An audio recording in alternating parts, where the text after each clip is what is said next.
Chapter 1. Today I realize I am myself. In the expanse of the 800 miles of the flowing sand river, a stone tablet extols. 800 miles of flowing sand delineate the boundary. 3,000 depths of weak waters lie beneath. Feathers of geese cannot float, while the reeds steadfastly sink. If my conjecture holds true, beneath this river lies a general of the curtain, draped in a goose-yellow cloak, with twin white vines at the waist. Suspended from a neck are 9 skulls, and in hand a magnificent scepter obstructing the path. Haiyi shook his head, stroking his chin, tossing his high crown as he recited the inscription.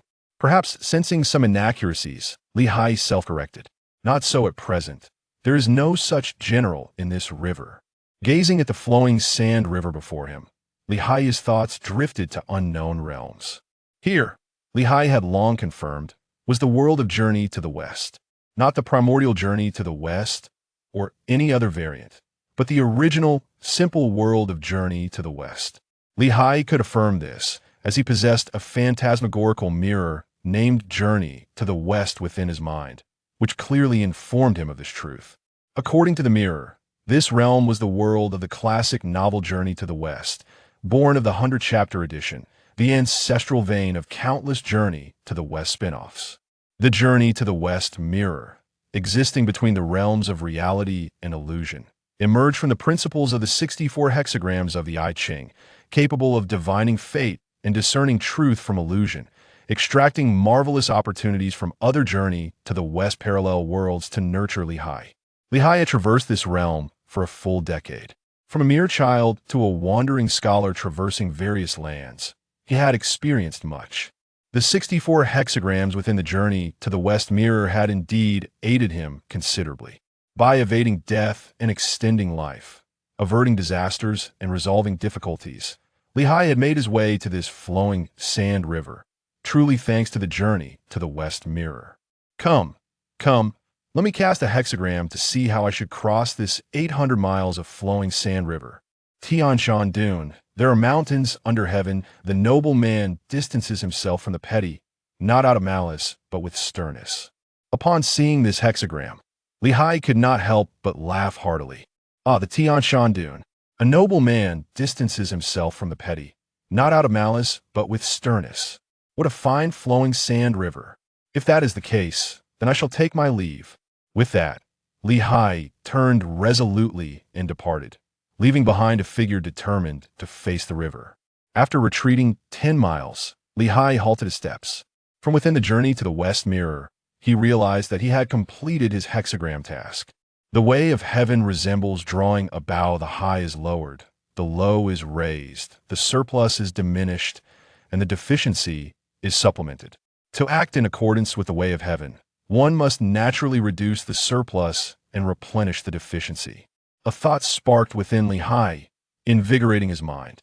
Following the hexagram's guidance, he could receive blessings from the way of heaven, thus drawing from other Journey to the West worlds to compensate for his own deficiencies. Conversely, should he act in opposition to the hexagram, he could accrue merits of humanity, sacrificing his deficiencies to honor the surplus. By neither following nor opposing, and acting with moderation, he would gain neither loss nor reward. Ever since he realized the nature of the world he inhabited, Haiyi had resolved to seek immortality. The stone monkey of Flower Fruit Mountain harbored this thought throughout his life, ultimately transcending the cycle of rebirth to become the great sage equal to heaven. In this moment, Haiyi too birthed this notion. Alas, though the thought was shared, the paths diverged. For Haiyi it was crickets yearning to seek the immortal's trace. The flowing sand river obstructs the path. The hexagram reveals the Tianshan Dune for self-preservation, yet the road to cultivation is hard to find. Rebirth in anxiety hastens one's aging, while the bustling world exhausts the spirit. Without the powers of immortals or divine beings, one remains a mere mortal, lost in dreams. Let me see what the way of heaven has bestowed upon me after the adjustments. Haiyi patiently awaited the outcome of his divination. In a short while, a violet blue orb appeared in his hand. Li Hai meticulously polished the newly acquired orb with a blue and yellow satin draped upon him, extending his consciousness to the journey to the West Mirror, instantly discerning the orb's origin. Ah, it is the water-repelling pearl from the dream journey to the West World. This truly is a timely treasure. The water-repelling pearl is a game item from the dream journey to the West universe, classified as one of the 5 treasures, described as a treasure that repels water, one of the legendary 5 treasures. With this item, even those unfamiliar with water can venture to the depths of the ocean. Fortuitously, Li Hai had been pondering how to cross this 800 miles of flowing sand river, and now he had a solution. Holding the water-repelling pearl, Li Hai began to contemplate and probe. The journey to the West Mirror, most often, could not yield anything particularly useful, with treasures being a rare occurrence, but it was quite effective for divining fortunes. From a spot where he had first seen the stone tablet, he ventured north and south. What he moved was not his body, but his thoughts. Simultaneously, he continuously activated the journey to the West Mirror, forming various hexagrams. If an inauspicious hexagram appeared, Li Hai promptly abandoned that path, altering his course and reinitiating his thoughts. Thus, neither following nor opposing, naturally, there would be no gains or losses, yet it would help Li Hai find a safe route. After several attempts, Li Hai found the optimal position to cross the river. 35 miles south of the flowing sand river boundary stone, the mountain's heaven is abundant. The noble man should acquire extensive knowledge of past words and deeds to cultivate his virtue. Gazing at the hexagram, Li Hai chuckled nonchalantly, grasping the water-repelling pearl, and boldly embarked on a new path in search of immortality. Upon reaching the flowing sand river once more, Li Hai discovered that this section of the river was filled with strange rocks. The flowing sand descended through the crevices of the bizarre stones, flowing downstream unaffected by them. "What a marvelous creation! What a marvelous creation!" Li Hai exclaimed, glancing around to find no one present. He seized the water-repelling pearl and entered the water. The mountain's heaven is abundant according to the hexagram. This time the harvest should be considerable. I wonder what the abundance entails. As Li Hai journeyed, he pondered. Upon contact with the water-repelling pearl spontaneously formed a transparent water shield surrounding Li Hai, extending approximately 3 feet around him. Remarkably, the water-repelling pearl continuously absorbed moisture and spiritual energy from the water, replenishing its consumption while storing considerable amounts of water energy within itself. Having traveled for less than an hour, Li Hai ventured into the depths of the flowing sand river. At a glance, aside from the violet-blue luminescence emitted by the water-repelling pearl, the surroundings had turned a dim, deep yellow. As he walked, suddenly, a light caught Li Hai's attention. In the distance, a beam of light drew his gaze. Could the abundance be found here? Following the light for a stretch, Li Hai's vision brightened. Then he realized that the violet-blue shield formed by the activated water-repelling pearl had vanished without a trace. Li Hai had entered a secret realm established by practitioners. This was a small secret realm. After circling twice, Li Hai discerned its layout clearly. A medicinal garden at the riverbed, a cultivation chamber, and a library. The medicinal garden, unattended, had already withered away significantly. Upon inspecting the library, Li Hai felt disappointment, as it contained mainly classic texts of various schools, all of which he had read long ago. However, within the cultivation chamber, he found something different. A practitioner, clad in a Taoist robe with an exposed chest and a serene expression, was peacefully transcending within his own cultivation chamber. After transcending, his form remained incorruptible, his visage unmarred. Yet, after probing briefly, it was evident that his spirit had long perished. After a moment's contemplation, Li Hai approached and bowed respectfully, saying, "Esteemed senior, I am Li Hai, fortunate to stumble into your abode. I seek to request an immortal opportunity. Please do not hold my intrusion against me. I am willing to offer 100 gold and all my strength to grant you a proper resting place." Having said this, Li Hai paid no heed to whether the seated senior would consent, and earnestly took out gold ingots from his breast, bowed 3 times, and placed them in the senior's embrace. Then, without hesitation, he began to search for cultivation methods. In that very moment, after placing the 100 gold, a beam of golden light burst forth from the open Taoist robe, colliding with Haiyi. Haiyi felt a brilliant illumination before his eyes, as a torrent of information surged into his mind. It turned out that this individual who perished at the bottom of the flowing sand river was named Jinlin, a disciple of the Bodhi patriarch, who had cultivated profound techniques within the realm of the word Ju. Summoning the celestial and consulting the oracle, he had attained the divine ability to seek auspiciousness and avert misfortune. Originally, he had sought immortality through the power of the flowing sand river, but unexpectedly fell into the clutches of divinity and perished. The immortality sought through prayers and reverence ultimately became a fleeting dream. Only moments before his death did Jinlin grasp the underlying truth. Yet it was too late. He could only condense his knowledge into a single point of spiritual light to impart to future generations.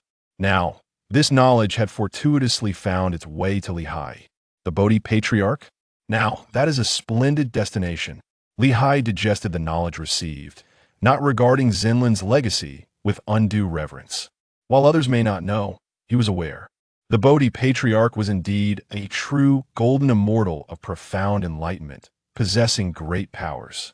Haiyi had already harbored the intent of seeking the way at Mount Fangcun, and now he had a lead. Vast wisdom, true nature like the sea, enlightened understanding, and perfect awakening. The Bodhi patriarch imparted teachings and passed down his legacy only to 12 generations. Jinlin was evidently a 5th-generation disciple. If Haiyi wished to reach Mount Fangcun and gain true transmission, he needed to cultivate genuine results. Seeking immortals and consulting oracles is inferior to taking matters into one's own hands. Haiyi solidified his resolve, bowed thrice once more to Jinlin, and turned to exit the secluded abode. The moment Haiyi stepped out, a ray of spiritual light emanated from Jinlin's remains. Haiyi was enveloped in brilliant illumination. In the midst of the ethereal, he received guidance toward the destination. The path illuminated by the spiritual light led directly to Mount Fangcun. Mountain's heaven is abundant indeed, a bountiful harvest. What a marvelous creation! Haiyi clutched the water-dissipating pearl in his hand, stepping forward in the direction indicated by the guiding light. This journey, beneath the treacherous sands of the riverbed, was fraught with difficulties, and the path ahead seemed bleak and uncertain. In times of hunger, he would consume seaweed. In times of thirst, he would drink from the hidden springs. Under the auspices of the guiding light, Haiyi traversed the waters, remarkably enduring for over 3 years without a single supply of fresh water, until he finally reached a riverbank. Upon ascending from the riverbank, he found himself in the territory of Xinyo Hezhou. Following the guidance of the divine light, he would bow before mountains and offer sacrifices at rivers. Occasionally encountering robbers and bandits, Haiyi skillfully avoided them with the aid of the Western Journey illusion mirror. Thus, after another 6 months, he arrived at the foot of a magnificent mountain. The mountain was resplendent, with its lush foothills shrouded in tranquility. As he ascended, he beheld a breathtaking vista of peaks standing like spears, creating a truly awe-inspiring spectacle. However, he had scarcely taken a few steps when a woodcutter's figure appeared, blocking his path. "You, scholar, whence do you come and for what purpose?" Upon seeing the woodcutter, whose form was graceful and whose aura shone brightly, Haiyi did not dare to be remiss. "Oh, venerable sage, I hail from the southern Jambu continent, seeking immortality and wisdom." The woodcutter snorted coldly. "This is Xinyo Hezhou, separated from the southern Jambu continent by more than 1,000 miles. Along the way, wolves, insects, tigers, and leopards abound, with demons and monsters rampant. How could you have arrived here in Skate? You must be deceiving me. Depart from this place at once, or I shall not be courteous." Haiyi clasped his hands in salute once more. "I carry a rare treasure and possess understanding of the principles of nature. I avoid dangers and flee from peril. Guided by the esteemed elder of this mountain, I have traversed through the waters with the aid of my treasure, only to reach this precious mountain. I implore you, venerable sage, to grant me an audience." The woodcutter shook his head. This is Fangcun Mountain, where seekers of immortality abound. Yet you are but one among many. However, I am tasked with guarding this mountain.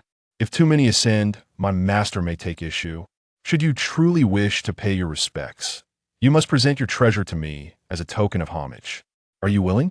Haiyi paused, thinking to himself, what a woodcutter. When the monkey arrives, he is courteous and guides me with care. Yet here, I am questioned and asked for a token of homage. However, after a moment's reflection, he considered that this water-dissipating pearl was trivial compared to the qualifications for paying homage to the true teachings of Bodhi. Thus, he retrieved the water-dissipating pearl from his bosom, respectfully handing it to the woodcutter and stating, "This pearl is known as the water-dissipating pearl. With it in hand, one need not fear the onslaught of foul waters. I am aware of my humble qualifications and hope that the elder may speak a few kind words." The woodcutter examined the pearl for a moment, then suddenly smiled and remarked, "The chance for immortality is rare, and treasures even more so. This water-dissipating pearl is indeed a remarkable treasure. To offer it as a token of homage is quite generous of you. Do you truly wish to part with it?" Haiyi gritted his teeth and nodded indeed. While external treasures are fine, they pale in comparison to true mastery. The woodcutter continued, "Yet I shall not take your treasure for nothing. This mountain is called Fangcun Mountain. 10 miles away lies a village known as Bodhi Village. Anyone earnest in their pursuit of the way may sign up there to learn a measure of skill. If you wish to learn the ways of immortality, you may go there even if you cannot succeed. I shall not return this treasure." Haiyi paused, then bowed deeply, saying, "Thank you, venerable elder, for your guidance. Each person has their own destiny. This water-dissipating pearl has brought me to this precious mountain, and its purpose is fulfilled. As a token of homage, exchanging it for your words of wisdom is indeed worthwhile." With that, Haiyi gathered his belongings and prepared to head toward the Bodhi village as instructed by the woodcutter. The woodcutter did not impede him, but as Haiyi was about to take his leave, he offered a final piece of advice. Fangcun Mountain of the Lingtai, the Slanting Moon, and 3 Stars Cave. Bodhi's roots of wisdom, the bright mirror's essence. Amidst the bustling, mundane world, severing ties with the ordinary. Overcoming the 9 tribulations, entering the way, and returning to the true law. Haiyi committed the woodcutter's counsel firmly to memory. This was the wisdom gained in exchange for the water-dissipating pearl, and perhaps it contained the secrets of true cultivation. After walking for a while, Haiyi indeed noticed a fork in the path beside him. Approaching it, he soon came upon Bodhi Village. A young celestial boy languidly sat cross-legged beneath an ancient Bodhi tree, idly conversing with another celestial boy nearby. "I heard another seeker has come to pay their respects and learn the way."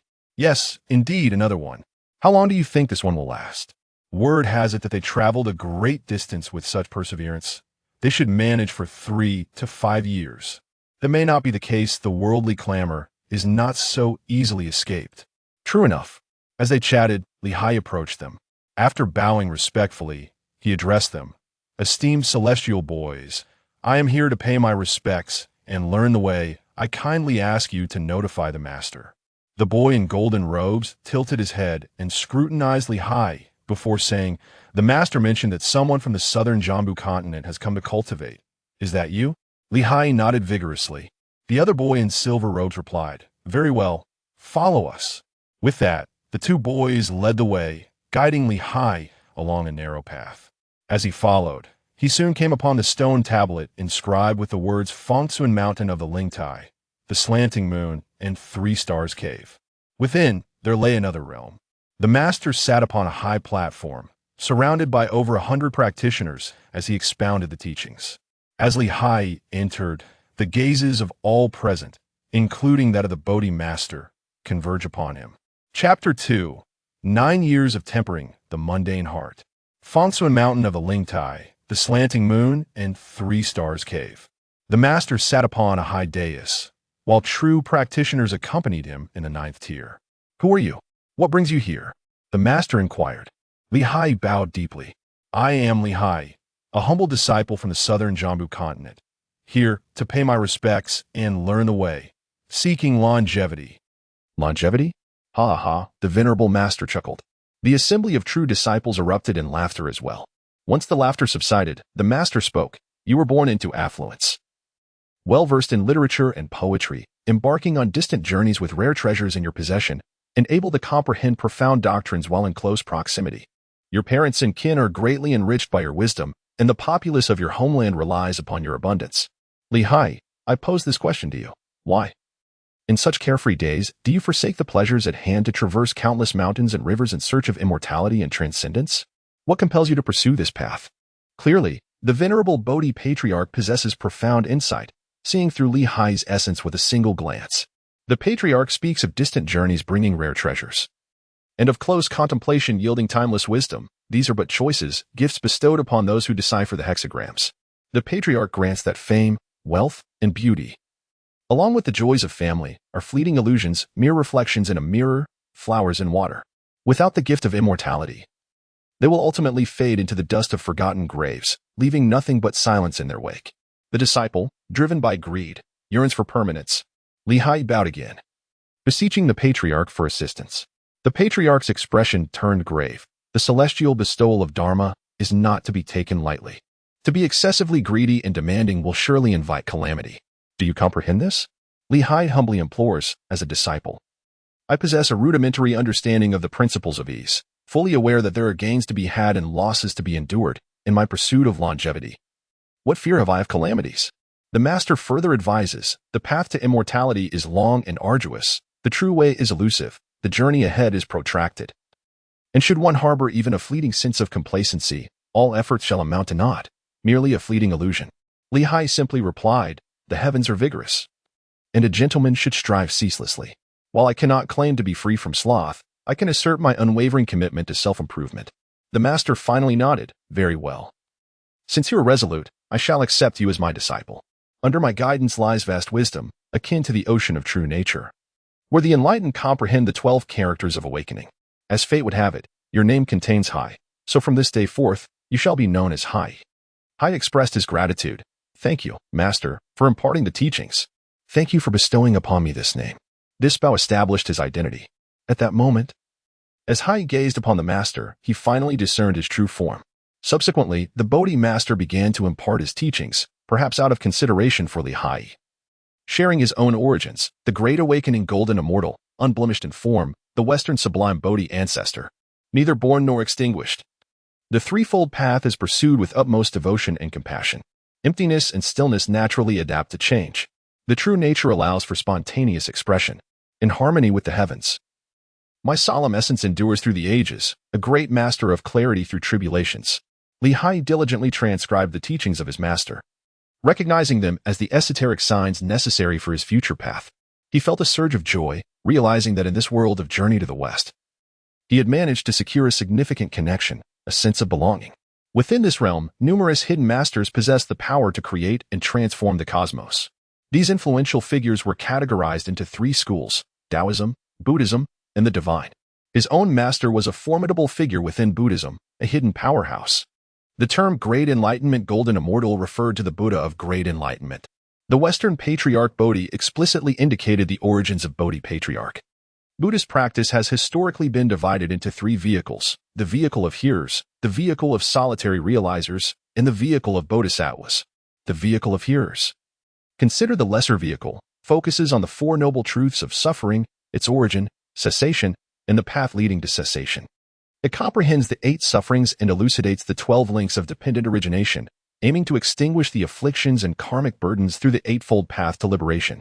The vehicle of solitary realizers, often referred to as the middle vehicle, practices the 12 links of dependent origination, progressing from ignorance to action, perception, and sensory experiences, ultimately transcending the cycle of birth, aging, sickness, and death. The vehicle of bodhisattvas represents the greater vehicle of Buddhism, encompassing the 6 perfections, which are generosity, ethical conduct, patience, diligence, meditation, and wisdom. Under the tutelage of Bodhi Patriarch, Haiyi could learn the practices of solitary realizers in the greater vehicle, specifically in meditation, diligence, and wisdom. Beyond his own teachings, Bodhi Patriarch assimilated the essence of various schools of thought, particularly the profound doctrines of Taoism. establishing the foundational practices of the 3 gates and the 360 auxiliary paths. Upon attaining the status of Great Enlightenment Golden Immortal, Bodhi Patriarch intended to disseminate these foundational practices and auxiliary paths to benefit humanity. The specific teachings one could acquire would depend on individual affinities. Subsequently, Haiyi, along with his fellow disciples, engaged in secluded cultivation within the mountains. In the village of Bodhi, numerous villagers resided. Following the instructions of the young attendant by his master's side, Haiyi was assigned the task of fetching water for the village. Additionally, he was responsible for cleaning and pruning duties. This endeavor lasted for a full 9 years. During this time, Bodhi Patriarch frequently tested and inquired about Haiyi's desired teachings. However, Haiyi remained unhurried. On one hand, he recalled the woodcutter's words, "The 9 difficulties purge the mundane heart, guiding one towards the true path."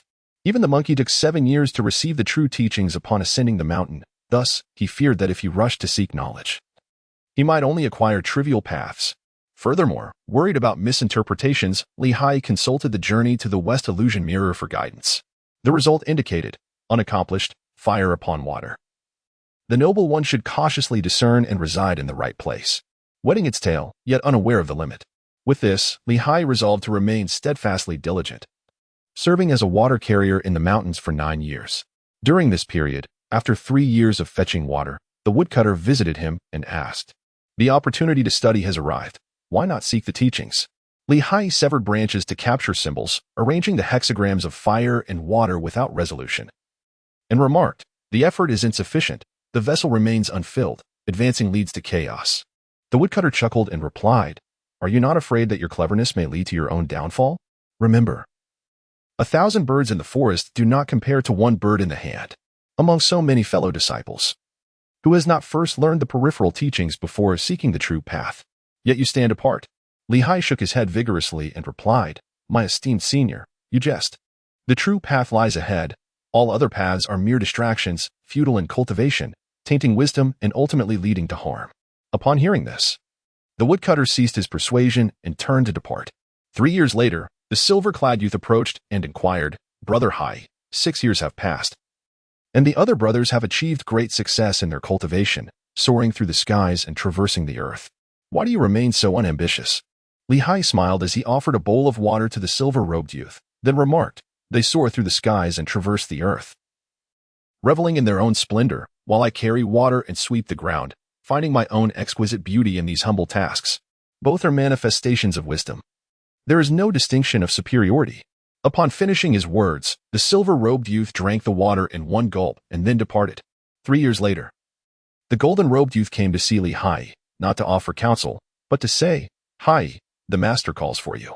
Upon hearing the words, Haiyi, having undergone 9 years of tempering, was already unperturbed by fame or disgrace. He carefully poured the water he had fetched into the water tank, then adjusted his attire before following the golden-clad boy to pay his respects to the master. "I pay my respects to the master." Haiyi respectfully bowed down. The Bodhi Patriarch stood with his back turned, not looking back as he asked, "Haiyi, how many years have you been at my Mount Fangcun?" Haiyi replied without hesitation, "As spring gives way to winter, 9 cycles of the seasons have passed. After 9 years of solely focusing on drawing water and not welcoming any guests. What have you truly gained?" Haiyi nodded, unperturbed by the worldly chaos. "My heart remains tranquil. When desires cease to arise, wisdom flourishes. You are not a mere stone. The 7 emotions, 6 desires, and 8 sufferings are inescapable." The ancestral master chuckled softly. Haiyi merely nodded in acknowledgement, saying, "What the master says is true. However, one cannot evade it. With the wisdom sword, one can clarify matters without hindering longevity." The master stroked his beard and nodded. "The wisdom sword cuts through the mundane, ensuring that longevity remains unimpeded." Indeed. After speaking, the master turned around, gazing sternly at Haiyi. "If that is the case, I shall impart to you a method. Now tell me, what do you wish to learn?" Haiyi bowed and implored, "Please, master, impart to me the true path of immortality and the wondrous secrets of achieving enlightenment." The master, with a glint in his eye, inquired, "Immortality? That is indeed a simple matter. I possess 360 auxiliary paths, each harboring genuine fruits of realization, all capable of granting longevity. Would you be inclined to learn?" Haiyi inquired, "May I ask, master, what is the ultimate fruit sought by the unorthodox path? What kind of longevity does it entail?" The master, with a voice profound and intentions vast, replied, I possess the art and teachings of the character method to impart to you, capable of summoning immortals and divining through the use of yarrow stalks. Are you willing to learn? Upon hearing this, Haiyi immediately shook his head and said, It is better to rely on oneself than to seek guidance from the ancients or the divine. I shall not study.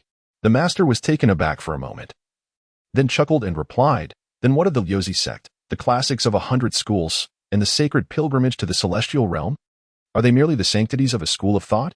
Haiyi replied without hesitation, The truth descends from the divine, yet the pillars within the walls remain unsteady. When one relies on the mountains, they may crumble. When one leans on the house, it may collapse. Therefore, do not seek to learn. The gate of tranquility. The cessation of grain, the path of serene non-action. Do you wish to learn this? The master inquired once more. Haiyi shook his head, saying, The true path is elusive. How can tranquility be attained? I study the principles of change and understand that both advancement and retreat are governed by wisdom. Solely retreating and remaining passive may ultimately lead to emptiness. This method is akin to a clay brick at the kiln's mouth. It collapses with a mere push if unlearned. Now, the dynamic art, drawing the bow and treading the crossbow, mastering the rigorous skills of burning thatch and striking the cauldron, this foundation can be steadfast. Are you willing to learn? Haiyi simply shook his head and said, Master, do not jest at your disciple. Although I have achieved certain results in the 4 realms of technique, my foundation remains unstable. While I may have temporarily attained longevity, there will inevitably come a day of demise. This is not true immortality, but rather a false form of cultivation. I humbly beseech you, Master, to show compassion and impart to me the genuine teachings. Upon hearing this, Bodhi Patriarch laughed heartily. Ah, my dear Haiyi, you refuse to learn this and that, yet you blame me for not imparting to you the true teachings? You are audacious indeed. Do you not fear that I might be angered and withhold them from you? Haiyi humbly remarked, Master, with your discerning insight, I have spent 9 years drawing water, severing the ties of worldly affections and sincerely seeking the path. My aspirations are as profound as the ocean, and the ancestral masters have long been aware of this. Since my arrival in the mountains, you have sent individuals to test my resolve on multiple occasions. It is evident that you harbor the intent to impart your teachings to me, though my wisdom may not compare to even a fraction of yours. I understand that each perceives the truth through their own lens, and treating others with sincerity is, in itself, a form of wisdom. I bow once more and beseech you to bestow upon me the true teachings of immortality and the exquisite secrets of enlightenment. With this, Haiyi bowed again. This time, the Bodhi Patriarch did not obstruct him further, but instead said, Good, good, good. Haiyi, I have attained the great enlightenment of the golden immortal, surpassing a myriad of years. I have studied the doctrines of Confucianism, Taoism, and Buddhism, encompassing a wide array of sacred teachings. By integrating the essence of various schools into the Buddhist paths of both the great and lesser vehicles, I have acquired 360 supplementary methods, among which true attainments can be found. If one cultivates diligently and follows the correct path, they may achieve immortality. As he spoke, the Patriarch paused, seemingly assessing whether Haiyi harbored any regrets. However, Haiyi's expression remained entirely unchanged. The Patriarch continued, Upon attaining enlightenment, I have distilled the genuine great vehicle teachings into 3 paths, all of which are authentic transmissions. The first is the method of diligent practice, the great essence of the celestial immortal, through which success leads to becoming either an immortal or a Buddha. The second is the meditative practice of the slanting moon earth immortal, which can open the Bodhi cave and the precious immortal mountain upon completion. One may become an earth immortal or a bodhisattva. The third is the Bodhi longevity technique, rooted in wisdom, encompassing the profundities of both the slanting moon earth immortal and the great essence of the celestial immortal. Upon mastery, one may become a celestial immortal, earth immortal, true Buddha, or bodhisattva, depending on one's accumulation. Of these 3 paths, which one do you wish to pursue? Upon hearing the profound teachings, Haiyi was captivated. The great immortal technique, undoubtedly, was the skill mastered by Sun Wukong.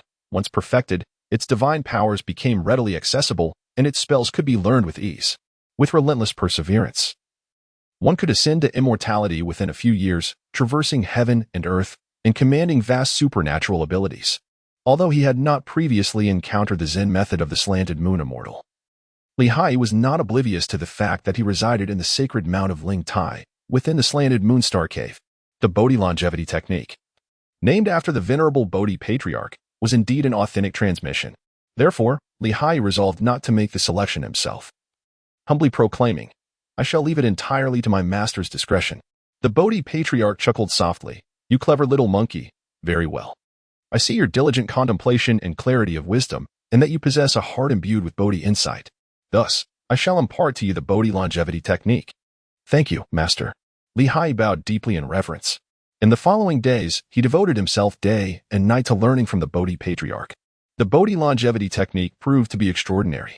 It is divided into 3 components, with the central focus being the Bodhi heart tree, complemented by the methods for opening the spirit platform in the celestial caverns and the secrets of the great mastery refinement technique. Among these, the Bodhi heart tree serves as the fundamental gateway. One must plant a Bodhi tree within the heart and nurture it with wisdom, producing Bodhi leaves and wisdom fruits. These fruits greatly enhance intelligence and awakening. A single fruit can grant mastery over a righteous path and divine powers. The Bodhi patriarch's 360 auxiliary methods were realized through the insights gained from the Bodhi fruit. This genuine transmission, initially requiring diligence and practice, becomes increasingly potent as the Bodhi tree yields leaves, each leaf augmenting one's spiritual power and aiding in transcending realms. Thus, cultivating spiritual power not only solidifies the foundation but also accelerates progress. Once the Bodhi tree fully matures, one can transform the spirit platform into Mount Fangcun and open the slanting moon into the 3-star cavern, with celestial caverns accompanying one in both sitting and lying. One experiences true tranquility and a divine presence. Upon mastering the Bodhi longevity technique, Haiyi instantly comprehended that he had received the true transmission of Bodhi. While he had yet to fully grasp the other 2 transmissions of the 3 gateways, he had learned a considerable amount. With the authentic methods of the 360 auxiliary paths, he could discern their essence at a glance. Although he had not yet practiced them, he had already attained a degree of understanding within. After completing the Bodhi longevity technique, with the assistance of the Bodhi patriarch, Haiyi began to plant Bodhi seeds, truly embarking on his cultivation journey. "Good disciple, do you know how many steps are involved in cultivation across the 3 realms and 4 continents?" Haiyi shook his head and implored, "Master, please teach me." In this world, there are myriad paths of cultivation, which can be categorized into orthodox and heterodox practices, depending on one's purpose for cultivation. Heterodox paths may yield genuine results, yet they are often unpredictable, requiring unique circumstances and extensive efforts to achieve even a few successes. In contrast, orthodox practices provide a more stable route to one's goals, though they too possess their own shortcomings. "Disciple," he continued, "allow me to inquire, what are the means to attain longevity in this world?" Haiyi responded, "I am aware of this. Immortals, Buddhas, and the divine." The master nodded in satisfaction. "Indeed, there are 5 categories of immortals: celestial, terrestrial, human, divine, and ghostly. Regardless of the type, upon attaining immortality, one becomes a true immortal. To rectify deficiencies and consolidate the essence of immortality is to achieve the status of a golden immortal, which we refer to as attaining the true fruit. As for the esoteric paths, regardless of their nature, they lead to a dead end. Further cultivation can only be achieved through reincarnation." Upon hearing this, Haiyi immediately understood the crux of the matter. The celestial immortal serves as a pivotal juncture. Chapter 3: Cultivating the Bodhi Heart in the Sacred Mountains Behind Fangcun. The Bodhi patriarch imparted his teachings, which Haiyi diligently absorbed. The Buddhist path of cultivation is categorized into 3 vehicles: the hearer, the pratyabuddhata, and the bodhisattva. Regardless of the path one chooses, attaining mastery in any of these ultimately leads to the fruition of one's spiritual endeavors. Similar to celestial beings, human immortals can transition to become heavenly or earthly immortals. Likewise, a monk who has attained enlightenment through the hearer vehicle can also transition to the paths of the pratyabuddhata and the bodhisattva, seeking the states of arhat and bodhisattva fruition. The 5 immortals achieve the rank of celestial immortal, while those who cultivate Buddhism attain the realization of arhat, all of which lead to immortality. Upon hearing this, Haiyi finally comprehended the truth. Indeed, it was no wonder that those who journeyed to the West for scriptures had attained such illustrious status, with the least among them being the 8-fold heavenly dragons and the bodhisattvas, culminating in the immortal golden immortals. Noticing Haiyi's earnest attention, Bodhi patriarch felt compelled to elaborate further, cautioning him, "The celestial beings and sacred deities embody the rightful path, the choice of which path to tread rests upon your own fate and decision. However, the path of demons and monsters is a treacherous one. Should I learn in the future that you have strayed into the realm of demons, do not blame me for disregarding our master-disciple bond. For I shall extract your soul and spirit and confine you beneath the 9 realms." Haiyi, with a dignified demeanor, addressed his master. Master, a gentleman understands the moment and upholds righteousness. I shall not succumb to the path of demons. The ancestral master nodded in approval. That is good to hear. You have always been wise, and I trust you will not err in your path. After imparting this caution, the Bodhi patriarch did not forget to offer a sweet encouragement. My disciple Haiyi, when a scholar encounters a soldier, reason often eludes clarity. Bodhi wisdom also requires divine protection on the path. He continued, when you arrived, you paid homage with the water-breaking pearl and thus gained the surname of the sea, symbolizing wisdom. As you cultivate the Bodhi teachings, you are indeed connected to water. I shall lend you a helping hand, enabling you to master a technique of soaring through the clouds and safeguarding yourself. How does that sound? Upon hearing the words of the Bodhi patriarch, Haiyi's eyes sparkled with excitement. Thank you, Master, for imparting this teaching. What is the name of this divine technique? The Master replied, its name is North Sea Cloud Soaring. Haiyi listened attentively, reciting, in the northern abyss, there exists a fish, known as Kuan. The Zen Master, with an expression of admiration, remarked, my disciple is indeed well-read. You have truly grasped the essence of the northern abyss. Do not underestimate the northern abyss's cloud-wandering technique. Mastering it allows one to merge with the clouds and waters, transforming into the Kunping, capable of soaring across 3,000 miles, ascending furiously to heights of 90,000 miles. One can also ride the celestial clouds of the northern abyss, wandering freely, embracing a sense of tranquility. Upon hearing the Zen Master's introduction, Haiyi was instantly intrigued, yet he soon inquired, Master, my current abilities are quite limited. Can I truly learn this technique? The Zen Master reassured him. The Northern Abyss's cloud-wandering technique requires not merely power, but wisdom in the right opportunities. Wisdom? Opportunities? Haiyi was perplexed. With a flick of his hand, Master Bodhi conjured the water-repelling pearl. This water-repelling pearl is your opportunity. Master Bodhi said with a smile, Disciple, do you truly believe that my Mount Fangcun is in need of a mere pearl from you? Haiyi scratched his head, pondering. This trivial water pearl pales in comparison to the profound techniques imparted by my master, utterly insignificant. The Bodhi patriarch, with a playful tone, continued. For the past 9 years, I have employed profound magical powers to anchor this pearl in the eye of the northern sea, absorbing the essence of water. Now, having achieved success, this pearl has already formed its own realm. To refine the Northern Underworld's cloud-wandering divine power, you must enter this domain and cultivate the methods therein. Haiyi finally comprehended the profound sacrifices his master had made for him. For 9 long years, through relentless cultivation, his master had painstakingly transformed an ordinary water pearl into a boundless aquatic realm, solely to aid him in mastering a divine ability. Such formidable power, such extraordinary skill, and such heartfelt intention were forever etched in Haiyi's memory. Ah, my revered master, truly a benefactor of unparalleled merit. Following the guidance of the Bodhi patriarch, Haiyi entered the water pearl to practice the North Sea cloud riding technique. The patriarch gestured towards him and intoned, Transform. In an instant, Haiyi's form dispersed, transforming into a small fish that gracefully swam into the water pearl. When he opened his eyes once more, he found himself amidst an expansive, boundless ocean. At that moment, the patriarch's voice echoed, Good disciple, to master the North Sea cloud riding, you must first grasp the true essence of the Kunping. Here is a verse. Remember it well. How long it takes to cultivate depends entirely on your wisdom.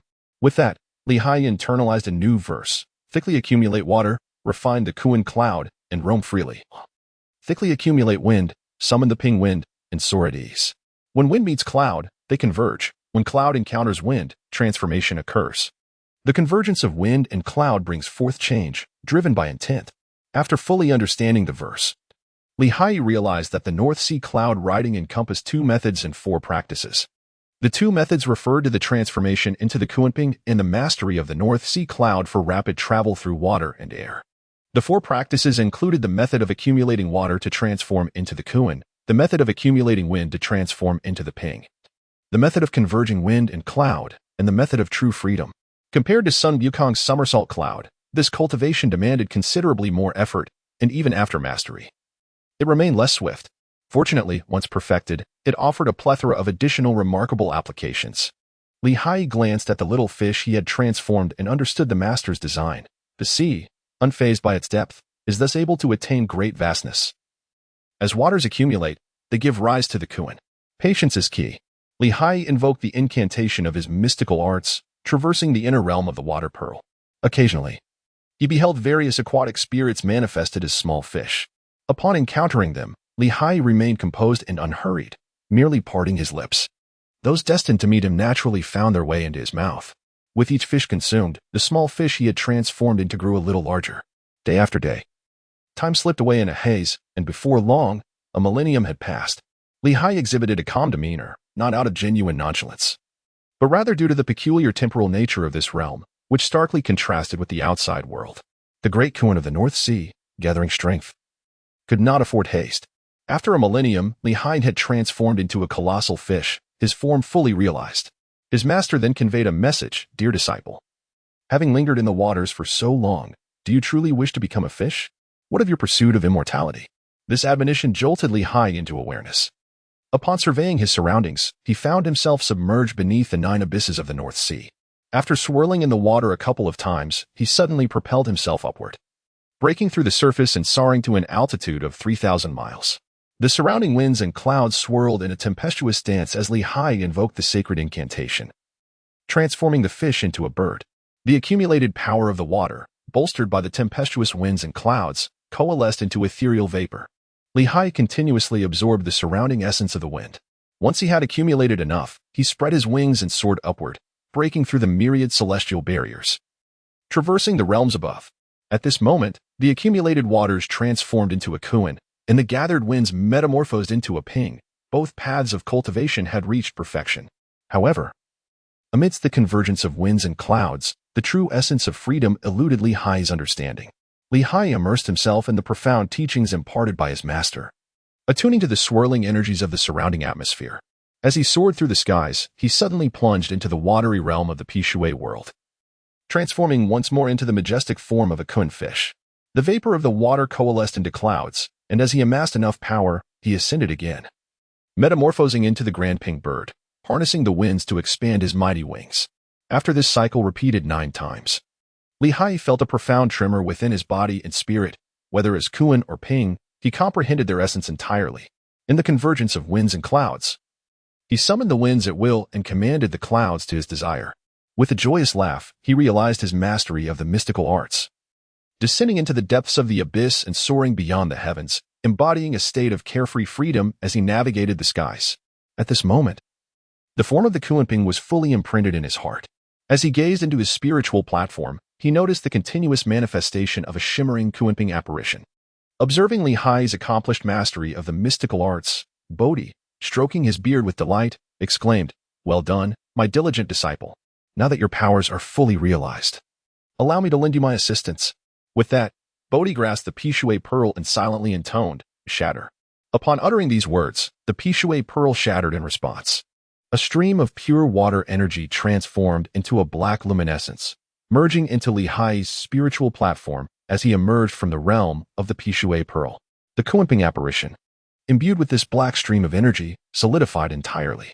Haiyi, feeling the ever-available northern cloud, rose and respectfully said, "Thank you, Master, for sparing me countless years of arduous effort." The Bodhi patriarch replied, "Do not adopt the demeanor of a delicate maiden. Though it has taken millennia to accumulate this knowledge, it should have steadied your heart and mind considerably. Now, cultivate the true technique. I shall safeguard you as you plant the seed of Bodhi and embark on your spiritual journey." Yes, Master. Previously, during the transmission of teachings, the Bodhi patriarch had mentioned that the path of cultivation is fraught with calamities. Practicing the supreme celestial technique is particularly perilous due to the 3 disasters, which is why the patriarch imparted the 72 transformations to Sun Wukong to evade such misfortunes. Conversely, when cultivating the Bodhi longevity art, one must be wary of the inner demons that arise on the path. Now, with the Bodhi patriarch personally providing protection, Haiyi is aided in his journey towards enlightenment. Haiyi devoted his entire life as wisdom, consolidating all that he had learned, witnessed, and understood within his heart. He recited sacred incantations and summoned mystical formulas, transforming his essence into a seed of Bodhi, which he carefully planted within his own heart. After the seed was sown, Haiyi felt a sudden darkness envelop him, as his consciousness merged with the seed, beginning a profound gestation. Surrounding him was pure blackness, where the concepts of time and space seemed to dissipate. It was uncertain how long he remained in this state, but eventually Haiyi began to assimilate the myriad of knowledge accumulated within his Bodhi seed. After an extensive period of observation, noting that no changes occurred around him, he commenced pondering how to crack the shell of the Bodhi seed to allow the Bodhi tree to sprout. After considerable contemplation, Haiyi recalled his earlier dialogue with the Bodhi patriarch. You are not a mere stone. The 7 emotions and 6 desires, along with the 8 sufferings, are inescapable. The patriarch's words resonated deeply, for mere avoidance did not imply one could not wield the sword of wisdom to untangle these complexities, as long as it did not impede one's quest for immortality. The sword of wisdom. I have comprehended. Haiyi attained enlightenment, his past wisdom converging into a singular focus. With a heart devoted to Bodhi, he forged his wisdom into a sword. Thus, a 3-foot-long, double-edged sword, dark in hue, with a simple hilt devoid of a handguard, was meticulously crafted. Armed with the sword of wisdom, Haiyi's primordial spirit manifested, extending his hand to grasp the sword and delivering a powerful slash. The darkness before him was cleaved asunder, and amidst the echoes, he discerned a chilling scream. It seemed that in severing the Bodhi seed, he had simultaneously vanquished something else. The Bodhi seed sprouted, and within the confines of his spiritual realm, it swiftly grew into a towering Bodhi tree. As the tree reached maturity, Haiyi withdrew his efforts and awoke from his trance. Thereafter, his practice was devoid of such perilous encounters. The Bodhi patriarch, witnessing Haiyi's successful entry into the path, felt his heart's essence remain intact and rejoiced. Good disciple, you have surpassed the most arduous trial of the Bodhi longevity technique. Now that the Bodhi tree has flourished, it awaits the emergence of leaves and fruit 9 times, and you shall attain immortality. The emergence of leaves and fruit 9 times? Haiyi inquired. Master, in this earthly cultivation, are there different realms? Bodhidao replied, certainly, there are. As it is said, the way begins with 1, culminates in 3, establishes itself in 5, flourishes in 7, and reaches its zenith in 9. Different practices entail varying methods of cultivation. However, the most exquisite techniques invariably emphasize the 9 transformations of virtue. For through these transformations, one may attain immortality.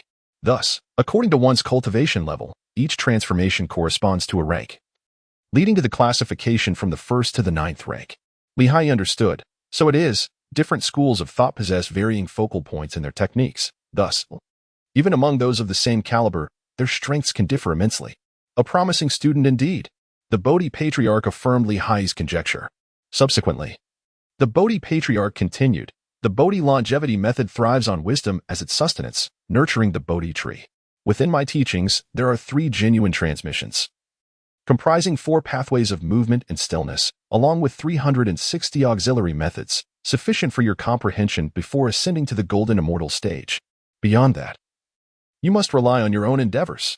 The Bodhi patriarch then produced a staff from his sleeve and handed it to Haiyi, saying, this is the Bodhi staff, a product of my cultivation while practicing the Bodhi longevity method. It contains the wisdom of my 3 genuine transmissions, the complete teachings of the 4 pathways of movement and stillness, as well as the arcane truths of the 360 auxiliary methods. It serves both as a treasure and a repository of knowledge, cultivated diligently, for in the future, when I am no longer present, you shall be entrusted to impart the teachings. At this moment, Haiyi grasped the essence of the situation. The Bodhi patriarch would only accept 3 true disciples, each corresponding to one of the 3 genuine transmissions. The Grand Immortal Technique is a method of diligence, consequently. The most formidable disciple in the future will undoubtedly be one who inherits this genuine transmission. The Crescent Moon Earth Immortal Method is a path of meditation, determining the depth of foundation for the disciples of the Mount Fangcun in times to come. As for his own Bodhi longevity method, it embodies the path of wisdom. Thus, the future lineage of this school will depend on the individual's discernment. Master, was that lumberjack I encountered earlier truly a senior disciple of the Crescent Moon Earth Immortal Method? Haiyi inquired. The Bodhi patriarch nodded. You are not mistaken. That is your senior brother, Guangxin. Haiyi, although you have received the teachings of the Lingai Fangcun Mountain, you are not truly the disciple of the Haiyi. The profundities of this path are numerous, and your senior brother Guangxin has traveled far along it. Should you require guidance, do not hesitate to seek him out. I understand, Master. By the way, Master, when I split the Bodhi seed earlier, I heard a dreadful scream. Whose voice was that? Haiyi inquired. The patriarch smiled and replied, the corpse remains there, yet you are unaware of whom it is you are cleaving? As he spoke, the Bodhi patriarch pointed a finger towards Haiyi. As Haiyi followed the Bodhi patriarch, he gazed into the depths of his own inner spirit. To his astonishment, nestled at the roots of the Bodhi tree lay a figure, none other than himself. Upon closer inspection, he recognized the figure as his own. "Disciple," the patriarch spoke, "you have forged the sword of wisdom, illuminating the essence of the Dharma, severing worldly desires, and allowing the Bodhi to take root. Your mortal form has transformed. After 9 years of perseverance, you have broken free from the entanglements of the mundane. Now, having attained this breakthrough, the Bodhi spirit has manifested, transcending your former self, granting you the prospect of eternal life and the realization of your mystical powers." With the guidance of his master, Haiyi took a moment to reflect and indeed discovered that he was no longer bound by his previous physicality. A surge of mystical energy began to arise within him. Though faint, it was sufficient to affirm the presence of power within. "Disciple, you now possess this power. It is time to learn some spells for protection on your path." The Bodhi patriarch produced a single leaf from the Bodhi tree and handed it to Haiyi, saying, "In my lineage, there are 3 authentic teachings, all capable of enlightening wisdom and fostering an understanding of the Dharma. However, the manifestations of these teachings vary greatly. Your senior brother Guanxin has opened the spiritual realm of Fangcun Mountain, forming the crescent moon and 3 stars cave, where myriad phenomena arise freely according to his will. Yet, beyond this realm, all phenomena dissolve. In his daily life, he prefers to practice the art of woodcutting rather than delve into mystical arts, having chosen only the method of Tiangang transformation for amusement. The great immortal technique is vigorous and progressive, its power vast, and its mystical arts easily learned and mastered. Provided one does not succumb to greed, in battle, one becomes invincible. Your Bodhi longevity technique, however, is complete in its practice and promises longevity. Yet your progress in other mystical arts is notably slow. I have assisted you in mastering the North Sea cloud escape, enabling you to evade danger effortlessly. The remainder, my disciple, is dependent upon your own cultivation." Chapter 4. Wukong bows to his master in the spiritual realm of Fangcun Mountain. Haiyi embarked upon his path. Following the teachings imparted through the Bodhi leaf, he began to comprehend the advantages and disadvantages of his authentic transmission. The advantage lay in the Bodhi wisdom, which allowed for the learning of all things. However, this very breadth of knowledge also posed a disadvantage, as the pursuit of many paths inevitably leads to a lack of mastery in anyone. Haiyi, without cultivating the grand celestial technique, finds it impossible to devote himself entirely to a single divine art. Each increment of progress demands the application of his intellect. Only through true comprehension and diligent effort in refining his magical power can he achieve success. The leaves of the Bodhi tree must be entirely dedicated to the cultivation of his magical power and the refinement of his divine body, while the Bodhi fruits are wholly reserved for the honing of the wisdom sword, which cleaves through obstacles and transcends realms. Mastery of divine arts and techniques can only be attained through the passage of time and perseverance. Haiyi took the Bodhi leaf, which bore the inscriptions of the 36 Transformations of Tiangang and the 72 Transformations of Dizai. After a brief study, Haiyi grasped the essence of these 2 forms of supernatural abilities, contrary to the chaotic speculations of previous lives. The transformations of Tiangang and Dizai were simply transformations, devoid of any extraneous complexities. However, should one delve deeply enough into these transformations, it would indeed enable the acquisition of various magical arts through analogous understanding. The reason is straightforward. The 72 transformations of Dizai were derived from the profound research of the Bodhi patriarch into 72 distinct Dizai entities, leading to the development of transformation techniques. With a rudimentary understanding and sufficient magical power, one could transform into anything resembling the original form. A deeper mastery would allow one to comprehend the innate divine abilities of the transformed entities, such as traversing the ethereal, submerging underwater, or immobilizing others. The 36 transformations of Tiangang were similar, but the subjects of study were divine beasts imbued with pure spiritual essence. That was the only distinction. The 72 transformations were categorized by seasons, while the 36 were categorized by metaphysical principles, both implying an infinite scope. Nonetheless, the variety and range of the transformations were indeed more abundant in the 72 transformations of Dizai. In the text, Sun Wukong expressed a desire to learn more, and the Bodhi patriarch granted him that wish, without any deceit. Whether it be the divine beast of Tiangang or the peculiar entities of Dizai, both are spirits of the universe, and fundamentally, their differences are minimal. Although the theoretical limits of the Tiangang divine beast may be higher for Sun Wukong, as a stone monkey by nature, exploring his own potential would be far more appropriate. Haiyi perused the explanations within the Bodhi leaf and promptly lost all desire for further research. The Bodhi patriarch had proclaimed that spiritual powers must be cultivated through personal effort, one cannot overreach and bite off more than one can chew. Thus, Haiyi resolved to pursue a few subjects with depth rather than dabble superficially in many. Seasons changed from spring to winter, and in the blink of an eye, 30 years had elapsed. Haiyi has resided in the confines of Fangcun Mountain for over 40 years. After 3 decades of diligent cultivation, the Bodhi he has nurtured within his spiritual realm has blossomed with 7 layers of Bodhi leaves, bearing fruit 7 times. These 7 layers of Bodhi leaves have empowered Haiyi to accumulate over 3 centuries of spiritual energy in merely 30 years. The Bodhi fruits have further enabled him to refine the sword of wisdom in his heart, forging 7 layers of precious seals, leaving only 2 layers remaining to attain the realm of transforming illusion into reality. The sword of wisdom is deeply rooted in Haiyi's heart. As long as his thoughts endure, the sword remains undiminished, manifesting effortlessly at his will.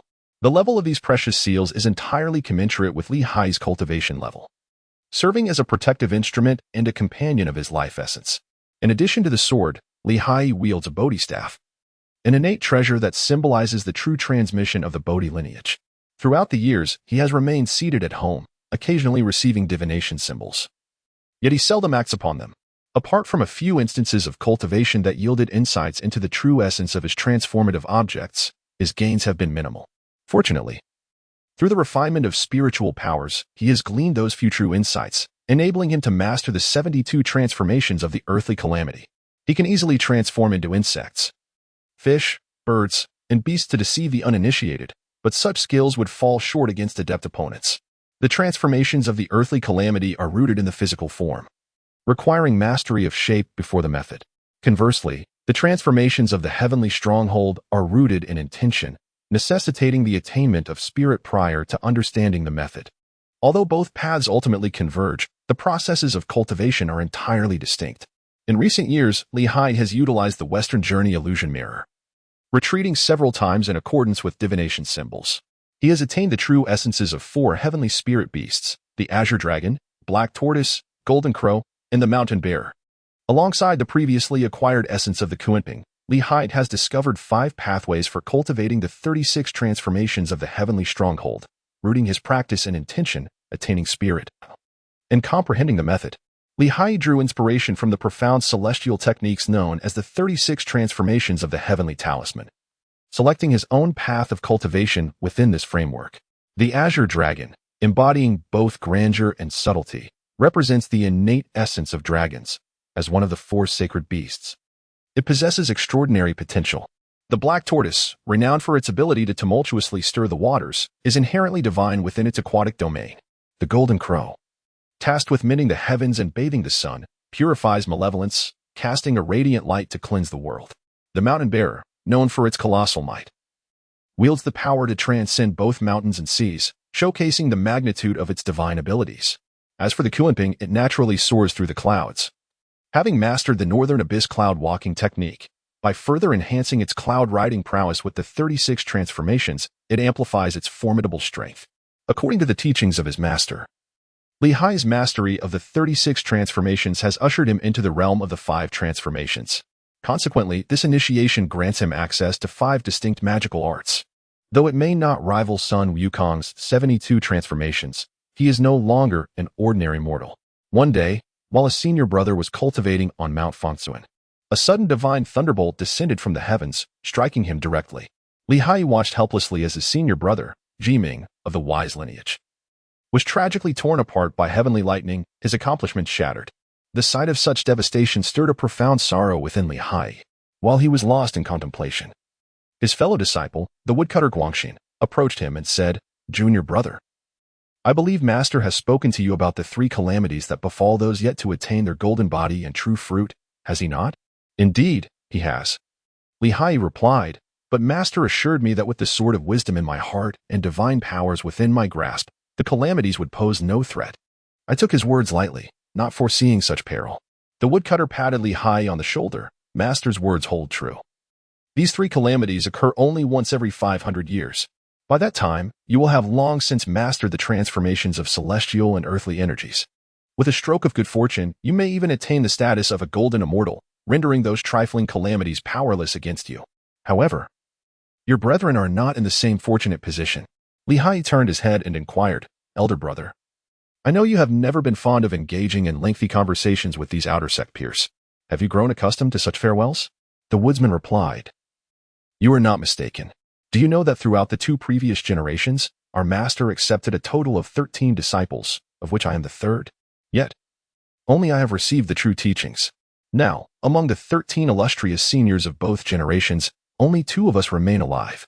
One is myself, and the other, named Dishing, has since departed to pursue other righteous paths.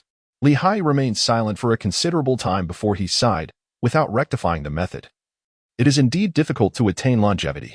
The woodcutter nodded in agreement. Theoretically, one could achieve the right fruits through unconventional paths, yet regrettably, up until now, no examples of such success through these alternative means have been observed. At the very least, Guangxin had not witnessed any. After bidding farewell to his senior brother Jiming, Li Hai intensified his cultivation efforts. During this period, he learned a significant truth. The Lingai Fangcun Mountain and the Sheyue Sanqing Cave, where he resided, were manifestations of Guangxin's spiritual prowess. The patriarch residing within the cave was merely an incarnation of the Bodhi patriarch. This incarnation was sent to this realm to transmit the 3 great true methods and the legacy of 360 alternative paths. Once the teachings were completed, the incarnation would dissipate, and the future of the Fangcun Mountain lineage would depend on the 3 true transmissions and the capabilities of the 12 generations of disciples. The ordinary disciples of the Bodhi patriarch were evaluated based on the 9 transformations skill for their initiation, while the true transmissions each had their own criteria for success. After initiation, it would depend on individual fortune. As the Master's true form does not reside in this realm, being a true Buddha from another domain, the transmission of 2 true methods to us constitutes his entire connection to this world. Thereafter, whether one soars to great heights or stirs up trouble, the Master will not intervene. Junior brother, remember this well. Upon hearing this, Li Hai comprehended Guangxin's meaning with utmost clarity. I understand. Senior brother. Guangxin weighed the axe in his hand and continued, Junior brother, as the heir of the Bodhi longevity technique, endowed with unparalleled wisdom, I place my utmost trust in you. In the days to come, it is you who shall steer the helm of Mount Fangcun. Remember this. As long as I stand, Mount Fangcun shall endure. And as long as Mount Fangcun exists, so shall I. Whenever you encounter difficulties, do not hesitate to seek me out. As long as you uphold righteousness, even if you were to pierce the heavens, it would not be deemed a grave matter. I will always stand resolutely at your side. Li Hai said with a cheerful smile, I understand. Senior brother, I have no intention of going against the heavens. That's good, Guangxin replied, scratching his head in a silly manner, before heading into the mountains to gather firewood. Li Hai had previously observed Guangxin's cultivation, yet he still found it perplexing. The only reason that those who possess the authentic teachings of the celestial master of the slanted moon cannot comprehend Guangxin's practice is that Li Hai's own cultivation is insufficient. Time swiftly passes, and nearly 2 decades have elapsed since Li Hai embarked on his journey into the mountains. At this juncture, the Bodhi fruit within him has matured 9 times, and the Bodhi leaves have flourished in layers upon a single branch, reaching the 9th grade. Presently, Li Hai's magical prowess has transcended a millennium. Among the 36 heavenly techniques, the 5 he initially mastered have achieved great perfection. Furthermore, he has also embraced the true essences of the Kuanyo, Xiaji, Baifeng, and Zhulong, which correspond to the mastery of the 5 thunders, insight beyond barriers, the return of wind and fire, and the invocation of rain, respectively. After reaching great accomplishment in these 5 celestial arts, Li Hai can now summon them within a limited scope without the need for transformation. For instance, the immense strength of carrying mountains and crossing seas can now be effortlessly invoked by Li Hai at any moment. The magnitude of his power is entirely contingent upon the amount of magical energy he chooses to expend. Disciple, a monkey has arrived outside. Go and greet him. On this particular day, Li Hai was engrossed in researching how to achieve the 9 transformations into one and attain the status of a true immortal when suddenly, the Bodhi patriarch's voice resonated, instructing him to welcome a monkey. Upon hearing this, Li Hai immediately recognized the visitor. Sun Yikong, oh Sun Yikong, you have made me wait for quite some time. The journey to the West Illusion Mirror, naturally, is linked to matters pertaining to the journey to the West, which makes it conducive to triggering auspicious omens with substantial rewards. After a century of cultivation in the mountains, he had experienced numerous triggers. Yet apart from the 9 illusory true forms of divine beasts, Li Hai had scarcely obtained anything of value. Now, with the true protagonist finally arriving, Li Hai intended to explore what assistance this central figure of the journey to the West might offer him. The moment he contemplated approaching Sun Wukong, a transformation occurred within the journey to the West Illusion Mirror. On the marsh, there is water. The gentleman employs moderation and deliberation to assess virtue and conduct. Haiyi gazed upon the ominous divination and instantly felt disheartened. Initially, he had contemplated how to cultivate a rapport with this future young acquaintance, yet unexpectedly, such a foreboding omen emerged. Haiyi reflected upon his senior brother Guangxin, whose demeanor appeared to align remarkably with the prophetic signs. With this thought, a sense of caution began to stir within Haiyi. Upon reaching the mountain's edge, he glimpsed the manifestation of divine powers beyond the barrier. On Haiyi's forehead, a singular horn emerges. This is the horn of the Xiaji, capable of discerning the innermost thoughts of mankind. From a distance, one can see Sun Wukong, the magnificent Monkey King, whose entire being is enveloped in the dust of the mortal realm, laden with the weight of karmic retribution. Indeed, it is no wonder that he would later cause such turmoil. He is truly a harbinger of mischief. Haiyi's lips twitched slightly, and he promptly chose to act in accordance with the divination. Haiyi adopted a stern expression as he strode towards Sun Wukong. At that moment, Sun Wukong, eager to learn from his master, quickly tidied his attire upon seeing someone emerge from the immortal's abode as described by the woodcutter. He promptly knelt down, exclaiming, "O venerable immortal, I am ready to begin my studies." Haiyi stepped aside and then reached out, effortlessly lifting Sun Wukong. Sun Wukong was taken aback, exclaiming to himself, "What tremendous strength! He is indeed no ordinary man." It turned out that Haiyi employed the celestial technique of lifting mountains and crossing seas, wielding the divine power of the mountain god, which Sun Wukong, still untrained, could not possibly withstand. "I am not a celestial being. My master is a celestial being." Today, while I was joyfully practicing, my master informed me that a fellow practitioner had arrived outside, instructing me to bring you. "Surely, you must be the one?" Sun Wukong quickly responded, Yes, it is I." "Then come along with me," Haiyi called out, beckoning Sun Wukong to follow. Upon entering, Haiyi observed the Bodhi patriarch sitting upright and dignified in the foremost seat, while his fellow disciples occupied their respective positions, approximately 3 to 5 generations present. Most of the earlier generations had already embarked on their journeys. Haiyi surveyed the surroundings, intending to find a vacant seat within the realm of the high character. However, Bodhi patriarch gently tapped the mat beside him and transmitted a thought. "Disciple, why are you standing there in a daze? Come quickly and take your seat." Haiyi shrugged, trotted over, and took a seat beside Master Bodhi. Sun Wukong observed the true cultivators settling down, bowed in all directions, and finally called out to Master Bodhi, Master. Your disciple sincerely pays homage. Master Bodhi gazed at Sun Wukong's accumulated karma and the exceptional talent of Min Xiu, momentarily hesitating. Such a disciple, if accepted, would surely disrupt the tranquility of this sacred mountain. However, a fine steed deserves a splendid saddle. Sun Wukong indeed possessed extraordinary gifts, perfectly suited to enhance his grand celestial method. With such spiritual essence, it would likely take no more than 3 to 5 years for him to attain immortality, and a decade to graduate as a master. Contemplating this, Master Bodhi inquired, "From whence do you hail?" The Monkey King replied, "I am from the Flower and Fruit Mountain, Water Curtain Cave, in the Ally Kingdom of the Eastern Victory Divine Continent." Master Bodhi, intending to refine Sun Wukong's temperament, deliberately remarked, "What does a deceitful and deceptive individual have to do with the path of cultivation or the study of the law?" Sun Wukong was taken aback, asserting, "Disciple speaks only the truth. There is no deception." Master Bodhi continued, "The Eastern Victory Divine Continent lies across 2 vast seas from my sacred mountain, along with the Southern Jianbu Continent. How could a mere mortal like you arrive here?" Sun Wukong replied, "I indeed fashioned a raft as a vessel, traversing 2 great seas, wandering through the streets in search of immortality, and traversed an entire continent." Seeing the monkey agitated, Master Bodhi ceased his teasing and inquired about his parents. Sun Wukong stated, "Disciple was born of a stubborn stone. I have no parents." Master Bodhi then said, "In that case, you take on the form of a monkey, forsaking your beastly nature. You shall be called Sun, for the ancient moon is In, which is not conducive to cultivation. Is that agreeable?" Sun Wukong naturally had no objections. The master further proclaimed, "Under my tutelage, there exists vast wisdom, akin to the sea of true nature. The 12 words of enlightenment circle around you, and it is fitting that you embody the character for understanding. In the primordial chaos, there were originally no surnames. Breaking through ignorance requires enlightenment. Thus, you shall be named Sun Wukong."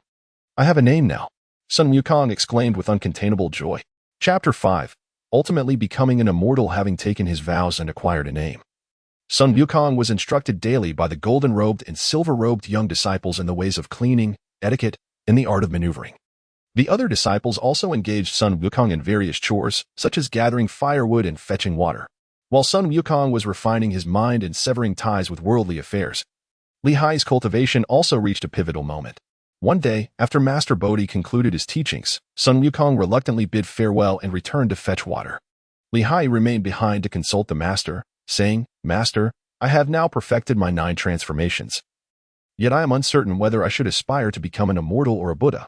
Do you have any guidance for me?" The Bodhi Patriarch replied, "Do you wish to become an immortal, or do you desire to become a Buddha?" Li Hai answered without hesitation, "I desire immortality." The Bodhi Patriarch replied, "You clever one. Very well, I shall elucidate the distinction between immortals and Buddhas."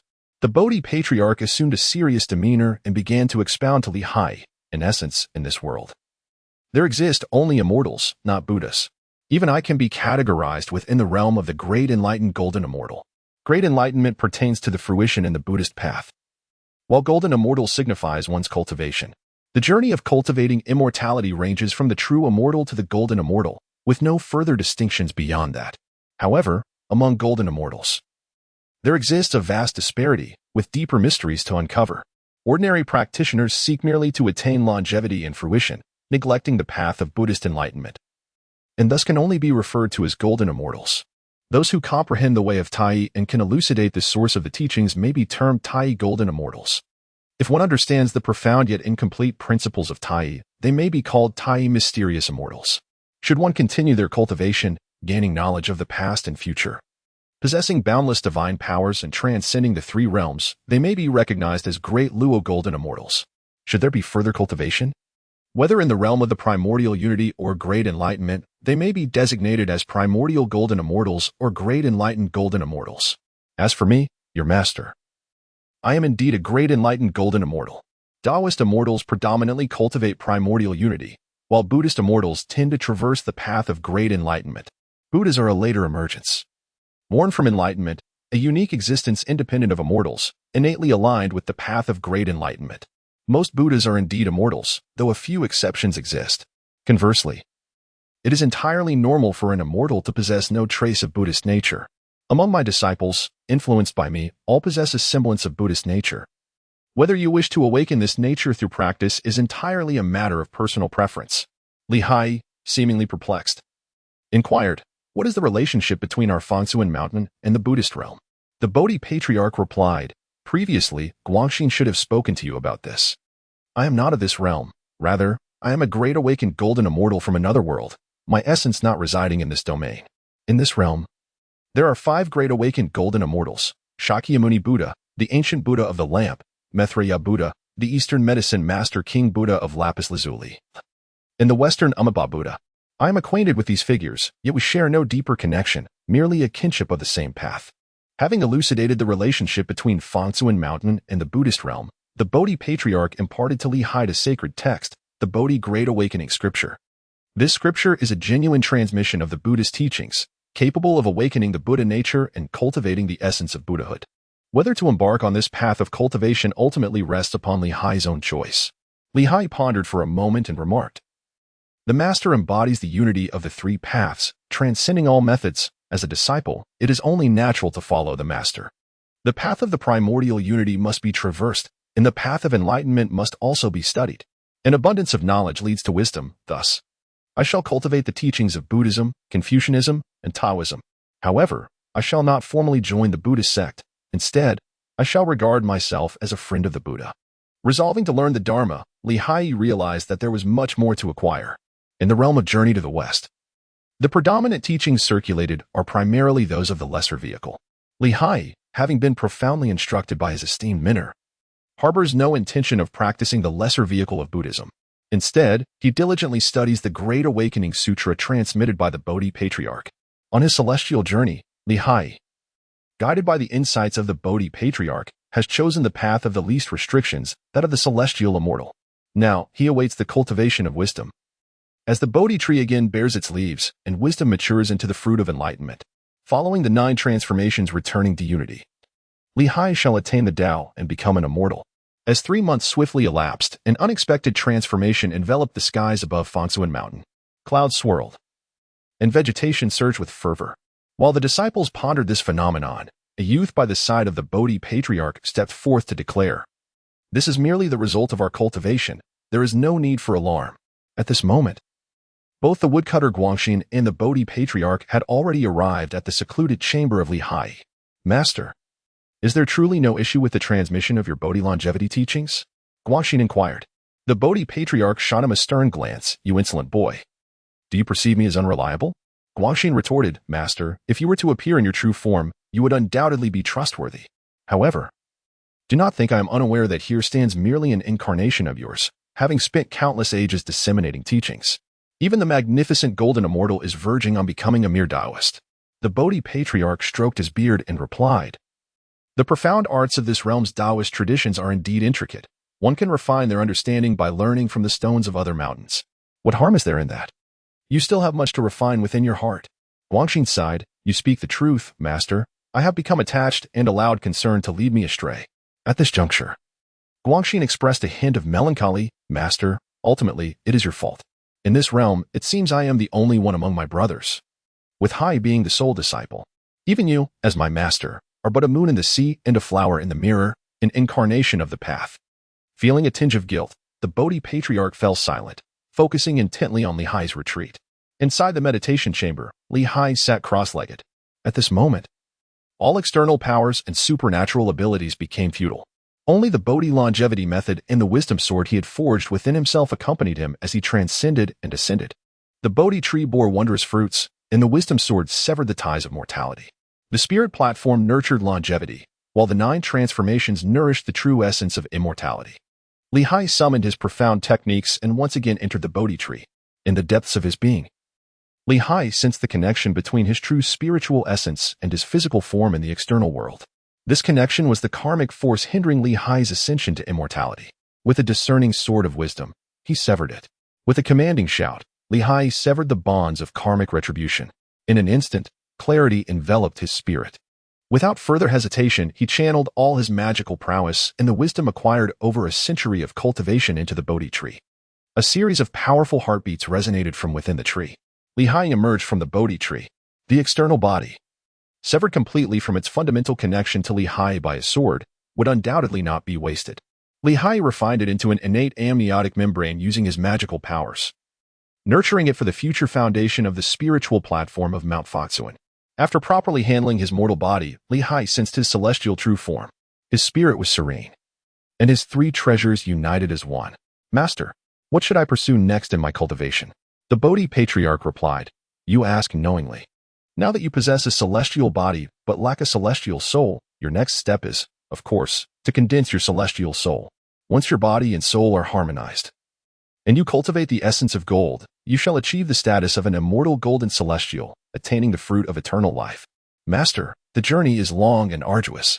I have cultivated for a century, and I have only traversed half of this path."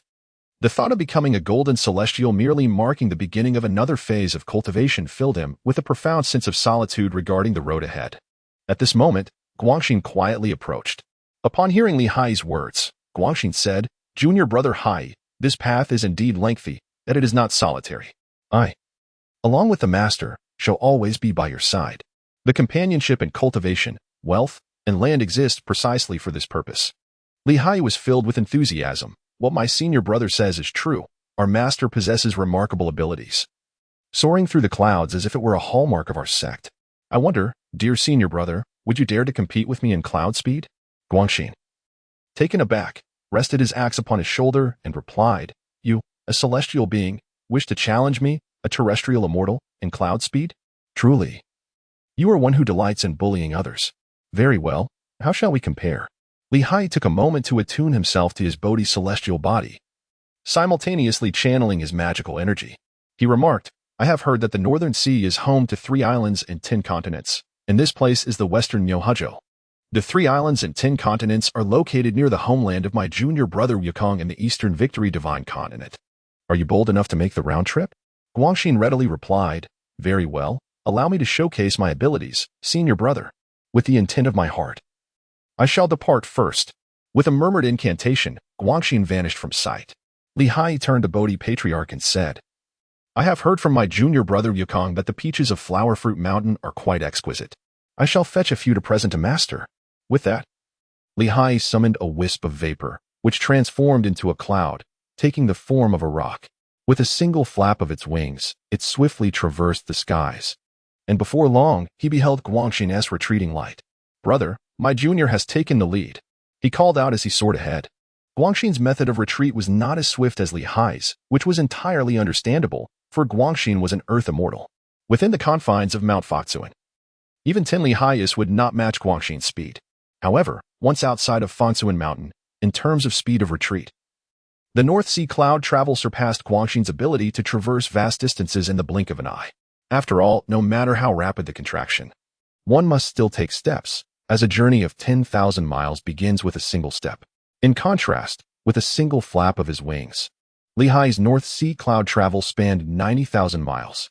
Crossing 2 seas and a continent took him less than an hour. Indeed, Flower Fruit Mountain is a remarkable place, the ancestral vein of the 10 continents and the source of the 3 islands. Its towering peaks and cascading ridges command the vast ocean, while its peculiar rocks and strange formations are countless. Li Hai sought a hill abundant with peaches, plucked several fruits, and awaited the arrival of Guangxin at that very spot. After the passage of another half an hour, Guangxin approached, stepping beside Li Hai. "Junior brother, you are quite swift." Li Hai shook his head. "I have heard that Master possesses several swifter cloud techniques. If you wish to learn them, you may do so. He is not unwilling to teach you." Guangxin waved his hand dismissively. "Why the need for such rapid clouds? Wherever the heart resides, there too lies the destination. If I truly desire to go somewhere, what need have I for riding clouds?" Guangxin practiced the earthly immortal arts, preferring not to wander aimlessly outside. Li Hai cultivates the celestial arts and enjoys wandering about. "Junior apprentice, as you ascend to immortality, what brings you to this flower and fruit mountain rather than venturing elsewhere?" Li Hai remarked, "Senior brother, you are surely aware that although Yukong has yet to embark on his journey, barring any unforeseen circumstances, he shall undoubtedly become our 3rd junior brother. He has come to assist our junior brother in assessing his family affairs, so what is there to discuss?"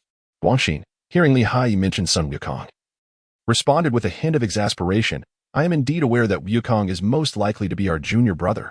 However, you cannot possibly ignore the weight of the karmic ties he bears. Once he has stirred up enough trouble and attained his rightful enlightenment, it will not be too late to engage with him then." Li Hai expressed his disagreement. "Senior brother, you cultivate the earth immortal path and do not practice Buddhism. Why are you so fearful of cause and effect? Moreover, I have heard that within the lineage of earth immortals, there exists a great immortal known as the ancestor of earth immortals, named Zenyuanzi. Is this person truly real?" Guangxin, perplexed, responded, "Indeed, he exists." "Why do you mention this esteemed elder, junior brother?" Li Hai remarked, "I am uncertain about how one should cultivate as an earth immortal. Yet I am aware that Jinyuan Daxian is not like you. He has roamed far and wide, forging friendships along the way.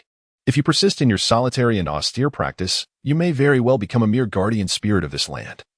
And such a path to cultivation would undoubtedly be misguided. A guardian spirit of the land? My dear junior brother, your words are indeed piercing. Very well. I shall indulge in your whim. Let us venture forth and confront the intricate web of causes and effects that you, Yukong, embody."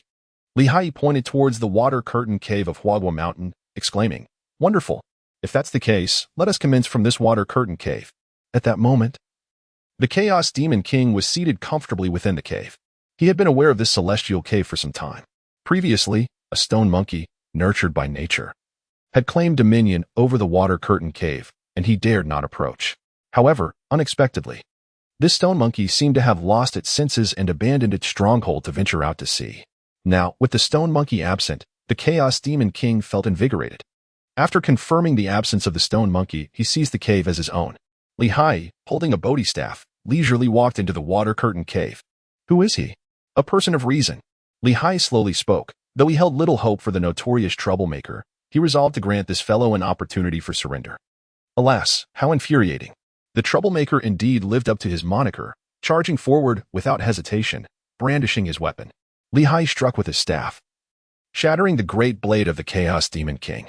Then, focusing his energy, he harnessed the power of mountains and seas, invoking the true essence of the burdened mountains. With a surge of divine strength, he forcefully slammed the Chaos Demon King to the ground, pinning him down relentlessly. "Hero, grant me the clarity of death." The Chaos Demon King struggled, pleading. Haiyi pointed to the seat recently occupied by the mischievous king, saying, "This place belongs to my junior apprentice. You have seized it. So naturally, I must reclaim it." Junior apprentice? Isn't he merely a stone monkey? The last thought of the mischievous king flickered through his mind.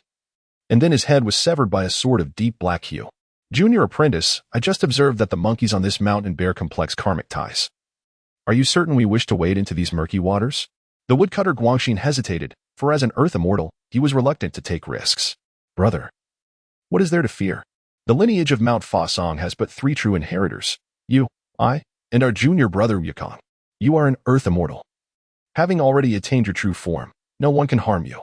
Wukong is already amidst his tribulations. And what of you, junior brother? Your attainment remains unfulfilled. Are you not afraid of jeopardizing your life?"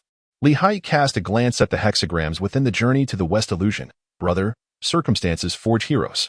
This sword of wisdom must cleave a few foolish men. Otherwise, the path to the Tao may remain elusive." Guangxin, upon hearing Haiyi's words, replied, "As it pertains to the path, it is not amiss to venture forth. Remember, Mount Fangcun will forever be your ultimate sanctuary." Haiyi grinned and said, "Rest assured. My senior brother, I am aware." The 2 brothers joined forces and swiftly eradicated the entire den of the chaotic Demon King. Guangxin inquired, "What shall we do next?" Haiyi, "Of course, I shall return home to share the joyous news with my junior disciple and bring 2 peaches for my master." After speaking, Haiyi, heedless of Guangxin's contemplation, gathered a basket of peaches and soared back to Mount Fangcun. "Master, I have brought you some peaches." Haiyi has not yet arrived, but his voice precedes him. "Hi, could it be that this peach is a gift for me?" Haiyi, "Hiki, if master is unwilling, I shall partake on my own." The Bodhi patriarch sighed and waved his hand, saying, "The bond among you brothers is profound. How could I harbor any reluctance? Bestow it upon whomever you wish." Haiyi performed a respectful bow, carrying a peach, and hurried into the mountains to seek out Sun Wukong. Master, come and see what I have brought for you." Haiyi, inspired by the insights from beyond the barrier, gazed through the rocky crevices and beheld the sullen figure of Sun Wukong. Chapter 6, The Order of Inheritance. "Brother Haiyi?" Sun Wukong queried, somewhat perplexed. Having been initiated for several months, he noticed that others maintained a respectful distance, each engrossed in their own cultivation, steering clear of interference. It was indeed Haiyi who was the first to approach him with the intent of companionship. Haiyi extended a peach from his hand to Sun Wukong, saying, "Try this and see if it pleases your palate." Sun Wukong grinned widely, revealing his teeth, and picked up a peach, taking a hearty bite. Upon tasting it, Sun Wukong was momentarily taken aback. "This peach." Haiyi reached out to touch the monkey's head. "How is it that after spending such a long time in the southern continent, you have grown unaccustomed to the peaches of Flowerfruit Mountain? Brother Haiyi, have you been to Flowerfruit Mountain? How are the red-bottomed macaques faring? And what of the Tongbei monkeys? The mixed-furred ones?" Sun Wukong, having suppressed his emotions for a considerable time, suddenly erupted. Over a decade had passed since he had ventured out in search of immortality. His feelings for Flowerfruit Mountain could not be encapsulated in mere words. His quest for eternal life was also a means to preserve the carefree days he cherished at Flowerfruit Mountain. Haiyi gently caressed the monkey's head once more. "All right, Wukong. I have thoroughly examined Wagwushan for you. It is indeed splendid. Since such an opportunity has arisen, do not squander it by failing to learn the teachings of your master. Remember this. First sever the ties of mortal flesh, and then cut through the bonds of karma. Cultivate a benevolent heart and diligently practice to achieve mastery. The 9 transformations lead to truth, dispelling arrogance and agitation. The 3 calamities reveal the essence of one spirit. In the primordial chaos, there were no surnames. To break through ignorance requires Wukong's insight. The opening of the spiritual platform illuminates the path ahead, as myriad paths converge to yield a singular, righteous outcome. Previously, Guangxin had imparted a hint to Haiyi. Now, Haiyi offers a piece of wisdom to Sun Wukong, having undergone his master's trials. Haiyi understands well that the path of Bodhi often involves tempering disciples before imparting true knowledge. Furthermore, all things begin with 1, develop into 3, establish themselves in 5, flourish at 7, and reach their zenith at 9. Those who can endure trials lasting over 7 years shall become true inheritors, while those who persevere for 3 years may receive teachings from the lesser paths.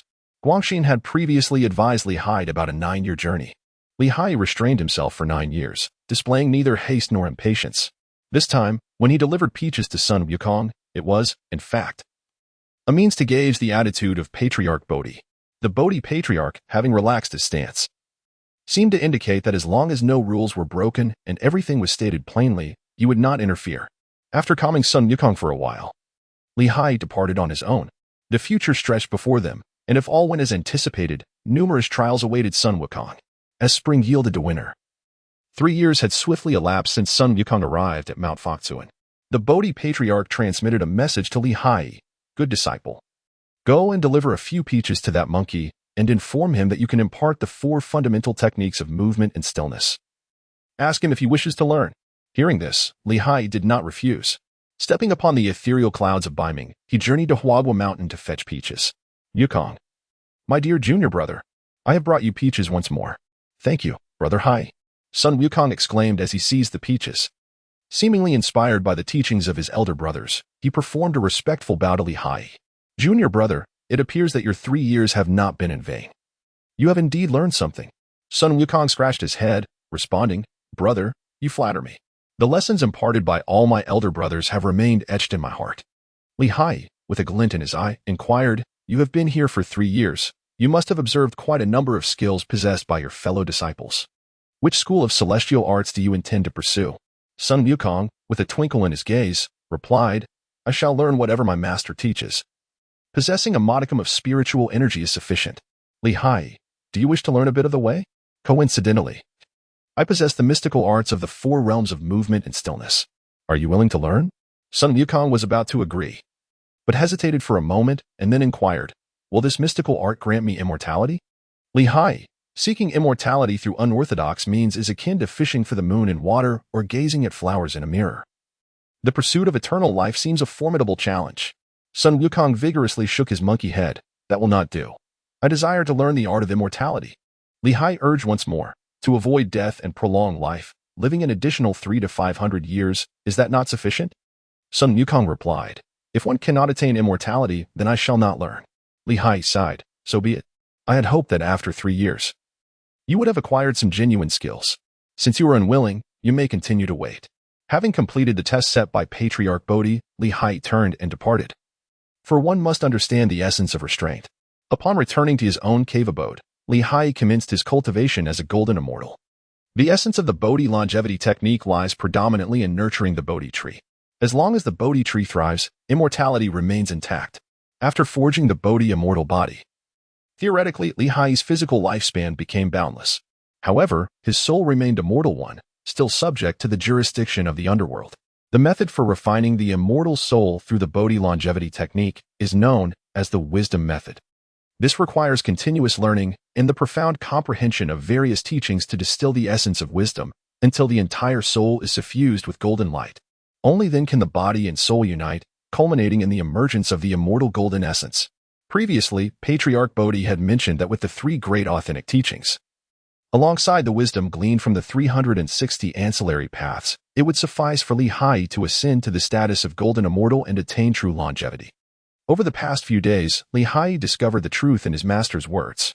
In less than 3 years, he had only mastered 90 teachings from the art of characters, and the essence of wisdom had already coalesced 1/3 of his immortal soul.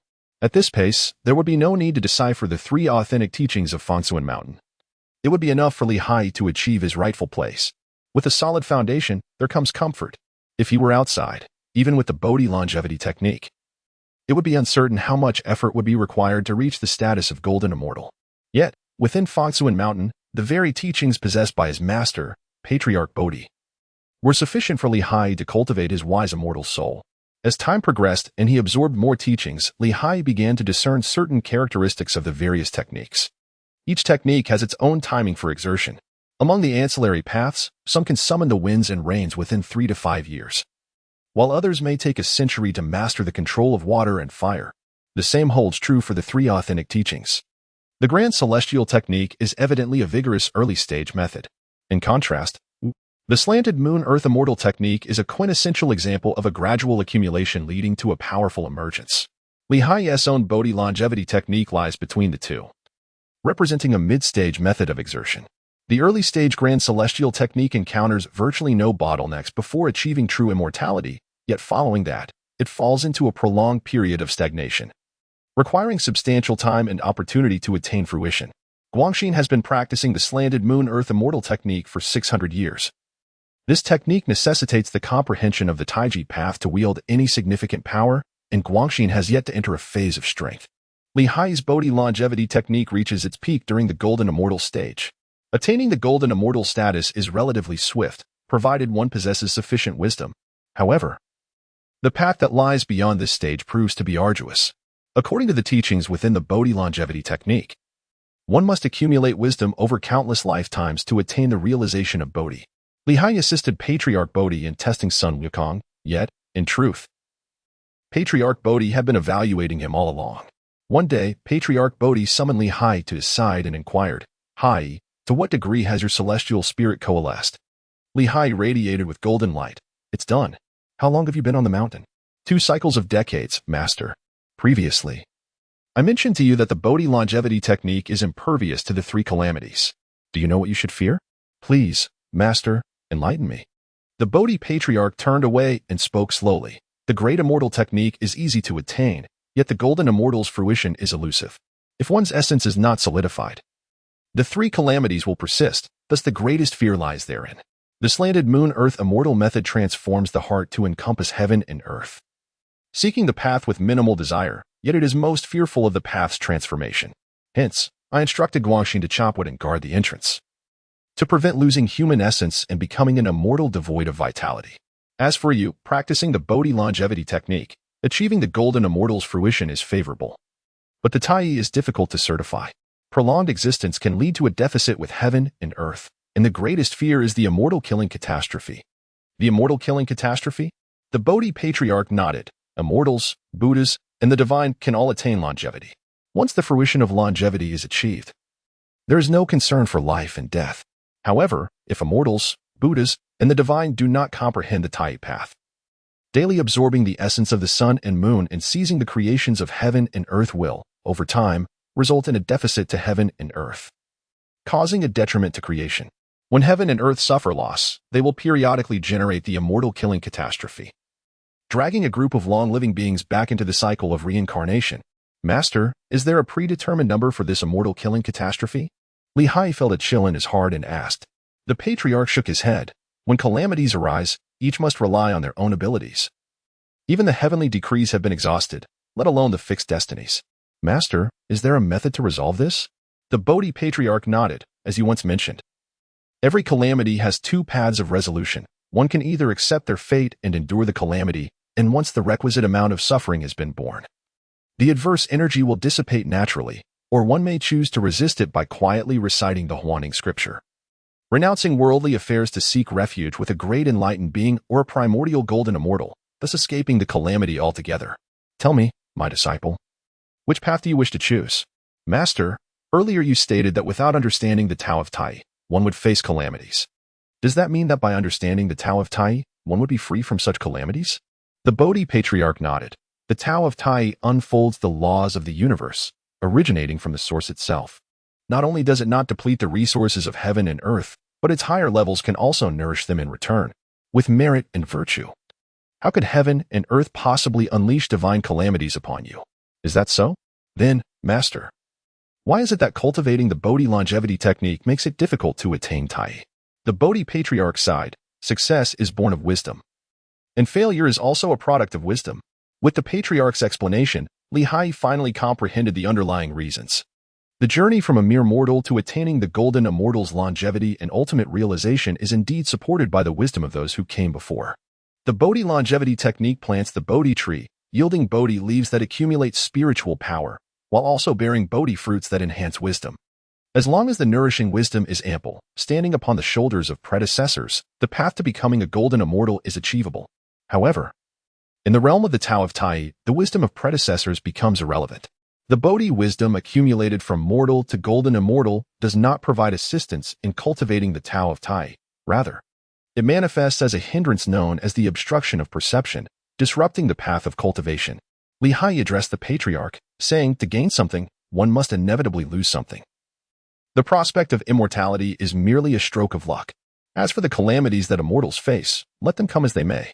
The Bodhi patriarch expressed some concern and inquired, "Disciple, how fares your cultivation amidst the transformations of the heavenly and earthly spirits?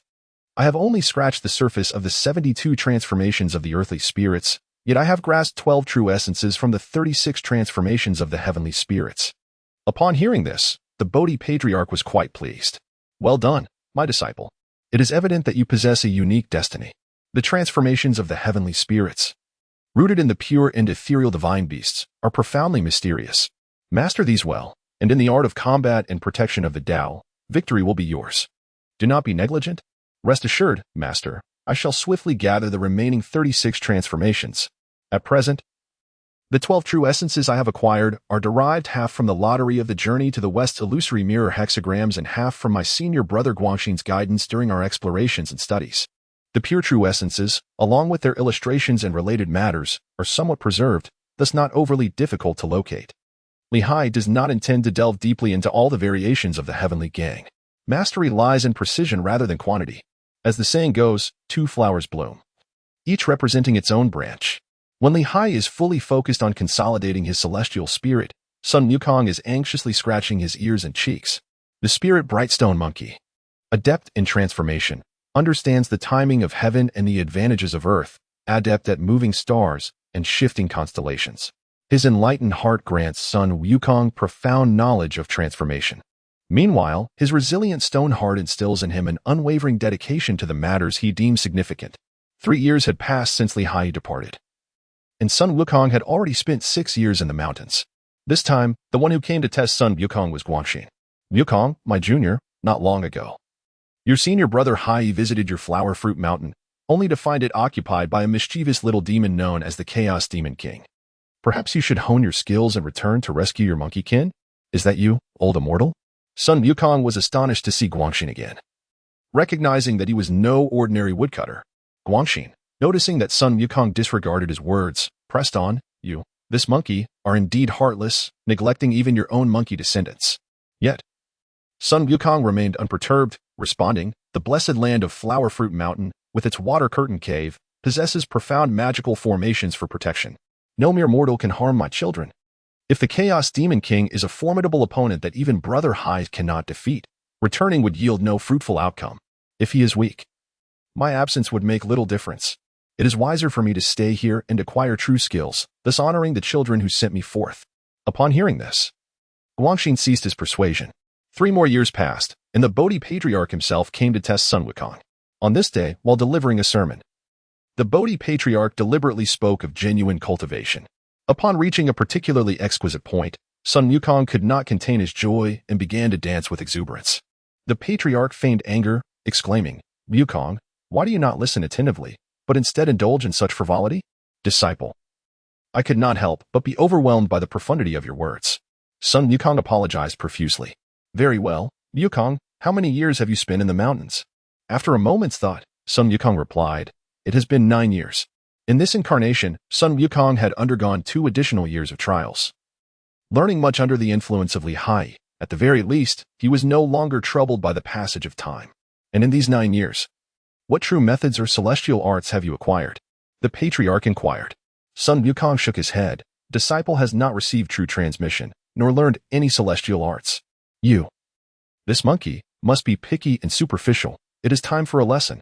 Since Haiyi had previously tested Sun Wukong's dedication to the path, the Bodhi patriarch adopted a different approach, striking Sun Wukong 3 times before turning his back, casting a final glance at him. "You, this monkey, are truly disrespectful," driving the patriarch away. "Indeed, indeed." A chorus of fellow disciples voiced their grievances. Meanwhile, Sun Wukong remained in place, pondering the deeper meaning of the patriarch's actions. In the distance, Haiyi hovered in midair, invisible to the eye, while Guangxin stroked the axe in his hand, shrouded in a veil of radiant light. "Brother Haiyi, do you believe Wukong is capable of grasping the profound mysteries?" Haiyi nodded without hesitation. "Of course." "Such confidence? Wukong, you are indeed the stone monkey." Chapter 7, Transformation. In the stillness of midnight, the silver disk hung in the trees, while the golden crow concealed itself. Sun Wukong stealthily approached the resting place of Patriarch Bodhi. Aware that he had arrived too early, Sun Wukong knelt in anticipation. As the clock struck midnight, Patriarch Bodhi ceased his feigned slumber, rolled up his sleeves, and turned to sit upright. Good monkey. Why do you come to seek me in the dead of night instead of diligently studying by day? Sun Wukong bowed repeatedly, saying, Master, if you strike me 3 times and turn your back to the heavens, is it not to summon me for the teachings at this hour? Master, your disciple sincerely seeks the path. Please impart upon me the true immortal arts. Patriarch Bodhi nodded in satisfaction, slightly tilting his head, and chided with a smile, Guangxin, Haiyi. Have you seen enough? Why do you not come out? Master, the 3rd junior brother is still bowing. Master, this monkey is quite clever. Guangxin, Haiyi. Sun Wukong was taken aback to discover that his 2 close senior brothers, Guangxin and Haiyi, were indeed present. Patriarch Bodhi spoke. Wukong, among my disciples, there are 3 genuine teachings and 360 peripheral paths. The methods of the periphery, learned from others and slightly refined for the convenience of practitioners, cannot be deemed true teachings. The ones who can truly be considered my disciples are just you 3. Have you not met your elder and 2nd senior brothers? Sun Wukong was astonished and hurriedly paid his respects. Thank you, elder brother and 2nd brother, for your guidance. Guangxin sighed. 3rd junior brother, henceforth, refrain from expressing thanks. If you can temper your temperament and avoid causing trouble, that would suffice. I added, junior brother, the elder brother is rather shy and reluctant to show his face. If you need anything, just seek me out. Maintain your integrity and do not engage in misdeeds. If you encounter trouble, do not hesitate to come to me. Patriarch Bodhi laughed and scolded. Oh, you 2 rebellious disciples, am I here merely for you to discipline your fellow disciple? How audacious. As he spoke, the Bodhi staff within Li Hai's body flew out spontaneously, striking Guangxin and Li Hai's heads thrice. Li Hai clutched his head, exclaiming, Master, please do not strike me. I fear I may become foolish. Meanwhile, Sun Wukong stood nearby, relishing the misfortune. The Patriarch Bodhi cast a sidelong glance, observing the scene without reprimanding anyone. Wukong, he began. As a luminous stone monkey endowed with remarkable intellect and exceptional comprehension, possessing a steadfast heart and transcendent aspirations, I hereby formally accept you as my true disciple. Do you consent? Sun Wukong bowed deeply once more, proclaiming, I am willing. I am willing. The Patriarch continued, Wukong, within the lineage of Bodhi, there exist 3 authentic celestial techniques, the Great Heavenly Immortal Technique, the Slanting Moon Earth Immortal Method, and the Bodhi Longevity Skill. Which would you choose to learn? With a glint in his eye, Sun Wukong replied, I wish to learn the one that grants longevity. The Patriarch turned to Haiyi, remarking, It is no wonder you are drawn to this monkey, he is indeed of the same ilk. Truly, one who associates with vermilion will become red, and one who associates with ink will become black. Li Hai interjected, Junior brother, the true teachings of the 3 gates are the methods of attaining immortality. Upon hearing this, Sun Wukong's eyes sparkled with excitement as he bowed once more and replied, Then I shall learn the art of longevity. Patriarch Bodhi nodded in agreement, saying, Very well. The Supreme Heavenly Immortal Technique is the most efficient for cultivating power and achieving longevity. Thus I shall instruct you in this profound art. As Patriarch Bodhi began to impart his teachings, Li Hai and Guangxin discreetly withdrew to avoid any appearance of impropriety. Although Li Hai possessed the cultivation methods of the Supreme Heavenly Immortal Technique, the master-student relationship encompassed more than mere techniques. It included many personalized insights and even numerous secret skills. Even among brothers, it was inappropriate to inquire too deeply. Such knowledge was akin to Guangxin's axe techniques and Hai's North Sea cloud traversing, concealing many secrets meant solely for the initiate's understanding. Li Hai observed that the Bodhi Patriarch had accepted Sun Wukong as his true disciple, and his long-ago water festival hexagram finally seemed to resonate with the hexagram's implications. Unlike the previous hexagrams that bore no tangible rewards, this particular hexagram's subject was none other than Sun Wukong, one of the undeniable protagonists of Journey to the West. Indeed, as the Journey to the West illusionary mirror shimmered, a string of magical sea-calming pearls emerged from within, and upon closer inspection, there were precisely 24. Jiaogongming sea-calming pearls?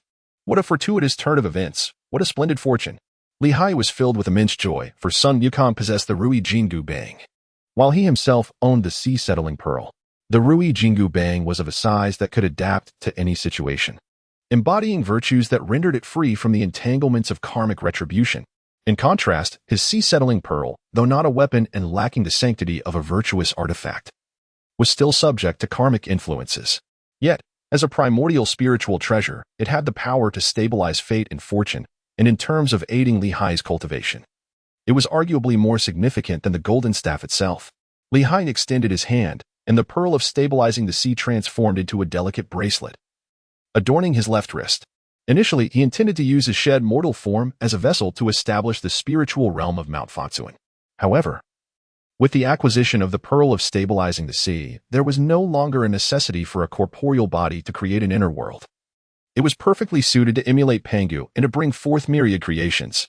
Li Haiyi, within the realm of Ling Tai, witnessed the flickering of wisdom's light as the sword of insight shimmered unpredictably. Soon, a strategy began to take shape. Li Haiyi dedicated himself to the study of the sea-calming pearl. After a thorough investigation, he confirmed that this artifact originated from the genre of Hong Wang novels, many of which intersect with the Journey to the West. Naturally, the illusory realm of Journey to the West could also yield treasures from the fanfiction world, thus compensating for Li Haiyi's deficiencies. As the treasures derived from the journey's illusion are directly recognized by their masters, the restrictions on the 24 sea-calming pearls were smoothly refined by Li Haiyi. In a mere 3 years, the sea-calming pearls had entirely conformed to Li Haiyi's essence.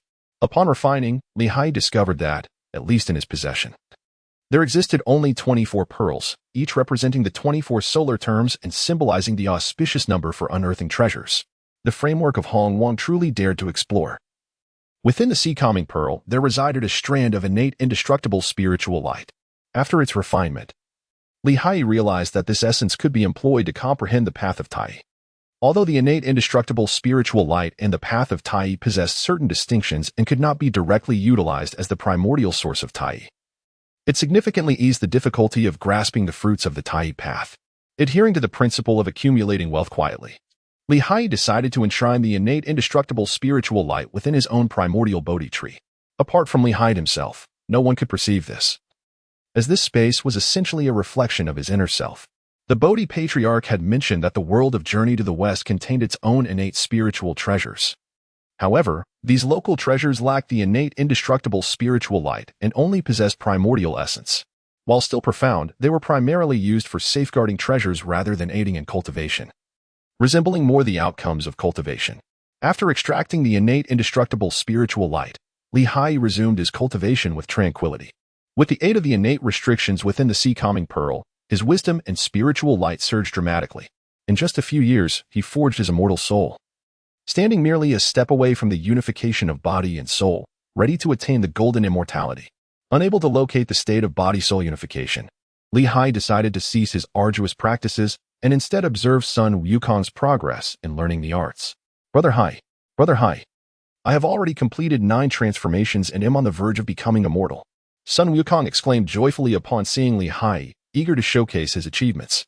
Li Haiyi, far from dampening the mood, joined in with praise, exclaiming, "Indeed, Master Wukong, your prowess is remarkable. It took me a century to attain immortality." Upon hearing Li Haiyi's words, Sun Wukong felt an even greater joy swell within him. My master, indeed, speaks no falsehood. He teaches me swiftly, and so he does. Though your cultivation progresses rapidly, Wukong, you must understand that every gain comes with its losses. Admonished the master. Sun Wukong, unfazed, responded, I am aware, master. You have mentioned that the great immortal technique is easier to grasp than the true immortal path. Yet the true immortal grants eternal life while the golden immortal status seems trivial.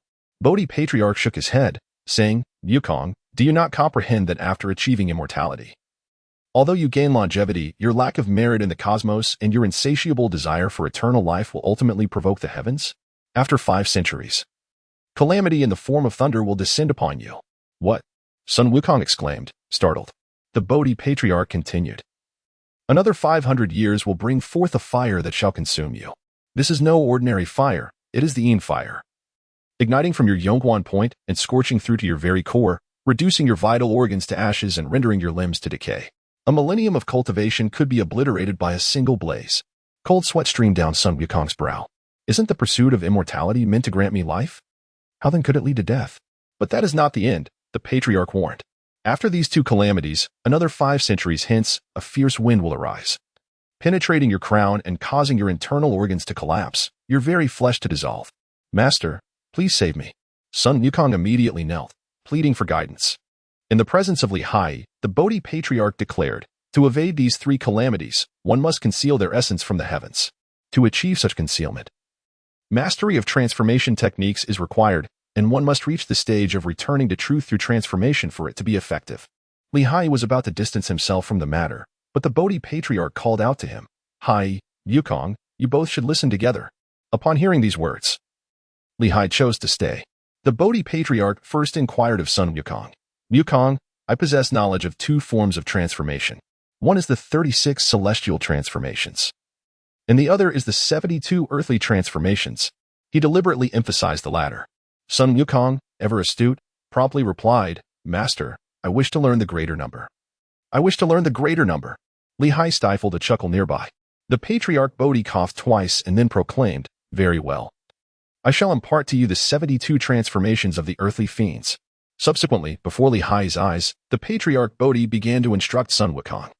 Haiyi mastered the transformations of the celestial and terrestrial phenomena through self-study, while son Wukong was fortunate enough to receive hands-on instruction from the Bodhi patriarch. Upon hearing this, it became evident that much was gained from such guidance. Unfortunately, Haiyi primarily focused on the 36 transformations of the celestial phenomena. Once the teachings were completed, the Bodhi patriarch remarked, Wukong, your senior brother Haiyi has thoroughly learned the transformations of the celestial and terrestrial phenomena, yet he primarily specializes in the celestial transformations. Do you know why? Son Wukong replied, Disciple does not know. The patriarch continued, Wukong, as my true disciple, I will teach you the 72 transformations of the terrestrial phenomena. But I shall not instruct you in the celestial transformations. Do you understand why? The disciple shook his head in confusion. The patriarch then said, Haiyi, your senior brother Guanxing, whom I taught the 36 transformations of the celestial phenomena, has only practiced 3 of those transformations. Do you both know why? Haiyi and son Wukong exchanged a glance and simultaneously bowed, saying, Disciple is ignorant. Please teach us, Master. Patriarch Bodhi extended his hands, turning them in unison, signaling for son Wukong and Haiyi to observe. Upon looking, both Haiyi and son Wukong discerned something amiss. Master, is this the energy of the earthly fiends and the heavenly gangs? Haiyi was uncertain. The patriarch Bodhi nodded. Indeed, Wukong, you are a naturally born stone monkey, a spirit of the earth's essence, innately attuned to the energy of the earth's malevolence. By mastering the transformations of the earth's malevolence, not only will you achieve results with half the effort, but should you reach the stage of spiritual awakening, each transformation will grant you an additional life. These are not mere false lives of substitutes. They are genuine lives with substantial roots and origins in the universe. This is a unique talent bestowed upon you. The enlightened stone monkey can transform, and this is no mere exaggeration. Even your senior brother Haiyi or senior brother Guanxing cannot replicate it. 72 transformations of the earth's malevolence. 72 lives? Son Wukong exclaimed with joy, finally comprehending the divine ability his master had imparted to him. What about me? Haiyi inquired.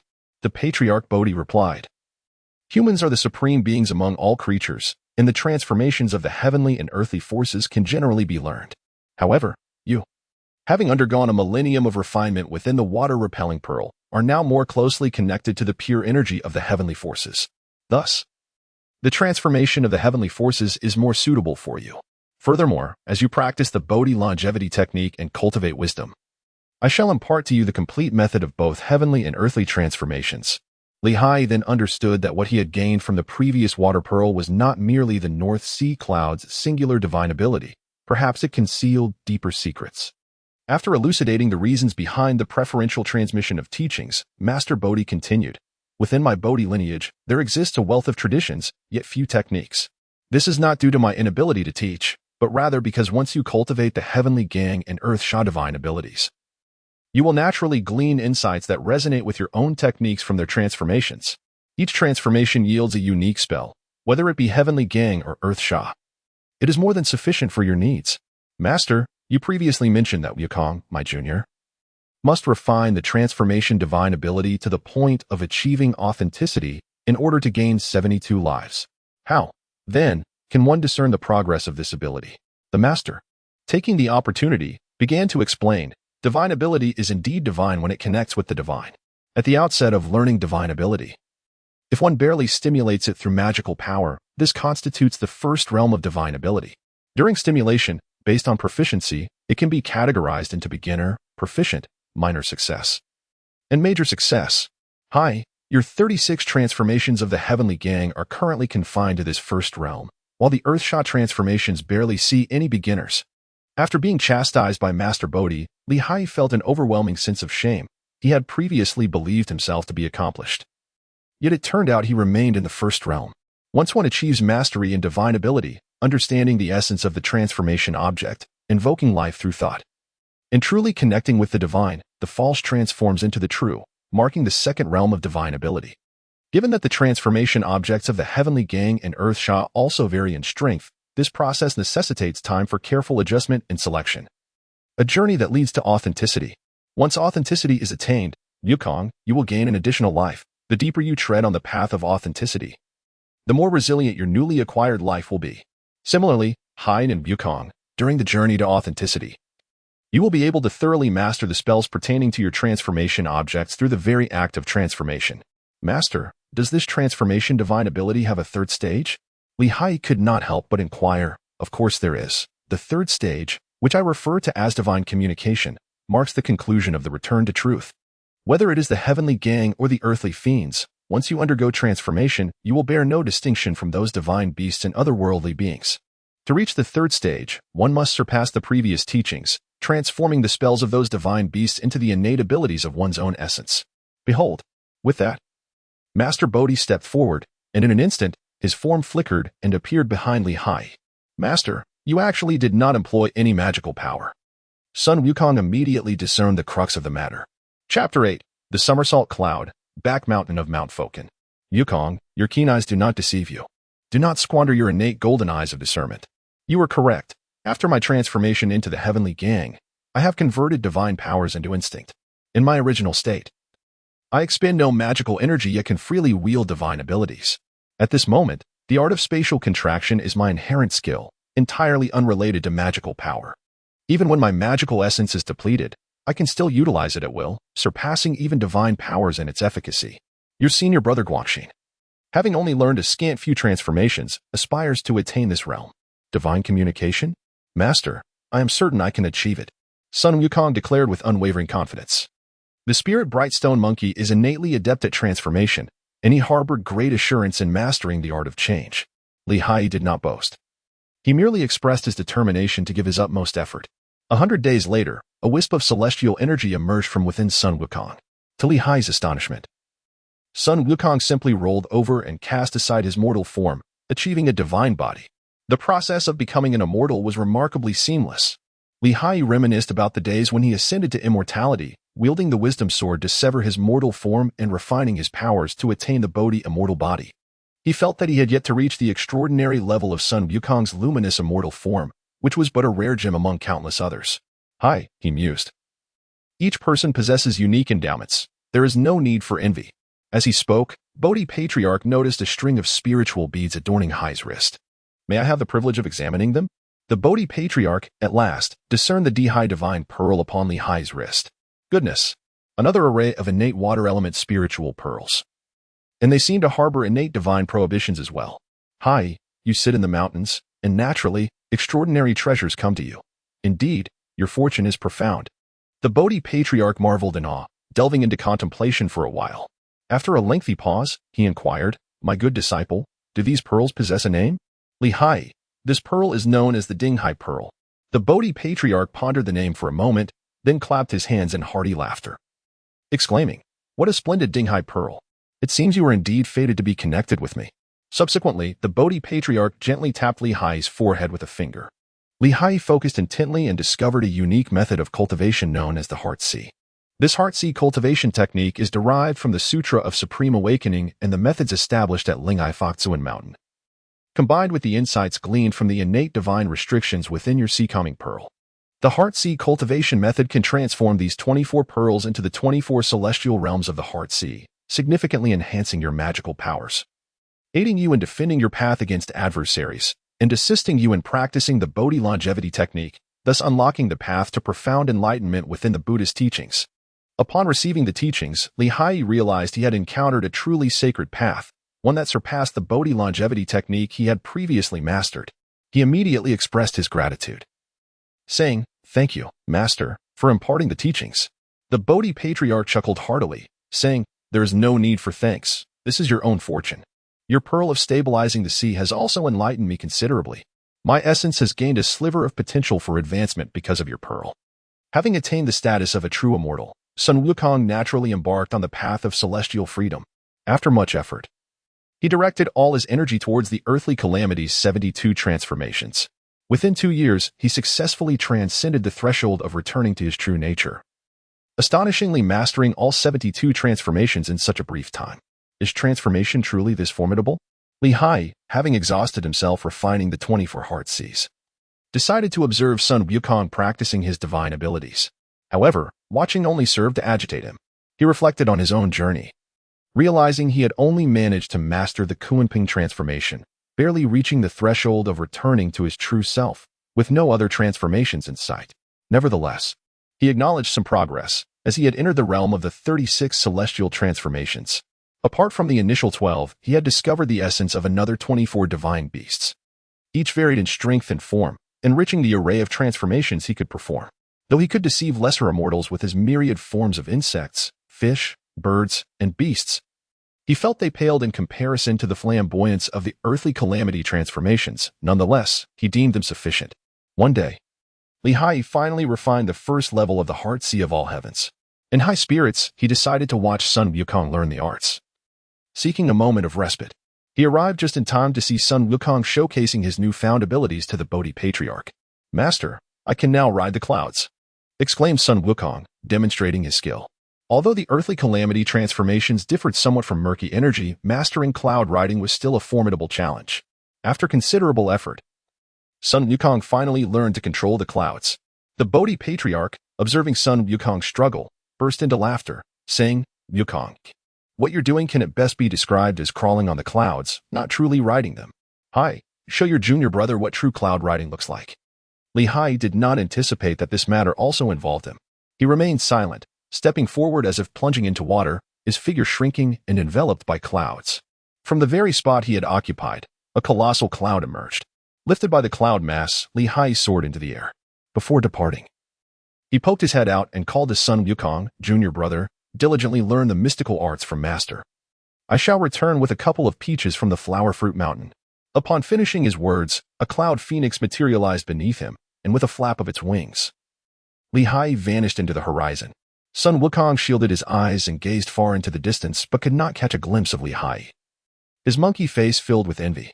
"Wukong, within a single day, traversing the 4 seas, this is what it means to ride the clouds. What do you think? Do you wish to learn?" Sun Wukong eagerly gestured, "Master, teach me, please teach me." Bodhi Patriarch continued, "You are quite the impatient one. I noticed that when you ascended the clouds, you first performed a somersault. Therefore, I shall teach you the somersault cloud." "Somersault cloud? Is it fast?" The Bodhi Patriarch replied, "Indeed, it is remarkably swift. Your elder brother Haiyi practices the Northern Abyss Cloud, which embodies the essence of freedom. With a single flap, it can traverse 90,000 miles. The somersault cloud I am about to impart is swifter still. With one somersault, you can cover 180,000 miles, 18,000 miles faster than your brother. That's precisely what I wish to learn." 2 hours later, Haiyi returned to Mount Fangcun. At this moment, Mount Fangcun was situated in the western Bulhazhou. If one were to leisurely fly, a round trip to Flower Fruit Mountain would take just over an hour. Upon his return, Haiyi observed Sun Wukong diligently practicing his somersaults. Haiyi finds it unsurprising that individuals of the celestial path often commence their cloud riding with a particular essence of truth. The somersault inherently embodies the notion of liberation and unrestrained freedom. Therefore, it is entirely reasonable that ascending upon the somersault cloud necessitates the act of performing a somersault. The swiftness of the somersault cloud's flight is, indeed, quite natural. Haiyi turned to look at Patriarch Bodhi and noticed that his aura had become increasingly ethereal. With a touch of melancholy, he remarked, "Master, the final flaw of Brother Wukong has been rectified. It seems that it won't be long before you dissipate, will it?" With a flicker, Patriarch Bodhi appeared beside Haiyi and said, "Haiyi, do you realize that you are a variable? Originally, without you, I intended to cast you, Brother Guangxin, and Brother Wukong out to fend for themselves. As for the Bodhi longevity technique, Guangxin could inherit it. However, by a twist of fate, I gained you as my disciple. And thus, I changed my mind. In the future, the lineage of Mount Fangcun will be entrusted to you. After my dissolution, I shall return the golden and silver garments to the Bodhi realm, and the remaining brothers will be your responsibility. From this day forth, the Bodhi lineage shall belong to you." "What? Me?" Haiyi was incredulous. "Indeed, you. My dear disciple, you cannot fathom how much your arrival has disrupted my plans. Initially, I believed Guangxin to be a simple-hearted child, devoted to his cultivation and averse to trouble. I had no intention of burdening him with worries and had intended to entrust him to the esteemed Zhenyuan Daxian, allowing him to serve as a disciple. The Shiyue celestial arts were, after all, insights I acquired through discourse with Zhenyuan Daxian. And having such a reliable protege would render my time spent in learning from him worthwhile. And what of my junior brother Yukong?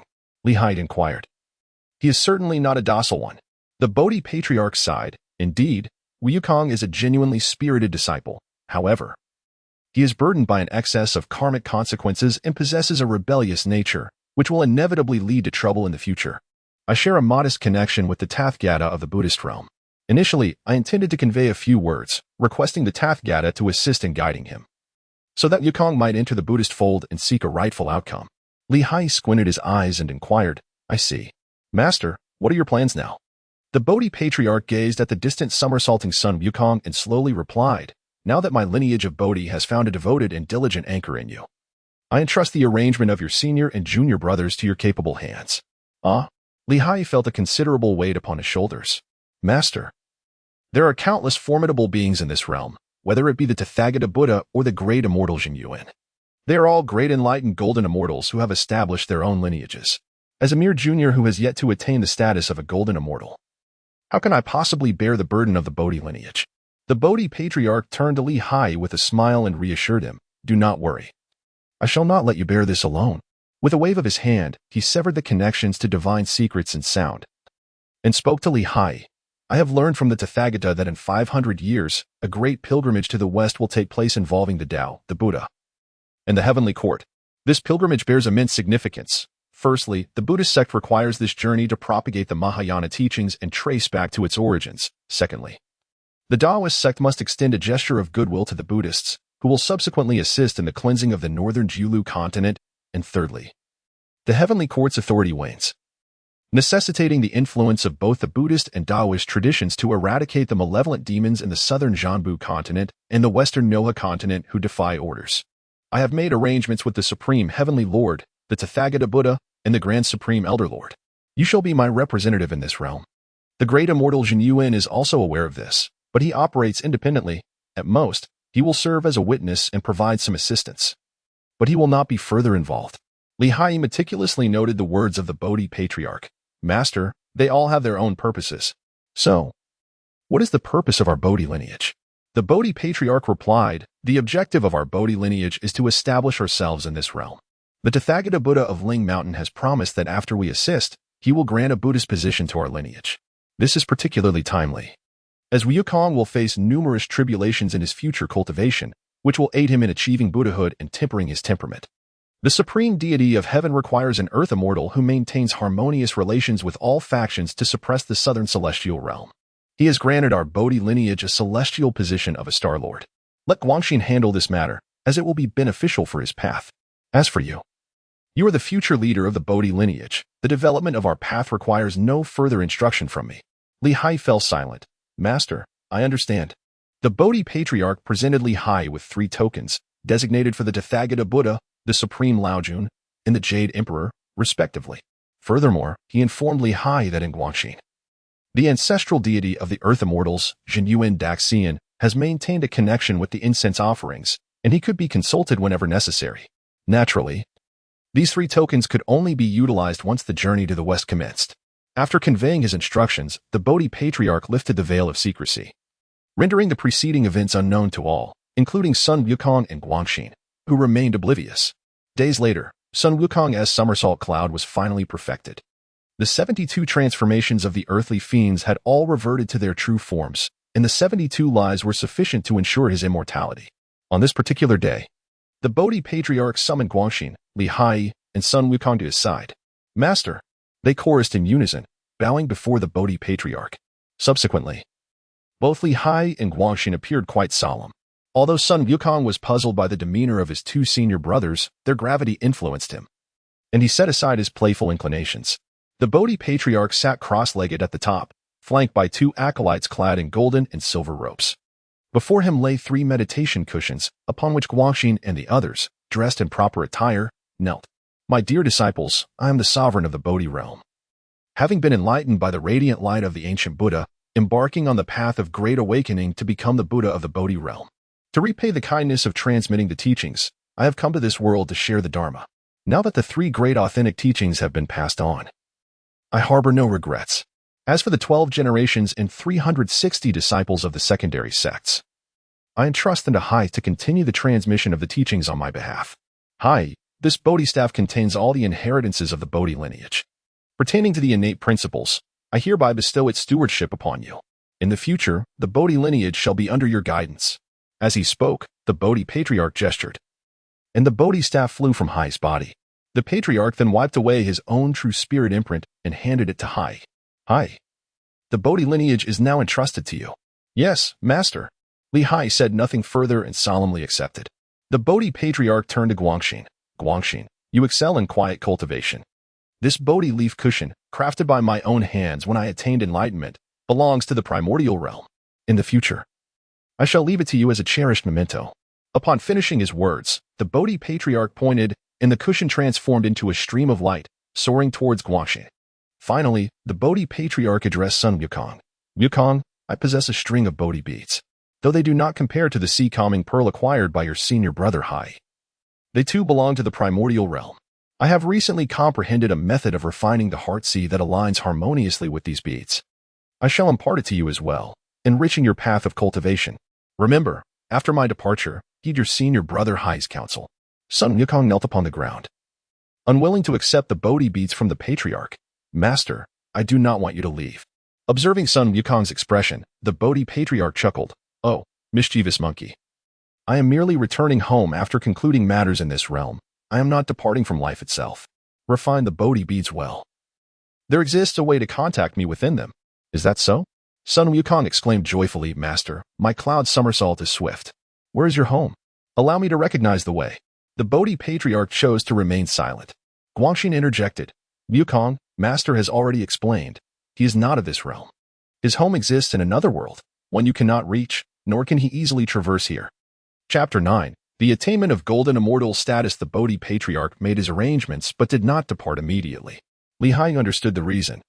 The Bodhi patriarch was waiting for him to attain the fruition of the golden immortal.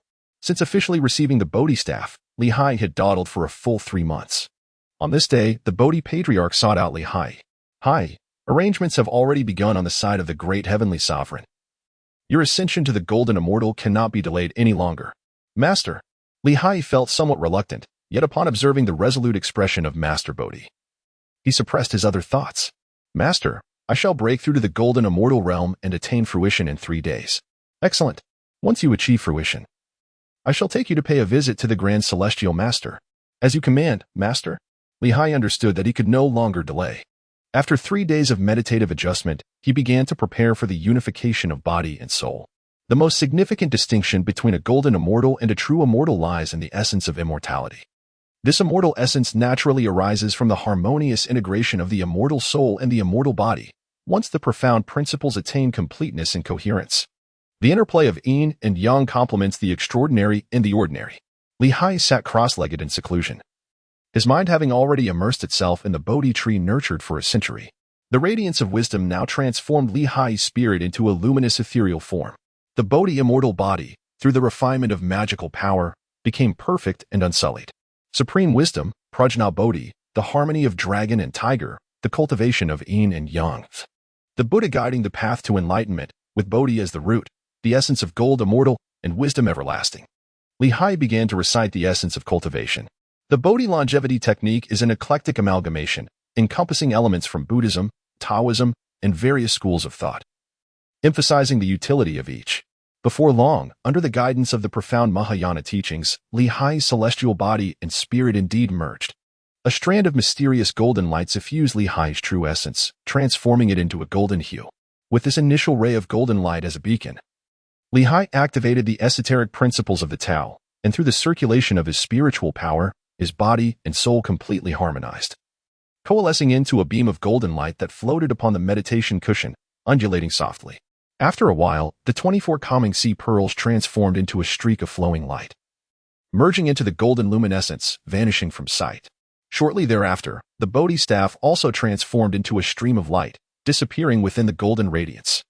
Within the spiritual realm of Haiyi, he transformed into a golden figure, wielding a Bodhi staff in his left hand, standing upon the sea-calming pearl, and holding the Xuanhe wisdom sword in his right.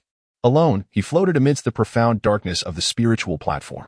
The spiritual platform, though small, housed celestial mountains, with the slanted moon and 3 stars opening the cave of fortune. The heart sea of the pearl served as the foundation, while the Bodhi staff discerned clarity from chaos. The wisdom sword severed the chains of illusion and reality, its golden light illuminating the gates of truth and deception. The Bodhi, as the very essence of existence, upheld the heavens and the earth as the old body merged with water, giving rise to myriad forms of life. As Haiyi diligently channeled his mystical incantations and treasures, a small universe gradually unfolded, a realm contained within the depths of his heart sea, spanning roughly 10,000 miles. Amongst it stood a colossal Bodhi tree, shimmering with immortal golden light, supporting the heavens.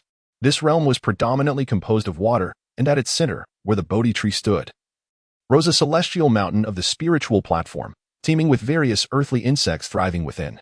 In the more distant reaches, ethereal divine beasts occasionally emerged from the waters, showcasing their powers and adding a touch of creation to this world. These divine beasts were mere phantoms, manifestations of the true essence Haiyi grasped during his cultivation of the celestial transformation. Once this realm was established, Haiyi devoted all his energy to refining it. Under the impetus of his magical powers, the celestial mountains, the cave of fortune, and the Bodhi tree continued to expand. Time passed, the changes gradually ceased. The once ethereal elements of this realm began to solidify as Haiyi's powers flowed into them. The Bodhi tree, which had once supported the universe, slowly faded into the void, leaving behind an independent existence, a world within the heart sea. According to the heart sea refinement method, Haiyi needed to establish a total of 23 such worlds, alongside the current one, to form the grand array of the 24 solar terms within the heart sea, ultimately creating an infinitely potential true heart sea world. At that point, the potential of the heart sea world would rival that of the Bodhi Patriarch's realm. However, even if Haiyi succeeded in his refinements, it would still pale in comparison to the world of Journey to the West, where there were at least a dozen beings of equal stature to the Bodhi Patriarch. Upon completing the foundational refinement of the first heaven of the heart sea, Haiyi activated the immortal golden light, reshaping his newly attained celestial body. The essence of immortality coalesced into his celestial form, and the celestial aura transformed into a pristine white scholar's robe that adorned him. "Hi, it appears your breakthrough has progressed smoothly." The Bodhi Patriarch discerned that Haiyi was indeed in a splendid state. "Master, I have successfully attained the Bodhi longevity technique and the golden immortal's true fruit." Haiyi gently tapped his crown, and a beam of golden light surged forth, transforming into a magnificent cloud of celebration that floated serenely in the air. This resplendent cloud shimmered in golden hues, revealing the faint silhouette of a colossal Kunping, frolicking freely within. At the heart of the cloud thrived a Bodhi tree, its vitality radiating with vigor. The Bodhi tree branched into 9 limbs, each adorned with over 100 Bodhi leaves, among which were nestled numerous ripening Bodhi fruits. Beside the tree lay a sword of deep black, the sword of wisdom, which lingered gracefully among the Bodhi leaves. From within the Bodhi tree emanated a luminous essence of wisdom, occasionally illuminating the leaves, on which intricate and enigmatic runes began to crystallize. As Haiyi's thought stirred, amidst the auspicious clouds, an ethereal manifestation of himself appeared, seated cross-legged beneath the Bodhi tree. Upon his knees rested a Bodhi staff, while his left hand held a string of calming sea beads, and his right hand formed a sword finger, deftly wielding the flying wisdom sword. With the emergence of Haiyi's apparition, peculiar divine beasts began to flutter forth from the auspicious clouds, each radiating an extraordinary divine light. The Bodhi Patriarch gazed upon Haiyi's auspicious clouds, nodding in satisfaction. Auspicious clouds are the manifestations of the fruition achieved by cultivators who have attained the golden immortal status, symbolizing immortality. Each strand of auspicious cloud represents the root of magical power, and each phenomenon is the source of divine abilities. Upon reaching the Tai stage, one generates the 5 chi of morning origin, while the Deluo stage reveals the 3 flowers gathering at the crown.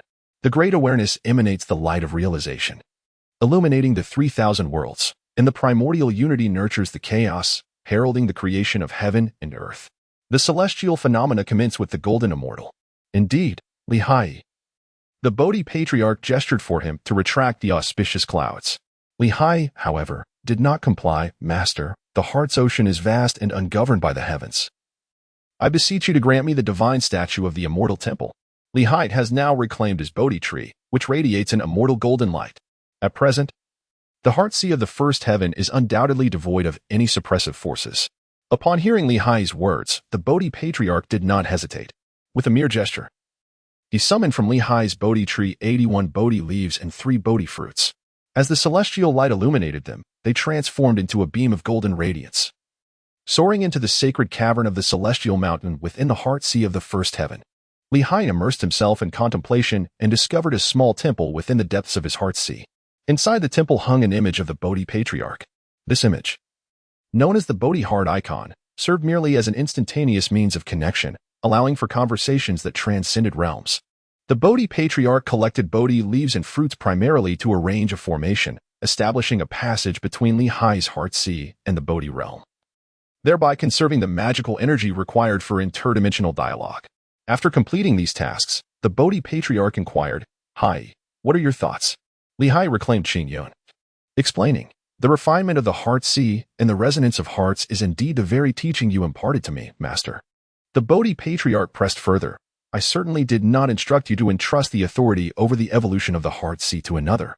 Li Hai chuckled and said, "Master, drawing upon the wisdom of others, evolving the heavens, and assisting my cultivation, surely this is a harmonious balance? Yet, should one proceed in such a manner, your vast sea of consciousness may no longer belong solely to you." The Bodhi patriarch expressed a hint of regret, saying, "Do you not cherish the divine pearl of stabilization? Such a splendid treasure?" Li Hai shook his head and reassured, "Master, rest assured. I shall only entrust the main temple of the 24 heart seas to those I truly trust. As for the Ding-Ai God pearl, it is but an external object. How can it compare to the significance of cultivation?" The Bodhi patriarch sighed, "You possess an admirable nonchalance. Before attaining great enlightenment, I could never part with such a precious treasure. What Li Hai has just done is to actively open the myriad realms of the heart sea and the celestial principles therein, in exchange for the rapid evolution of this world. The wisdom birthed during this evolution will be collected by Li Hai, transformed into a luminous essence of wisdom, thereby enhancing his cultivation. In return, Li Hai will relinquish his dominion over the myriad realms of the heart sea." After a moment of contemplation, Master Bodhi remarked, "Given your expansive vision, your previous intentions now seem rather petty. Haiyi, are you willing to part with 9 out of the 24 realms of the heart sea? Indeed, what use do I have for such extensive territory?" Li Hai is indeed generous, and the divine pearl of the sea is undeniably a treasure. However, the most crucial innate, indestructible spiritual light has already been refined and secured by him. As for the pearl itself, it has become somewhat inconsequential. Master Bodhi calculated that, at present, he needs to secure 3 positions each from the Buddhist sect, the Taoist sect, and the heavenly court, which would suffice to exchange for the survival rights of the Bodhi lineage. With interests intertwined and a steadfast moral compass, coupled with the backing of the great enlightened golden immortal, no one would dare to provoke such a power. After contemplating the path of survival for the Bodhi lineage, Master Bodhi revealed a smile. Initially, he had no intention of establishing a foothold in the 4 great continents, merely wishing to be a passerby. Yet now, it seems that leaving behind a contingency in this realm is not entirely out of the question. Li Hai was promoted to the golden immortal rank, and Guangxin could perceive the signs, while Sun Wukong remained oblivious, continuing with his practice of the earthly fiend transformation. After solidifying his cultivation for several days, Patriarch Bodhi brought Li Hai towards the southern heavenly gate. Due to the prior submission of a greeting letter, the Jade Emperor arranged for the Star of the White Tiger and the 4 heavenly kings to welcome them. "Greetings, Star of the White Tiger." Patriarch Bodhi elegantly waved his whisk and performed a respectful bow. The Star of the White Tiger, a golden immortal of the highest order, was significantly less powerful than Patriarch Bodhi. However, he was an ancient practitioner who attained enlightenment early. While his cultivation was not particularly high, his methods were extraordinary. The Star of the White Tiger, once a formidable deity of death in his youth, had now, under the guidance of the great emperor, focused on enhancing his cultivation, resulting in a notably gentler demeanor. Dressed in a blue-green Taoist robe, the Star of the White Tiger appeared as a venerable immortal, holding a whisk in hand. Li Hai bowed respectfully to the Bodhi patriarch before the illustrious Taibai Jinxing. Unlike the mischievous Sun Wukong, he was acutely aware of the formidable nature of Taibai, who was not to be trifled with. The esteemed Taibai Jinxing acknowledged Li Hai with a nod, recognizing that he had attained the status of a golden immortal. no longer among the common masses, thus worthy of being addressed as a fellow practitioner. The Bodhi Patriarch, filled with pride, introduced, "This is my second disciple, known in the mortal realm as Haiyi. Haiyi, this venerable figure is the Lord of the Taibai Star, an old friend of mine. It is an honor to meet you, esteemed Taibai."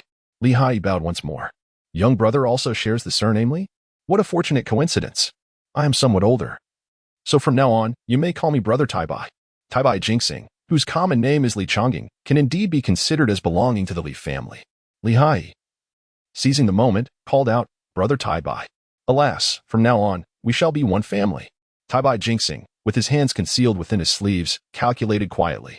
Though he could not ascertain everything, he easily discerned Haiyi's age.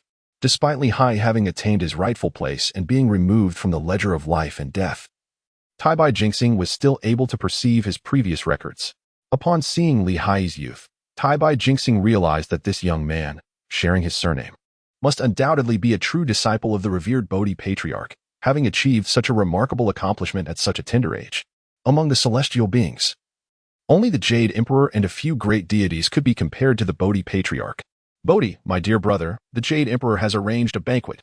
Let us proceed."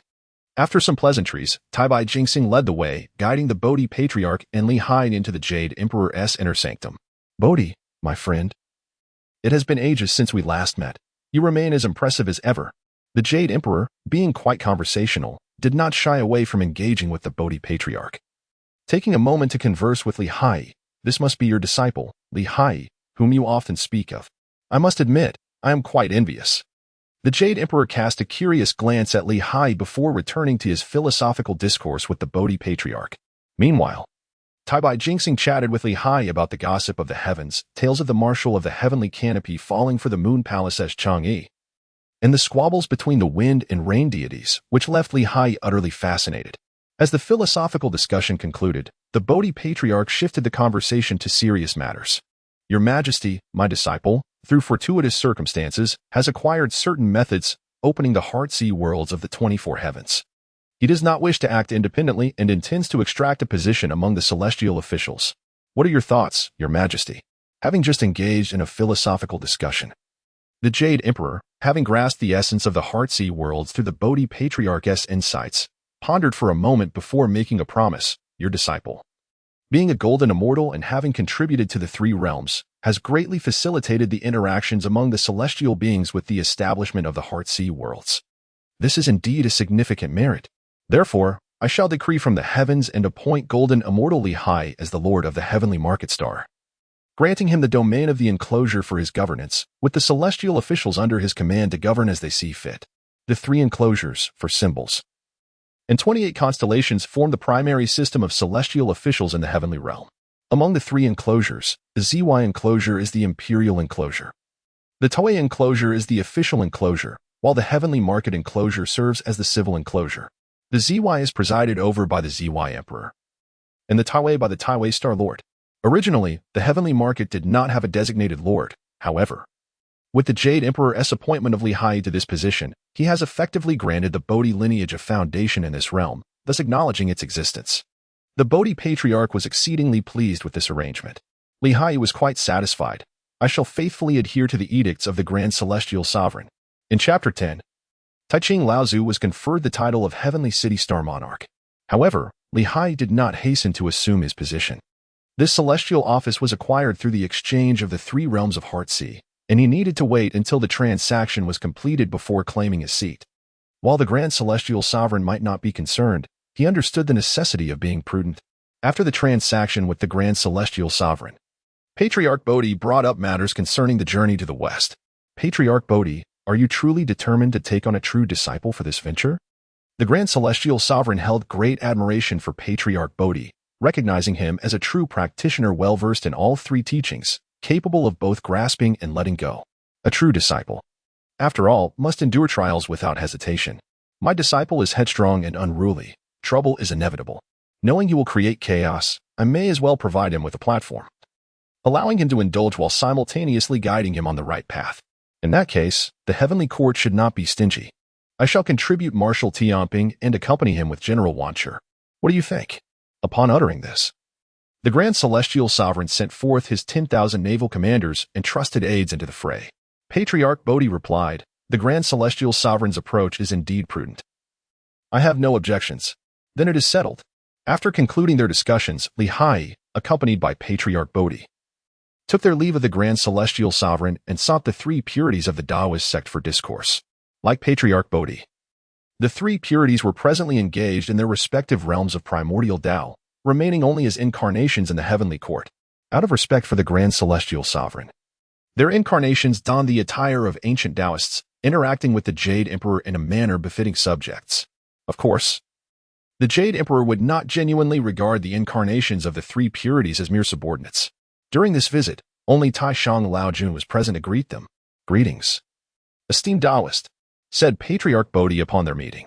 Taishang Laojun, clad in a crimson Taoist robe and exuding a warm demeanor, replied, "Ah, it is you, Patriarch Bodhi. Young one, fetch me 3 9-changing purple gold pills." "Yes, master." The attendant promptly entered the inner chamber and soon returned with 3 small boxes containing the precious pills. Patriarch Bodhi graciously accepted the 3 9-changing purple gold pills and stated, "In light of your generous gift, I too cannot be stingy. My disciple has obtained a treasure capable of refining the heart sea across the 24 realms. I shall offer 3 heavens to my fellow Taoists as a token of goodwill, if it pleases you." Upon hearing this, Taishang Laojun calculated with his fingers and remarked in wonder, "This must be the young Taoist Haiyi. Truly fortunate, indeed." He offered a bow, saying, "The old Taoist expresses gratitude on behalf of my 2 junior brothers to the heavenly city-star monarch. Do not belittle this junior. For my heart-sea realms, guided by intention, serve as a splendid venue for the Taoists to engage in discourse. This offering to the heavens stems from fortune. And as I cultivate wisdom through the path, contributing the heart-sea realms is beneficial for my practice." Taishang Laojun was not surprised. He understood that Patriarch Bodhi relished spreading knowledge and seeking wisdom. The Tao is not distant from people, yet people often distance themselves from it. The Taoist sect welcomes learning from others. After discussing the Tao with Taishang Laojun, Patriarch Bodhi broached the subject of the journey to the west and the Monkey King. "Since you are willing to part with a disciple, I shall invest in your pupil and stoke the fires of his journey." Ultimately, the 3 pills found their way into Haiyi's possession. The 9-changing purple gold pills were capable of enhancing one's magical powers, making them perfect for Haiyi's cultivation of the heart-sea realms, thus allowing him to repay his debts ahead of schedule. After bidding farewell to Laojun, Haiyi inquired, "Master, is it now time to seek out Buddha Tathagata?" Patriarch Bodhi confirmed his intuition.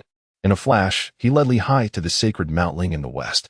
The splendor of Ling Mountain was breathtaking, resplendent with gold and jade, beyond imagination. Everywhere radiated the golden light of arhats, and streams of immortal essence coursed through the air. It was evident that many practitioners of Buddhism had attained true enlightenment here. "Patriarch Bodhi, have you come to debate Zen with me?" As Bodhi's Buddha light shone forth, the great illumination enveloped the entire Ling Mountain. The practice of Buddhism and awakening brings forth benefits to fellow practitioners of enlightenment. There is only gain, never loss. After a profound exchange on Zen, Haiyi garnered significant insights. Haiyi's cultivation of the Bodhi longevity skill, although enriched by the essence of various philosophical schools such as Taoism and Confucianism, fundamentally derives from the Mahayana Bodhisattva's practice of the 6 perfections within Buddhism. Under the guidance of Jiuguang, his innate Buddha nature was immediately awakened. Buddhism teaches that all beings possess Buddha nature, if one is aware in heart, whether a monk or a layperson. They are true Buddhas. Conversely, if one remains unenlightened, even donning a monk's robe and reciting scriptures does not confer genuine monkhood. As he engaged in Zen discussions with his master and the Tathagata, Haiyi distinctly sensed a radiant awareness blossoming within the depths of his heart, illuminating his essence. It was as if he had truly come to life, his authentic self awakened, no longer ensnared by external distractions. The sublime teachings of the Ling Shan possessed an intrinsic allure. Furthermore, due to his cultivation of the wisdom perfection through the Bodhi longevity skill, this awareness was remarkably pure. "Bodhi friend, your disciple appears to be an excellent candidate for Buddhist practice." The Tathagata, intrigued, contemplated inviting Haiyi into the Buddhist fold. However, the Bodhi patriarch shook his head in refusal. "Shakyamuni Buddha, my disciple must remain to uphold the facade. Do not dwell upon him. My 3rd disciple, Sun Wukong, could indeed serve as a conqueror of demons." Upon hearing this, the Tathagata, with a mere thought, surveyed the 3 realms and 6 paths, swiftly discerning Sun Wukong's origins. "The Bodhi friend, being generous, remarked that the Buddhist community indeed welcomed practitioners of pure cultivation, and those fond of battling demons were few. Thus, this matter would be taken up in Lingshan. Shall we exchange the three heavens and the ocean of hearts for a rightful position for Yukong? The Bodhi patriarch returned the favor. The Tathagata, bowing his head in agreement, responded, Amitabha, Lingshan, it is settled. After reaching an accord with the three great figures, the Bodhi patriarch escorted Li Haiyi back to Mount Fangcun. He then summoned Guangxin and Sun Wukong. Guangxin, Haiyi, Wukong, there remains cultivation to be done in my Bodhi realm. Having concluded affairs in this realm, it is time for farewell. Master, Guangxin and the others bowed deeply, filled with reluctance. The Bodhi patriarch, with a smile upon his face, expressed his satisfaction. This journey through this realm has indeed blessed me with three remarkable disciples. It is a worthy endeavor. My dear disciples, you are all destined for longevity and immortality. Do not indulge in such girlish sentiments. When your cultivation reaches fruition, there will be a time for reunion. This time, the Bodhi patriarch did not linger. Before their eyes, he transformed into a stream of light and vanished. Watching the now empty Three Stars cave, Guangxin was filled with melancholy. Sun Wukong, momentarily bewildered, turned to Li Haiyi. Haiyi, what shall we do next? Guangxin, equally curious about Li Haiyi's plans, directed his gaze toward him. Indeed, junior brother. As the leader of the Bodhi lineage, you should take the initiative. Li Haiyi tightened his grip on the Bodhi staff, pondering for a considerable time before arriving at a conclusion. Brother Guangxin, junior brother Yukong, our master once stated that in this realm, there should be 360 disciples of the minor sects, alongside 3 true successors. Presently, the true successors are indeed here. Yet we still lack a full 24 disciples from the minor sections. Therefore, our foremost task at Mount Fangcun is to gather disciples on behalf of our master, ensuring that his merits are fulfilled.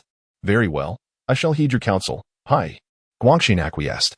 Li Haiyi promptly began to delegate tasks. Senior brother, our Bodhi lineage is currently short of 24 peripheral disciples.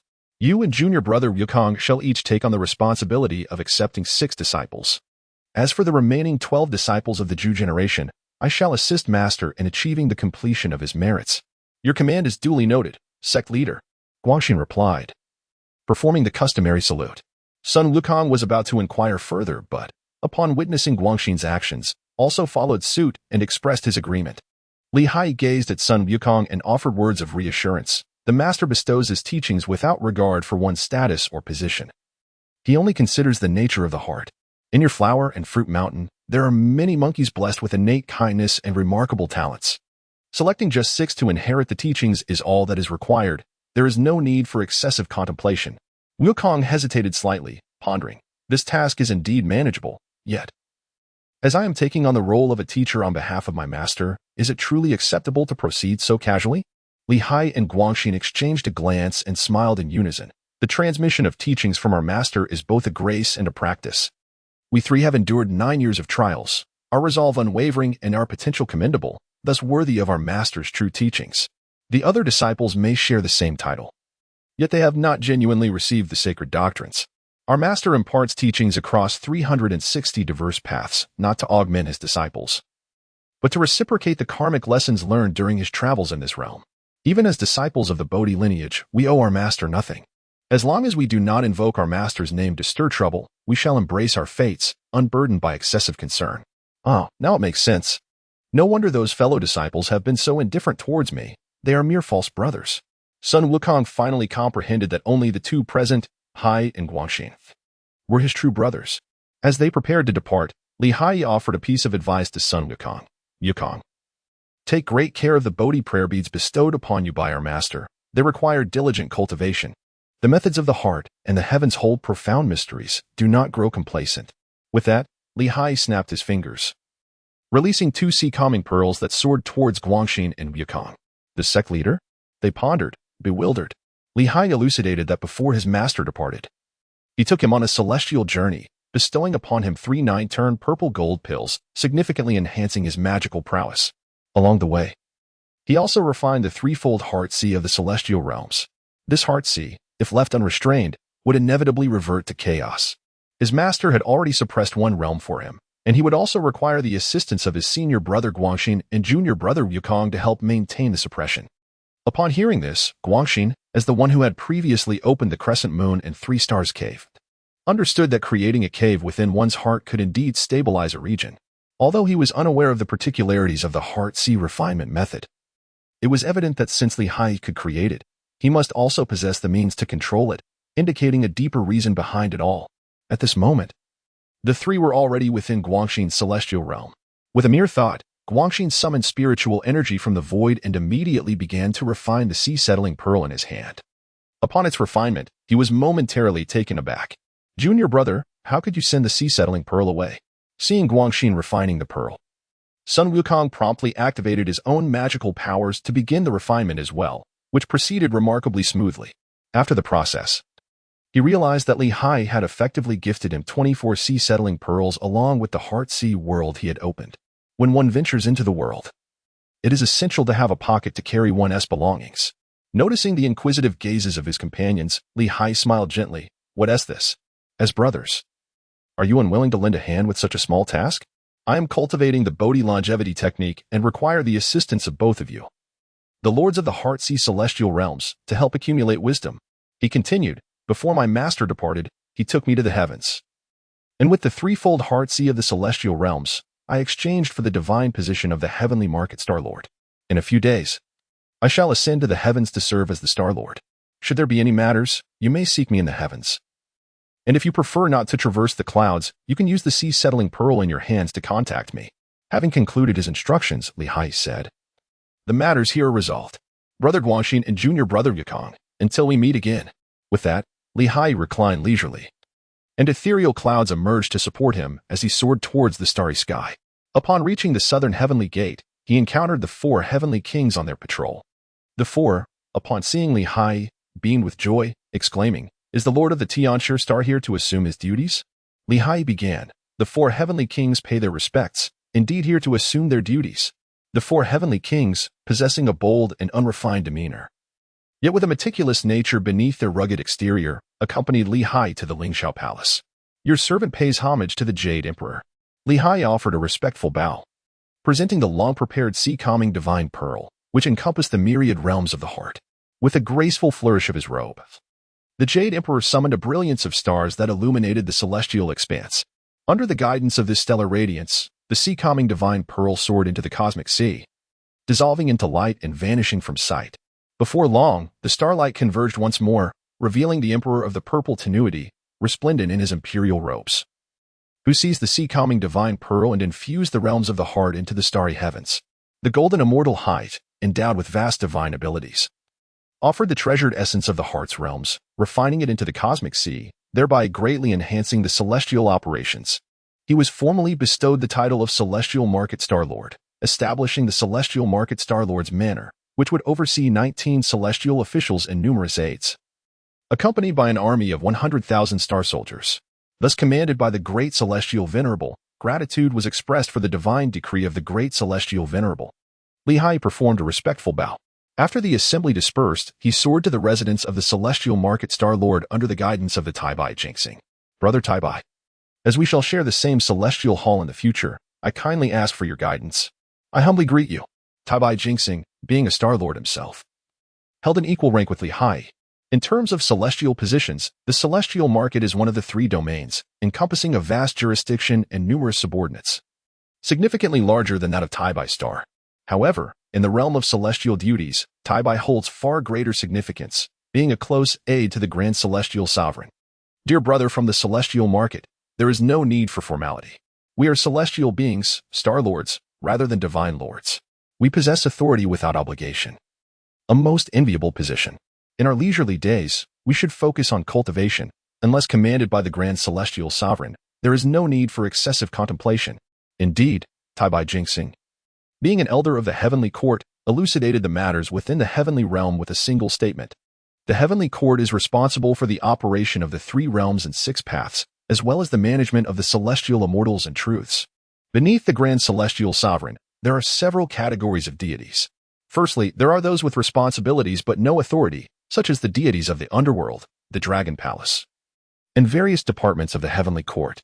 Secondly, there are those with both authority and responsibility, such as various marshals, heavenly kings, and deities presiding over different realms. Additionally, There are those with authority but no responsibility, primarily consisting of Star Lords, Immortal Lords, and the esteemed figures of the 5 directions and the 3 pure ones.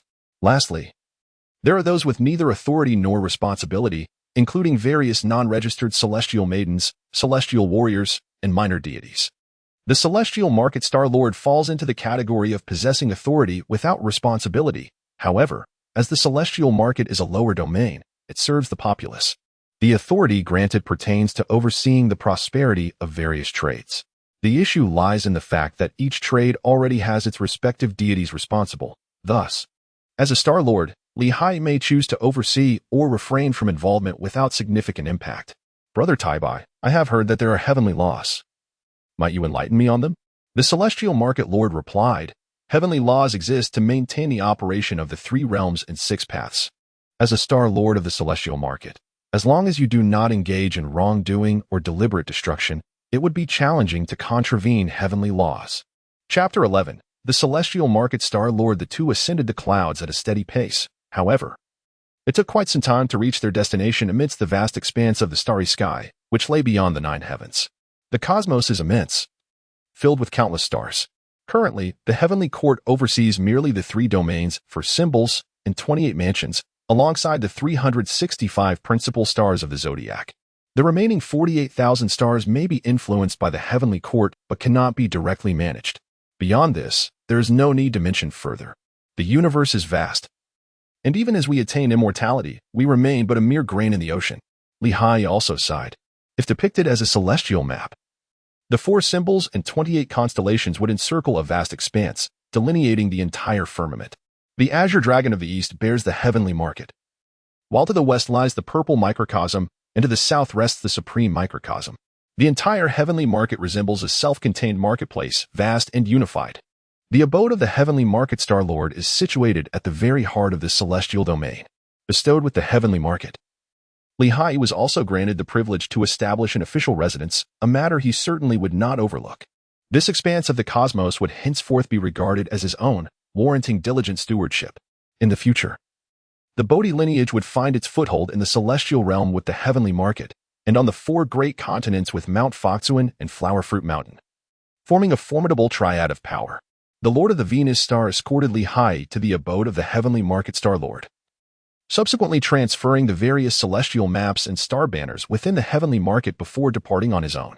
Haiyi found solace within the celestial abode of the Star Lord, diligently refining the celestial star map and the star banner. The star map is of paramount importance to the Star Lord, as it encapsulates the intricate workings, positions, and dominion of all celestial bodies within the designated starry domain. Once the star map is refined, the Star Lord will possess the ability to govern the starry realm with its guidance. As for the star banner, it serves as a means for the heavenly court to establish communication and unite the Star Lords against the threats posed by malevolent forces from beyond the cosmos. While the 3 enclosures are safeguarded by the 28 constellations, concerns regarding the invasion of external evils are minimal. Nonetheless, the star banner must also undergo refinement. Meanwhile, as Haiyi devoted himself to the meticulous refinement of the star map and star banner, Sun Wukong had returned to Flower Fruit Mountain, embarking on his own moment of glory. Following Haiyi's victory over the Chaos Demon King, the monkeys of Flower Fruit Mountain enjoyed a period of tranquility. While larger adversaries hesitated to approach, minor demons still persisted. Upon his return from his studies, Sun Wukong instilled confidence in the monkeys, who were filled with joy and exuberance. "Children, your old son has returned." A golden-haired monkey stepped forward, inquiring, "Great King, who is the old son?"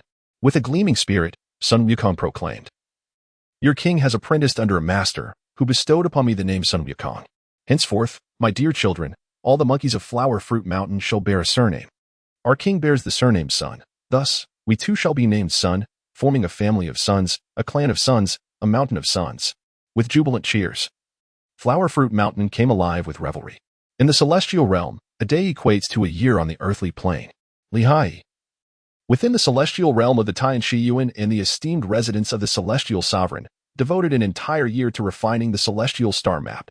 Upon completion of this arduous task, he realized the vastness of the Tiangang, which encompassed 19 celestial officials, constellations, a total of 87 principal stars, 173 auxiliary stars, and countless hidden stars. Among the principal stars, life thrived. with not only the 5 insects present but also numerous beings aspiring towards enlightenment and embarking on the path of cultivation. Although most auxiliary stars were barren and characterized by harsh living conditions, they nonetheless hosted various spirits. As for the hidden stars, they were predominantly lifeless and desolate celestial bodies. The great celestial sovereign had tasked Haiyi with training 100,000 star soldiers, primarily sourced from these principal and auxiliary stars. The focus of the star soldiers lay in martial prowess rather than arcane arts. Thus, Haiyi meticulously organized 12 branches of esoteric teachings, disseminating them among the principal and auxiliary stars of the Tianqiuan. The remaining matters would require patience, as the celestial officials and principal star lords could only be cultivated gradually, awaiting the emergence of exceptional talents. On a particular day, having thoroughly refined the star map and banners, Haiyi, in a state of contemplative stillness, resolved to descend to the mortal realm. As a celestial sovereign, his descent was quite effortless. Accompanied by a wisp of starlight, he arrived on Earth. Coincidentally, at that moment, Sun Wukong had returned to Flower Fruit Mountain, gathering dear friends and reveling in joyous excursions across the 3 mountains and 5 peaks, living a life of exuberant delight. It was during Haiyi's descent that he encountered Sun Wukong embarking on a visit to friends and feasting merrily. Haiyi activated the mystical mirror within Lingtai to examine the divination. The world was beset by winds, heralding the hexagram of encounter, followed by the decree to command the 4 corners.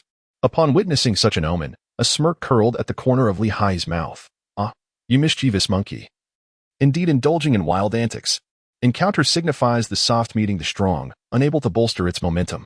Haiyi's eyes flickered with a cunning idea. Sun Wukong raised his cup in revelry, indulging with his rowdy companions. Among them, one with malicious intent, emboldened by drink, proclaimed, "Brother Sun, with your extraordinary powers, why not showcase your abilities today in this joyous spirit?"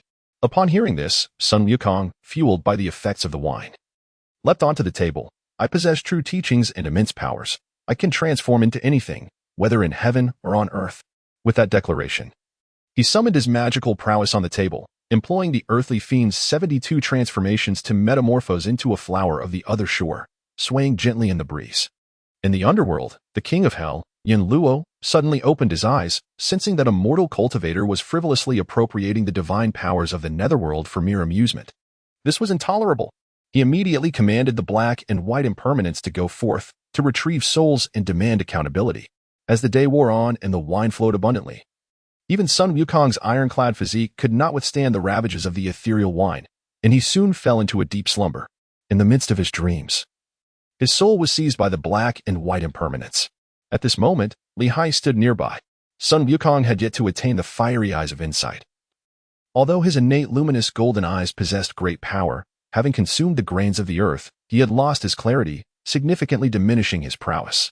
He could not discern the transformation of Haiyi, who had morphed into a shadowy fish through the invocation of heavenly changes. As for the 2 ethereal spirits, they were even more inscrutable to him. "Good monkey, my brother has arrived." Haiyi followed the spirit of Sun Wukong, arriving at the netherworld. The king of hell thundered, "You shall meet your demise at the stroke of midnight. Who dares to extend your life till dawn? Present the names of the prisoners." The king of hell's countenance was dark and formidable. At this moment, Sun Wukong, still inebriated, was jolted awake by the king's roar. "Who dares to confront me? Your monkey grandfather?" he bellowed in outrage.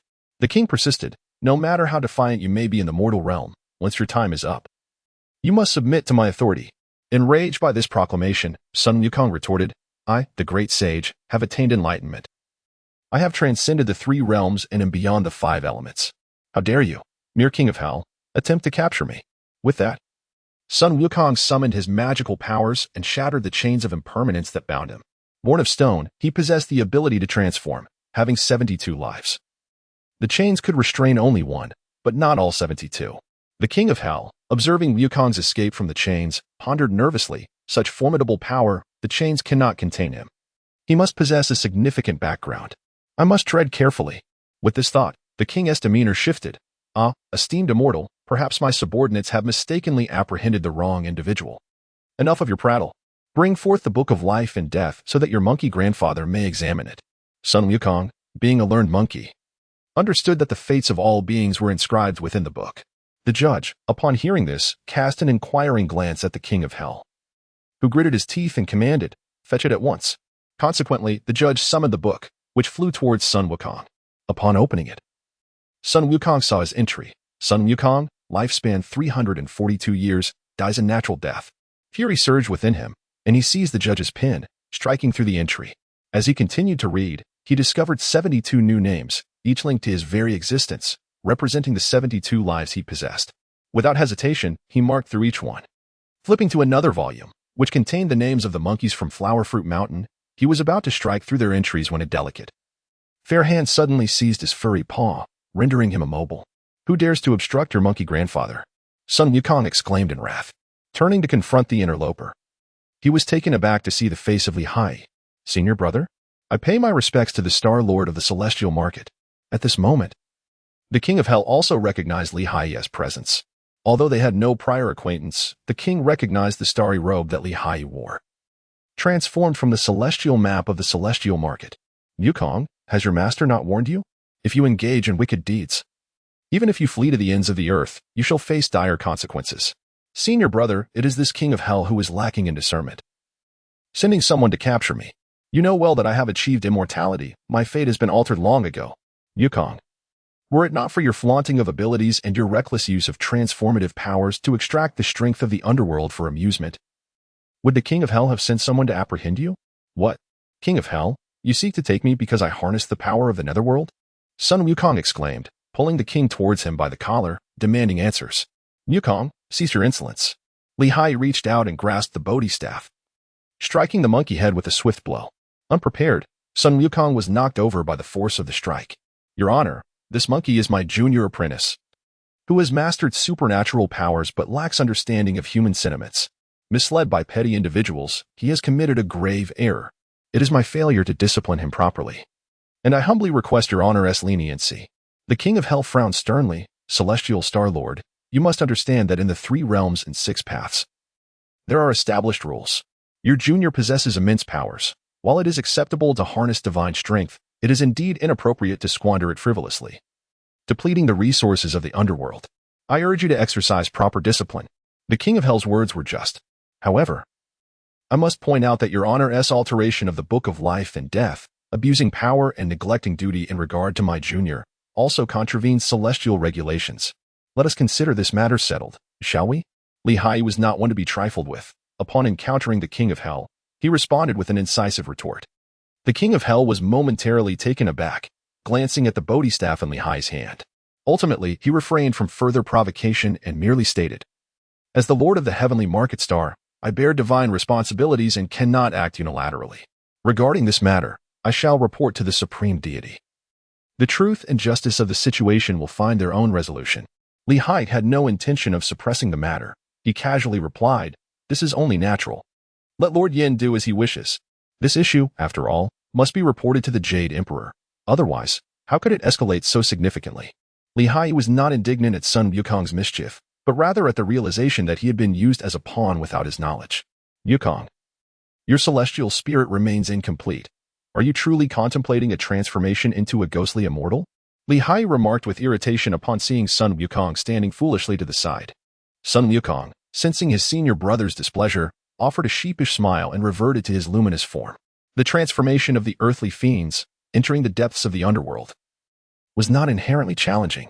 Haiyi gazed upon the chaotic scene of the Yama Hall, drawing in a wisp of starlight, which descended as the essence of celestial bodies, transforming into ethereal energy that infused the netherworld. "To all the spirits of the underworld, I sincerely apologize for the disturbance. Consider this celestial essence as a token of my contrition, and may our paths cross again in the future." With that, Haiyi transformed into light and pursued Sun Wukong. As Sun Wukong returned to his senses, he recalled Haiyi's words regarding the instigations of a nefarious individual.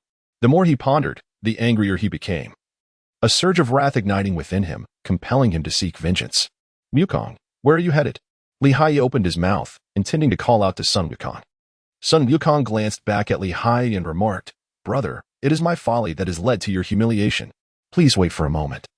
I shall first deal with the scoundrel. Once this matter is resolved, I will return to offer my apologies." With that, Sun Wukong executed a somersault and soared away on his cloud. Haiyi found himself rooted to the spot. "Alas, my cloud is sluggish. I cannot catch up with that monkey. Very well, let him create a ruckus. It is beneficial for the great celestial sovereign to temper his spirit. Without breaking, there can be no establishment. If this stone is not sculpted, it shall forever remain a mere stubborn rock. Sun Wukong caught up with the little demon who had been urging him to transform and play. With a swift motion, he seized the creature. Die. The little demon, his face a mask of terror, was about to offer an explanation. However, Sun Wukong paid him no heed. With a flicker of golden light in his grasp, he transformed the little demon back to his original form, revealing him to be a wolf spirit. Once everything was settled, Haiyi's cloud finally caught up. Wukong, why did you act so swiftly? Brother, what purpose does it serve to spare such despicable beings? Sun Wukong felt no remorse for his actions. Haiyi slapped his forehead and, filled with exasperation, inquired, this demon is certainly deserving of death. However, what are the individuals behind it? Without understanding the reasons. What if there is another underlying motive? Haiyi was bombarded with a multitude of questions. This time, Sun Wukong was indignant. Senior brother, right is right, and wrong is wrong. What need is there for further inquiry? Enough, Wukong, came the warning. Such behavior will lead to numerous troubles. Should calamity befall you in the future, do not limit your choices then. Haiyi offered his counsel. However, Sun Wukong, irate and agitated, retorted loudly, Elder brother, do not nag. I understand your intentions are benevolent. Yet you are a true immortal, while I am no false sage. Each individual possesses their own temperament.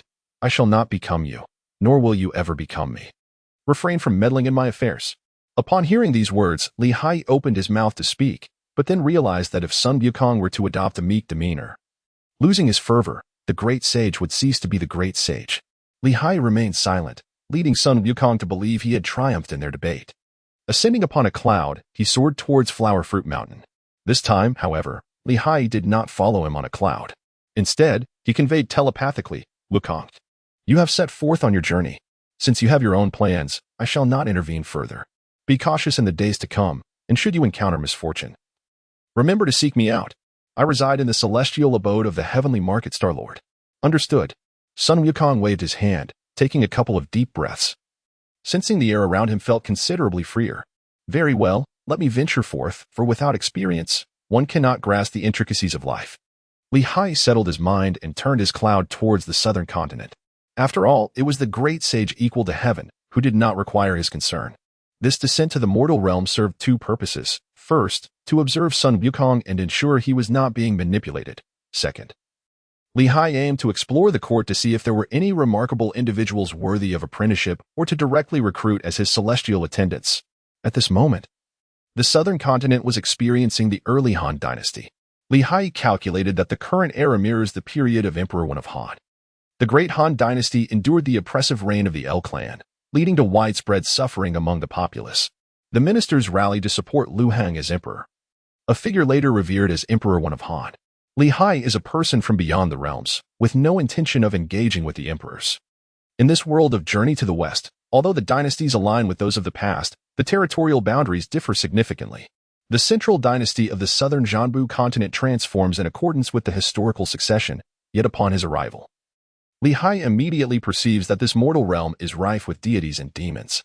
Were it not for the separation provided by the 9 provinces cauldron, the Han dynasty would likely find itself embroiled in the conflicts between immortals and fiends.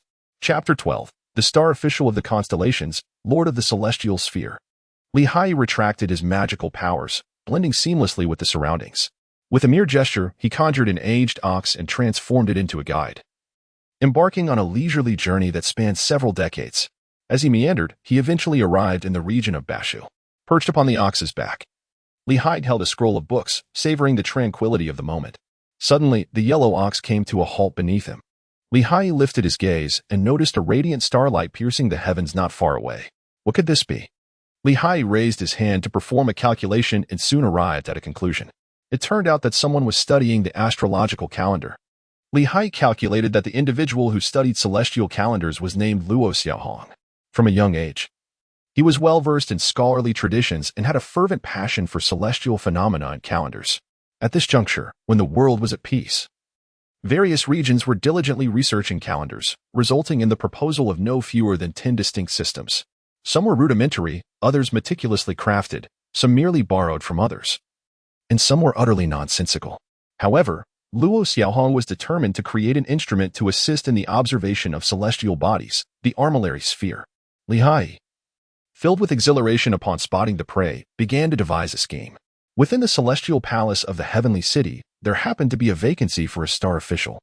This Luo Xiaohong would indeed be a fitting candidate to be appointed as the star official of the awaiting stars. The Taichu and Huntian instruments, how intriguing. Li Hai urged his hired thugs and intruded into the residence of Luo Xiaohong. At that moment, Luo Xiaohong was engrossed in the renovation of the observatory. While he was captivated by his work, he caught a glimpse of Li Hai, who entered slowly atop a hired thug. Did I not expressly state that I wished to be undisturbed? How did this person gain entry? Luo Xiaohong inquired with some dissatisfaction. However, no one answered him. Li Hai stepped forward, setting foot upon the newly transformed observatory platform. He gazed upwards, where the 4 symbols and 28 constellations were vividly discernible, with the yellow and red angles intersecting clearly. The distance of the 28 constellations to the equator revealed an immense wisdom that transcended the heavens and earth. Li Hai exclaimed with a smile, expressing his admiration. Luo Xiaohong, who initially intended to dismiss everyone, became intrigued upon hearing Li Hai's words. Are you also knowledgeable about celestial phenomena? Li Hai pointed to the sun and remarked. Since the establishment of the calendar by Emperor Huangxiu until today, the precession of the equinoxes has become exceedingly apparent. The re-establishment of the calendar is an urgent necessity. Your study of celestial phenomena suggests you too are inclined to amend the calendar. Luo Xiaohong bowed again and replied, Your wisdom is profound, sir. The calendar is intrinsically linked to the celestial order as well as the livelihood of the populace. Agricultural activities throughout the seasons depend upon the calendar. Yet, the current system is fraught with inaccuracies. My research into the stars is indeed aimed at reforming the calendar. Li Hai nodded and said, The calendar pertains to the ancestral temples above and the common people below. Since you have the intention to reform the calendar and wish to study celestial phenomena, would you be willing to observe them up close? Up close? Luo Xiaohong was perplexed. Li Hai no longer conceals himself. His coarse linen garments shimmer with starlight, transforming into the resplendent attire of the celestial market star monarch. Radiant starlight and awe-inspiring celestial majesty illuminate the surroundings. Li Hai directed his gaze towards Luo Xiaohong, who, in a trance, ascended into the heavens, soaring into the 9th celestial realm. Li Hai nodded to the 4 celestial guardians patrolling the heavens, and then, accompanied by the spirit of Luo Xiaohong, ascended to the celestial city. There, he beheld the 3 realms, the 4 symbols, and the 28 constellations up close. Who, he wondered, was this extraordinary figure? At that moment, Luo Xiaohong realized he was in the presence of a true deity and bowed in reverence, inquiring respectfully. Li Hai elucidated. I am originally the celestial sovereign of the Tiangang, the Star Lord of the Tiangang. Observing your profound dedication to the study of celestial phenomena and your earnest desire to reform the calendar, I felt a surge of joy and wished to take you under my wing as a star official. Would you be willing to accept this position? Certainly. Absolutely. Upon hearing the prospect of becoming a celestial being, even Luo Xiaohong found it impossible to decline. However, once the initial excitement subsided, Luo Xiaohong composed himself and inquired. While serving as a star official is undoubtedly a privilege, the reform of the calendar has been my lifelong aspiration. I wonder, if I were to assume the role of a star official, would I be permitted to return to the mortal realm to facilitate this endeavor? Upon hearing this, Li Hai was not only unperturbed but instead felt a deeper admiration, to aspire for longevity while remaining mindful of the populace. To gaze upon celestial phenomena without indulging in the ephemeral, truly, one embodies virtue. Rest assured, as a celestial official, your rightful place will only be required a century hence. For now, pursue your endeavors freely. This ascent to the heavens serves merely to preserve a fragment of your true essence for the celestial office, facilitating your posthumous elevation. When you assume your rightful position, you shall become a star official within the celestial hall of the Star Lord. With that, he bowed deeply, establishing the hierarchy and his rightful place. Li Hai felt a profound sense of joy, for he had finally acquired his first star official among the 19. As for the rest, he would take his time. Among the 19 star officials, it was certain that he would need to manifest and govern the Emperor's seat star official himself. As for the remaining 18, particularly the heavenly market and the right and left enclosures, Li Hai planned to bestow them upon his senior and junior brothers when the opportune moment arose. The fate of the remaining 16 star officials would depend on chance and opportunity. Li Hai acquired a fragment of the true essence from Luo Xiaohong and infused it into the star chart. Simultaneously, he reported this through the star banner, ensuring that the underworld's King Yin Luo was also informed. This was to prevent Luo Xiaohong from hastily meeting his demise and being cast into reincarnation. After securing Luo Xiaohong, Li Hai ceased to intervene, for the mortal realm has its own laws. Though Luo Xiaohong is a talent, he is first and foremost a talent of the human world. It is only when all dust is settled and the final verdict has been reached that it is Li Haiyi, the Star Lord, who will claim him. Time in the mortal realm passes swiftly. In the blink of an eye, a century has elapsed. During this interval, Li Haiyi merely reinforced his cultivation at the celestial market Star-Lord's abode and opened 2 layers of the Sea of Hearts across the heavens. These 2 layers were duly submitted to the Jade Emperor. Hence, the promised 3 layers of the Sea of Hearts were established. The 3 layers were refined by the Celestial Emperor of the Purple Star, the Celestial Emperor of the Gourd, and the Celestial Emperor of True Martial, all of which were integrated into the starry expanse. Consequently, the celestial court's control over the cosmos was significantly enhanced. As the stars shifted, the celestial market, under Li Haiyi's purview, gradually strengthened. The celestial market, resembling the Emperor of Heaven on a procession, serves as both a wall and a delineation for the feudal lords. Each side of the wall bears 11 place names, symbolizing the lands of the 9 provinces of the mortal realm. The celestial court governs the 3 realms and 6 paths, while the mortal realm is overseen by its own emperor. Thus, the celestial emperor conferred the celestial market to Li Haiyi as a nominal position. After all, with power comes no responsibility, and the corresponding authority of the stars is managed by others, leaving Li Haiyi unburdened. Decades passed once more, and Luo Xiaohong successfully transformed the armillary sphere, creating the primordial calendar and achieving victory in the competition of calendars. In the mortal realm, following the reign of Emperor Zhuangxiu, a new calendar was established. After a century, Li Haiyi personally visited the underworld to confer a title upon him. There exists a benevolent and aspiring individual in the mortal realm, named Luo Xiaohong, who observes celestial phenomena and formulates calendars, benefiting the myriad people of heaven and earth. The celestial market Star Lord, in his compassion, could not bear to see him descend into reincarnation, thus conferring upon him the title of Star Official of the Armillary Sphere, bestowing the name of Lord of the Armillary Sphere, and acknowledging him as a true man of primordiality, passing on the celestial arts and overseeing the celestial operations of the celestial market Star Lord. The Lord of the Armillary Sphere expressed his gratitude to the celestial market Star Lord. Luo Xiaohong, having adopted a new name in honor of his accomplishments, became known as Hunyuan and took on the title of Taichu, responsible for the celestial operations of the celestial market. Although the celestial market may not hold substantial significance within the celestial court, it nonetheless governs many auspicious and inauspicious matters in the mortal realm. And having someone responsible is far preferable to relying solely on whim. In the realm of the heavenly market, Li Haiyi's affairs gradually find their rhythm. Conversely, troubles multiply for Sun Wukong. After being staggered by Li Haiyi's staff, although Sun Wukong bore no anger, he felt a tinge of humiliation. A few of his monkey companions conspired and proposed a clear course of action. Sun Wukong then ventured to the Dragon Palace of the East Sea to procure treasures. His intent was clear, to borrow without the intention of returning. This audacious act sent the East Sea Dragon Palace into disarray, disturbing peace across the 4 seas. Naturally, the East Sea Dragon King sought redress from the heavens. Fortunately, despite offending others, Sun Wukong reaped substantial benefits. He acquired the Rui Jingu Bang, transformed from the stabilizing sea-calming needle, along with a suit of armor, endowing him with a semblance of might. His skills and staff techniques finally found a purpose. In this world of Journey to the West, divine powers and magical artifacts reign supreme. However, such treasures are rare. The majority of cultivators rely on martial prowess and tangible strength. Few, like Li Haiyi, are fortunate enough to study under great masters from birth.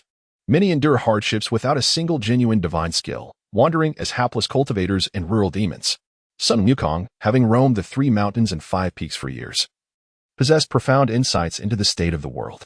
One day, while Li Haiyi was engrossed in his cultivation, the illustrious Taibai Jingxing suddenly appeared at his door. "Dear brother of the heavenly market, your junior brother is causing quite a stir. The heavenly emperor has decided to send someone down to summon him to the heavens. Would you be willing to go?" Upon hearing this, Li Haiyi felt overwhelmed. In the past, I was infuriated by his mischief and reprimanded him a couple of times. He then sulked and has not contacted me for many years. Now, he wants me to extend an olive branch to him? Absolutely not. Li Haiyi unequivocally declined the offer. After all, while others remained oblivious, he was acutely aware that this ascension of the monkey was far from a fortuitous event. The title of Bai Mawan was a lifelong source of anguish for the monkey, and he certainly did not wish to incur the resentment of his own junior disciple. Seeing that Li Haiyi was impervious to persuasion, Taibai Jingxing altered his approach. "Dear brother from Tianshi, that monkey is, after all, your junior.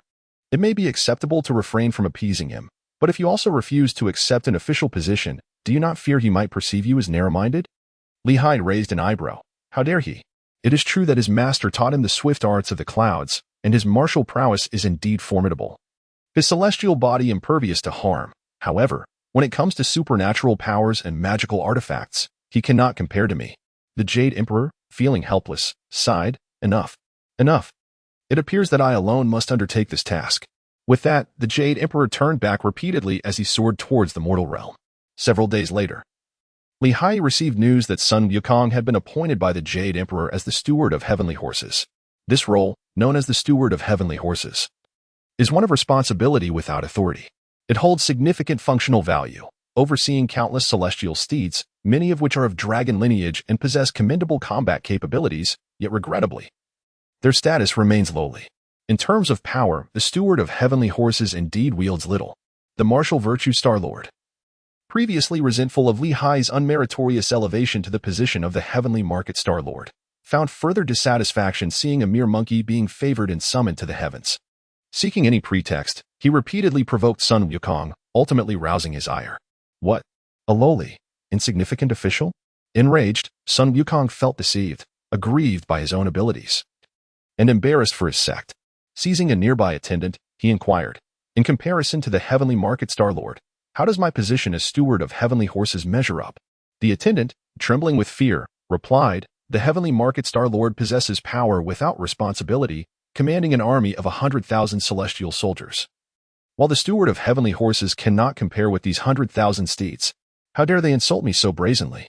Upon hearing this, Sun Wukong could no longer contain himself. With a somersault, he ascended into the clouds and returned to Flower Fruit Mountain. Brother of the heavenly market, your junior has revolted against the heavens. The Jade Emperor called out from a distance. Haiyi raised an eyebrow, seemingly unfazed. What is this? As far as I know, your Bodhi lineage has only 3 true disciples, correct? Could it be that the relationships among you are not so harmonious? Haiyi shook his head and replied, Oh, Taibai, do refrain from spreading rumors. The bond among us 3 brothers is indeed strong. To which Taibai Jinxing teasingly remarked, yet your junior brother has rebelled. And you choose to remain indifferent?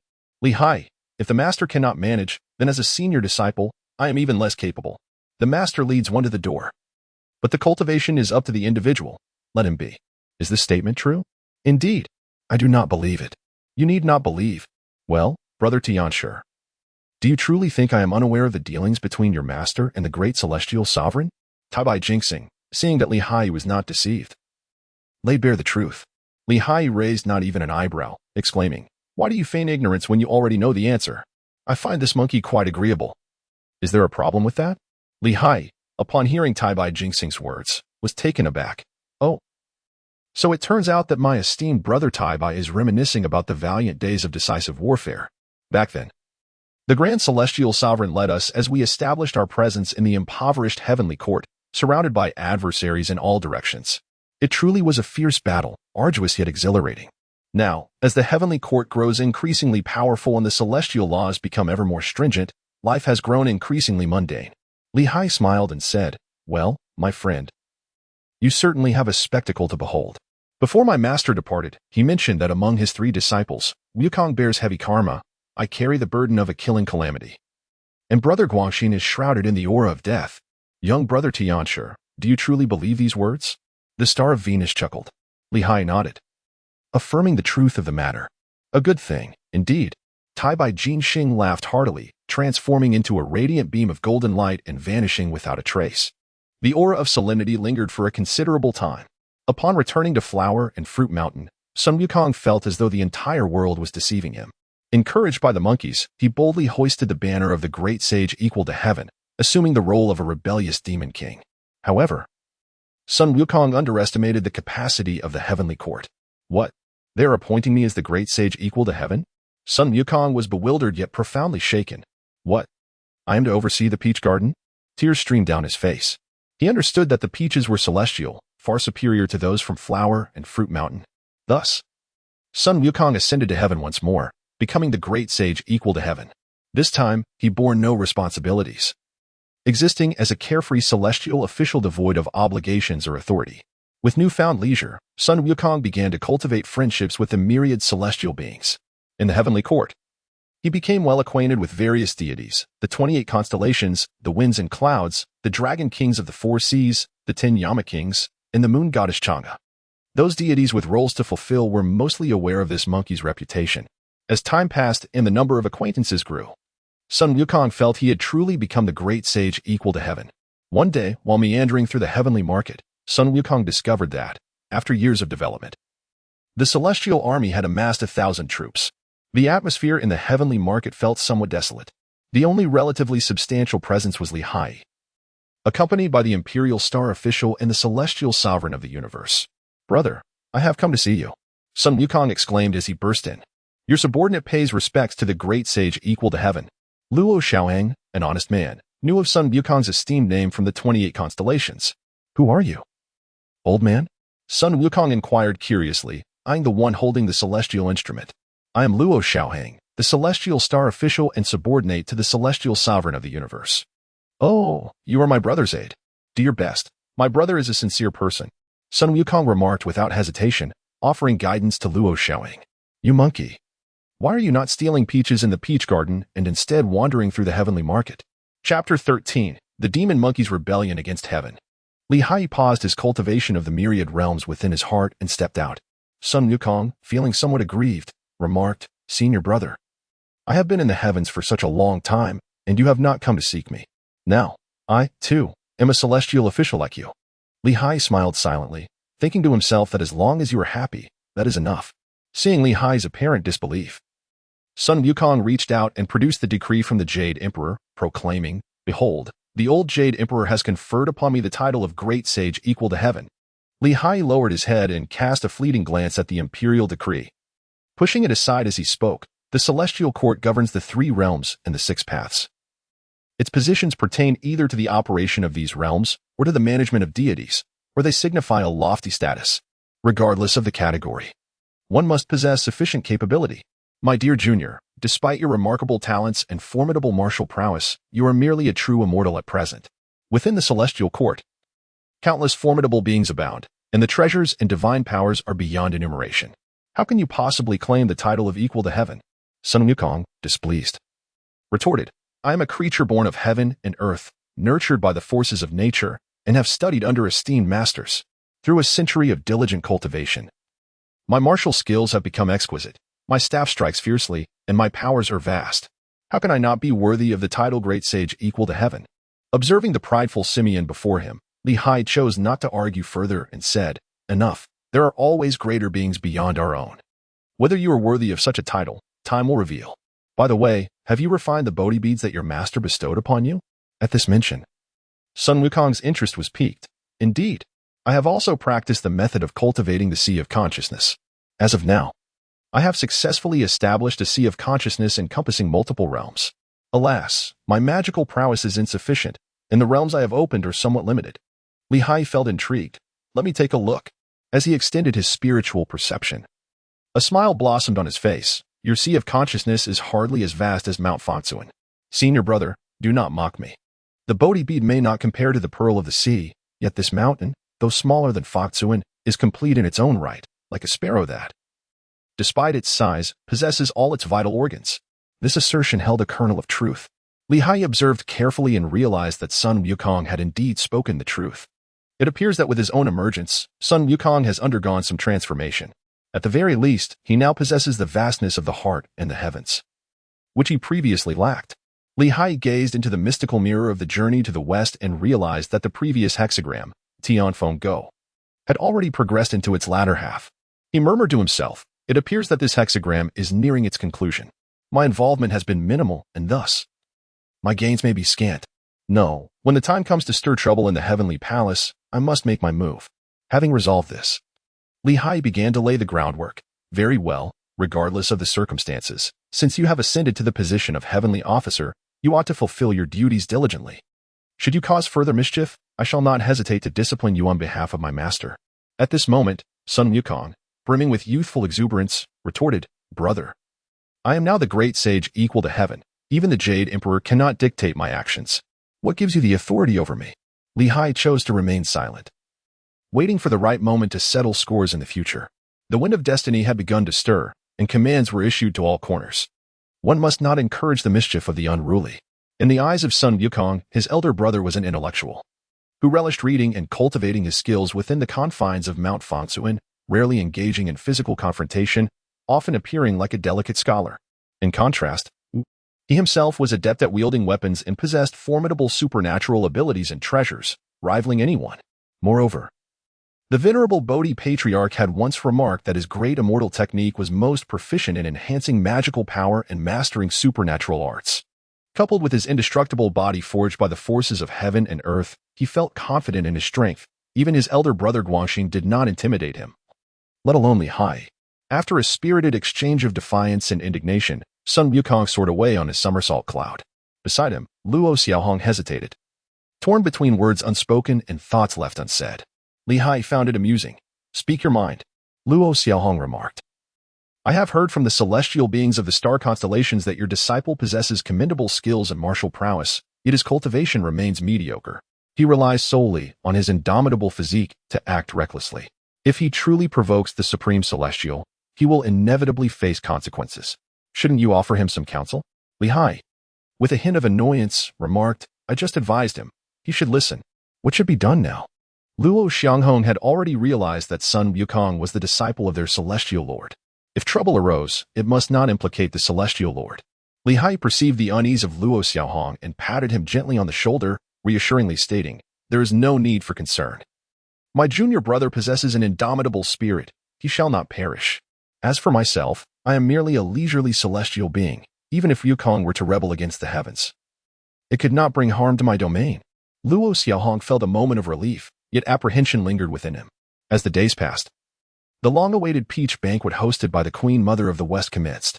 Just as Luo Xiaohong had begun to relax, his worries resurfaced. Alas, the great sage, equal to heaven, the mischievous Monkey King Sun Wukong has once again revolted against the heavens. He reported, "It is dire, my lord.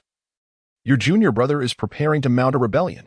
Li Hai remained unfazed, as if he had anticipated this all along. "Do not be anxious. Let us await further news."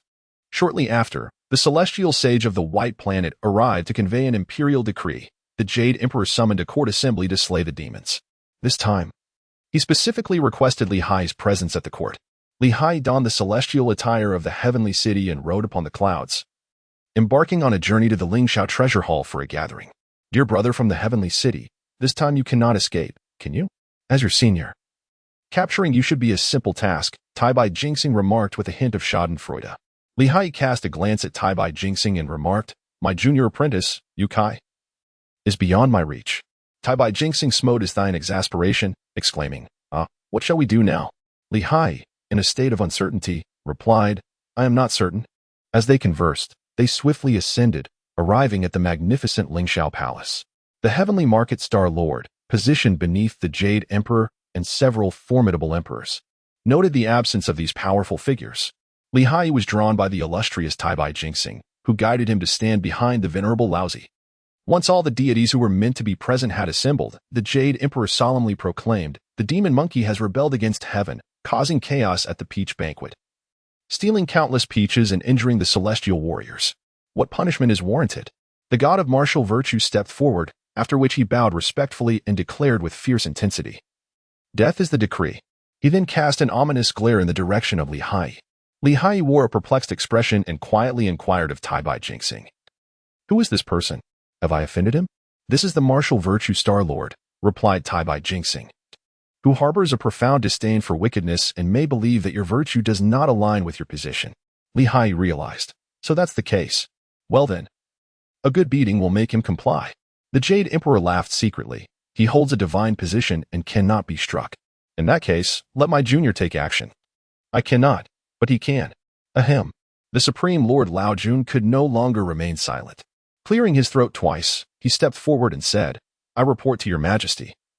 This mischievous monkey possesses formidable powers, and ordinary celestial generals cannot handle him. We must proceed with caution."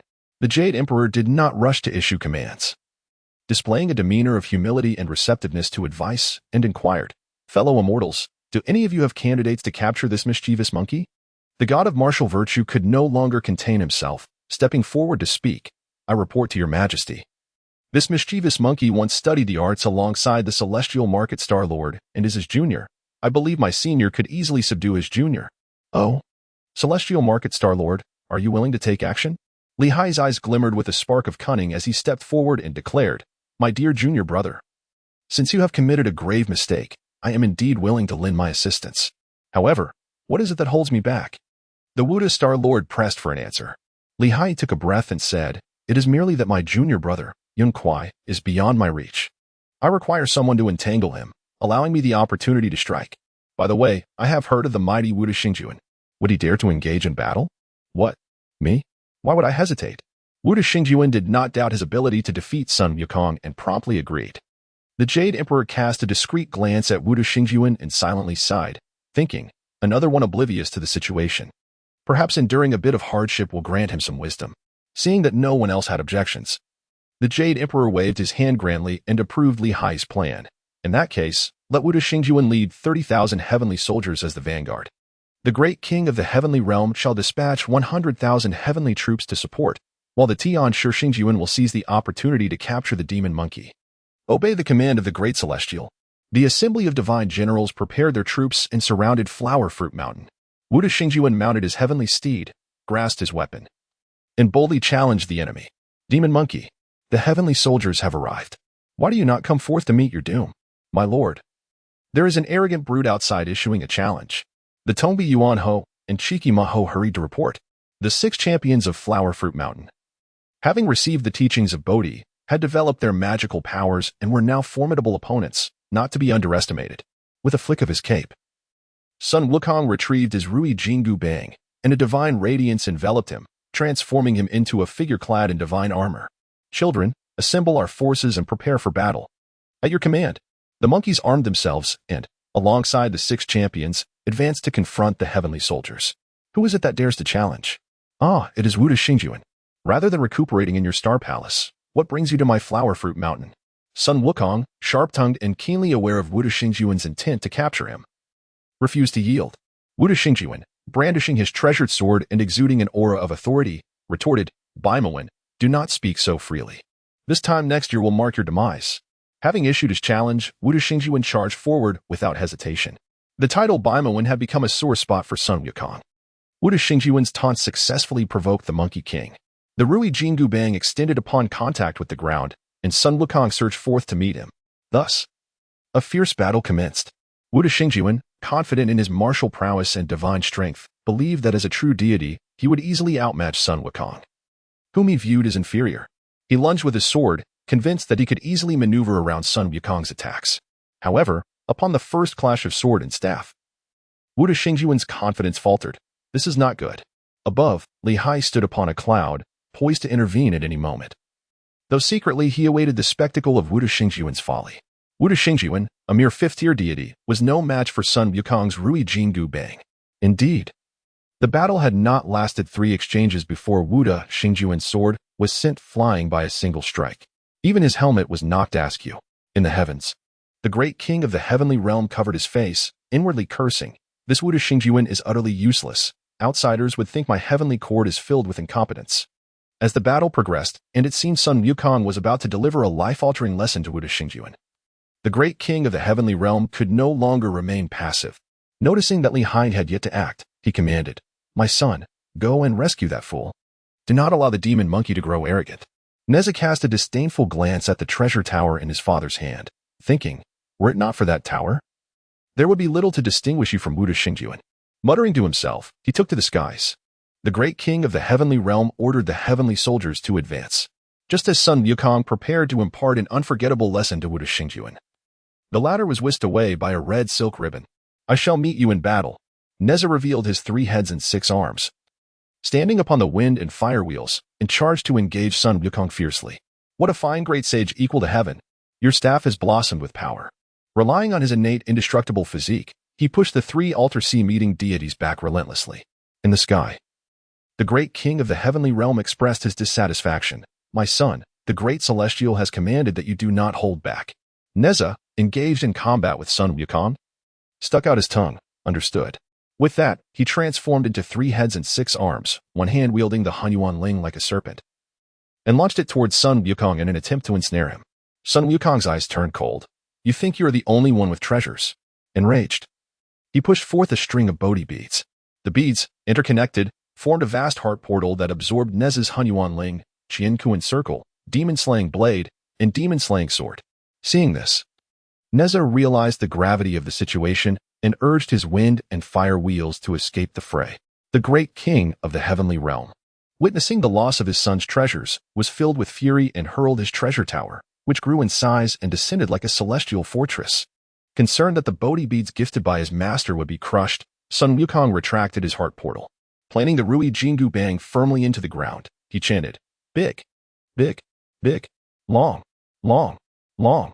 The Rui Jingu Bang clashed with the Linglong treasure tower. To the great king of the heavenly realm's astonishment, his tower failed to suppress Sun Wukong's Rui Jingu Bang. In a state of urgency, he turned to Li Haiyi, "Tian Shi Xingquan, why do you not intervene?" Li Haiyi, upon encountering the towering heavenly king, felt a surge of urgency and suppressed a chuckle. No longer wishing to evade battle, he soared through the clouds, breaking free from the celestial formation. Wukong, did Master ever impart the wisdom of not descending into the realm of demons and evil? If one does, there shall be no mercy. Elder brother, it is that old Jade Emperor who first acted without regard. I cannot be blamed for this matter. Cease your nonsensical chatter. To gather forces against the heavens, there is no justification for that. Today, I shall take it upon myself, as your master's disciple, to teach you a lesson. Prepare to face my staff. Li Haiyi had long harbored the desire to strike the monkey, brandishing his Bodhi staff towards its head. Sun Wukong wished to explain, but was acutely aware that the Bodhi staff was not something to be taken lightly. In a moment of urgency, he cast aside his reservations. Transform. Sun Wukong metamorphosed into a spiritual tortoise, blocking Li Haiyi's blow. Subsequently, the tortoise transformed into a snake, executing a brilliant escape akin to a golden cicada shedding its shell, eluding the confines of the Linglong Pagoda. As Sun Wukong reverted to his original form, he seized the Rui Jingu Bang with a swift claw. Brother, I have done no wrong. Since you refuse to listen, I shall first defeat you before we engage in reasoned discourse. Within the heavenly palace, the Jade Emperor inquired with keen interest, esteemed immortals. Who do you believe shall triumph in this battle? Chapter 14. The captured demon monkey outside Flower and Fruit Mountain, amidst the heavenly net laid by the celestial soldiers. Li Haiyi faced off against Sun Wukong. Brother, I have long wished to test whether it is my innate prowess as a stone monkey, with the earthly fiend's 72 transformations, or your celestial gang's 36 transformations that reign supreme. Today, let us measure our strengths. The celestial gang's 36 transformations? I can perform those as well, Marshal Tianping remarked, intrigued as he observed Sun Wukong through the divine mirror. Meanwhile, at Guanjiangku, Erlang Shun activated his divine sight, casting his gaze towards Flower and Fruit Mountain. Yang Jian, having cultivated the 9-turn primordial skill and being adept at transformations, pondered how much of the earthly fiend's transformative prowess Sun Wukong could truly exhibit. Li Haiyi, upon hearing Sun Wukong's words, did not hold back. He transformed on the spot into a golden crow, his entire being ablaze with solar flames, and hurled himself towards Sun Wukong. In response, Sun Wukong leapt gracefully, morphing into a pristine white snow sculpture, exhaling a chilling breath. If he were indeed a true golden crow, he would have no fear of mere cold air. However, regrettably, Li Haiyi's transformation into a golden crow was only partially complete, whereas Sun Wukong's snow sculpture had already returned to its true essence. The solar flames, once formidable, were diminished by the icy breath. Observing this, Lord Wansu remarked, "It seems my senior brother may not necessarily surpass my junior brother, with the 1,000-mile eye and the sound-transmitting ear maintaining the spiritual mirror." A group of celestial beings watched the spectacle with amusement, although Li Haiyi remained unaware of the numerous comments from celestial beings. He certainly recognized that Sun Wukong was the protagonist of this tribulation, drawing countless gazes towards him. While he possessed the ability to perform the earthly fiend's 72 transformations, his transformations were limited to mundane forms, lacking any substantial prowess. Lacking the innate talent for the heavenly transformations, he could only showcase the 3 transformations that had reached the true return realm: the Kunping soaring through the clouds, the Dragon Horse's 6, and the White Zay's foresight of the future. The ability to transform into the Kunping was attributed to the Northern Underworld's cloud wandering, while the 6 stemmed from the wisdom of the Bodhi's teachings and the Heartsea's enlightened sword. The foresight of the future through the transformation of White Zay was a result of studying the journey to the West illusory mirror. As Sun Wukong utilized his transformations, gaining the upper hand over Haiyi, he felt a surge of joy. The snow-carved serpent sought to capitalize on its advantage. However, Haiyi slightly lifted his head, transforming his visage into that of a tiger, with 2 dragon horns sprouting from his crown. Subsequently, his Bodhi staff, seemingly foretelling the future, not only shattered Sun Wukong's earthly fiend transformation with a single strike but also countered his martial prowess, landing blows precisely at the nodes where Wukong's staff technique operated. This is the divine beast White Zay? The astute Taibai Jinxing immediately discerned the nature of Haiyi's transformation. The heavenly transformations of the Bodhi lineage were indeed extraordinary. Mastering the art of transformation, counteracting divine abilities, achieving unity of heart and mind, and attaining divine truth, truly impressive. The 3 pure ones and the 4 sovereigns observed the spectacle in their own ways, recognizing the subtle marvels within Haiyi's techniques. In the journey to the West Realm, the heavenly and earthly fiend transformations were not exclusive to a single lineage. Both the Taoist sect and the heavenly court possessed their own traditions. It is worth noting that the heavenly and earthly fiend transformations of the Bodhi lineage were derived from the Bodhi Patriarch's synthesis of the divine abilities from both the Taoist and heavenly court teachings, reformed according to his own methods. This transformation revealed further mysteries. Upon witnessing Haiyi execute such transformations, Sun Wukong was equally astonished. "Senior brother, your heavenly transformation has reached the true return?" Haiyi scoffed. "Why is it that you are permitted to wield your Monkey King's fiery eyes technique, yet I, as your senior brother, am denied the use of my celestial method?" Sun Wukong, sensing an opportunity, exclaimed, "Senior brother, if that is the case, I shall not hold back. Beware." With a resolute shout, a burst of golden light suddenly erupted before Haiyi, rendering him seemingly immobilized, as if ensnared. Is this divine intervention? Haiyi felt a twinge of disbelief. How could it be that after just a few years, one could attain such divine prowess? Sun Wukong burst into hearty laughter. "Good elder brother, do my abilities still meet your expectations?" Haiyi, observing the arrogance of Sun Wukong, could no longer tolerate his bravado and decided to reveal his true prowess. "Such petty tricks dare to flaunt themselves before me. 6 harmonies, mystical gate, retreat." Haiyi transformed into a dragon's head, concealing his true form. Behind him, the 9 palaces and 6 harmonies of the Tiangang and Dizai shone with a brilliant light, enveloping him until he dissipated into nothingness. Where had he gone? Sun Wukong had initially believed that even if his immobilization technique were to be undone, it would still drain a considerable amount of his senior brother's magical energy. To his astonishment, his senior brother possessed such remarkable abilities. The dragon horse carrying the diagram? The Tiangang and Dizai? The great supreme elder praised, "Indeed, my friend Bodhi is well versed in the 3 teachings, possessing extensive knowledge, with foresight of the future. Coupled with the 6 harmonies of Tiangang, his realm is elevated, and his treasures are equally formidable. It appears that as long as he does not wish for defeat, he shall remain undefeated." The Jade Emperor, with a slight calculation in his heart, discerned the outcome of the battle. Haiyi may not necessarily win, but he certainly will not lose. The situation has indeed unfolded as the Jade Emperor anticipated. Haiyi appears intermittently, and each time he manifests, he can precisely uncover the vulnerabilities in Sun Wukong's transformations. Sun Wukong yearns to retaliate, yet he is utterly unable to locate Haiyi's true form. Every forceful strike lands upon the illusion of the 6 harmonies. After several attempts, Sun Wukong, infuriated, exclaims, "Brother, what is the meaning of your indecision whether to fight or to flee?" Haiyi emerged from the distance and addressed Sun Wukong. "Wukong, with the mysterious arts of Tiangang and Dizai, the 3 wonders and 6 instruments, and the 6 Gaias of Ain, as long as I am resolute in not conceding defeat, you shall exhaust yourself in vain to capture me. Do you now comprehend the truth that there are realms beyond realms and beings beyond beings?" Sun Wukong, furious, retorted, "Enough with your prattle. Behold my transformation." With that, Sun Wukong leaped into the air, metamorphosing into a colossal ape. The earthly fiend's transformations, one of the 4 monkeys of chaos, took form, the long-armed ape.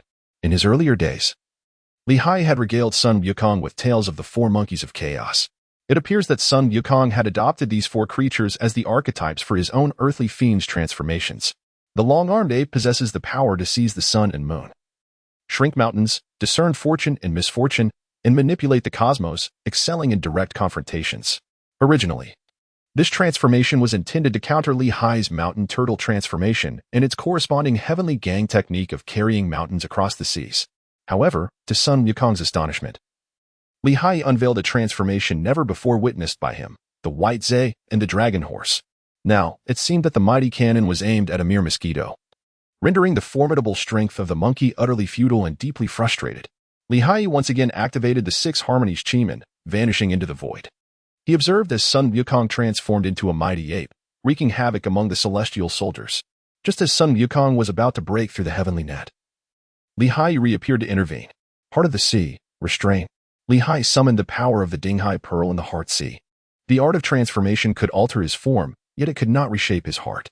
As the tides of emotion surged, Sun Wukong's transformation was instantly undone. However, Sun Wukong had also mastered the Heart Sea refinement technique, and in his grasp, the Bodhi Pearl revealed a realm of the Heart Sea. Though it was considerably narrower than Li Haiyi's, the essence remained the same, rendering Li Haiyi momentarily unable to gain the upper hand. In this stalemate, Sun Wukong struggled and opened his mouth, from which a Dinghai Pearl shot forth, piercing through Li Haiyi's Heart Sea realm. With a somersault, Sun Wukong ascended into the clouds, escaping through the breach in Li Haiyi's Heart Sea. Not good. The demon monkey seeks to flee, proclaimed the Tota Heavenly King, activating the Linglong Treasure Pagoda in pursuit. Yet, he was halted by Prince Neza, who exclaimed, "Father, this is merely a contest of skills between fellow disciples. What purpose does your interference serve? Moreover, that demon monkey is swift as the wind. I can barely keep pace, and you, even less so." Upon reflection, the Tota Heavenly King conceded, "Very well. It has come to this. I shall return and report."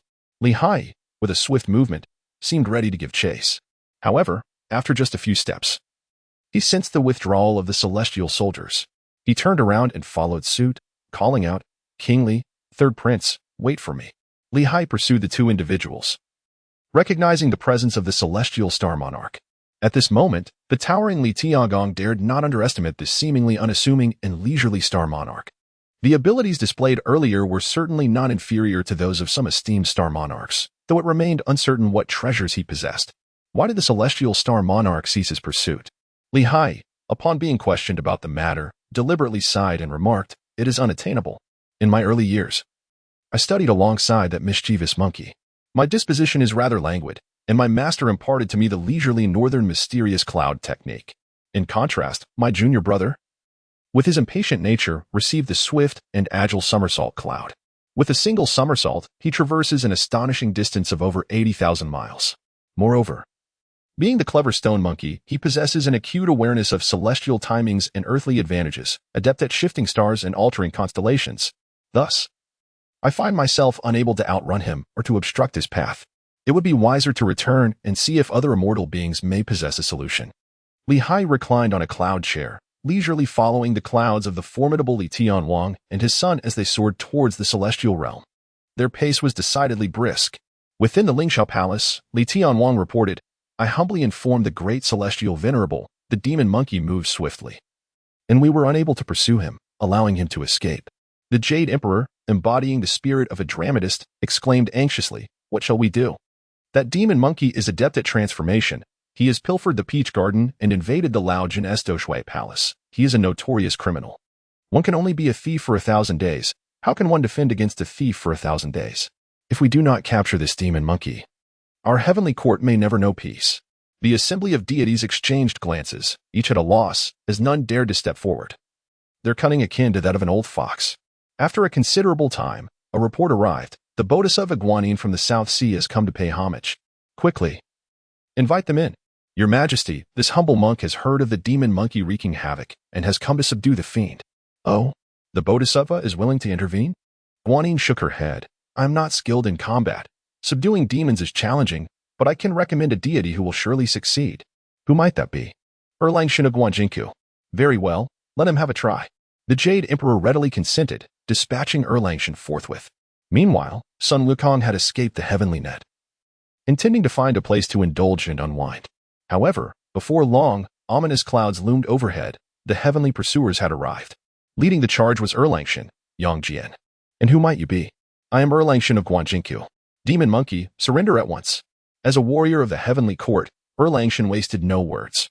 Wielding his three-pronged spear, glimmering with a chilling light, he engaged in battle with Sun Wukong. A fierce clash ensued, shaking the heavens and the earth. One wielded a divine spear, striking like a dragon to seize the soul, while the other brandished a divine staff, moving with the whims of life and death. Erlangchen, having perfected the 9 transformations of primordial energy, was impervious to blades and spears. Sun Wukong, the stone monkey born of the heavens, was indestructible as well. Although Erlangchen held a slight advantage in their violent struggle, he could not secure victory. Sun Wukong, seizing an opportunity, attempted to evade. Yet, Erlangchen's third eye, manifesting the power to discern truth, rendered even the most profound transformations useless. Utilizing Taoist techniques, he effectively contained Wukong. At that moment, from within the Lingxiao Palace, Lao Jun stepped forward, clasping his hands. Great Celestial Venerable, I possess a golden bracelet that can assist Erlangchen in capturing this demon monkey. Please, let Lao Jun take action. The Jade Emperor, ever the consummate performer, was quick to respond.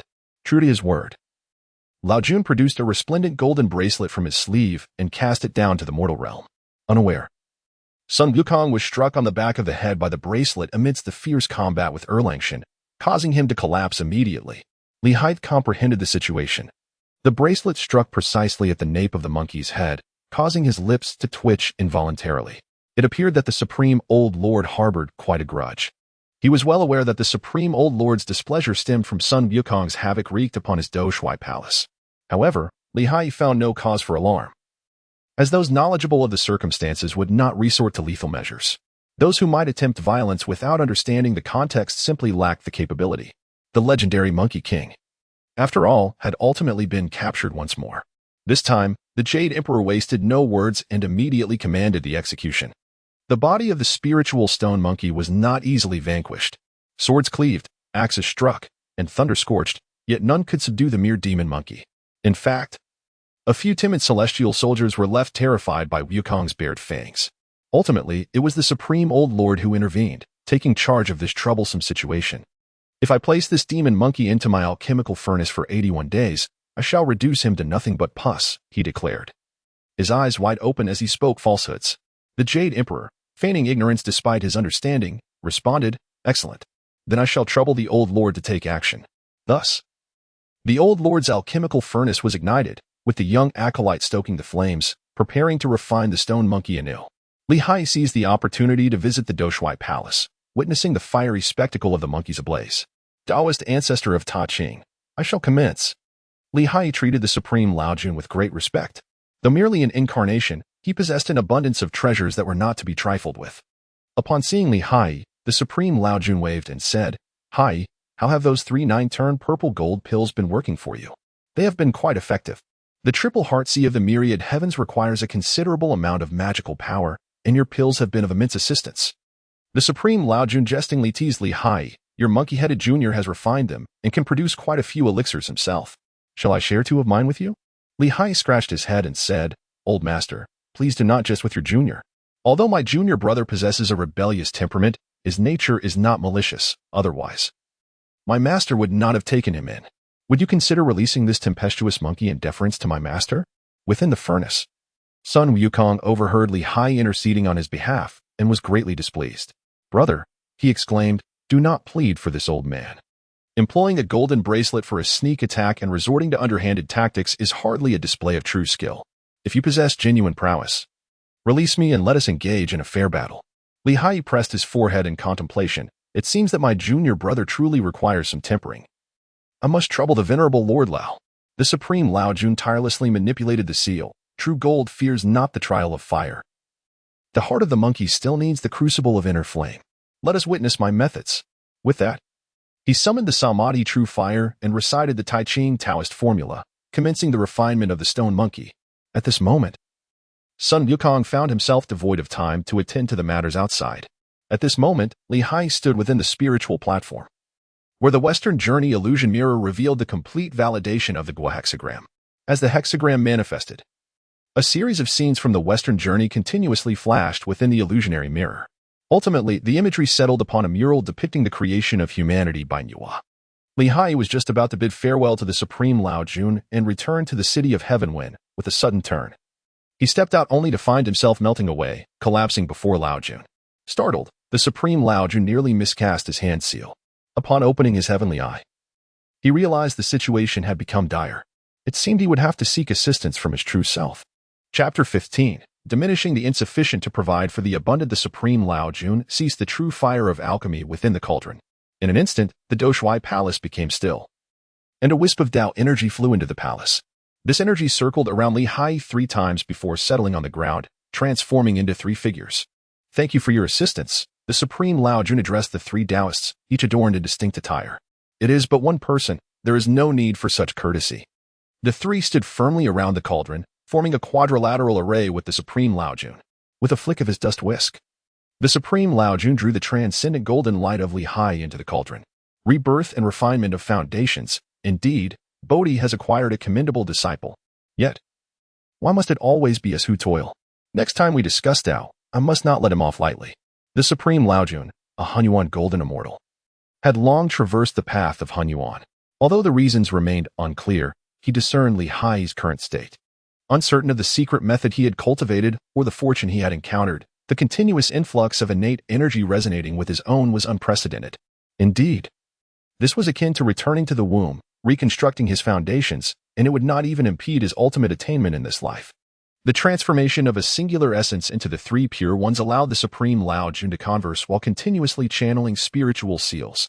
Within the cauldron, Sun Wukong was fiercely battling the true fire of alchemy when suddenly a flash of golden light appeared, and a familiar aura was cast before him. "Shi Xiao," Sun Wukong exclaimed, "how did you end up in this accursed furnace as well?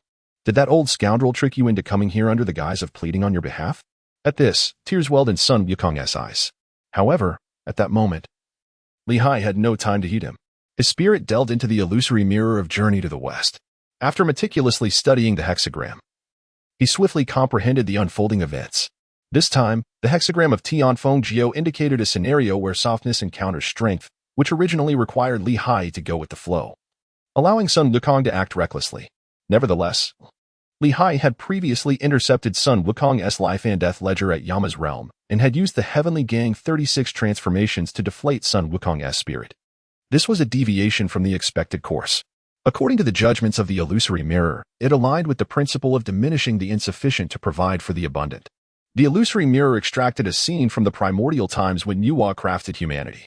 However, unlike Li Haiyi's previous extraction of the heavenly principles of compensating the insufficient with the abundant, this reward was rather unique. The illusory mirror drew forth a strand of innate essence from each of Nuwa's created beings, flooding Li Haiyi's body with a tremendous amount of primordial source. The nearly altered roots of humanity, which were on the verge of being transformed by the Bodhi longevity technique and the Kuanping true intent derived from the Northern Underworld, were completely reversed. As Li Haiyi's original body was formed from the power of the Northern Underworld and the Bodhi tree, under the impact of the innate essence of humanity, it transformed directly into spiritual energy, absorbed into the immortal golden nature attained by Li Haiyi as a rightful golden immortal. The supreme Lao Jun sensed a hint of the underlying principles and, fearing for Li Haiyi's safety, decided to intervene. One monkey could be refined, and adding Li Haiyi posed no great issue. Thus, he promptly cast Li Haiyi into the alchemical furnace as well. Chanting the scriptures of the true fire, the supreme Lao Jun worked to forge Sun Wukong's indestructible body. Fire gives birth to Samadhi, dividing heaven, earth, and humanity. Meanwhile, the pure one among the 3 pure ones recited sacred texts to assist Li Haiyi in reshaping his true form, molding the air to softness. Can it be like an infant?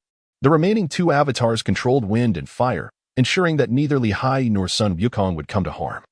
Sun Wukong, wishing to save Li Haiyi, was taken aback as the true fire within the furnace suddenly surged, separating them. From above, it appeared that Li Haiyi and Sun Wukong were positioned at the 2 poles of the Taiji diagram. The yang pole birthed in. Here, the true fire resembled tranquil swirling water, while Li Haiyi's transcendent golden light floated serenely within the extreme yin waters formed by the true fire, seemingly reconstructing his body. In contrast, at the yin pole, the true fire raged violently. Sun Wukong's golden armor had already been reduced to tatters.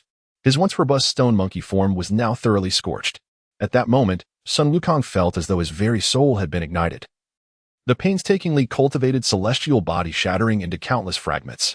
Yet, an extraordinary force safeguarded him, rendering him neither dead nor alive. The Earth Fiend's 72 transformations could not be summoned. With a mere thought, a wisp of true fire reverted him to his original form. The situation on Li Haiyi's side is exceedingly delicate. Originally, the rewards from the journey to the West illusionary mirror, which included the primordial essence of the innate human race, were intended solely to establish a top-tier foundation for Haiyi. However, unexpectedly, the venerable Laozi, a primordial golden immortal, intervened, igniting a fervor. The Tao scripture awakened Haiyi's will, granting him renewed dominion over his celestial form. It seems that I can now independently consume the primordial essence of the innate human race to bestow upon myself innate talents anew. Haiyi, with a mere flicker of thought, perceived this undeniable truth. Time was of the essence. The primordial essence was incessantly shaping his celestial form. Once the celestial body took shape, he would be at the mercy of fate. Haiyi swiftly organized his cultivation and soon developed a profound idea. A vast reservoir of innate essence from the primordial human race, under his deft control, flowed into his 3 dantians. Within the purifying flames of the true samadhi, he adeptly utilized the essence of samadhi as a foundation to reshape his innate talents.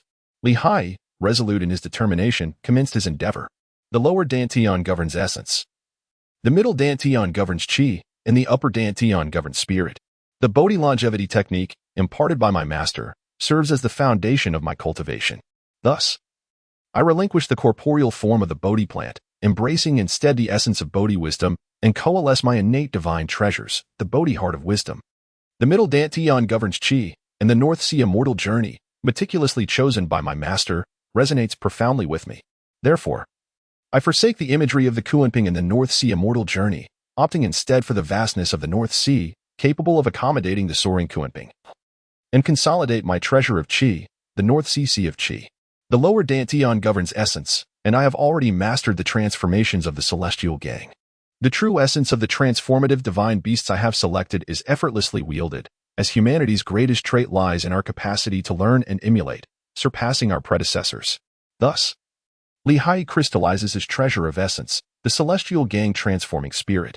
Upon the completion of these 3 treasures, a stir in Haiyi's mind prompted the immortal golden light to gradually detach and reshape his entire being, with the 3 core treasures of essence, qi, and spirit, began to sculpt his physical form. Alas, alas!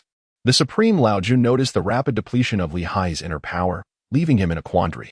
With a mere wave of his hand, he produced a gourd. Out, merge, transform. Countless 9-turn purple gold pills, enhancing vital energy, surged forth from the unassuming purple gold gourd. Soaring into the alchemical furnace, Haiyi felt a waning of his internal magical energy, yet immediately, gentle medicinal potency emanated from the seed of the samadhi true fire, transforming into magical power to replenish him. The 9 Revolutions Purple Gold Elixir?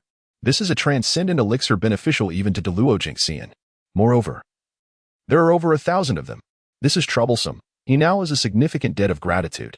Haiyi had previously consumed the Taiyi Purple Gold Elixir, and, empowered by its mystical properties, he swiftly grasped the situation at hand.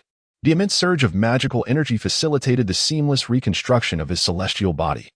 Initially relying on the Bodhi longevity technique to tenuously coalesce an immortal essence, he now began to reshape his intrinsic human origin based on the 3 innate gifts, enhanced through the refining process of the true fire of samadhi. Outside the alchemical furnace, Taishang Lao Jun sensed the rapid transformation of the vital essence within Haiyi, causing him to break into a hearty laugh. "Ah, you clever little rascal. Consuming my golden elixir is not enough for you. You've even dared to secretly learn my true fire of samadhi. Very well, I shall allow you to comprehend it fully. To take, one must first give. This favor I extend shall make it increasingly difficult for your master to repay." With that, the embodiment of Yuqing made a gesture, transforming the true fire of samadhi scriptures into fiery runes, which he then bestowed upon the alchemical furnace. Haiyi instinctively circulated his magical energy in 2 complete cycles and inadvertently acquired the skill. Oh dear, I truly did not intend to learn this. Haiyi, in a state of resignation, discovered a form of wisdom known as the spiritual fire within the Bodhi longevity technique. Although the true fire of samadhi is indeed remarkable, he harbored no intention of mastering it. Nonetheless, having embarked on the journey of learning, he found that being pretentious served no purpose. Haiyi, with unwavering determination, meticulously studied the Sutra of True Fire of Samadhi. It turns out that True Fire of Samadhi encompasses a vast domain, with numerous manifestations of this profound fire. The Sutra, attributed to the Venerable Laozi, delineates 3 supreme forms of True Fire of Samadhi, each corresponding to the realms of heaven, earth, and humanity. The heavenly true fire is derived from the essence of solar, lunar, and stellar flames, cultivated into the true fire of samadhi. The earthly true fire is obtained from the celestial fire, the fire within stones, and the fire within wood, refined into the true fire of samadhi. The human true fire ignites the three treasures of essence, energy, and spirit, amalgamating the fires of vitality, energy, and spirit into the true fire of samadhi. In essence, there exists no hierarchy among these three forms of true fire. Their potency is entirely contingent upon the practitioner's cultivation and mastery of the fire's utilization. Haiyi, through his own endeavors, has undoubtedly cultivated the true fire of the three treasures. The Bodhi wisdom ignites the divine flame, deftly under his command. The boundless energy of Baiming's ocean fuels an unceasing blaze, while the celestial transformation of the divine essence manifests at will. As all dust settles, Haiyi has re-established his foundation, feeling a significant alleviation of the previous stagnation experienced during his practice of the Bodhi longevity technique after attaining the golden immortal status. Glancing back, the light of wisdom coalesces in his eyes, instantly penetrating the essence of the true fire before him, revealing Sun Wukong undergoing refinement in another fiery dimension. Alas, what a harrowing fate to endure! Haiyi exhaled a breath of ethereal flame, a flash of spiritual radiance enveloping him as the celestial star map materialized before his eyes. Esteemed elder, may I borrow your alchemical furnace for a moment? Haiyi believes that an abundance of lice does not itch, and a multitude of debts does not cause worry.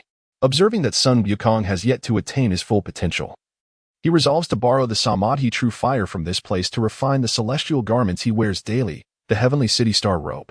Do as you wish, young one. But remember to have your master repay the debt. The heavenly city star robe is woven from the essence of various celestial stars within the heavenly market.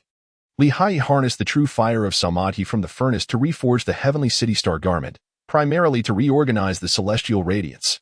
Having acquired the profound teachings of the true fire from the supreme Laojun, he comprehended the operational principles of the sun, moon, and star samadhi true fire. After the reforging, the heavenly city star garment possessed the characteristics of being bathed in starlight and reborn in flames, with its defensive and supportive abilities elevated to the level of acquired spiritual treasures. Though it could not rival the meticulously crafted nine-toothed rake of Laojun, it was not far off. The reforging of the heavenly city star garment, aided by the samadhi true fire, was not overly difficult, yet it proved to be quite time-consuming. Before long, 81 days had elapsed. Sun Wukong, born a stone monkey, had undergone a process of refinement. His pair of luminous golden eyes absorbed the samadhi true fire, using the fire from within the stone as a foundation, and internally transformed into a variant of the samadhi true fire, becoming the fire-eyed golden gaze. Under the refining influence of the samadhi true fire, his soul was cleansed of the worldly essence accumulated during his vigorous pursuits. It merely required seeking a place untainted by the mundane for no more than 300 years to cultivate a celestial soul. At that time, the unity of body and soul would herald the prospect of becoming a true immortal. After being tempered by fire for 81 days, equivalent to 81 years in the mortal realm, Sun Wukong finally regained consciousness. Hot. Pain. Pain. Upon awakening, Sun Wukong began to roll on the ground. The fiery heat surged through him, and he grew anxious. Hey. Sun Wukong erupted in golden light, breaking through the alchemical furnace's magical barriers and bursting forth. With his fiery golden eyes, he soared towards the celestial hall, effortlessly penetrating the magical defenses outside. Without hesitation, he turned and kicked over the alchemical furnace. Just as he was about to head towards the celestial hall, he suddenly recalled seeing Haiyi within the furnace. Thus, he turned back to seek him. Brother, I have come to rescue you. However, at that moment, Haiyi was engrossed in the refinement of the heavenly city star garment. Upon noticing Sun Wukong's approach, he unleashed a blast of samadhi true fire to conceal his form. Simultaneously, he activated his innate celestial transformation, shrouding his essence in a guise of a bird entwined in samadhi true fire, soaring within the furnace. The heavenly city star garment also ignited with samadhi true fire, effectively severing Sun Wukong's perception. With his fiery golden eyes ablaze, Sun Wukong glimpsed the bird formed by Haiyi. But seeing it enveloped in samadhi true fire without any additional aura, he assumed it was merely a spirit of the furnace and did not pursue further. My brother is an immortal golden immortal. How could he perish? Suppressing his suspicions, Sun Wukong turned to fly towards the supreme Laojun, seeking clarity. Yet, the supreme Laojun discerned his intent, gliding away as a wisp of pure energy, vanishing into the void. My brother must have hidden within the sea-calming pearl and escaped. Let me first storm the celestial hall. Once I become the Jade Emperor, I shall search for my brother at my leisure. With the supreme Laojun gone, Sun Wukong shifted his focus, executing a somersault and soaring towards the celestial hall. Upon arrival, he did not hesitate to channel his magical power, restoring his entire heavenly sage ensemble, and with a powerful kick, shattered the plaque of the celestial hall. At that moment, coincidentally, the celestial beings were convening within the hall. Upon witnessing the intrusion, the gatekeeper, the giant spirit god, brandished two large axes and charged forth. Who dares to wreak havoc in the celestial hall? It is I, your grandfather's son. Sun Wukong, brimming with fiery energy, was in high spirits as he engaged in combat with the giant spirit god. His staff strikes were fierce, fluid in both offense and defense. The giant spirit god struggled to keep up with Sun Wukong's movements and was soon knocked to the ground. Watch out. Neza thrust his spear, but Sun Wukong countered swiftly, tossing his Rui Jingu Bang into the air and shouted, "Transform." The staff multiplied into thousands, engaging the celestial generals within the hall. Chapter 16. The Great Havoc in Heaven. Within the celestial hall, Sun Wukong hovered in midair, invigorated and audacious. The celestial generals, despite their numerical superiority and the presence of skilled warriors among them, found themselves severely suppressed. Li Hai concealed himself within the Dushui Palace of the Supreme Laojun, employing the power of barrier-penetrating insight to observe the farcical events unfolding at the Lingsha Treasure Hall. Good heavens, is there truly no one employing magical treasures or divine powers? Li Hai gazed at the divine generals, each wielding a treasured artifact, yet none demonstrating any genuine prowess, nearly bursting into laughter. At that moment, the figure of the supreme old man materialized beside the alchemical furnace, extending his hand to seize Li Hai. Is it so delightful to linger in my furnace? The supreme old man inquired with evident irritation. Li Hai transformed the mythical bird Bifang, rolling upon the ground, into the legendary unicorn-like creature Xieji, amplifying the power of his ability to see through barriers. He responded, "Old Lord, your alchemical furnace is quite warm. Are you reluctant to emerge?" Li Hai, feeling a deep sense of indebtedness to the Supreme Old Lord, decided to abandon all pretenses. The Supreme Old Lord chuckled. "Indeed. You and that rascally monkey have been taught by the same master. I had previously regarded you as a paragon of propriety, yet now your true nature has surfaced." Li Hai, while observing the commotion, replied, "When there are too many lice, one does not itch. When there are too many debts, one does not worry. This time, during my cultivation, I encountered an unforeseen incident and fortuitously fell into the Doshui Palace of the Supreme Lord. Not only did I consume 1,009 transformation purple gold pills, but I also mastered your true fire of Samadhi, Supreme Lord, thus incurring a significant favor from you. I am not afraid at all." The Supreme Lord declined, saying, "Enough. Enough. As an old man, I am content to tend to my cattle and refine elixirs in the heavenly court, enjoying a life of tranquility. I am not one to collect debts. You, on the other hand, should simply manage your mischievous monkey and cease your covetous thoughts regarding the pills of my Doshui Palace. That would be quite sufficient." Li Hai, without further ado, acknowledged that Taishang Laojun is a being devoted solely to the path of cultivation. External possessions hold little value for him. Common artifacts and elixirs are within his capacity to refine independently. Ordinary treasures, belonging to the realm of innate goods, serve merely as trifles, unless they harbor within them divine prohibitions or the essence of Tao that could illuminate the path of enlightenment. Otherwise, they are of little utility. To repay a debt of gratitude, one must await the right opportunity. Li Hai chose not to dwell on the matter any longer. Instead, he shifted the conversation to inquire about Sun Wukong. "Master, what exactly was the transaction between my master and you? My junior brother Wukong seems to have grown significantly stronger after enduring the flames for some time. What have you done?" "I utilized the Samadhi true fire to refine the essence of sunlight and moonlight, the ethereal breezes, and the spiritual waters absorbed over countless millennia within that unruly monkey's body. Simultaneously, I incinerated the impurities it ingested from grains and the mundane thoughts tainted by worldly affairs, thus aiding it in the initial formation of its celestial soul. And what comes next? My alchemical furnace can refine stones, but it cannot forge the essence of immortality. What more do you expect from this old man? To uncover the subsequent steps, you must consult the Tathagata from the West." With this explanation from Taishang Laojun, Li Hai began to grasp the underlying intricacies. The authentic teachings of Patriarch Bodhi presented a rare pathway within the three realms, one of achieving enlightenment prior to further cultivation. The Deyin Tian Xianju practice by Sun Wukong demands exceptional aptitude, employing unique methods to sever worldly thoughts, summon true celestial essence, and swiftly ascend to the realm of genuine immortals. Once one has mastered the Deyin Tian Xianju and attained the status of a true immortal, The next step is to learn transformation techniques, evade the three calamities, and gradually refine one's essence over millennia, ultimately leading to the attainment of the golden immortal's fruition. The patriarch Bodhi entrusted Taishang Laojun to use the Samadhi true fire to help Sun Wukong solidify his foundation and cleanse him of worldly impurities, providing a basis for the condensation of his celestial soul. However, this alone was insufficient. It was imperative to further isolate him from worldly influences, allowing his spirit to mature through deep contemplation, thereby increasing the possibility of achieving the golden immortal's fruition. Thus, Patriarch Bodhi sought the aid of the Tathagata, who would suppress him, creating a barrier from the mundane realm. Upon understanding all of this, Haiyi found himself in awe of the strategic brilliance of Patriarch Bodhi and the adeptness of the great immortal in orchestrating such a grand scheme. He realized that his own limited perspective merely scratched the surface of an intricate plan involving countless celestial beings and spanning centuries.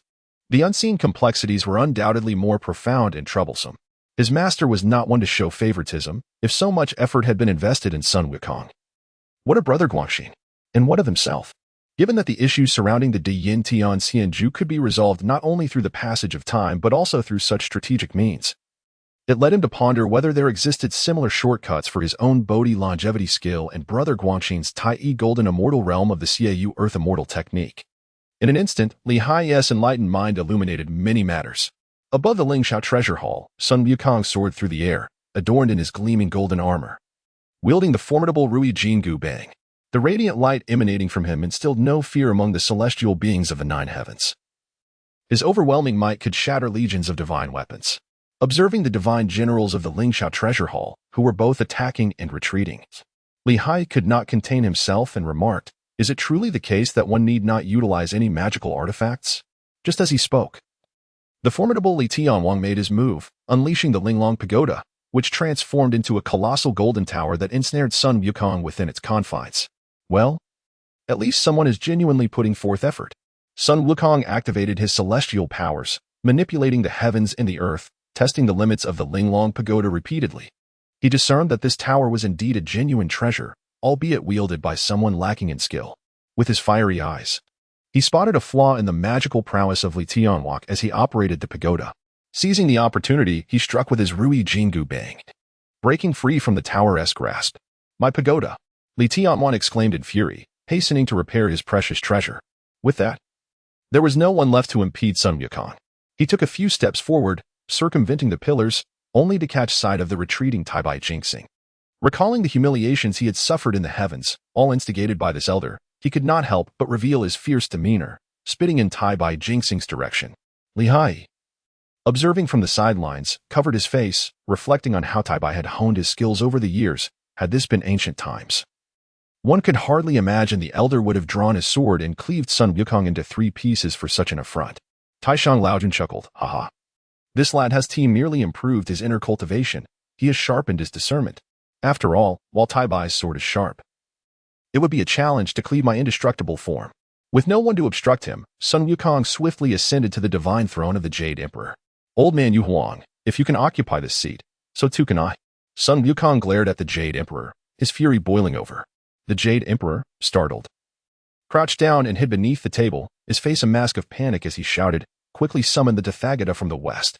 Haiyi scratched his head with his claw, realizing the performance had come to a close. Speaking of which, the claw of the Siege was quite adept at alleviating an itch. It appeared that the show was nearing its conclusion. Conclude? My dear friend. The protagonist has yet to arrive. The grand spectacle has merely commenced. Onward.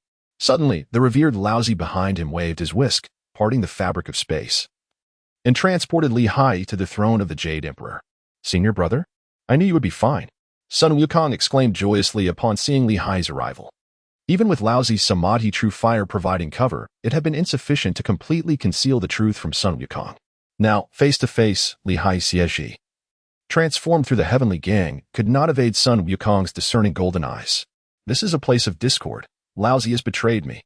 As soon as this thought emerged in Haiyi's mind, a robust and earnest-faced deity nearby bellowed, boldly, "What an audacious heavenly market star-lord! What a great sage equal to heaven, to dare to wreak havoc in the heavenly palace and covet the supreme throne. Prepare to meet your demise."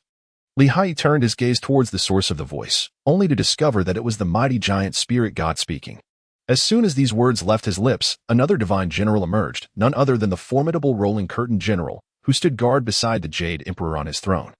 Descend at once. How dare you show such disrespect? The two divine generals advanced with ferocity. This time, they unleashed their true prowess. One grew in stature, displaying immense strength. As a colossal hand reached for Haiyi seated upon the throne, the other closed in, brandishing a celestial spear that forced Sun Wukong to retreat.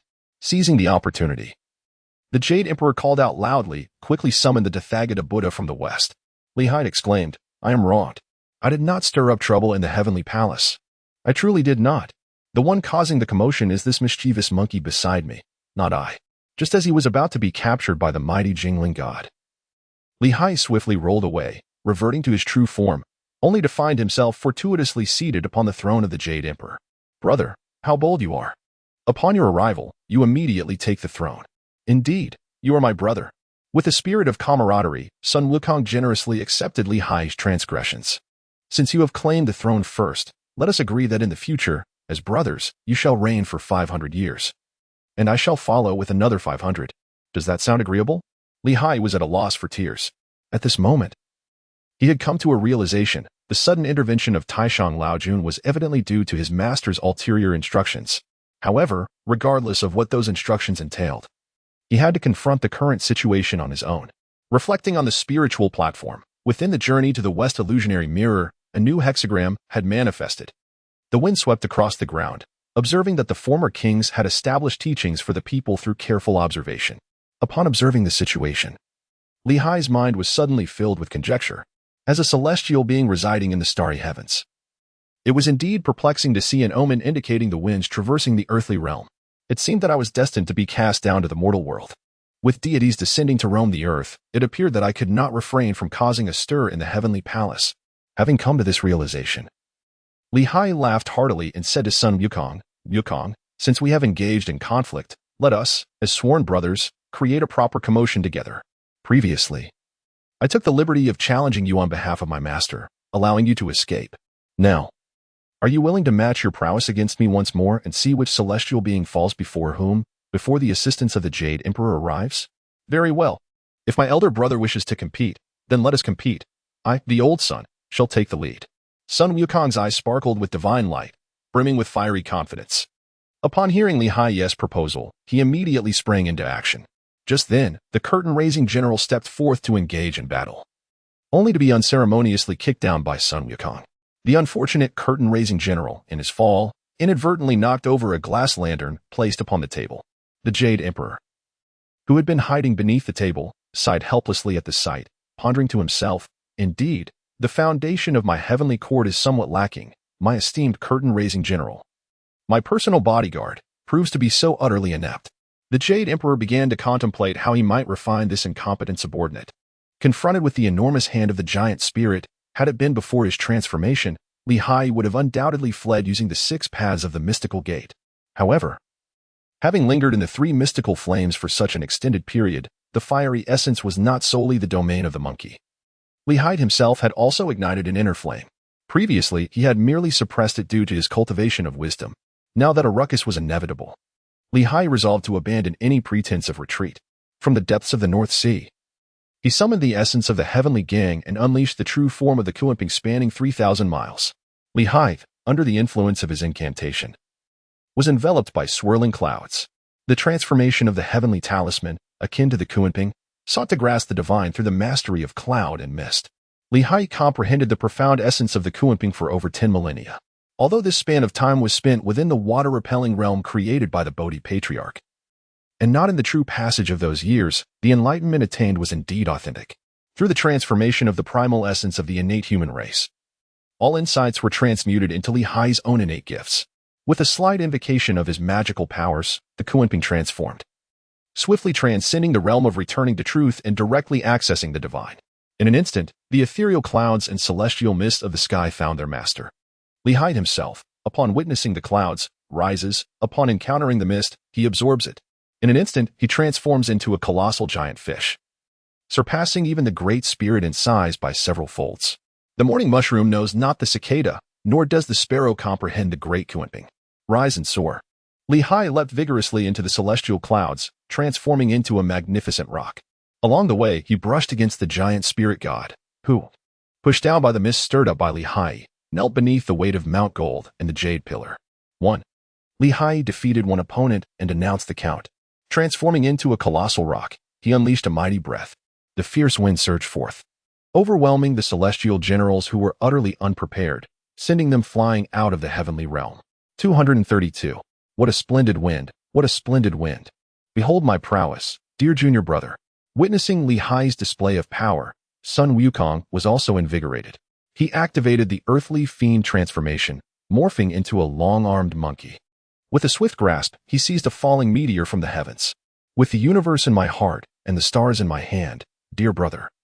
My earthly fiend transformation is far more varied than your heavenly gang transformation, Sun Wukong proclaimed, hurling the celestial bodies towards the divine beings with unabashed pride.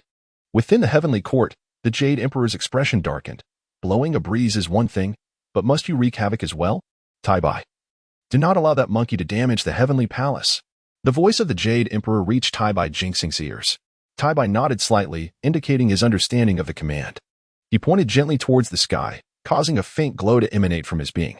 The stars, previously captured by Sun Wukong, suddenly veered a full 180 degrees, skimming past the celestial palaces and soared back into the cosmos. Huh? Sun Wukong was momentarily taken aback. Li Hai felt the shifting starlight and realized that it was the intervention of the planet Venus.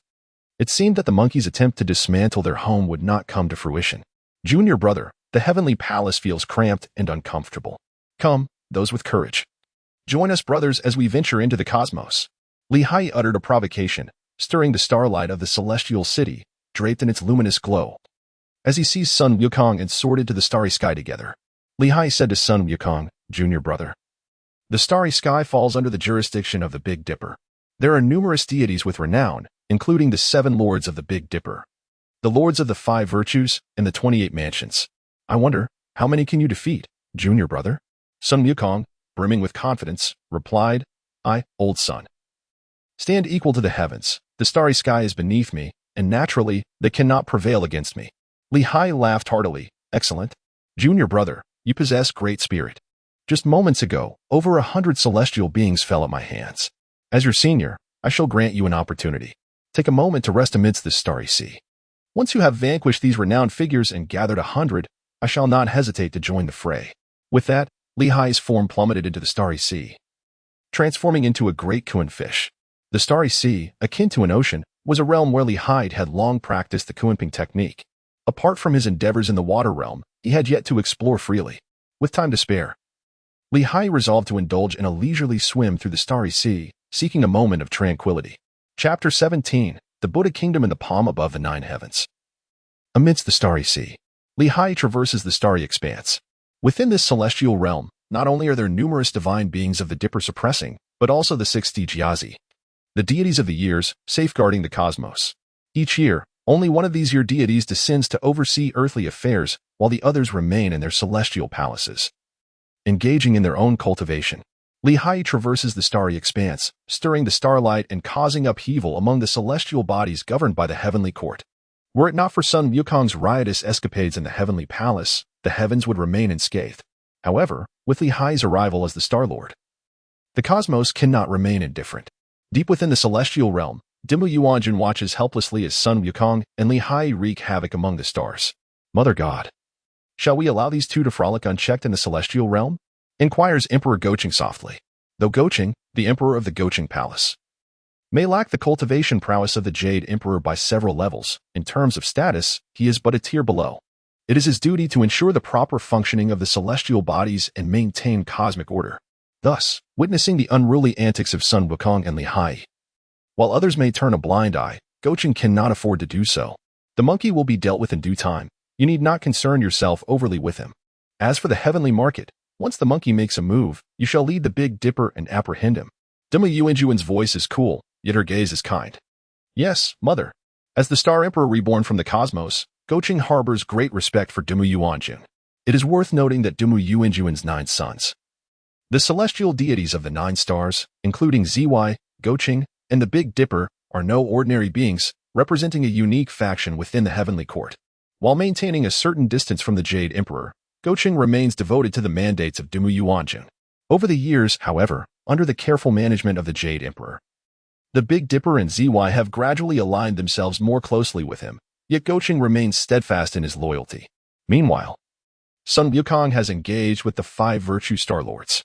The Taibai Jinxing, representative of the Metal Virtue, leads the 5 Virtue Star Lords.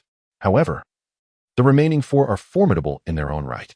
The Water and Fire Star Lords, although slightly less powerful than Taibai, have long been responsible for mitigating disasters and calamities, and their mastery of elemental forces brings them close to attaining the Tao of Taiji.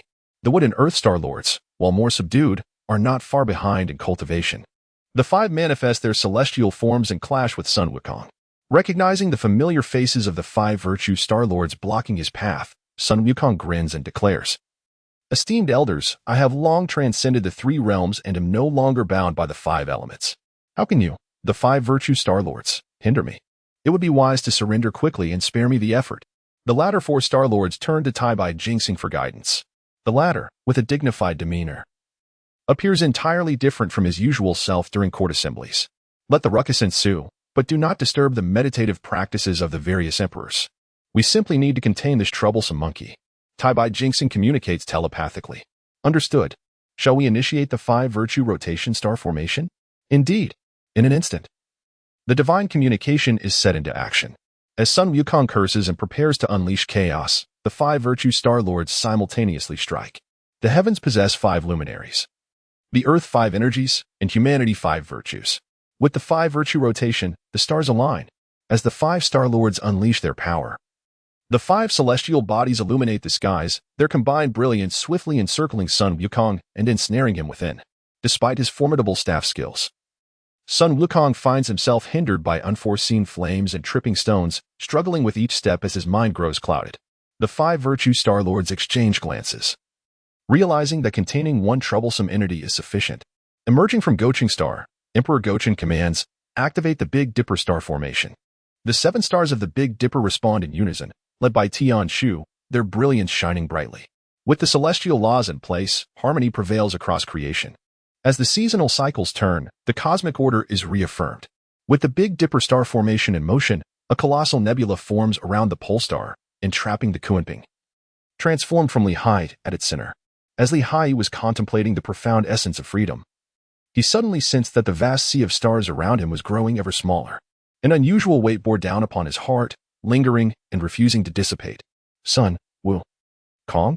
A familiar voice echoed through the silence. Haiyi awoke with a start. The Buddha himself? The true master has arrived. Haiyi realized that this grand spectacle in the heavenly court had come to an end. Turning back, he mused, the Big Dipper still holds me in high regard." Haiyi understood that those renowned celestial deities were primarily at the level of golden immortals. The 7 stars of the Big Dipper, at the very least, comprised 7 golden immortals.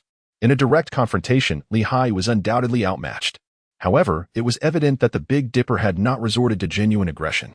As the saying goes, the Southern Dipper governs life, while the Northern Dipper presides over death. These 7, much like the illustrious Venus, had carved out their formidable reputations through combat. If they were to strike with lethal intent, Haiyi did not believe he could withstand the onslaught. Moreover, when did the Northern Star Gods ever focus on the mastery of confinement formations?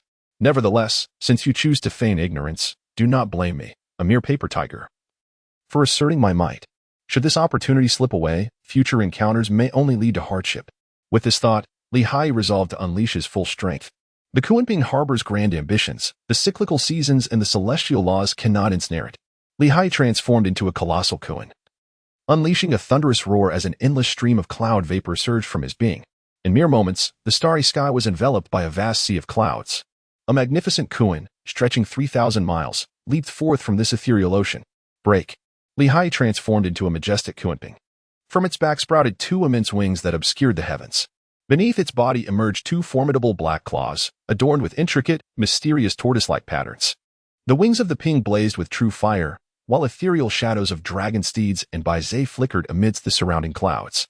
The colossal claws seized the illusion of the Big Dipper and, with a powerful tear, rent the sky, creating a fissure. Such a transformation was the result of Haiyi's rebirth. harnessing the celestial forces of transformation and the unique talents bestowed by the Kunping's vast energy reservoir and the Bodhi wisdom that comprehends myriad laws. Emperor Gocheng, seated in his chariot, observed Li Hai's escape from the Big Dipper formation and remarked softly, "There is indeed some skill in him, with a few thousand years of tempering. He could become a commendable Star Lord of the celestial market." Li Hai's eruption shattered the constraints of the Big Dipper formation, compelling the primary array's Big Dipper deity to retreat. Li Hai did not pursue, but instead took flight, his massive claws reaching for the 5 virtue Star Lords who had encircled Sun Wukong. Simultaneously, he did not forget to transmit a strand of true Samadhi fire through the connection of the sea calming pearl, seeking to awaken Sun Wukong. "Wukong, you are ablaze. Do not slumber any longer. Your monkey rear is aflame." Li Hai's voice, carried by the depths of the heart, penetrated the very essence of Sun Wukong's soul. At that moment, a sudden flame ignited out of nowhere, striking Sun Wukong upon his posterior. Enraged, he exclaimed, "Who dares to stealthily attack me, the great Sun Wukong?" Startled awake, Sun Wukong erupted into a furious tirade. After Li Hai expertly repelled the 5 virtue Star Lords, he retracted his divine abilities and assumed human form. Grasping the vengeful Sun Wukong, "Calm yourself, my junior brother. Just now, the reinforcements summoned by the Jade Emperor have arrived. Shall we not take a look?" "Reinforcements? Who?" Sun Wukong's eyes gleamed with curiosity. Could it be the Erlangshan from Guangjiao Kudu? Turning his gaze, he noticed Li Hai's peculiar expression and, misinterpreting it as a sign of fear, hastily added, "Brother, do not underestimate that 3-eyed monster. Although his earthly fiend transformation diverges from our Bodhi lineage, his mastery is by no means inferior to mine. Moreover, he possesses a formidable companion, a dog of considerable prowess. If it truly is him, we may face a challenging confrontation." Li Hai reassured, "Do not worry. I am familiar with this reinforcement. It is one of the 5 elders of heaven, the Western Buddha, the Tathagata of Lingshan." "Oh, I have long heard that the 3 purities and the 5 elders possess immense powers. The 3 purities are cunning and challenging to deal with, while this Tathagata, adorned with a head full of scars, is an unknown entity to me, as I have not faced him before. Now, an opportunity presents itself. Brother, would you dare to confront him alongside me?" "Li Hai, at this juncture, my fellow disciple, let us together explore the profound teachings of the sacred mountain." What can Li Hai do? He is equally at a loss. It would be one thing if they were strangers, but he had previously accompanied the Bodhi Patriarch to Mount Ling to pay respects. Li Hai is all too aware of the Buddha's miraculous powers. "Why, O Tathagata, are you not delivering teachings at Mount Ling but instead appearing in the heavenly court?" Sun Wukong, confident in his own capabilities and flanked by a senior disciple taught by the same master, feels no fear of the Buddha or the Tao ancestor. The Jade Emperor.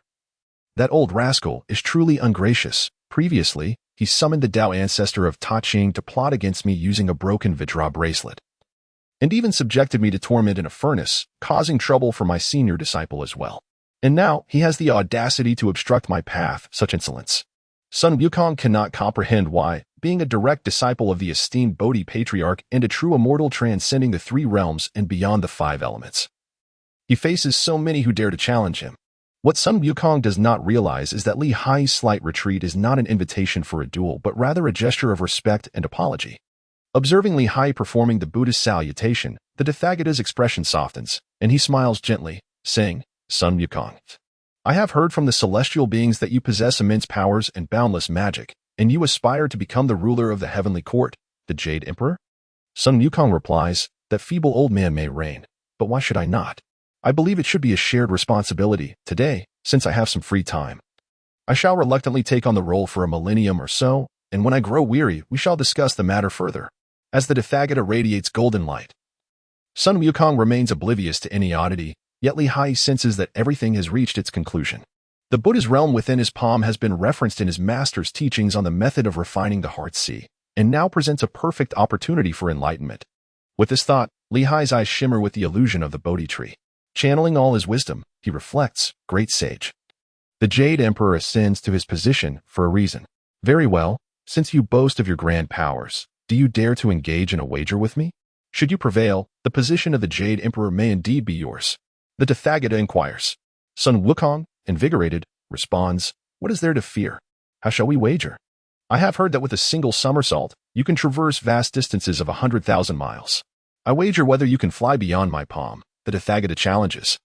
Just as Sun Wukong is about to accept, he remembers Li Hai and exclaims, No, No. I, Sun Wukong, am a firm believer in respecting my master and the teachings. If I were to occupy the Jade Emperor's position, I ought to also relinquish the place at Mount Ling for my senior disciple.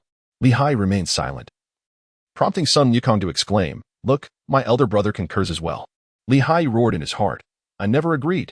The Buddha laughed heartily. "Ha ha ha, you mischievous monkey. Very well, as you say, if you too can soar beyond my palm.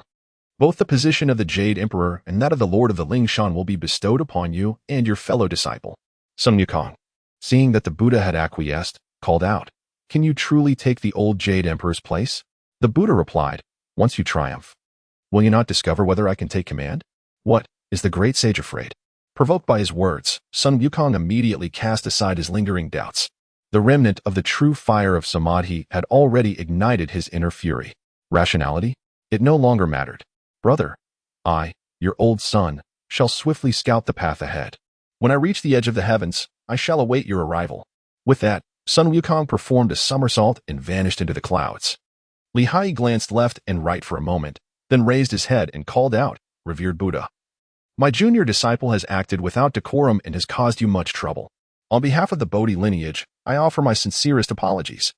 The Buddha shook his head and replied, "Young friend, there is no need for such formalities. Your master entrusted me with the task of restraining that unruly monkey for 5 centuries, isolating him from worldly affairs, nurturing his celestial spirit, and ultimately imparting a Buddhist verse to assist him in attaining the status of a golden immortal." Li Hai recalled the words of the Supreme Old Lord. Did my junior brother truly attain the status of an immortal without undergoing such contemplation and traversing this path? Li Hai expressed some concern for Sun Wukong, as numerous conspiracy theories in his past life raised doubts regarding the suppression of Sun Wukong over the span of 5 centuries. Upon observing that Sun Wukong was still riding the clouds, the Buddha, delighted to engage in conversation with the insightful Li Hai, explained, "My young friend, it appears that you are indeed unaware of certain truths. For ordinary individuals pursuing immortality, the path is fraught with difficulties, hardships, and myriad trials. Those who seek enlightenment often endure great toil and sufferings, beset by 1,000 tribulations.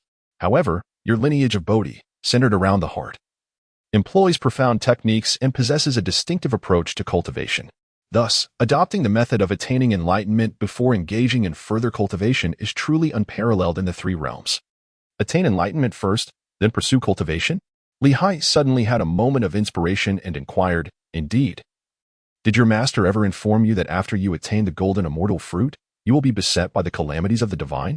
Were you aware that the mischievous monkey, upon becoming an immortal, faces 3 tribulations every 500 years? Li Hai nodded. Fully aware of the implications, is this calamity uniquely ours, belonging to the lineage of Bodhi?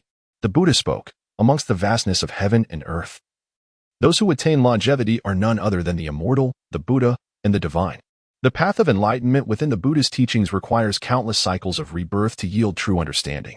We shall not dwell on the later insights for now, in due course. Young friend, you shall have the opportunity to hear the teachings. The divine may either be innate or achieved through great merit for the benefit of all beings in the 3 realms, thus gaining longevity. As for the immortal, their nature is even more exceptional. More exceptional, indeed? Yes, to follow the natural order is to become human, while to defy it is to become immortal. For a mortal to seek eternal life is to act against the heavens. How could such a pursuit be simple? I have heard a little about your Bodhi lineage's practice, nurturing the seed of Bodhi, severing the ties of the mortal body, refining the immortal form, nurturing the immortal spirit, and achieving the unity of body and soul to attain the ultimate fruit. Is that so?" Li Hai nodded, affirming precisely. He was not surprised that the Buddha, Tathagata, was aware of his cultivation. After all, the Bodhi patriarch frequently engaged in discussions with the Tathagata. And what of other cultivators? Are you familiar with their paths to enlightenment? Other cultivators? Chapter 18, The 5 Elements Mountain and the 5-Star Calamity in the Heavenly Realm, within the Buddha's domain under the Tathagata's guidance. Li Hai wore a perplexed expression. Ordinary cultivators? I am well aware that the comprehensive heritage of the 360 branches of the Bodhi lineage resides within me. Upon hearing Li Hai's response, the Tathagata let out a hearty laugh, looking up to the heavens. "My dear Bodhi friend, your arrangements are indeed meticulous. In that case, as the Lord of the Spirit Mountain, I shall lend you my assistance." Li Hai was still perplexed by the situation when Sun Wukong returned riding on his cloud. "Old man Buddha, I, the great sage, have just flown to the edge of the heavens and seen the celestial pillar." "You insolent monkey. You have not strayed far from my grasp. The Buddha rebuked, his tone devoid of mirth. Furious at these words, Sun Wukong felt that this deceitful Buddha had indeed gone back on his word. Fortunately, he had marked the celestial pillar with his urine. Old Buddha, you must honor your wager. Come with me to the edge of heaven to see my mark. The Buddha sneered, there is no need to go. Simply lower your head and take a look. Upon doing so, Sun Wukong was astonished to find that the Buddha's finger bore the inscription, "The Great Sage, visited here." A closer examination revealed it was indeed his own mark, accompanied by the unmistakable odor of monkey urine. I do not believe it. You must be deceiving me. Sun Wukong, unconvinced, prepared to flee with a somersault. But the Buddha thrust his palm forward, sending both Haiyi and Sun Wukong tumbling. At that moment, amidst the starry sky, the Emperor of the Purple Tenuity revealed his true form. Buddha, I come to assist you in subduing this demon. The Emperor of the Purple Tenuity had been dispatched by the Jade Emperor specifically to aid Haiyi. After all, Haiyi was a celestial star lord, not a Buddha of the Spirit Mountain. However, the Buddha did not immediately surrender Haiyi as previously agreed. Instead, he smiled enigmatically, emitting a beam of Buddhist light from his brow that enveloped Haiyi. In a secretive whisper, he conveyed, Your master, Bodhi, is well-versed in the three teachings and adept in all doctrines. I see that your aura of Tao is clouded by the Buddhist light. It would be a pity to let it remain so. Allow me to assist you. Haiyi was momentarily blinded by a dazzling light, losing all perception of the world around him.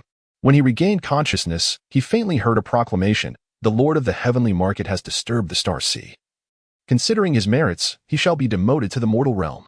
After that, Haiyi completely lost awareness once more. Upon awakening again, he was astonished to discover that he had returned to the womb. The divination, this hexagram, is it favorable or unfavorable? Haiyi extended his consciousness to examine his condition. Within the spiritual platform, a celestial map of the heavenly market shimmered brilliantly. At the heart of the heavenly market, the imperial throne was sealed by a formidable celestial force, upon which 5 starry phantoms hovered. Upon the contact of his divine consciousness, Haiyi received a multitude of edicts. The celestial decree resonating throughout the 3 realms proclaimed, The Lord of the Heavenly Market Star has been implicated in the chaos wrought by the demon monkey, defying the celestial order, disturbing the starry sea, and causing turmoil in the heavenly court. In light of his past merits, he is to be cast down to the mortal realm. The secret edict of the Emperor of the Purple Tenuity states, The Lord of the Heavenly Market Star possesses meager virtue and scant merit, unworthy of his position. Therefore, by the command of the Dumu Yuanjun, his cultivation shall be confined within the celestial map of the heavenly market, and all affairs of the heavenly market shall be temporarily overseen by the Star Master of the initial star. Your mother has decreed that you descend to the mortal realm to undergo a renewed cultivation. With each attainment of true immortality in successive lifetimes, you shall illuminate a star corresponding to the imperial throne. Once the 5 imperial stars are ignited, your merits will be complete, and you may return to your rightful place.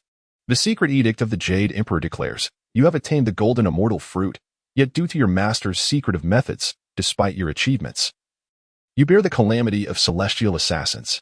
To preserve the tranquility of my heavenly palace, you must first descend to the mortal realm, replenish your merits and cultivation, and then return to the heavenly court. The Buddha of Compassion has imparted a secret directive, young friend. Your master has mastered the 3 teachings and encompasses the 9 streams of wisdom. Since you have inherited your master's legacy, you must not neglect it. In Malingshan, there exists the great Mahayana Buddhist scriptures of the Tripitaka. In due time, opportunities will arise, and seekers will come to find you. Haiyi gazed upon these secret edicts, feeling overwhelmed. Upon careful analysis, each decree was far from simple. The celestial mandate undoubtedly originated from the Jade Emperor himself, indicating that he had been banished to the mortal realm. The Emperor of the Purple Micro, who governs all celestial deities within the starry expanse and wields authority just slightly beneath that of the Jade Emperor, was evidently the one who had personally sealed Haiyi's cultivation. Furthermore, his position as the celestial market star lord had been temporarily rescinded by the Emperor of the Purple Micro. The condition for restoring the Star Lord's title requires the illumination of all 5 principal stars of the imperial throne. Each of these stars demands a complete rebirth and the attainment of immortality to be ignited. Consequently, all of Haiyi's daily powers as the celestial market star lord were temporarily assumed by Luo Xiaohong, the candidate star official, while the primordial star lord took on the role in the interim. The cosmos holds no fear of slaughter and calamity, thus it highly regards his cultivation and combat prowess. The Emperor of the Purple Micro's insistence on his rebirth serves to enhance his combat abilities, ensuring his worthiness for the title of Celestial Market Star-Lord. While Haiyi examined the decree, he also mastered the method for the Star-Lord to reincarnate upon command. This technique allows one to attain the form of a Star-Lord even when the original body is sealed. Haiyi is the Celestial Star-Lord of the Heavenly Market. Belonging to the celestial realm of the Heavenly Market, where the imperial seed is represented by a singular main star. The decree states the illumination of 5 principal stars, which actually pertains to the reincarnation and cultivation of the soul, culminating in the embodiment of the main star 5 times. Perhaps it is due to the prior encounter with Bodhi Patriarch that Haiyi is aware of the Heavenly Emperor Yu Huang de Tianzun as straightforward intentions. Is it a concern that I might disturb the tranquility of the Celestial Palace, or that the celestial calamities upon me could be a hindrance? This suggests that I must attain the Tao of Tai before I can return to the Celestial Court. As for the secret edict of the Tathagata Buddha, Haiyi understands that it refers to the matters of the journey to the West. I wonder what position awaits me in the future, after all. The holy monk is accompanied by 3 disciples and a white steed, an arrangement that seems quite splendid. What, then, is my role in this unfolding tale? Haiyi pondered for a moment, unable to comprehend, and thus resolved to diligently pursue his cultivation. Each incarnation granted to the Star-Lord in accordance with divine decree embodies the essence of his true self. The physical form bestowed upon him in each rebirth fully inherits the innate talents of his original being. Haiyi has reincarnated with memories intact, carrying the profound teachings of the Bodhi lineage. Recognizing that this path is not suitable for him at present, he resolves to initially cultivate his foundation using alternative methods. And only after his emergence will he consider the appropriate path of cultivation. After a full term of 10 months, in the cycle of life and rebirth, Haiyi has come into the world. As a purebred human, he is not a reincarnated being of another kind, thus there is no need for an extended gestation period. He is born normally, at the appropriate time. Congratulations to Master Li, for he has been blessed with a son. Haiyi let out a resounding cry, marking the first sound of his life. Look, the young master has a birthmark on his forehead. It resembles a small tree. They noted the intricate patterns on his chest and the rosy hue at his dantian, declaring that such extraordinary signs indicated that this child was destined for greatness. The attendants present at the delivery began to quietly murmur among themselves, engaging in animated discussion. The 3 birthmarks of Haiyi symbolize 3 remarkable talents. The mark on his forehead represents the wisdom of Bodhi, the one on his chest signifies the northern sea of Qi, and the one on his lower abdomen embodies the essence of heavenly transformation. My lord, please bestow a name upon the child. A gentleman must possess both fortitude and ambition. For the path ahead is long and arduous, thus, let him be named Li. Twirling his small black mustache, Haiyi's father determined the name for his son. At this moment, the new dynasty was in power. Adults were named with single characters, while commoners did not adhere to such elaborate conventions. Haiyi felt a sense of satisfaction at not having changed his surname. Li? Indeed, there is still a long way to go. Haiyi blinked and gazed upward, only to be met with the unremarkable rooftops above. In the blink of an eye, 3 years had elapsed. Over this period, Haiyi had come to grasp the intricacies of his surroundings. Now, the era belonged to the Xian dynasty, founded by Wang Mang. Once humble and unassuming, Wang Mang had now established his new regime, and with it, everything had transformed. The Li family is a noble lineage in the small northern city of Baiquan. Within Baiquan, they are regarded as one of the foremost aristocratic clans, though in the new dynasty, they pale in comparison. Nevertheless, I have descended to the mortal realm to accumulate virtue and cultivate my path to immortality. This background is quite fortuitous. Haiyi's eyes sparkled with wisdom as he gazed toward the direction of his parents. Grateful for the blessings bestowed upon him by his parents, he felt a duty to continue the family lineage. However, he yearned to embark on a spiritual journey, believing that being entangled in the mundane world would hinder his progress. In this lifetime, he was destined to be an only child. Yet, if he could alter his parents' fate and bless them with a few younger siblings, it would be a fitting way to repay their nurturing love. Haiyi has yet to find a legitimate celestial sect, let alone any celestial techniques. The only skills he possesses are the peripheral methods of the Bodhi lineage. With his current level of cultivation, it is undoubtedly impossible for Haiyi to alter his parents' fate.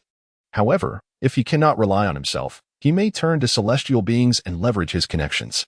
Seeking guidance from the divine, though not as empowering as self-determination, can still prove effective. Haiyi feigned sleep, waiting for his maid to exit.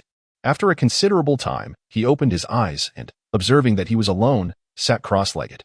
Fortunately, his heavenly transformation had already manifested as an innate ability. Otherwise, should he have been sealed in his true form, even drawing a drop of blood for himself would have been impossible. The gift of heavenly transformation allows Haiyi to directly absorb the essence of the heavens, which he can then transmute into a divine beast of his choosing, guided by his comprehension of the true meaning. The Bodhi lineage's heavenly transformation is fundamentally rooted in the heart and based on enlightenment. With the heavenly transformation, Haiyi's adaptability has become remarkably agile. Haiyi forced a drop of heartfelt blood from his fingertip. With this precious blood as a catalyst, the stars shifted in their celestial dance. The Lord of the heavenly market, harnessing this power, altered his fate. Haiyi employed a method akin to divination. Yet with a unique twist, he summoned a celestial being that was none other than himself. As Haiyi executed his ritual, the principal star of the heavenly city, the Emperor's seat, shimmered faintly in the sky. Its luminescence enveloped the entirely family estate, in accordance with Haiyi's desires. The celestial fortune converged upon the preservation of life and the inheritance of progeny. For the past 3 years, I have been contemplating the transformation of the fetus and the technique of breath control, refining the primordial essence within my body. By tethering myself to the innate vital energy, I have successfully fortified my 3 innate talents. It is now time to contemplate where to seek a master for the pursuit of immortality. Haiyi has not forgotten the words spoken to him by the Buddha. He remains uncertain about the path of cultivation that ordinary practitioners follow. Over the years in the heavenly realm, Haiyi has come to realize that this world of journey to the west is far from simple. It appears that each deity possesses multiple identities, and many have transcended to divinity more than once, each instance referred to as reincarnation and tribulation. The one who has undergone the most tribulations is, without a doubt, the Jade Emperor, a true master who has faced a staggering 1,750 tribulations, each of which is no small feat, comprising cataclysms lasting 12,960,000 years. Moreover, deities who are reluctant to face tribulations often possess numerous astrological signs, divine forms, and celestial titles, which evidently conceal deeper mysteries. For instance, the Venus star, who frequently engages in conversation with Haiyi, has at least 3 confirmed astrological embodiments. One is the messenger of the Jade Emperor, commonly referred to by Sun Wukong as the heavenly messenger. The second is the astrological embodiment of the golden deity, who previously besieged Sun Wukong in the Star Sea, ruling over a domain with an imperial demeanor. As for the third, it embodies the ancient god of destruction, exuding an aura of fierce malevolence.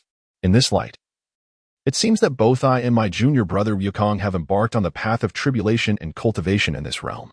Setting aside Wukong's adventures and journey to the west, the 500 years spent nurturing the immortal soul beneath the 5 Elements Mountain, while arduous, provided safety and tranquility. My situation, however, is dire. The 5-star tribulation presents a challenge where each tribulation signifies a lifetime, culminating in ascension. Should I perish during these trials, I would be forced to undergo reincarnation once more, a truly troublesome predicament. After Haiyi utilized the identity of Xingyuan to alter the fate of his family, he began to seek ways to attain immortality. Unexpectedly, after such a long passage of time, find myself once more embarking on the quest for immortality. It is indeed a manifestation of destiny. Upon the emergence of this thought, Haiyi reminisced about the past when he had arranged for his family elder to venture forth alone in pursuit of immortals. Aided by the magical mirror from Journey to the West, let me behold, at this moment, what celestial gates exist in the mortal realm. Haiyi moved his small hands, commencing the art of divination. Relying on his identity as the Star Lord of Adversity, he swiftly uncovered certain insights. I discern the circumstances of various sects. Alas, the Buddhist order has waned, with only the White Horse Temple barely sustaining itself, merely serving as a forward outpost. At this moment, even its lineage is incomplete. It would be prudent for me to refrain from joining the fray. Haiyi first dismissed the Buddhist sect in the southern region of the westward journey world.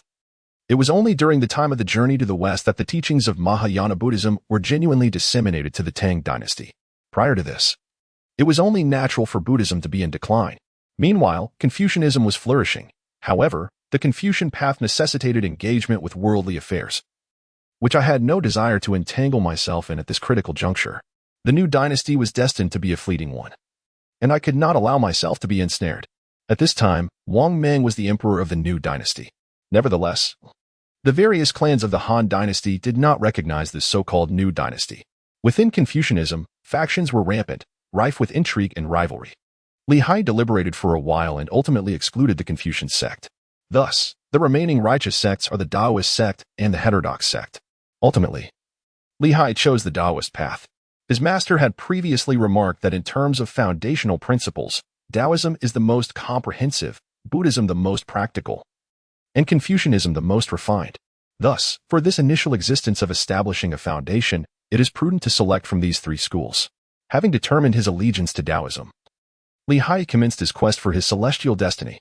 At this juncture, during the transitional period between the Eastern and Western Han dynasties, Taoism had yet to be formally established. The transmission of Taoist teachings remained a fragmented and informal lineage of master and disciple. Among the three pure ones of Taoism, Li Hai found a particular affinity with the supreme Laozi. In seeking a master, he naturally aimed to select from among Laozi's disciples. After considerable deliberation, Li Hai identified his target, Zhuangzun, also known as Zhuang Junping. Li Hai calculated that there were indeed knowledgeable individuals nearby. Upon inspection, it appeared to be within a short distance. However, as a mere 3-year-old, how could I possibly make my way there? Li Hai gazed at his small hands, lost in contemplation. What? You wish to study under someone named Zhuangzun? Indeed, he is a great scholar, well-versed in the teachings of the Yi, as well as the philosophies of Laozi and Zhuangzi, mastering both Confucianism and Taoism. Having embarked on my intellectual journey, the capabilities of my private tutor are insufficient, and remaining at home would only squander my time, rendering it devoid of meaning. I see. Then allow me to ponder a solution for you.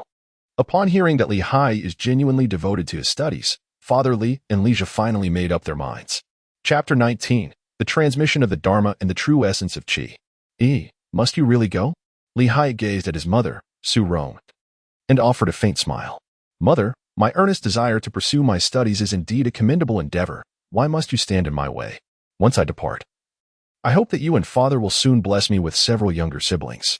Su Rong, incensed by Li Hai's words, found her earlier concerns dissipated in an instant. She feigned a strike, exclaiming, "You little rascal, how dare you speak of your mother in such a manner? Begone!" Li Hai clutched his small package tightly and turned to flee, exclaiming, "Mother, I am off to seek a master and pursue my studies. There are matters I must convey in a letter home." On the other hand, Hongshan inquired, "Do you wish to learn the way from me?" Zhuangzun, with his flowing white hair and profound gaze, donned a coarse gray robe and sported a topknot. He fixed his steady gaze upon Li Hai. Disciple Li Yi, with a deep reverence for the Tao, implores his esteemed teacher to accept me. Li Hai bowed respectfully and instructed those around him to present a gift in honor of his teacher. Zhuangzun, however, paid no heed to the offering placed before him and remarked, "The way is not distant from humanity, it is humanity that distances itself. Li Yi, if you truly wish to pursue the way, there is no need for formal apprenticeship. I shall expound upon the Tao Te Ching here daily, and if you are inclined to join, you are welcome to come. Then, I express my gratitude to you, teacher." Li Hai bowed once more. Zhuangzun knelt behind the curtain and waved his hand. Li Hai respectfully bows once more. Disciple takes leave. I shall find a place to settle down, and then I will study the way under my esteemed teacher. Li Hai instructed his servant to procure a nearby house, which he purchased, along with 10 acres of modest farmland and a vegetable garden. "Young master, are you truly not going to keep us?" The other accompanying servants wore expressions of concern. "But madam has arranged for us to look after you," Li Hai remarked. The Tao Te Ching states, "I possess 3 treasures, which I shall cherish and safeguard. The first is compassion, the second is frugality, and the third is to refrain from placing oneself before the world. As I come to learn the way from my master, how could I contravene the teachings of the sages?" Thus, he continued, "Shall we return to attend to the lady and the lord?" "Very well," replied Shaoan. "Let us depart." Shaoan was a personal servant assigned to Li Hai by the Li family, the offspring of a loyal retainer serving the family for 3 generations. A devoted and steadfast attendant. According to the family's traditions, he had received an exceptional education, his scholarly pursuits rivaling those of ordinary young gentlemen, albeit with a different focus. "Young master, shall we reside here henceforth? It seems rather austere," Shaoan commented, somewhat disdainfully as he opened the courtyard gate, granting Li Hai passage. Li Hai stepped into the room, surveyed his surroundings, and nodded. "Shaoan, tidy up a bit. From now on, this will be our home." Reluctantly, Shaoan, seeing that Li Hai had made up his mind, complied with his instructions and began to clean industriously. Li Hai did not remain idle. He engaged in tasks within his capacity to assist Shaoan in tidying up. After a day of diligent work, Li Hai called over Shaoan, who was finishing up, and said, "This estate encompasses 10 mu of arable land. You shall lease the fields to tenants, which should suffice for our household's needs. As for the garden, we shall cultivate some vegetables and easy-to-grow medicinal herbs, personally tending to them ourselves. Under the arrangement of Haiyi, the new household affairs have been set in order. However, it is still essential to procure the staple grains and other necessities for the household. Of course, young master. Shawan promptly followed Haiyi's instructions and made the necessary arrangements. Haiyi and others finished their arrangements and called Shawan over.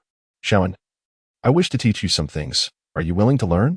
Upon hearing this, Shawan quickly nodded. Of course, young master. Whatever you teach, I shall learn.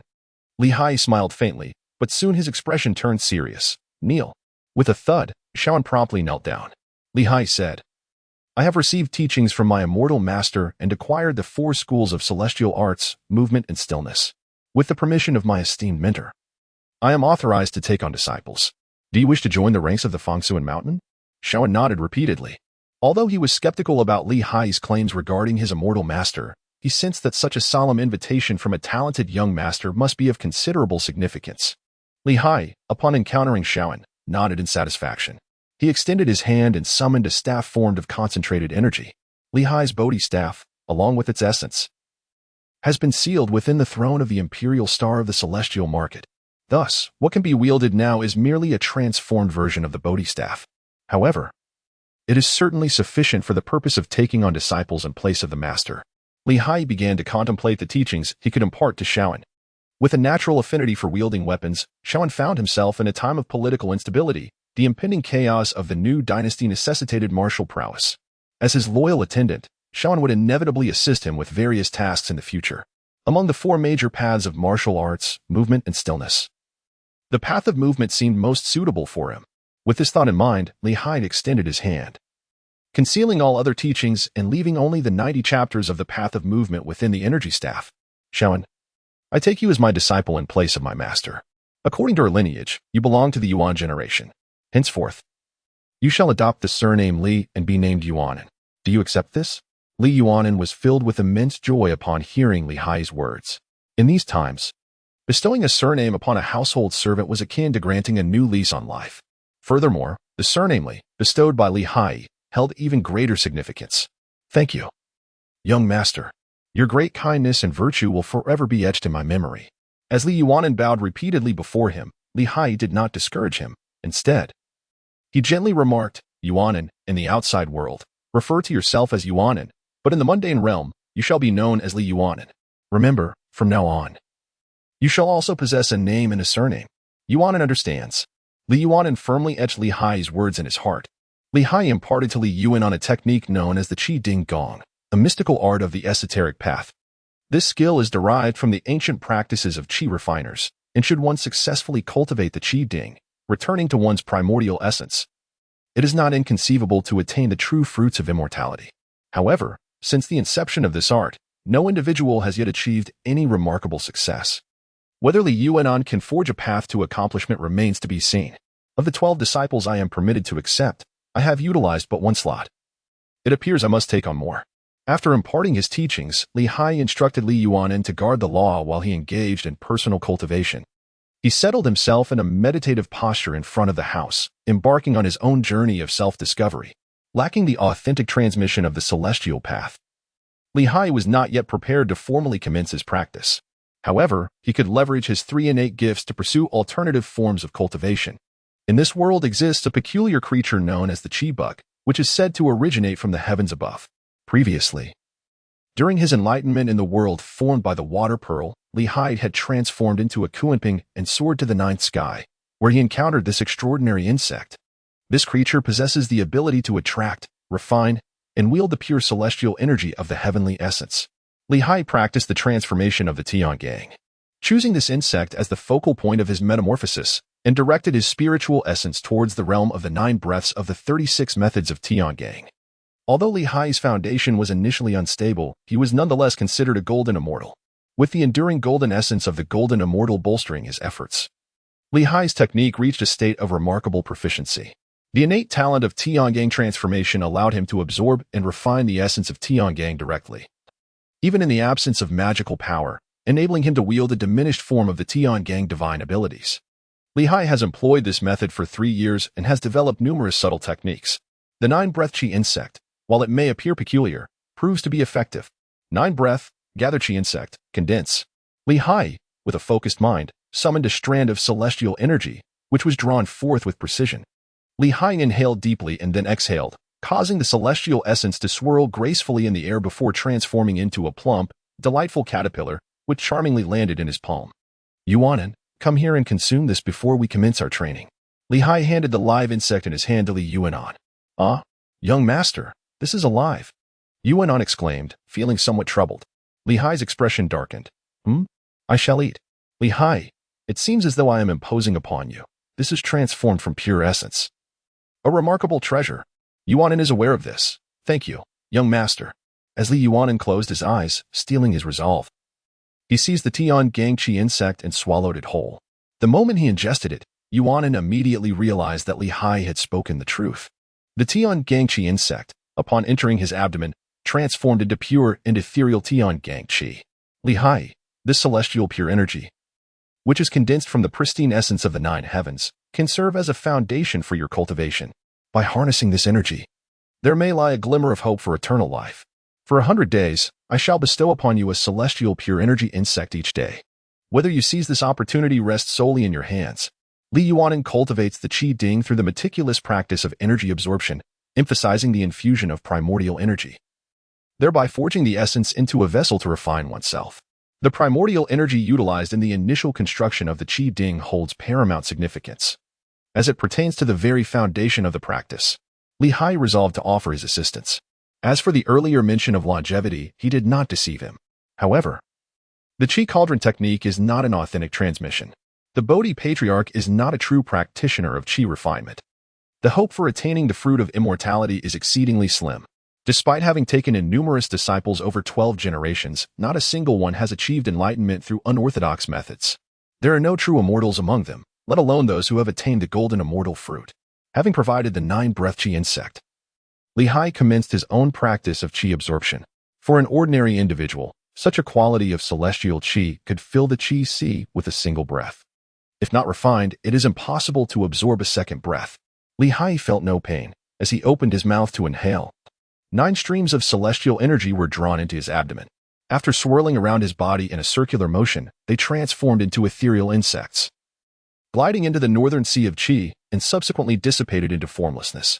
Li Hai had not yet paid his respects to a renowned master, nor had he embarked on a path of cultivation. After absorbing the celestial energy of the heavenly gang through 9 breaths of condensed Qi, he not only strengthened his physique but also concealed the remainder within his beaming Qi sea, transforming energy into water and storing it within. The following day, Li Hai donned a simple garment of coarse fabric and made his way to the place where Zhuangzun imparted his teachings, seeking a secluded spot to patiently await his arrival. Zhuangzun, styled Junping, had changed his surname to Yin to avoid taboo, and was also known as Yin Junping. He was a practitioner of the Tao, fond of expounding the Tao Te Ching. Among his notable disciples was Yang Xiong, whose hidden abode, Ziyun Pavilion, is mentioned in Lu Yushi's renowned inscription, the humble abode. In truth, Zhuangzun had already achieved complete merit, poised for ascension and transcendence. Initially, he had planned to undergo this transformation in a few days, but unexpectedly encountered Li Hai, a person of great affinity. Zhuangzun ambled to his lectern, appearing frail and aged. Please, master, share your teachings. At that time, the Taoist tradition was merely a collective of individuals engaged in discussions of the profound. Lacking the distinct sects that would later emerge, there existed only a shared aspiration for enlightenment. Numerous seekers had come and gone under Zhuangzun's tutelage, yet only a handful had truly grasped the essence of his teachings. Certainly, the path is not distant from humanity. The reason many fail to receive genuine transmission is not due to Zhuangzun's unwillingness to teach, but rather that those who listen did not believe. What is inherent in my nature is the Tao and virtue. What is borrowed and born is the divine.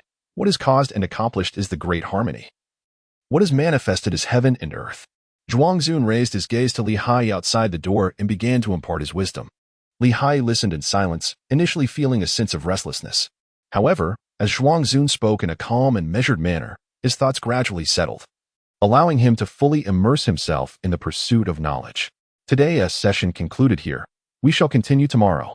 An hour later, Zhuangzun issued a brief instruction before turning to leave. The assembly rose to respectfully see him off. Due to his long-standing presence in the area, Zhuangzun had garnered great respect locally. This street has even been renamed Junping Street in his honor. A young boy, perhaps only 3 or 5 years of age, approached Li Hai and advised, "Young child, it would be wise to first awaken your understanding before following the teacher to learn the way. It is never too late." Li Hai's cherubic face grew serious. "The teachings are not distant. Since you are not me, how can you know that I have not yet mastered the way?" Li Hai did not linger excessively with these individuals. He merely greeted Yuanin and turned away. The young master, feeling somewhat disheartened, did not dwell on it.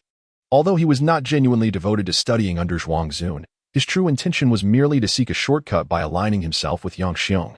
Nevertheless, with daily exposure to the teachings, he found his heart expanded considerably, allowing him to refrain from engaging in disputes with a mere child. Days passed, one after another. Zhuangzun held lectures approximately every 10 days, spending the rest of his time in contemplation. Every time Li Hai delivers a sermon, he immerses himself in the crowd. And this dedication has persisted for half a year.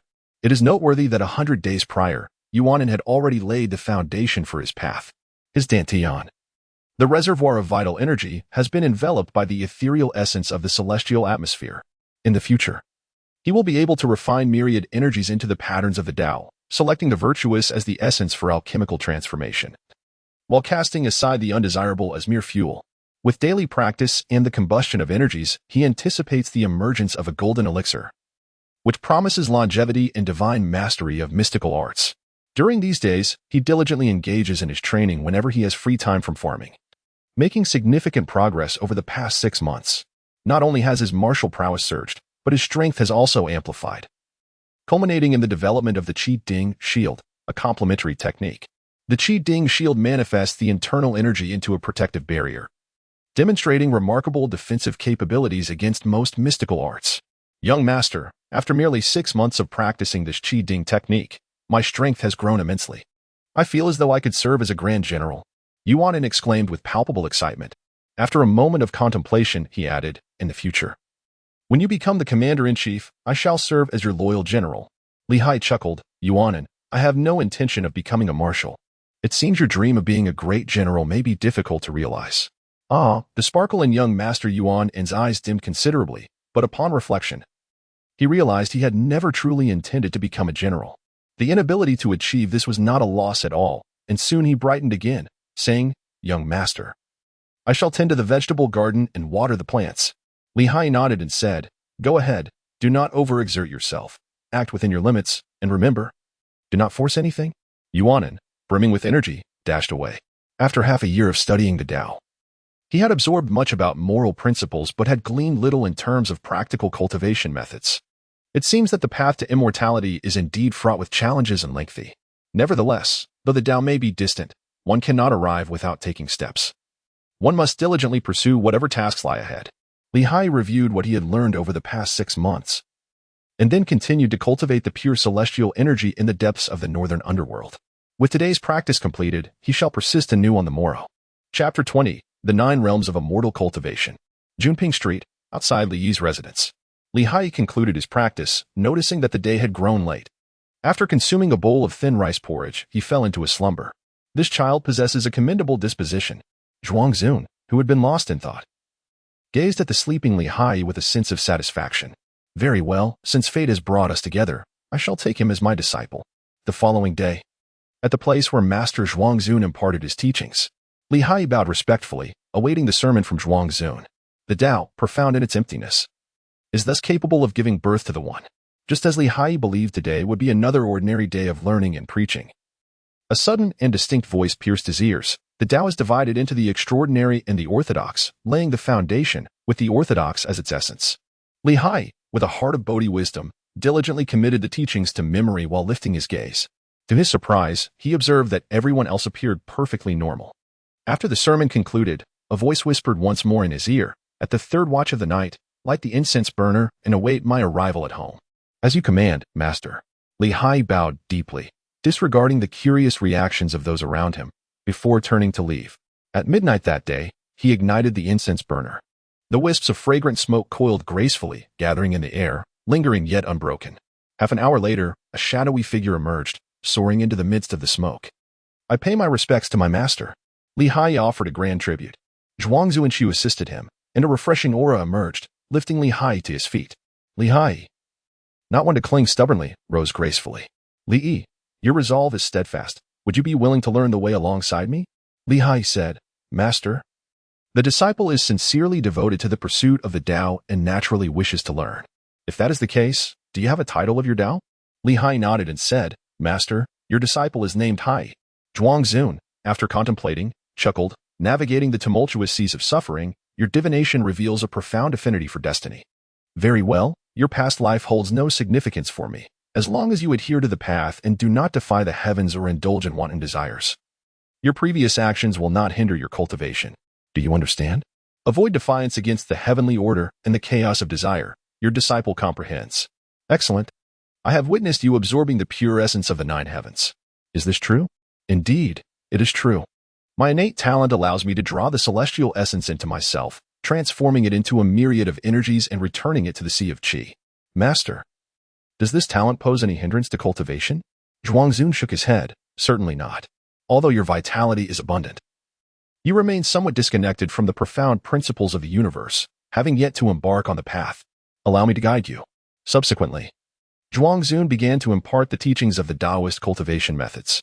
Authentic Taoist practices lack rigid structures, yet they encompass a set of commonly employed techniques.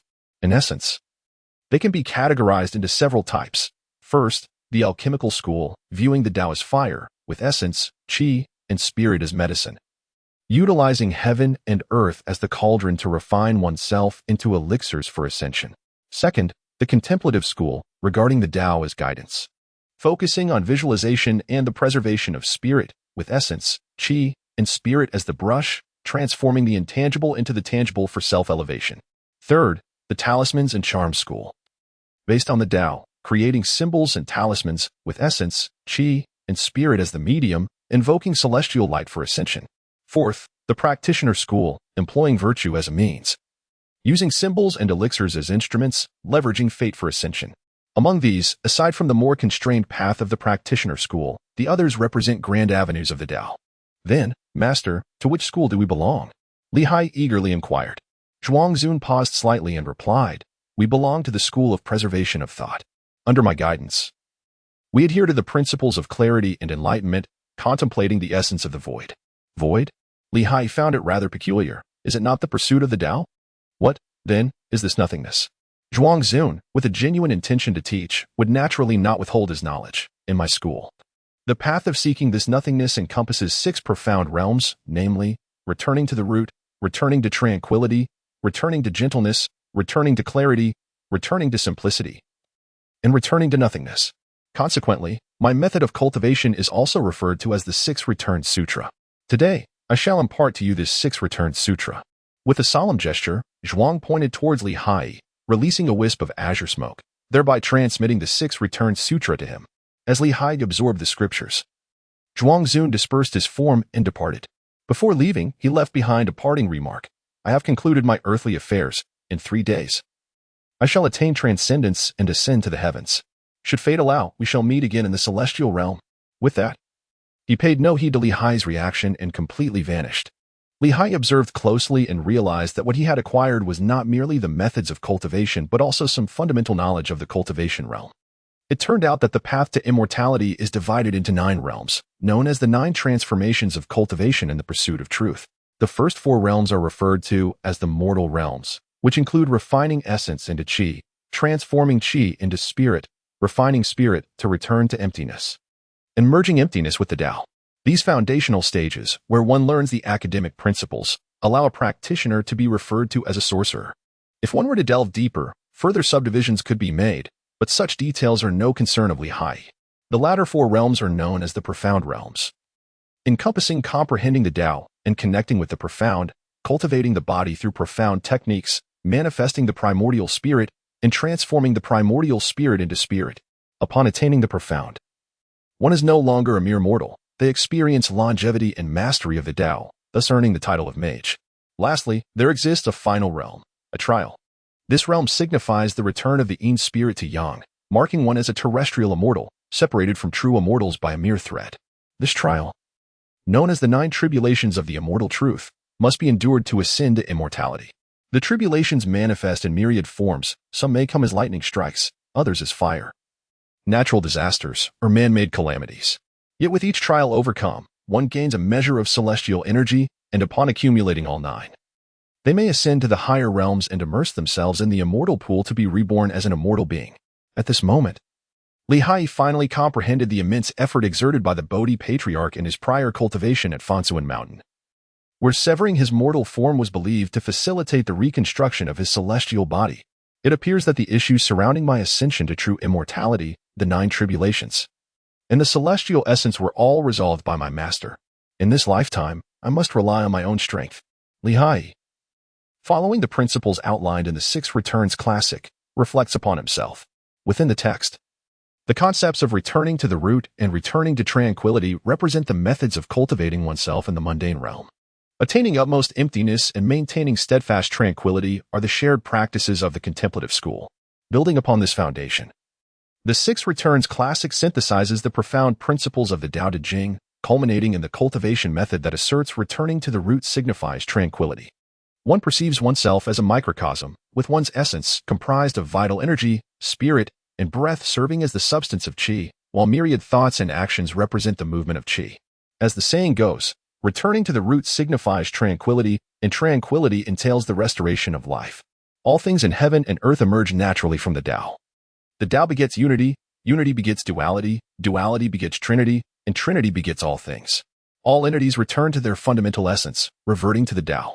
Following the natural order leads to the attainment of humanity, while opposing it leads to the attainment of immortality. The practice of the Tao follows this same principle.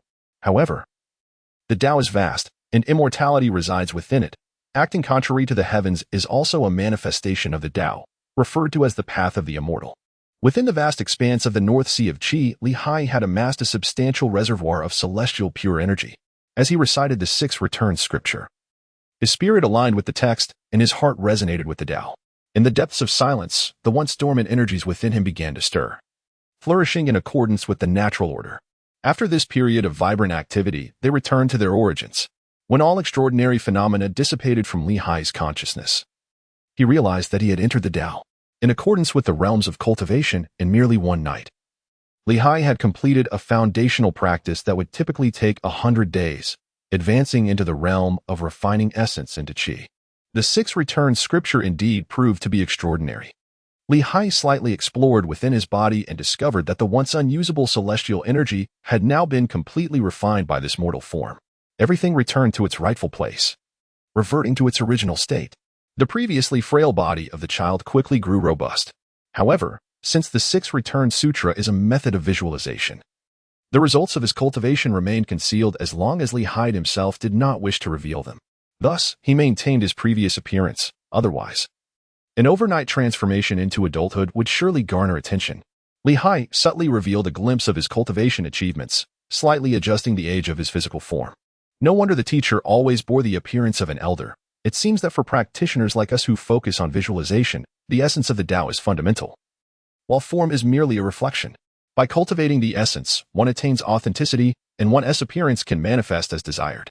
On the following day, Haiyi, as usual, studied the Tao with his teacher. Zhuangzun focused on 2 primary subjects, the Tao Te Ching and the I Ching.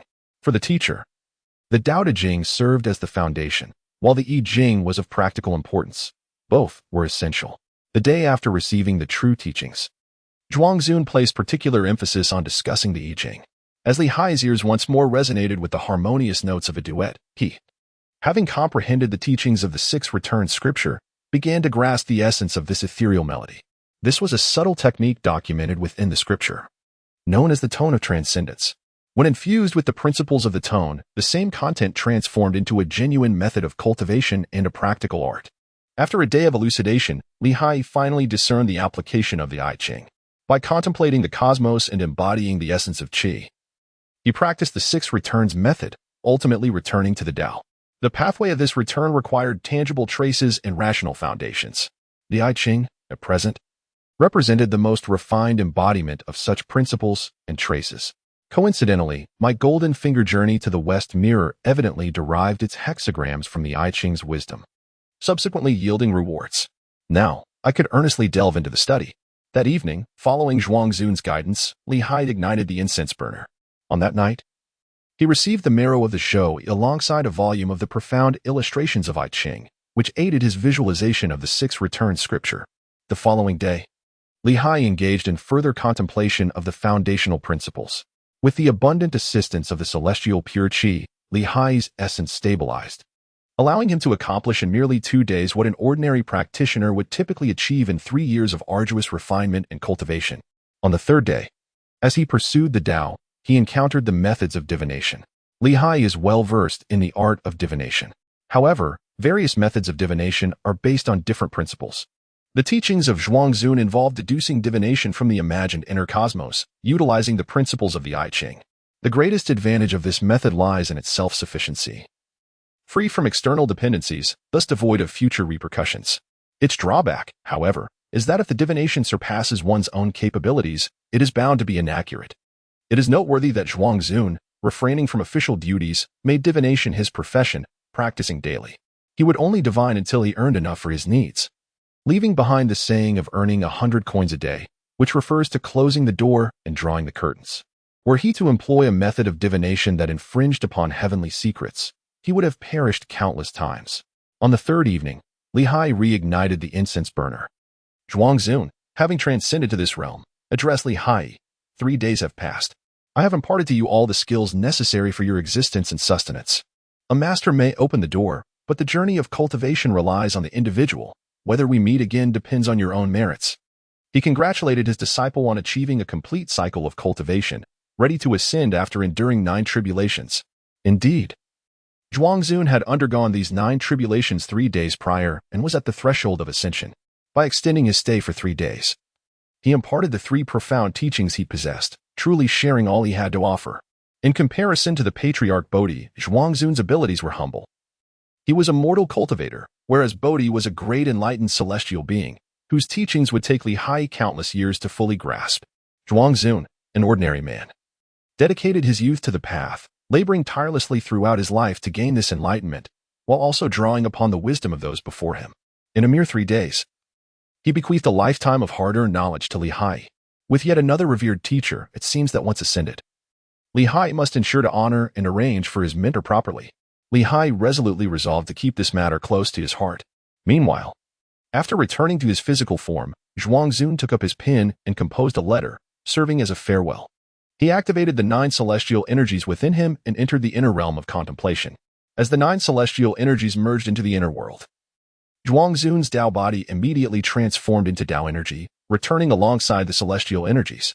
Guided by the ascension pool of the heavenly court, he soared towards the celestial realm, leaving behind only a letter and a decaying physical form composed of miscellaneous energies.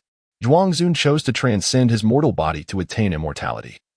This corporeal form held no significance for him. Yin Zun, also known as Yin Junping, was originally named Zhuangzun, correct? The guiding celestial envoy inquired after Zhuangzun's celestial form was reshaped.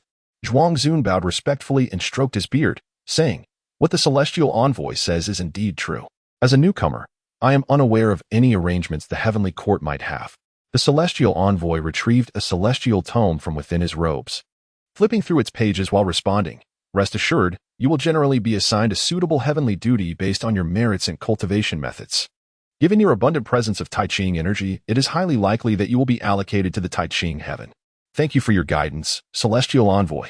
Zhuangzun expressed his gratitude with a formal gesture. As the celestial envoy continued to peruse the tome, he suddenly paused, regarding Zhuangzun with a peculiar gaze, scanning him up and down twice before stating, amidst Zhuangzun's perplexed expression, "You have been assigned to the heavenly market. What is the reason for this? I have no connection with the various Star Lords of the battle department. Perhaps, celestial envoy, you might reconsider?" The celestial envoy, however, offered no further explanations, merely extending his hand to summon a beam of guiding celestial light, which enveloped Zhuangzun and transported him to the heavenly market. Within the residence of the Star Lord, Luo Xiaohong activated his stellar powers, receiving a beam of celestial light. "I pay my respects to the Taichu Star Lord. Mr. Junping, I am Luo Xiaohong. Honored to meet you." However, Luo Xiaohong did not accept this bow willingly. Instead, he stepped forward to support Zhuangzun. "What? You want me to become the 7th public Star Lord?" "Indeed, your final disciple is the heavenly market Star Lord of our realm. Although you have only received his reincarnated form, his status remains esteemed, and you shall become the 7th public Star Lord in due course. You mean Ear? Zhuangzun exclaimed in astonishment, having already surmised that Li Hai's identity was certainly extraordinary. Yet, his divination methods, constrained by his cultivation level, prevented him from discerning past lives. Nevertheless, Li Hai's innate talents were already remarkable. He did not anticipate that Li Hai was, in fact, the reincarnation of the heavenly market Star Lord. In the future, as we serve in the same hall, I kindly ask for your guidance, fellow Taoist. Of course, fellow Taoist. The 7th public Star Lord is responsible for all affairs within the star domain of the heavenly market. For now, it is manageable as the heavenly market Star Lord's residence has yet to take shape, so there is no need for haste. But why must our heavenly market Star Lord reincarnate to cultivate? Zhuangzun inquired curiously. Oh, what other reason could there be? He was burdened by his junior disciple, causing chaos in the heavenly palace, damaging the old lord's alchemical furnace, and stirring up turmoil throughout the star sea. Zhuangzun found himself at a loss for words, thinking to himself, I believe the Star Lord is quite reasonable. How could he possibly engage in such unruly behavior? It must be due to his overly mischievous junior disciple. Indeed. Chapter 21. The Celestial Radiance of the Heavenly Market in the Star Sea. Taichu Star Lord Luo Xiaohong was sharing his experiences as a star official with 7th Public Star Lord Zhuangzun. In the realm of mortals, Nanjiang Prefecture, the Han Dynasty, on Junping Street, Li Hai, together with his disciples and the local populace, attended to the final rites of Zhuangzun. Once all matters were settled, Li Hai chose to follow in his mentor's footsteps and embarked on the path of fortune-telling. Before departing, Zhuangzun left a letter for several trusted confidants and disciples, informing them about Li Hai's circumstances. They were made aware of Li Hai's status as Zhuangzun's closed-door disciple, having received authentic teachings. Consequently, when Li Hai set up his fortune-telling stall, no one posed any obstacles. Thus began a span of 12 years. Initially, due to his tender age, the villagers were skeptical of Li Hai's divinatory results. Furthermore, owing to his inability to visualize his inner world and home, his predictions were, in truth, accurate only 1 out of 10 times. Li Hai, aware of his own abilities, practiced divination without charging any fees. The villagers merely regarded his actions as a pretext for engaging in conversation with them, indifferent to the accuracy of his predictions. Whenever Li Hai delivered particularly impressive insights, they would occasionally reward him with a few coins. Li Hai found himself in a state of exasperation as the inquiries came exclusively from his local acquaintances. The matters they raised were trivial and inconsequential. Although he was well-versed in the arcane arts of divination, he understood that employing such methods would deplete his fortune. To engage in such practices for these petty concerns would be an exercise in futility. As a novice practitioner who had only just begun to refine essence into qi, he had yet to fully visualize his inner realm, rendering him incapable of accurate divination. This haphazard attempt at divination had persisted for a staggering 12 years. Alas, the vastness of the beaming qi sea was overwhelming. Refining essence into qi required filling the qi sea, yet there seemed to be no end in sight. Li Hai urged the 9 breaths to cultivate his spirit once more, inhaling the pure essence of the heavens. 12 years prior, he had achieved a state of abundant essence in merely 3 days. However, to transform his energy into spirit, it was essential to cultivate an overflowing reservoir of qi. Yet, due to the innate challenges posed by the northern undersea qi sea, Li Hai had been unable to attain this state of fullness, thereby hindering his progression towards the next stage of energy transformation. After 12 arduous years, he finally reached a state of completion today. It was fortunate that he had the method of 9 breaths to assist him. Otherwise, he would have left this world without ever filling the vast northern undersea qi sea. After a night's rest, Li Hai stood up with a sense of satisfaction. Following years of relentless cultivation, he was now on the brink of breaking through to the realm of transforming energy into spirit. Reflecting on the past, he recalled how he had refined his essence in just 3 days. Yet, despite having sufficient essence in the aid of 9 breaths, the enormity of the qi sea had prolonged his journey, taking him 12 years to finally fulfill the prerequisites for energy transformation. Now, it was time to contemplate what to cultivate with this innate primordial qi. Li Hai extracted the 6 classics and studied them meticulously. He had long since memorized this method of cultivation. Nevertheless, he preferred to delve into his studies with a book in hand, to return to the essence and tranquility. This essence refers to the primordial qi that one must choose for oneself. The practice of refining qi involves utilizing the selected primordial qi as the root of energy to recreate the inner universe. Li Hai had long anticipated this day previously, His divination had been inaccurate due to the interference of chaotic energies affecting the evolution of the readings. Once the primordial essence re-established harmony within the cosmos, there would be no more disturbances, allowing him to finally assume the role of a genuine seer. Within his northern mysterious sea, there existed an abundance of the pure chi of the heavenly gang. However, this so-called pure chi was not a singular essence, rather. It was a collective term for all energies that ascended from the clear skies above the nine heavens. Haiyi still needed to refine this energy before he could wield it for his own purposes. Haiyi understood that this method of refining chi, originating from the ancient chi refiners, was rooted in their practices. In those times, each chi refiner cultivated a breath of celestial energy. However, through the generations of practitioners' enhancements, this technique has undergone profound transformations. The method of refining chi as described in the Six Returns Sutra is far more exquisite than that of the ancient chi refiners. Stillness is called the restoration of life, and the restoration of life is referred to as constancy.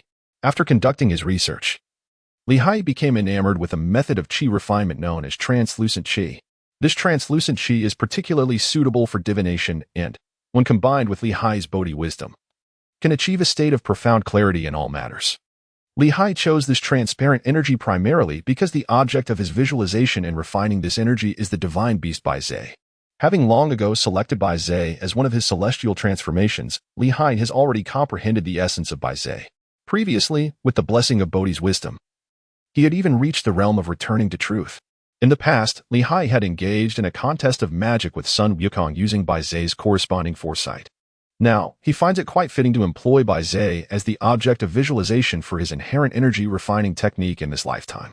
With a tiger's head adorned with red hair and horns, and a dragon's body, it possesses the appearance of soaring with four limbs. Haiyi adeptly summoned the myriad energies of the inner and outer realms, effortlessly visualizing the foundational image of base. The hardships endured previously were not in vain. With a bounteous reservoir of vital energy, he faced the visualization and refinement of chi without fear of depletion. Haiyi felt an immense satisfaction with the ease and speed at which he conjured the ethereal white essence within his inner world of visualization. The Six Returns classic states that visualizing and refining the luminous energy involves a technique known as Tao Heart Enlightenment, which accelerates the refinement of the spirit. With no concern over a deficiency of energy, he resolved to test the efficacy of this secret method today. Haiyi, adhering to the principles outlined in the Six Returns Sutra, engaged in a profound and focused visualization of the White Marsh. Concurrently, he expended a significant amount of vital energy, employing the illuminating secret technique to immerse his mind and spirit deeply within the envisioned realm of the White Marsh.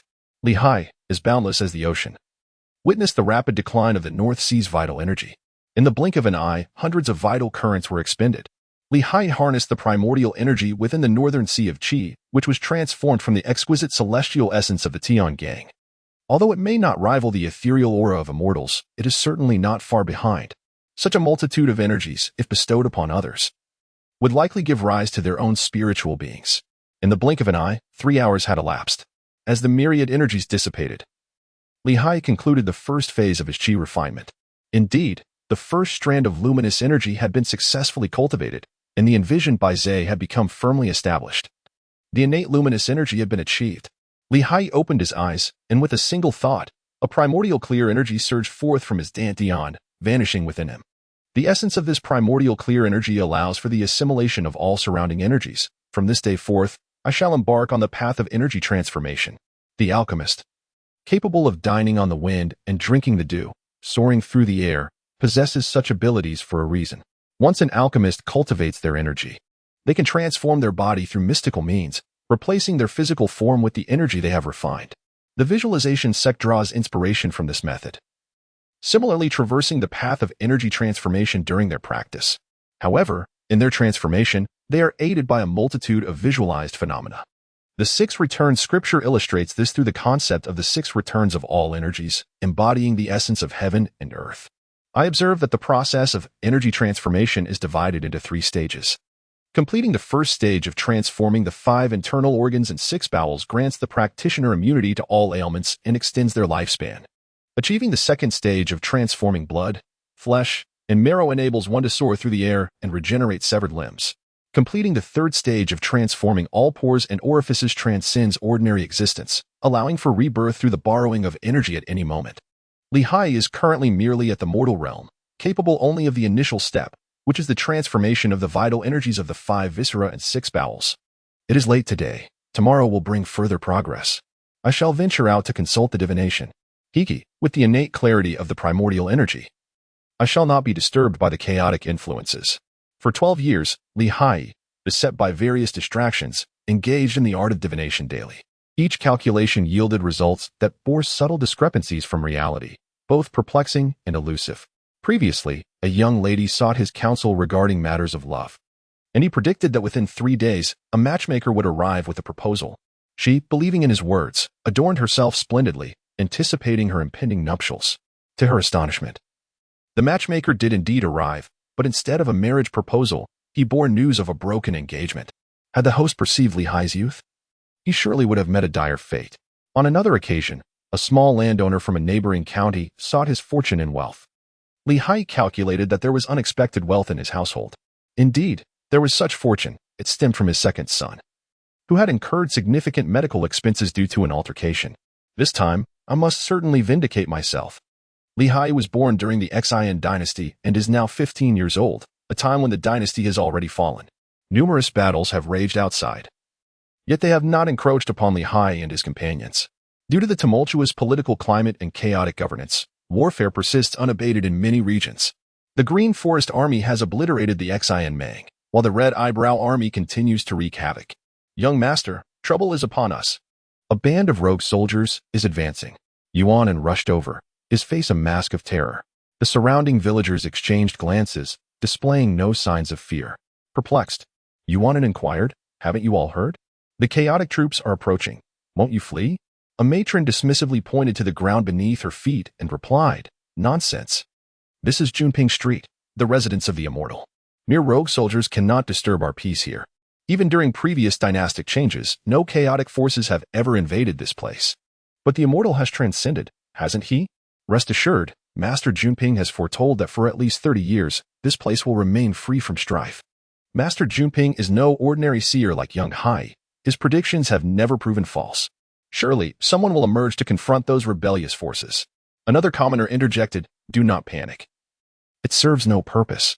We are but common folk, unarmed and without military might, and all our belongings are here. We cannot flee, nor can we withstand them. So what is there to fear? Whether it be the imperial army or the rogue soldiers, they are all guests here and require sustenance.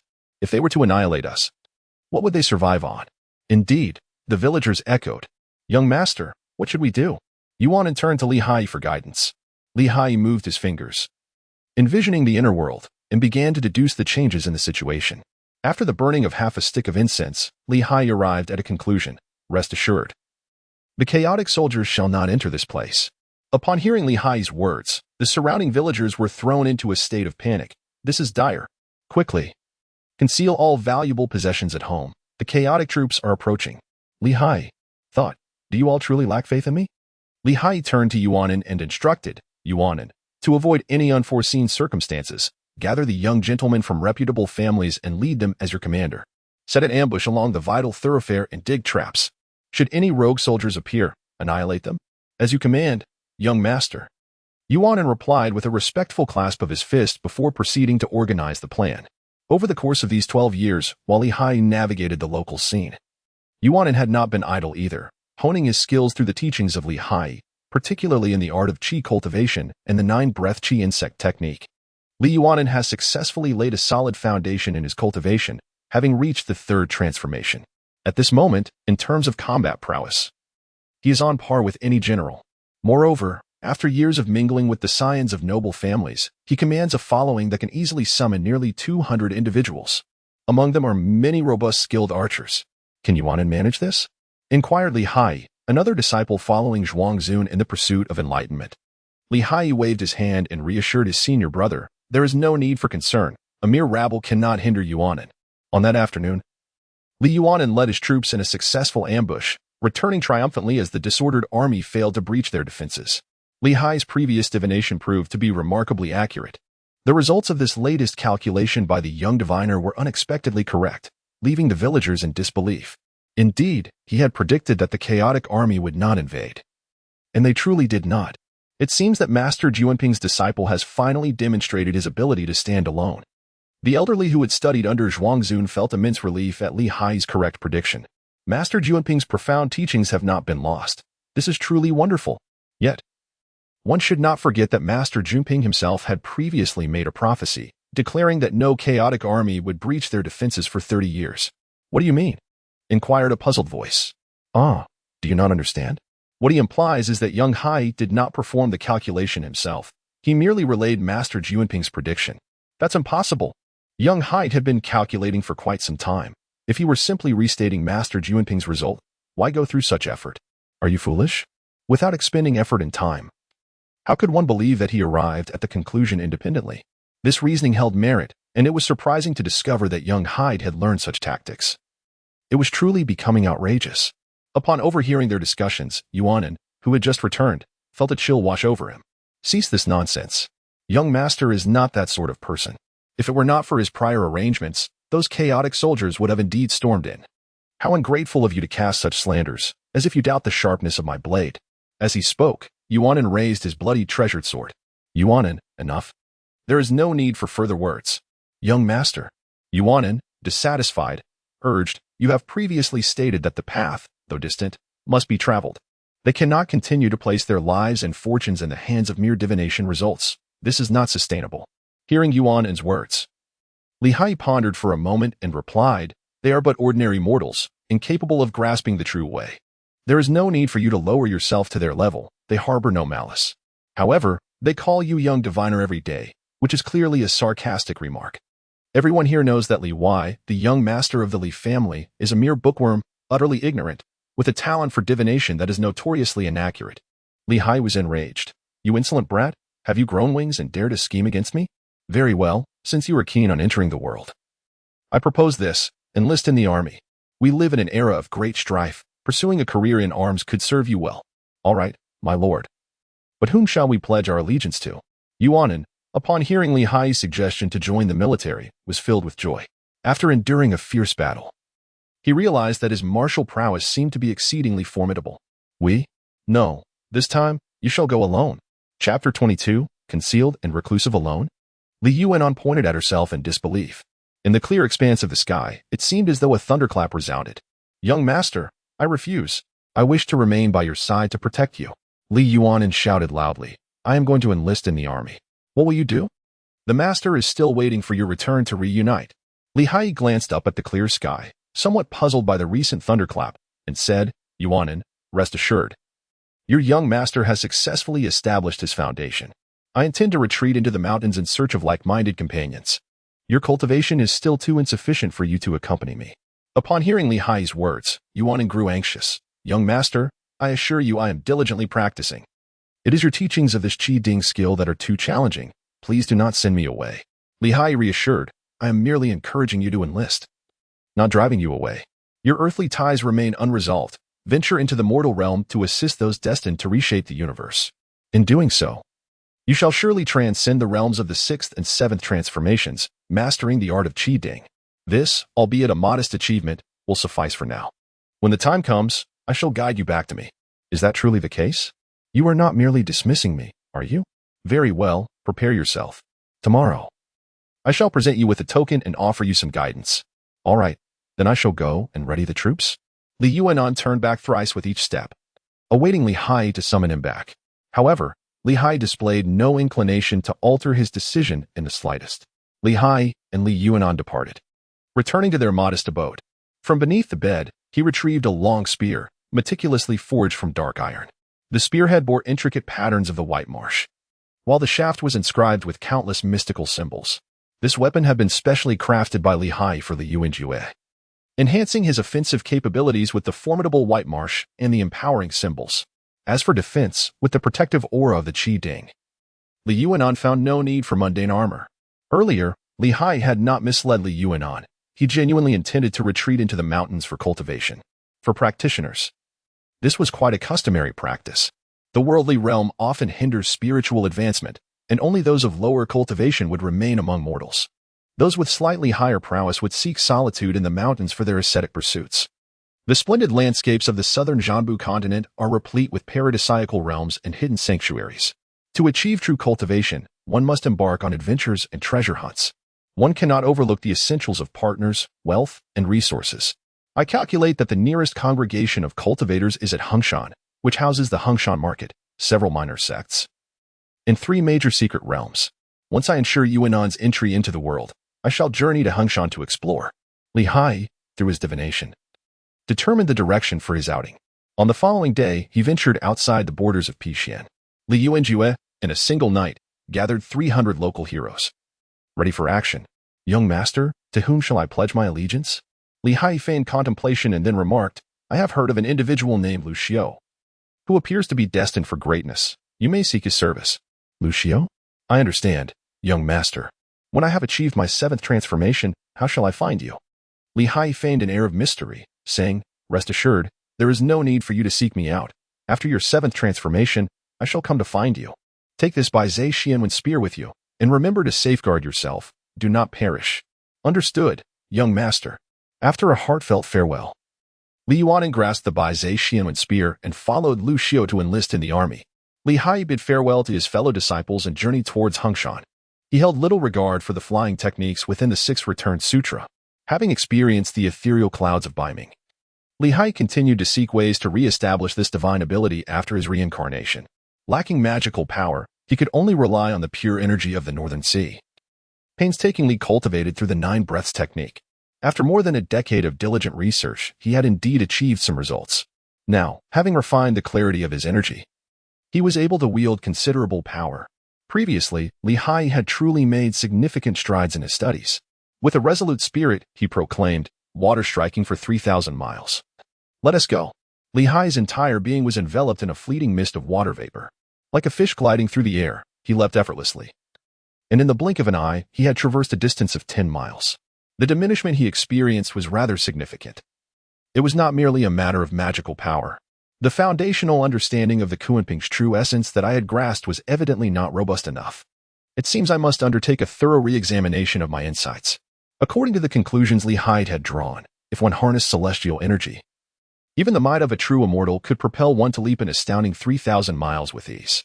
Yet now, constrained to rely solely on the scanty celestial energy of the Tiangang, I found myself only able to manage a meager 10-mile leap. This extent of reduction, Li Haiyi could only remark, truly delineates the chasm between the celestial and the mortal realms. After half a day, Li Haiyi ventured deeper into Hengshan. Arriving at the outskirts of the Hengshan marketplace, his own golden finger proved unreliable after divining the auguries. It remained ensnared within the illusory mirror of the journey to the west. It appeared that, as he had previously surmised, without illuminating the 5 stars of the imperial seat and unsealing his true form, I could never hope to attain the next reward. Li Haiyi had long since discerned the truth. His journey to the West fantasy mirror, a pivotal tool, is fundamentally centered around the essence of the journey to the West. At this moment, nearly 5 centuries remain before the official commencement of the journey to the West, and many of the strategies laid out by various factions have yet to be set in motion. Li Haiyi felt that he could no longer rely on his golden finger for the time being. Just as Sun Wukong was trapped beneath the 5 Elements mountain for 500 years, it seemed that his own divination would likely endure for at least 3 to 5 centuries. Never mind, he thought, I won't dwell on that any longer. I shall first visit the marketplace to see if there is anything novel to discover. Outside the Hengshan marketplace, a magical illusion enveloped the area. However, anyone possessing even a modicum of spiritual power could easily see through this illusion. Li Haiyi's eyes shimmered with wisdom, piercing through the illusionary maze as he stepped into the bustling market. Behold, there lay century-old ginseng, yellow essence, and a plethora of mystical herbs, all available. Old Chi, to give it a rest. None of your herbs are of sufficient age. Who would be foolish enough to fall for your tricks? What do you know? I am like Jiang Taigong fishing. Only those willing to bite will take the bait. Well, you may continue to wait. 1,000-year-old cold iron. The copper of Shoshan, enough of your nonsense. Not all copper can be deemed the copper of Shoshan. Moreover, you are no lousy. Even if you had it, you wouldn't know how to utilize it. Beastly spirit skins, top-quality materials for talisman crafting, spirit stones, and precious orbs are up for sale. Li Haiyi calmly circled the market twice, gaining a fundamental understanding of its essence. This marketplace, established by the Tiansong Pavilion, the Dihua sect, and the Renfu Gate, is collectively known as the Sankai Alliance. In truth, it is merely a coalition of 3 prominent cultivation sects seeking mutual support. Aside from the members of the Sankai Alliance, All others visiting this place are solitary cultivators. They come to exchange the spiritual herbs and materials acquired from the hidden realms in the mountains for their cultivation needs. Mortal currency remains valid here, which is not surprising, as many items are inherently dual purpose, such as metals and spiritual herbs. However, for the more precious treasures, bartering is often the required method of exchange. Haiyi pondered for a moment and took out a small yellow fish from his bosom. He approached a humble stall and came to a halt. "Esteemed friend, what would you like to order?" The stall owner casually inquired upon noticing his presence. Haiyi pointed at a blue stone on the stall and inquired, "How much is this stone?" 10 taels of gold each, choose as you please." A nearby vendor interjected, "My friend, do not be swayed by his words. Although these stones indeed originate from a hidden realm, they are of little utility. Instead, come and examine my elixirs. They can replenish your essence and enhance your cultivation, allowing you to attain immortality sooner, which is truly the priority." Haiyi pondered for a moment and produced a small yellow fish. "One fish, 2 peculiar stones. Shall we exchange?" The vendor's eyes sparkled with excitement as he eagerly nodded. Let's exchange. The vendor mused to himself, thinking he had stumbled upon a hidden treasure. Pleasantly surprised to find a willing bargain, Haiyi, noticing his companion's impatience, casually tossed aside the small yellow fish he held in his hand. He then picked up a striking blue stone from the stall and also grabbed a nearby red stone, its surface adorned with peculiar bumps. Upon exiting the Fangcun market, Haiyi calculated the direction and pinpointed an ancient, abandoned hermitage of a bygone cultivator, setting off towards it. After half a day's journey, he arrived at a cave known as the Grass Snake Abode. This sanctuary, nestled behind a waterfall, was remarkably concealed, with its entrances obscured by vegetation, allowing only serpents and insects to pass freely, hence its name. A century ago, a practitioner known as the Grass Snake Sage had once cultivated here. Regrettably, his insufficient merit led to his untimely demise elsewhere, leaving this place to fall into desolation. Haiyi found a dwelling and tidied it up, establishing a small sanctuary within the Grass Snake residence, which he named the Gray Line Courtyard. He then utilized the blue extraordinary stone he had recently acquired as the centerpiece to arrange a grand formation known as the Three Talents Gathering Stars, enveloping the entire mountain. In the Fangcun market, he discovered certain items that could astonishingly be exchanged for celestial essence stones directly with gold, a remarkable stroke of fate indeed. Haiyi gazed upon the grand star gathering array, which was commencing the storage of the sun's essence, feeling a profound sense of satisfaction. Previously, within the old lord's furnace, he had forged the true fire of samadhi, but at that time, it was based upon the 3 treasures of essence, chi, and spirit. However, now, his true self was sealed within the celestial market, suppressed by the star map. The true fire of samadhi within him was rendered utterly unusable. Haiyi intended to first harness the power of the formation to refine a true fire of the sun, moon, and stars. After all, whether it be alchemy or artifact forging, the assistance of true fire is indispensable. The 6 Returns Classic does not contain any methods for true fire, which is entirely reasonable. After all, despite Zhuangzun's extraordinary talent in comprehending the 6 Returns Classic, he remains but a mortal cultivator who has yet to attain the fruit of eternal life, and thus cannot encompass every aspect. However, this does not imply that Zhuangzun has never utilized true fire. Through the principles of change, he is capable of transforming the necessary true fire, albeit its potency is not particularly remarkable, merely sufficient for basic use. The 3 Talents Convergence formation requires the accumulation of the sun, moon, and star energies for a total of 81 days. After setting up the formation, Haiyi pushed this matter aside, prioritizing his cultivation instead. After a night of practice, he rose with a sense of disappointment. He had anticipated that with the luminous secret method, the innate luminous energy would be swiftly refined. Once his divine essence overflowed, many techniques would become available to him. Yet Haiyi had overestimated himself. Based on today's progress, it would take several decades to achieve any significant results. It now appeared that without the innate talent bestowed by his golden finger, relying solely on his own efforts, the path of cultivation would indeed be arduous. Zhuangzun had mentioned that, aside from the ancient chi refiners, throughout history, only a few dozen individuals have ascended directly through cultivation. Moreover, half of those were transformed ghost immortals. Throughout the ages, countless seekers of immortality have emerged, making this ratio truly alarming. Alas, being alone in the world at this moment, he realized he must first establish some means of self-protection. Otherwise, should he meet his demise, he would have to start anew. Haiyi retrieved the red, the previous blue. Although a star gem, was nevertheless a conventional precious material. Li Haiyi used him as a bargaining chip, merely as a pretext. His true objective has always been the enigmatic redstone. Remarkably, I find myself unable to comprehend this stone, which is truly astonishing. Li Haiyi studied the stone meticulously for a considerable time, yet he could only discern that this piece of rock contained profound mysteries, extraordinary in nature. It seems that he must wait until he possesses the true fire of samadhi to attempt refining it. Li Haiyi, having found no results from his research, cast it aside. He sought to prepare a formidable trump card for himself. The innate clarity of his aura, while not conducive to combat, greatly facilitated his understanding of the Tao. For battle, alternative methods must be employed. As a true disciple of the Bodhi lineage, the art of Tiangang transformation remained his paramount reliance. Thus, this ultimate weapon must be derived from the Tiangang transformation itself. Li Haiyi understood deeply that the most significant pursuit in this life was to attain immortality. The means of safeguarding the Tao must not hinder his own cultivation. Li Haiyi pondered for a while, ultimately resolving to embark upon the transformations he mastered most proficiently. Presently, among the 36 transformations of Tiangang, those he excels in without a doubt include the Kunping, which embodies the essence of soaring through clouds, the Bays, which possesses the foresight to discern the future, the Fushan turtle, known for its ability to traverse mountains and seas, and the Longma, which aligns with the mystical six. Due to his experience within the Laojun furnace, he could also manage transformations akin to the Bifang, which symbolizes the return of wind and fire, as well as the Phoenix, representing the revival of heaven and sun, albeit somewhat inadequately. As for the others, they fell significantly short of his capabilities. The Kunping requires no further elaboration. Lacking sufficient magical power renders its transformations ineffective. While it allows for evasion, it cannot be deemed a formidable weapon. Both Bays and Longma are ill-suited for use at lower levels of cultivation, proving to be a fruitless endeavor. Li Haiyi, after careful consideration, determined that the negative mountain tortoise was indeed the most appropriate choice. With the ability to bear mountains and traverse oceans, it is the one. Once this divine power is fully cultivated, it can embrace Mount Tai and leap across the North Sea. Even with only modest success, when combined with suitable methods, it will be sufficient to contend with earthly adversaries.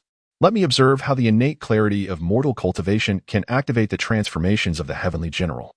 Li Haiyi's stature diminished as he transformed into a diminutive, palm-sized tortoise reminiscent of a negative mountain. His strength surged unceasingly. The good news is that the celestial transformation, even in the absence of celestial energy, can still invoke the true essence of the negative mountain tortoise, preserving its characteristic of relentless growth and power. The bad news, however, is that while celestial energy can render the impossible possible, the innate clarity of primordial essence cannot. Consequently, the transformed tortoise requires a substantial amount of time to mature.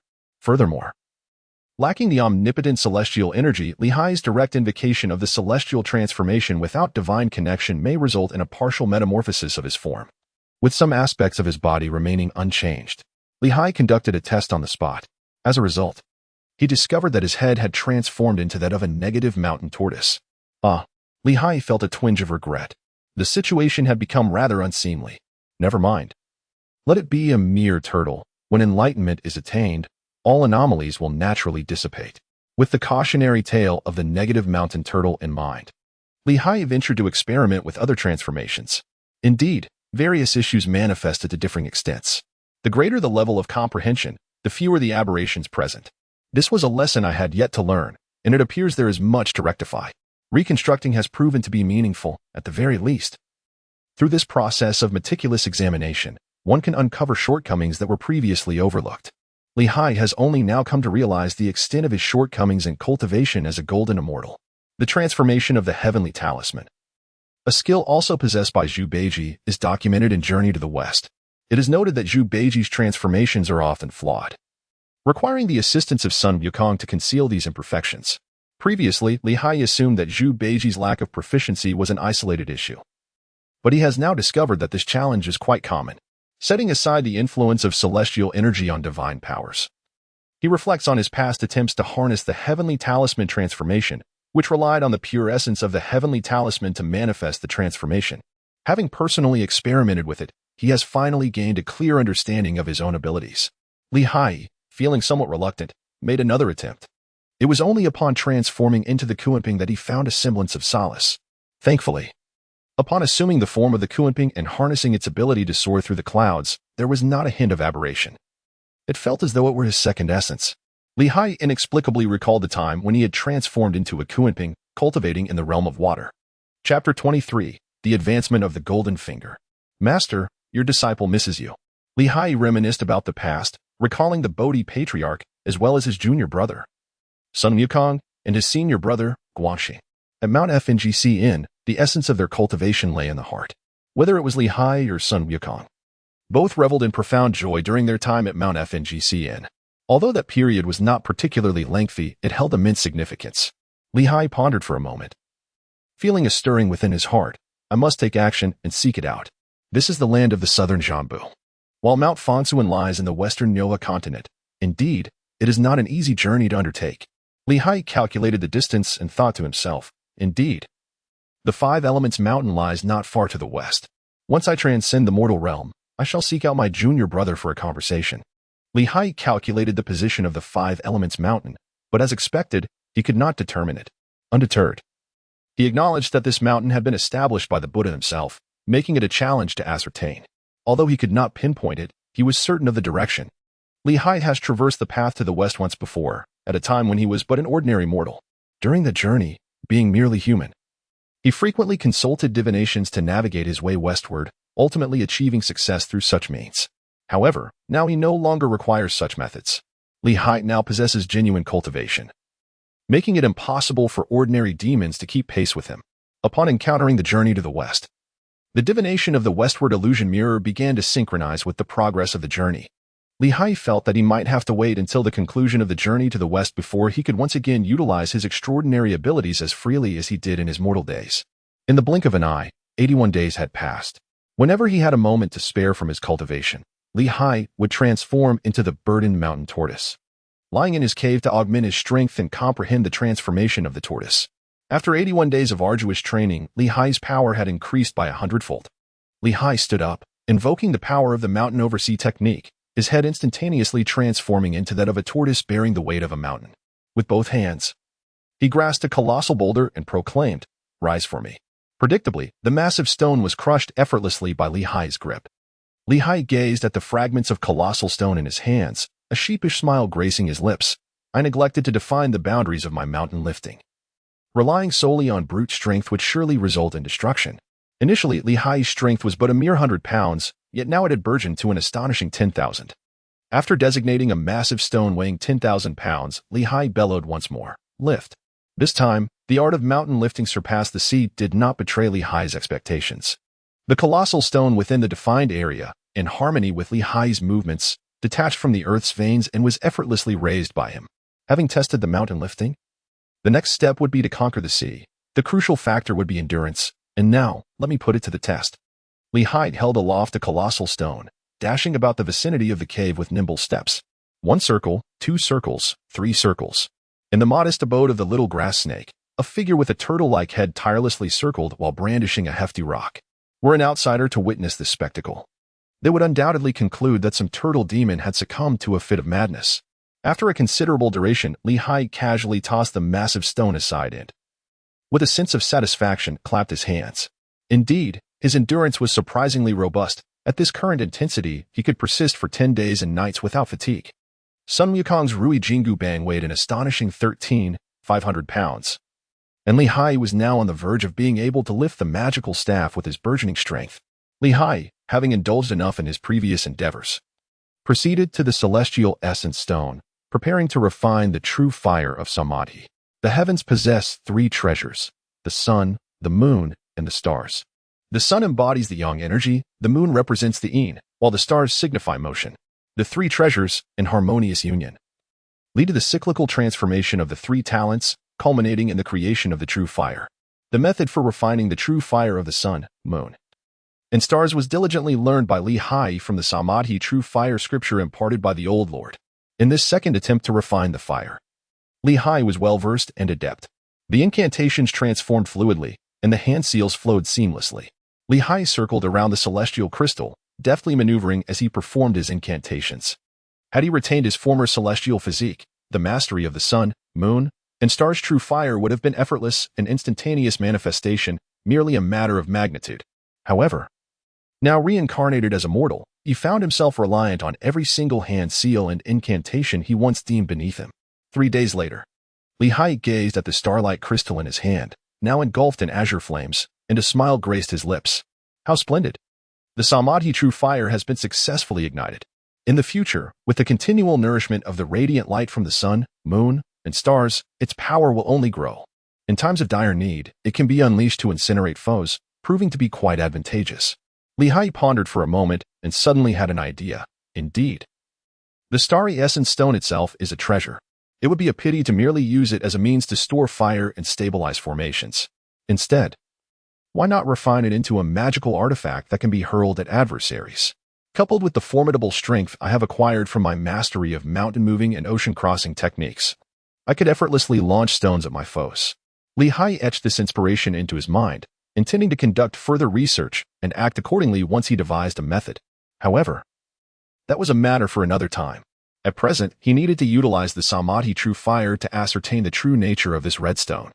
Haiyi deftly retrieved a crimson stone from his bosom.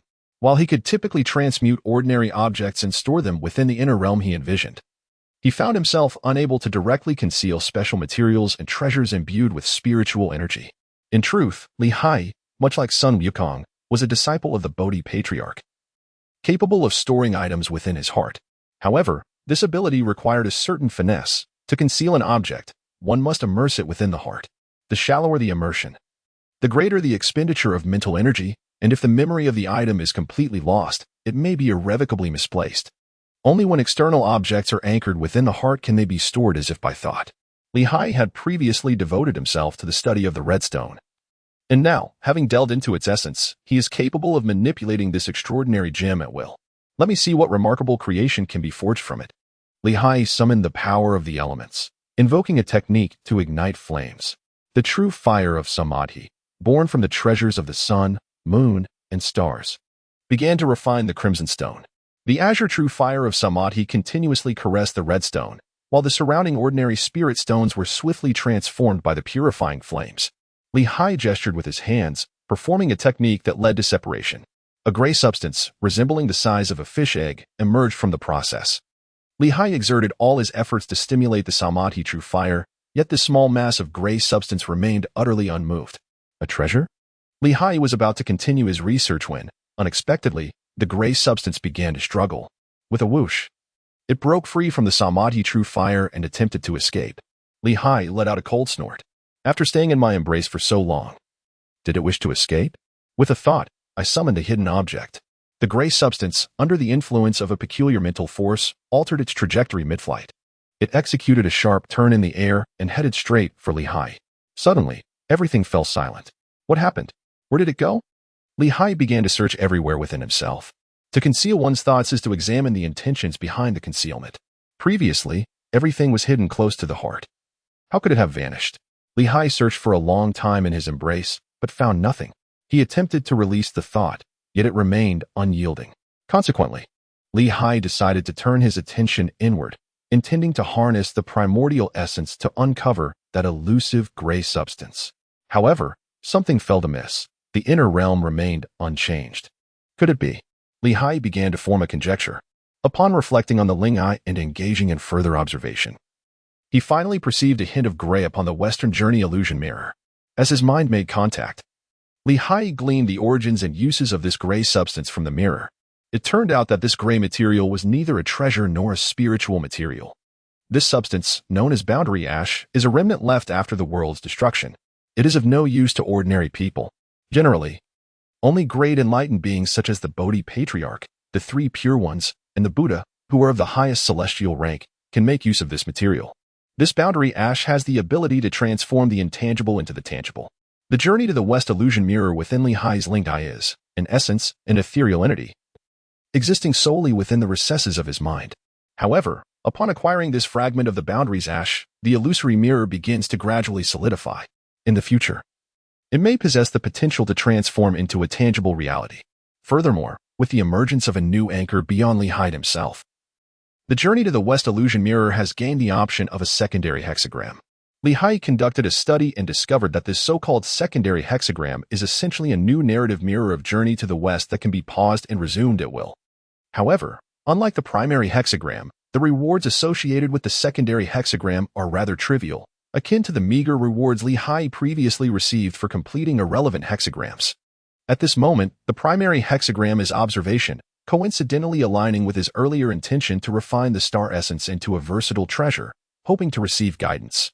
The results emerged swiftly. With thunder and lightning, the nobleman uses them to discern justice. Thunder and lightning are prevalent in the east. It seems a visit is in order. Li Haiyi did not delay. He tidied up his belongings and set off towards the east. After flying for a short while, Li Haiyi came across a small river. Li Haiyi calculated with his fingers. Within the inner realm, the primordial luminous energy surged incessantly, operating at full capacity. Within this inner world, myriad energies surged and eventually settled into tranquility. Li Haiyi has also discerned the opportunity that lies before him. A secret realm? How intriguing. Li Haiyi pondered for a considerable time and astonishingly deduced that within a certain tree hollow in the nearby grove lay a newly emerged secret realm. Upon reaching this conclusion, Li Haiyi's spirit transcended, transforming into a Baizai, and commenced a fervent dash through the forest. As he raced, Li Haiyi soared into the air, gracefully maneuvering and twisting amidst the clouds. I've caught you. Li Haiyi suddenly halted, plunging headlong into a banyan tree. Darkness enveloped him momentarily, only to be followed by a brilliant light. Li Haiyi has transformed the world. Wow, this is truly magnificent. Upon entering, Li Haiyi discovered that this secret realm was rather diminutive, measuring scarcely 100 feet in diameter. The entire enclave was enveloped by a majestic banyan tree. Within this mystical domain, there were no traces of any celestial beings or human habitation. It was entirely pristine. The most striking feature, aside from the multitude of towering trees, was a singular seed that captured one's attention. Li Haiyi slowly stepped forward and grasped the seed, placing it into the inner realm.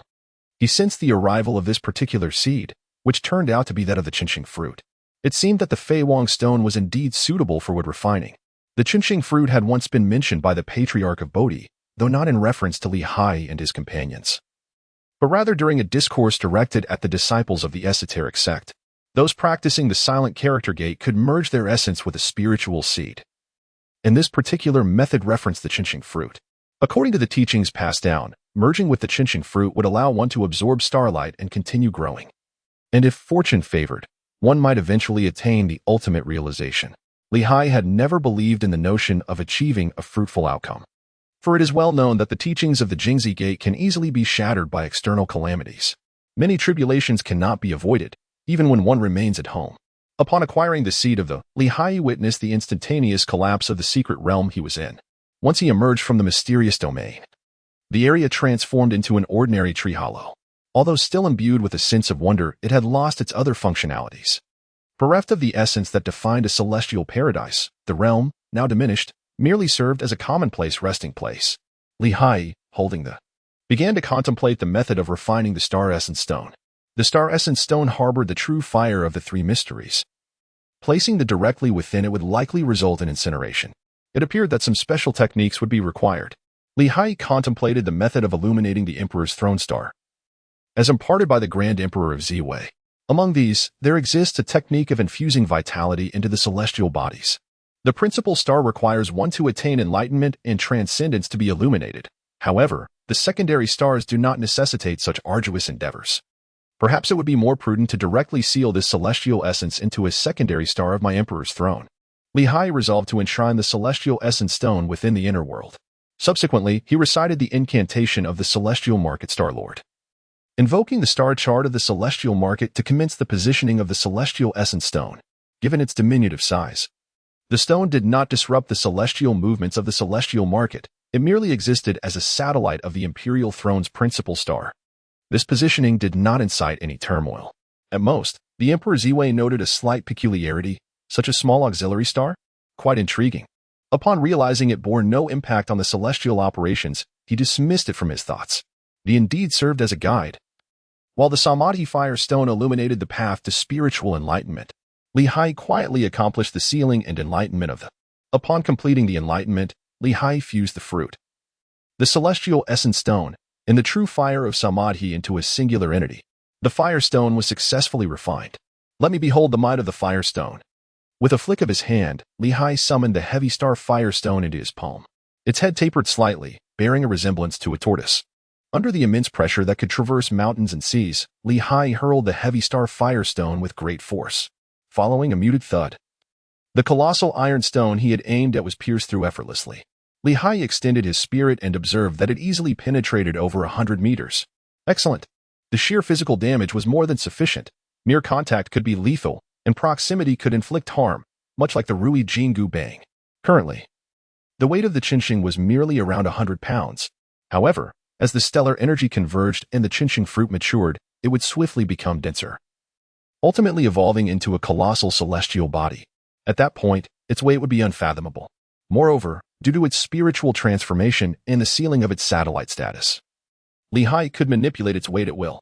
Additionally, it contained the three mystical true fire, which possessed boundless power. Indeed, a genuine weapon would be at his disposal in the future. Before, Haiyi often resorted to using the Bodhi staff in conflicts, and when pushed to extremes, he would wield the wisdom sword. However, the wisdom sword, meant to sever delusion, is regrettably misused when employed as a weapon. The Bodhi staff, being a symbol of the lineage's authority, is justifiably used to enforce family discipline. Yet, its frequent use against outsiders borders on disrespect. Now, with the acquisition of the Heartstone, he possesses a weapon for regular use. Allow me to see what rewards may be bestowed upon me. Haiyi's mind delved into the secondary hexagram.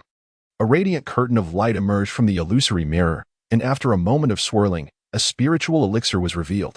Haiyi gazed at the luminous screen, which revealed the intriguing introduction, Longguang Bailey Pills. How fascinating.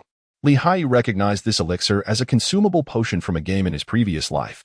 Upon swallowing it whole, he discovered that it had doubled his strength once more. Indeed, it was a power-enhancing pill. However, he pondered whether its effects would be temporary, for that would render it rather insignificant. Haiyi carefully sensed the situation, and after half a day, there was no indication that the intensity had diminished in the slightest. Upon witnessing this, Haiyi transformed into the burdened mountain tortoise, commencing to amplify his strength. 3 more days elapsed, yet his power showed no signs of diminishing. Haiyi's contemplation on the Fushan turtle has led him to a profound understanding. It turns out that the Longguang Bailey pill merely provides a temporary augmentation of strength, with a fleeting duration.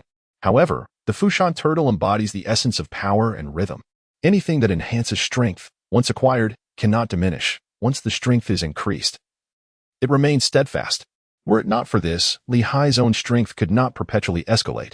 Consequently, due to the influence of the Longguang Bailey pill, Haiyi's insights into the transformations of the Fushan turtle have deepened significantly. Haiyi felt that this understanding of change had finally pointed him in the right direction. As long as he continued to amplify his strength and grasp the true essence of this power, he could ultimately transform into the burdened mountain tortoise, embarking on a genuine journey of overcoming mountains and seas. Perhaps, this would allow him to fully harness the miraculous abilities of the burdened mountain tortoise for his own benefit. Excellent, excellent, excellent. It seems that the rewards from the vice hexagram are indeed quite promising. Chapter 24. Rapid Advancement Outside the Hongshan Market. Haiyi, having previously stumbled upon a fortunate opportunity, returned once more in hopes of testing his luck. Unfortunately, this time, he left the market empty-handed, his spirits dampened as he departed. Haiyi's current cultivation level remains at the stage of qi refinement and spirit transformation. This particular path of life cultivation had never been pursued previously at Mount Fangcun. However, upon reflection, it is understandable, as many practices within the Buddhist tradition do not emphasize this life, but rather focus on the cultivation of one's true self. The essence, energy, and spirit are regarded as the 3 treasures of the human body, yet from the Buddhist perspective, the physical form is deemed an external entity. The Bodhi longevity technique, although not a direct Buddhist practice, is intricately connected, having its roots in the profound wisdom of the Mahayana path. Thus, there is no necessity to endure arduous cultivation of essence, energy, and spirit as a foundational step. The Bodhi patriarch eventually recognized this issue, leading to the creation of authentic transmission techniques that increasingly prioritize foundational work at earlier stages of tribulation. The method of the slanting moon-earth immortal, devised by Guanxin, involves first attaining the status of a Taiyi golden immortal before proceeding with supplementary cultivation. Haiyi's Bodhi longevity technique requires entry into the realm of celestial beings for the purpose of transcending the tribulations of the divine once one reaches the golden immortal stage. In contrast, Sun Wukong's grand celestial technique merely necessitates that a true immortal endures the 3 calamities. The revered Bodhi patriarch has even provided methods to counteract these tribulations for true immortals, whether it be the heavenly gang transformations or the earthly fiend transformations. They are all complementary practices for cultivation. Having not encountered any fortuitous opportunities, Haiyi was disinclined to remain a mere turtle at home. With renewed determination, he set his course towards the Five Elements Mountain. After 3 days, Haiyi arrived at a place known as the Rotten Peach Mountain. Haiyi, while traversing the mountain, caught a whiff of the ethereal fragrance of the spirit peach. This aroma evoked memories of the days spent with Sun Wukong at Huagua Mountain, where he had once plucked peaches. Within the confines of Fangcun Mountain, there exists a grove of withered peach trees. Each year, they yield an abundance of celestial peaches, imbued with a divine essence, exquisite in flavor. Haiyi was initially uninterested in peaches, yet under the influence of Sun Wukong, he indulged in quite a few. Now, however, he finds himself craving them. In a moment of distraction, Haiyi awoke to discover he had inadvertently wandered into a peach grove. Suddenly, a surge of pink peach blossoms enveloped him, trapping Haiyi in place. This is troublesome. What on earth is happening?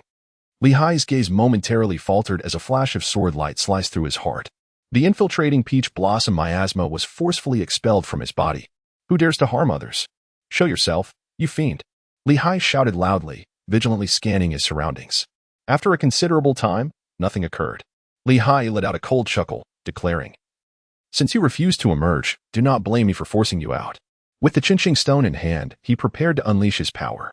In the peach grove, Tao Yaoyao was filled with confusion.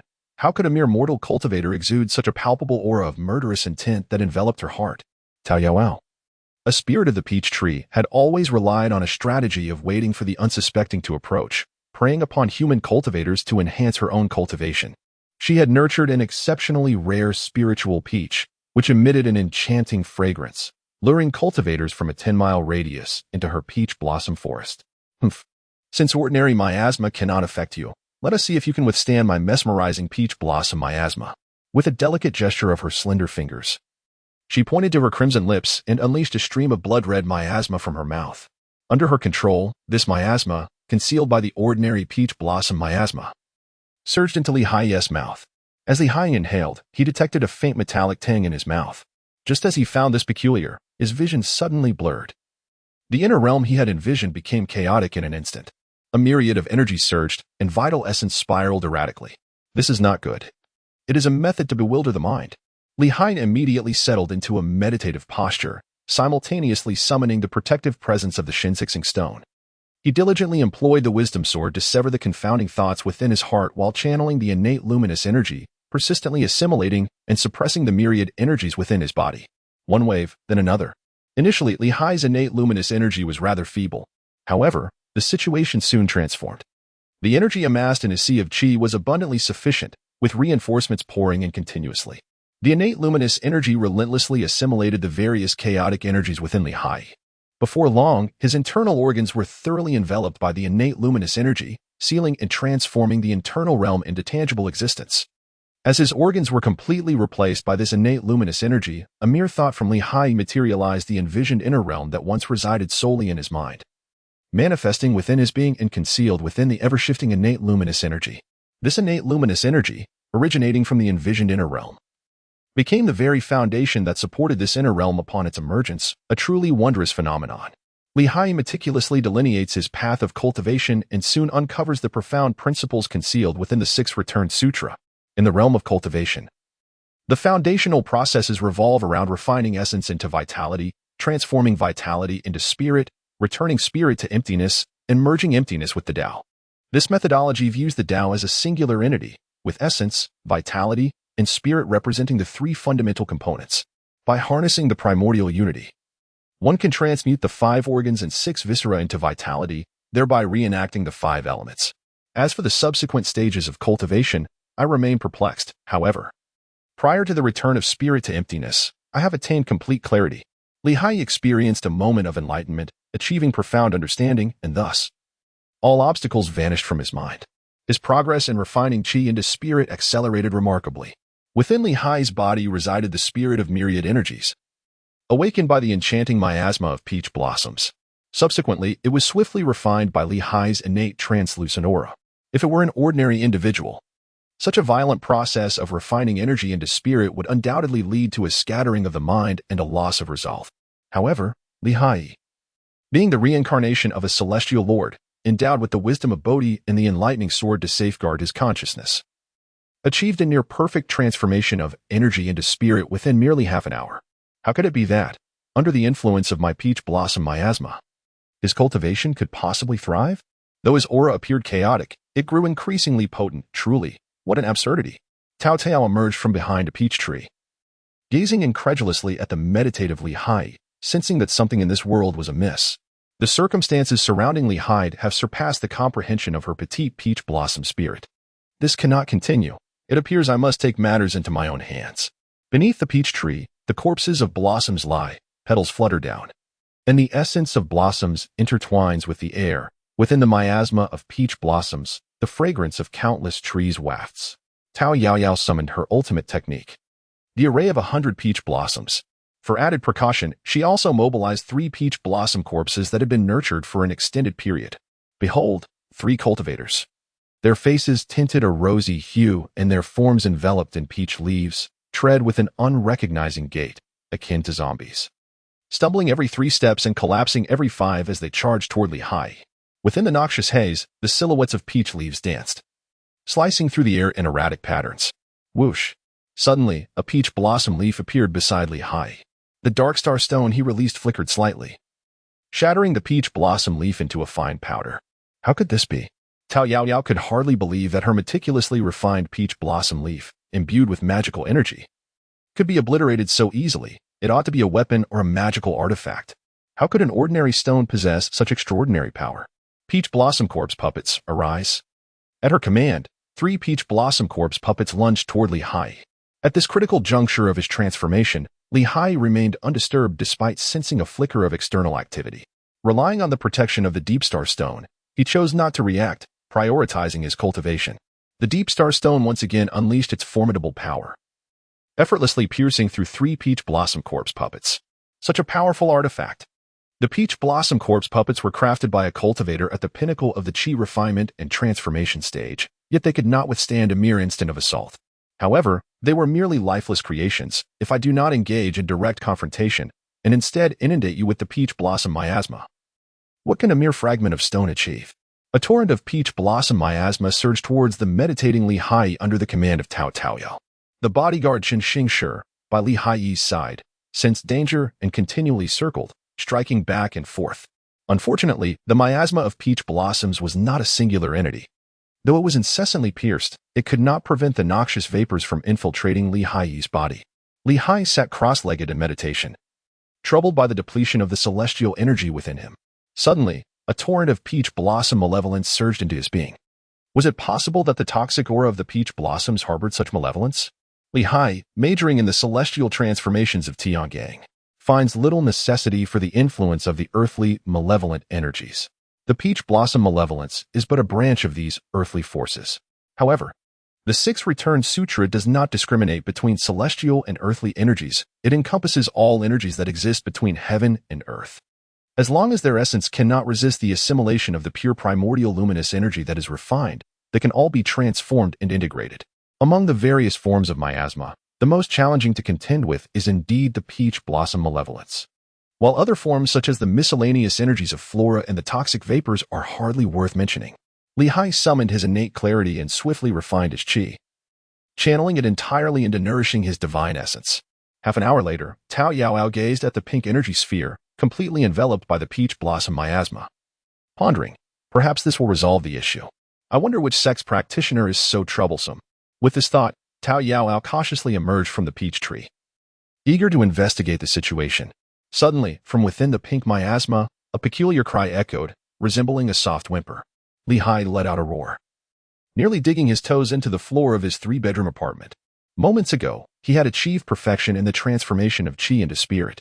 Haiyi is brimming with vitality and spirit, having transcended to the realm of refining the spirit and returning to the void. At this stage, he must utilize the perfected essence of his vitality, rooted in the innate and luminous energy, to return to the void and merge seamlessly with the envisioned by Zhe. The earlier sounds of gentle cries were the spontaneous exclamations of Haiyi as he initially forged the return to the void with Bai Zhe. The voice of Bai Zhe is akin to that of an infant, high-pitched, delicate, and infused with vibrant life. Following his breakthrough in refining the spirit and returning to the void, Haiyi discovered that his cultivation progress did not diminish with the elevation of his realm. Rather, It accelerated due to his prior comprehension of the true essence of the Baizai divine beast through the 36 transformations of the heavenly gang. Thus, the process of refining the spirit and returning to the void was exceedingly smooth. In a mere half an hour, he had already commenced the initial formation of the Baizai possesses the ability to dispel malevolence, and its cries can banish all surrounding evil energies. The toxic miasma of the peach blossoms inherently belongs to a type of malevolence. Though Li Hai's recent roar was somewhat embarrassing, its effectiveness was undeniable. The peach blossom miasma enveloping his body was completely dispersed by the sound of his Baizai cry. How could this be? Tao Yaoao found herself astonished yet again, unable to fathom the extraordinary events unfolding before her. As a mere peach tree spirit, she had never encountered such marvels. Having been poisoned by the peach blossom miasma for several hours, not only did she suffer no ill effects, but she also directly ascended to become a high-level practitioner in the realm of mortal cultivation, achieving the state of refining essence, energy, spirit, and void. The mortal realm consists of 4 stages: low, middle, high, and peak, corresponding to the refinement of essence, energy, spirit, and void. The classification into low, middle, and high exists primarily because, in this world, only the Xianmen teachings emphasize the concepts of essence, energy, spirit, and the interplay with the void. Other paths, such as those of demons, Buddhist practitioners, Confucian scholars, martial generals, and various other sects, each possess their own methods of cultivation. However, there are still parallels to this stage. For the sake of universality, practitioners generally refer to these as the low, middle, high, and peak stages of the mortal realm. Demon, why do you not emerge? Li Haiyi once again issued a reminder. Tao Yaoao, lost in thought amidst the peach grove, dared not emerge. Observing Li Haiyi's resolute inquiry, she concealed herself within the peach trees and responded, "You have destroyed the protective formation of my peach grove. Depart at once, and I shall not hold it against you." Li Haiyi chuckled. "You do not hold me accountable? You have set the peach blossom poisonous array, luring and slaying fellow cultivators. Now that your tactics have been thwarted, you dare to claim you bear no grudge against me? I see you're courting death." Peach Tayo, perceiving Li Haiyi's lack of awareness, retorted, "Youngster, I am unaware of the peculiar methods you employ to dismantle my peach blossom poisonous array. However, this 100-wood peach blossom formation, intertwined with the earth's veins, is not so easily disturbed. If you possess the courage, then come and challenge it." Hearing this, Li Haiyi could not help but chuckle. "The essence of the earth? You, a being of flora, neglect the profound wisdom of plants and trees, yet dare to intrude upon the earth's essence, wielding the peach blossom to slay and cultivate through malevolence. You have already succumbed to the path of darkness. Thus, I shall eradicate this demon and vanquish you, this spirit." Though both engaged in a battle of bravado, neither made a move forward. Tao Yaoao was wary of Li Haiyi's earlier roar, while Li Haiyi harbored concerns regarding Tao Yaoao's intricate formations. In the realm of Journey to the West, divine abilities, magical artifacts, and formations are exceedingly formidable. Each renowned divine ability or artifact possesses the potential to turn the tide, allowing the weak to triumph over the strong. Li Haiyi possesses the knowledge within himself. He understands best that the disparity in formation arrays can be immense. Until he has thoroughly grasped the specific circumstances, he will absolutely refrain from taking any risks. Li Haiyi immersed his mind in contemplation and cast a divination using the secondary hexagram. The upper trigrams represented heaven while the lower trigrams symbolized marsh, indicating the need for a gentleman to discern the relationship between the two realms and to establish the will of the people. Upon observing such an omen, Li Haiyi calculated further, utilizing the primordial clarity of the inner cosmos. After a series of deductions, he arrived at a conclusion. Indeed, although your formation connects with the Earth's veins, it is merely a superficial resemblance. Flora and fauna, akin to hair upon a body, may appear united.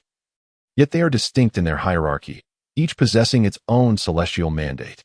Li Haiyi, through the insights derived from the divination and the analysis of the inner and outer realms, has discovered a method of resolution.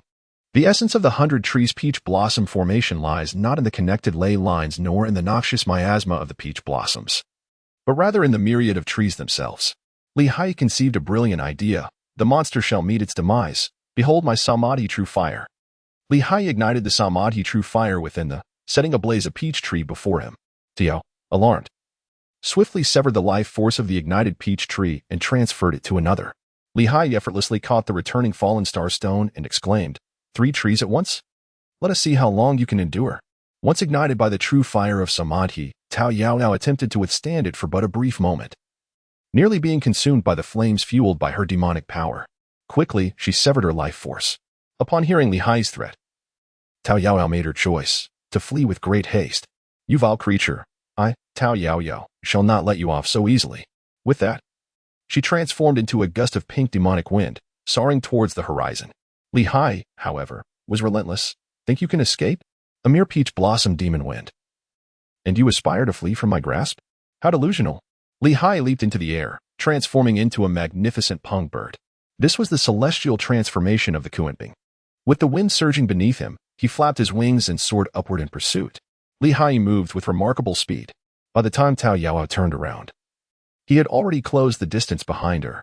Damn it, they had already fled over 100 miles. How could he catch up so swiftly? Was the peach blossom mist truly so ineffectual? Realizing she could not escape, Tao Yaoyao reluctantly dissipated the ethereal winds, preparing to fight while retreating. As the wind subsided, Li Hai finally discerned his adversary, a woman draped in a delicate, flowing pink gown. Her skin bore a rosy hue, and her enchanting eyes held an alluring charm. Though her legs seemed to touch unsteady, her long hair cascaded down, tinged with a dark red that accentuated Tao Yaoyao's otherworldly allure. Atop her head bloomed a grand peach blossom, still connected to its branch. A beautiful maiden indeed, yet fate had led her to a life of thievery. Li Hai sighed, silently clutching the heavy starstone in his hand. Give it to me. Li Hai's head tapered slightly, a gesture of respect. A tremendous force was exerted upon the chinching stone. A flicker of dim light flashed by, causing Tao Yaoyao to pause momentarily, lowering her gaze. She discovered a large hole in her chest. The sound of a swift rush reached her ears only now. A mere hole. What harm could it inflict upon me? Tao Yaoyao remained undaunted. Li Hai pointed at Tao Yaoyao's wound and exclaimed, "It's ablaze." At his words, a vivid azure flame swiftly ignited at the pierced spot. Only then did Tao Yaoyao become aware of the searing pain. Her entire being was enveloped in the three flames of true fire. In mere moments, the accumulated impurities and karma within her body were set ablaze. Tao Yaoyao lacked the innate essence capable of commanding the myriad energies surrounding her. One wave of the three flames of true fire completely obliterated her spirit and soul. Upon witnessing his masterpiece, Li Hai, after allowing the true fire of Samadhi to burn for a considerable duration, urged it to retract the flames. Having dealt with Tao Yaoyao, Li Hai opted to return to the peach grove. Now, devoid of the monstrous overseer, the formation within the grove had become ineffective. Li Hai, undaunted by the miasma of peach blossoms, successfully arrived at the sanctuary where Tao Yaoyao had once concealed herself. After a thorough search, Li Hai acquired a fundamentally incomplete manual, a method for cultivating demonic spirits from flora, and several peach seeds. Li Hai casually planted the peach seeds within the core of the deep star stone, transforming them into the native species of that realm alongside the deep star fruit. He did not overlook the peach blossom miasma that lingered within the peach grove. By unleashing the three mystical flames and undergoing a meticulous refining process, he extracted the pure essence of the peach blossom malevolence, which he then stored within the deep star stone. Although the deep star stone was diminutive, it essentially functioned as a secondary celestial body, a satellite. Absorbing the essence of the peach blossom malevolence and nurturing the peach seeds, it was not long before the peach trees took root within the deep star stone. In such a place, shrouded in darkness and hidden malevolence, it was far more prudent to incinerate it than to allow it to persist. As Li Hai departed, he ignited a blaze that consumed the entire peach blossom array of 100 trees. Continuing westward, he turned inward to contemplate the secondary hexagram. Indeed, the hexagram revealed that the situation of the L hexagram had been disrupted. After a series of transformations, an elixir fell from the mirror. An elixir from the mirror? Li Hai swallowed the pill in one gulp. To his astonishment, a wave of clarity surged within him. It felt as though a luminous mirror had been added to his heart, granting him a more profound understanding of the transformations he was currently perceiving. Li Hai's expression shifted, and he immediately transformed into the Baizai, landing gracefully on the ground. Within the realm of his inner world, the ethereal form of Baizai appeared poised to flee. Li Hai grasped it tightly, rolling it into a sphere and then flattening it at will. The progress of refining the spirit and returning to emptiness surged instantaneously. The Baizai Dharma manifestation reached a minor completion. Chapter 25, Baizai's Clarity, Internal Turmoil of the Tribulation Cultivators with the minor completion of the Baizai Dharma manifestation. Li Hai was capable of invoking an abundance of Baizai's divine powers. The refinement of the spirit and the return to the void harmonized the essence of reality and illusion. Li Hai has preliminarily transcended the limitations of mortal existence. The sixth return method refines the primordial essence, aiming to embody the envisioned inner universe. Haiyi has chosen the transparent Qi and visualized the Baizai, refining the Baizai Dharma manifestation.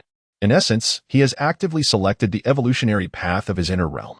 In the future, Haiyi's inner world, under the influence of the Baizai Dharma manifestation, will evolve towards a state of profound understanding of past and future events, achieving clarity in all matters.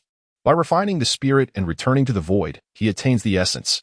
Through refining the void and merging with the Tao, he grasps its true nature. The substantial and the insubstantial harmonize, transforming the illusory into the genuine. Haiyi, while releasing the Dharma form, simultaneously employed the transformation of Tiangang, morphing into the white Jia. A profound sense of clarity surged within his heart. In that fleeting moment, it felt as though the past and the future were entirely within his grasp. Even without the impetus of celestial power, Haiyi seemed capable of manifesting a semblance of foresight into the future. Splendid! Once I achieve the fusion of the void and the Tao, and cultivate my spiritual power, I too should possess a genuine, divine ability to safeguard the path. The divine ability spoken of by Haiyi is akin to the innate supernatural powers of Sun Wukong, possessing the capacity to transform and discern the rhythms of the cosmos. In the past, Master Bodhi, without employing any magical force or undergoing any transformation, could effortlessly traverse the realms of existence, moving seamlessly between Haiyi and Sun Wukong. The magnificence of that era is something Haiyi has long yearned for. Furthermore, the mastery of divine powers allows one to comprehend the profound principles of transformation. If, in the fifth reincarnation, one were to attain the 5 transformations of divine insight, it would indeed be a monumental blessing. Haiyi initially believed that his first innate transformation, capable of divine communication without the need for magical power, would undoubtedly be that of the Kunping. After all, he had been designated as a Kunping by Patriarch Bodhi and had spent millennia as one within the Pearl of Dispelling Water. However, it now seemed that Bai's transformation was poised to overtake him unexpectedly. During his time of cultivation at Mount Fangcun, Patriarch Bodhi had once remarked that mastering the 72 transformations of the earthly fiends grants one the equivalent of 72 lives. Although Haiyi lacks the innate talent for transformation, should he thoroughly master the 36 heavenly changes, he would be no less formidable than the 72 earthly transformations. The 36 heavenly changes are all manifestations of divine beasts, akin to the spirit stone monkey, Sun Wukong, who possesses inherent mystical abilities. Each additional transformation of the divine brings forth another path for cultivation. Haiyi, in pursuit of the mystical arts as delineated by the 36 methods of Tiangang, seeks to master the 36 grand paths.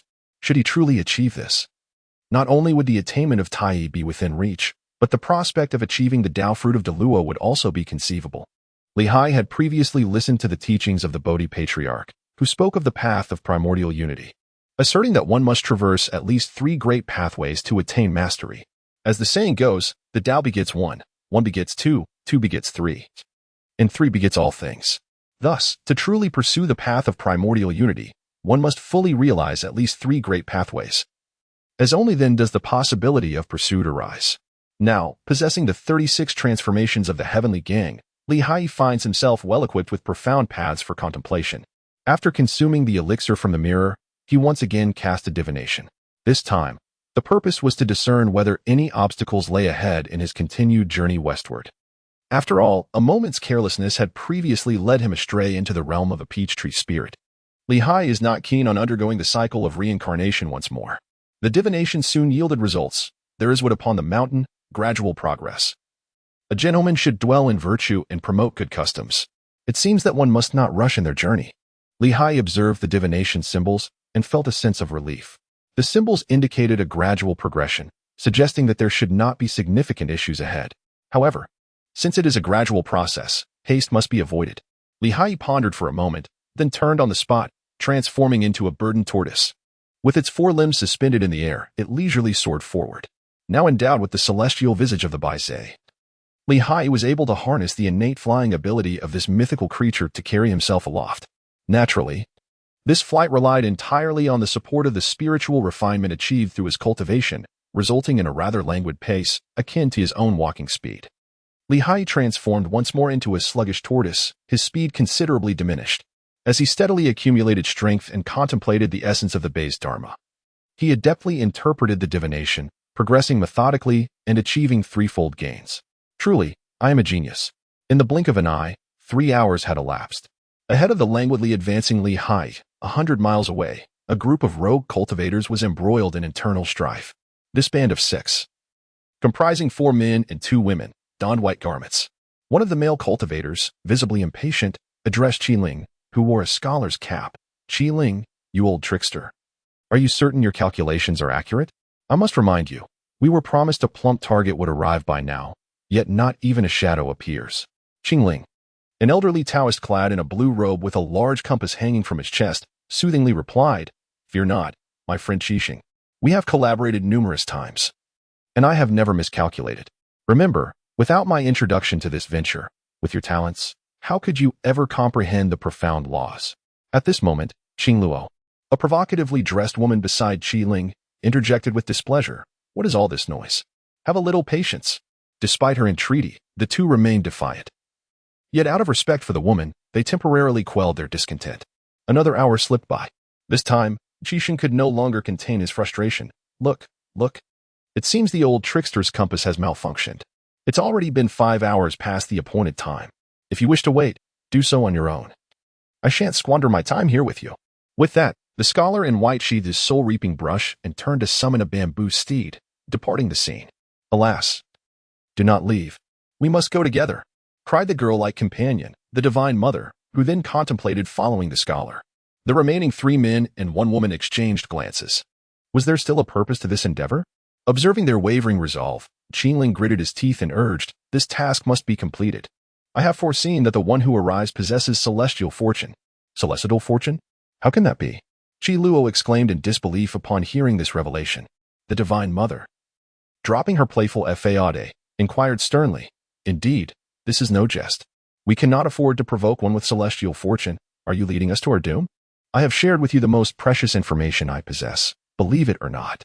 The old Taoist exclaimed, his urgency palpable. Life offers but a few opportunities. Do not blame me for failing to warn you.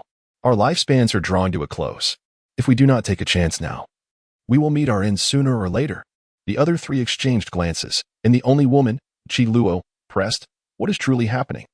The divination indicates that the forthcoming individual is an ordinary realm cultivator, yet he bears a treasure imbued with celestial fortune. A treasure with celestial fortune? What kind of treasure? It appears to be a stone. If one can merge their soul with this wondrous stone, it could instantly elevate a cultivator to the status of a star god, granting them eternal life. Haiyi, transformed into the sluggish mountain turtle, continued to glide leisurely forward. Upon closer inspection, the direction he was heading aligned precisely with the location of the 5 individuals, including the venerable Qiling Taoist. However, given Haiyi's current pace, it seemed unlikely he would arrive within 2 days. In the blink of an eye, half an hour had passed. Qi Luo seized the elder Taoist by the collar, exclaiming, Old Bullnose, divine the situation once more and ascertain the position of our prey. Alas, revealing the heavenly secrets may lead to dire repercussions. I cannot perform divination until 3 days have passed. What shall we do then? Qi Luo retorted, her frustration evident. It has already been nearly a day. We cannot simply wait idly. With a determined grit, the elder Taoist replied, Very well, though we possess an omen that has yet to manifest. I suspect our target lurks nearby. Shall we take the initiative instead? Qing Luo and the goddess exchanged glances, both breaking into smiles. Indeed, let us commence our search. The 5 promptly dispersed, 3 men and 2 women. The Taoist, accompanied by an aide, and Qi Luo with hers, while the goddess ventured alone. Meanwhile, Haiyi was still on his leisurely journey. Feeling a spark of ambition, Qi Luo contemplated her next move. With only 1 chance at divine opportunity, and the elder Taoist still useful, she pondered whether to eliminate the goddess first and seize the coveted rebirth secret she had long coveted. The goddess, a practitioner of unorthodox paths, had devised a secret method to prolong her life. By sealing her cultivation and true spirit into a fetus through dark arts, she could borrow the child's life upon birth to continue her existence.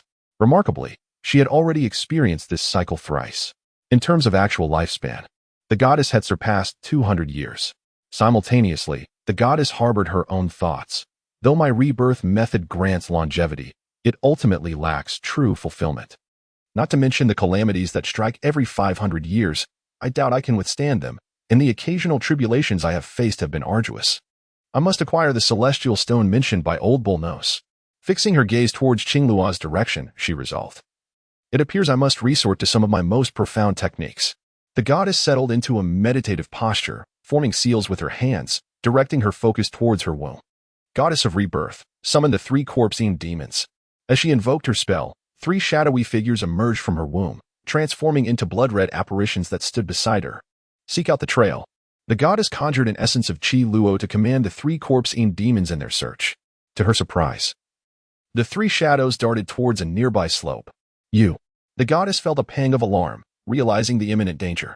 Damn it, that brazen woman has moved first. Upon noticing Qingluo's proximity, the goddess comprehended her intentions. Qi Luo, born of a humble background and orphaned, had fortuitously acquired a dual cultivation technique. After achieving success, she annihilated her former clan and became a wandering cultivator. Beside Qi Luo stood a man named Lu Qin, reputed to possess a trace of royal Han blood and adept in pure demonic arts. He too was a wandering cultivator, yet also Qingluo's companion. Why are you still hesitating? Eliminate her, and the divine opportunity will be yours. The rebirth secret shall belong to me. What do you say? Agreed. Lu Qin responded without hesitation. The goddess's rebirth method could only be practiced by women. Thus, it was of no use to him. As for the divine opportunity, he would assess it when the time came. If it were genuine, they would rely on their own abilities. Lu Qin was no fool, and he never took such agreements to heart.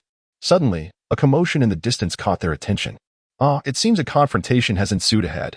Haiyi was soaring through the skies when, suddenly, a fierce clash of spells erupted 80 miles away.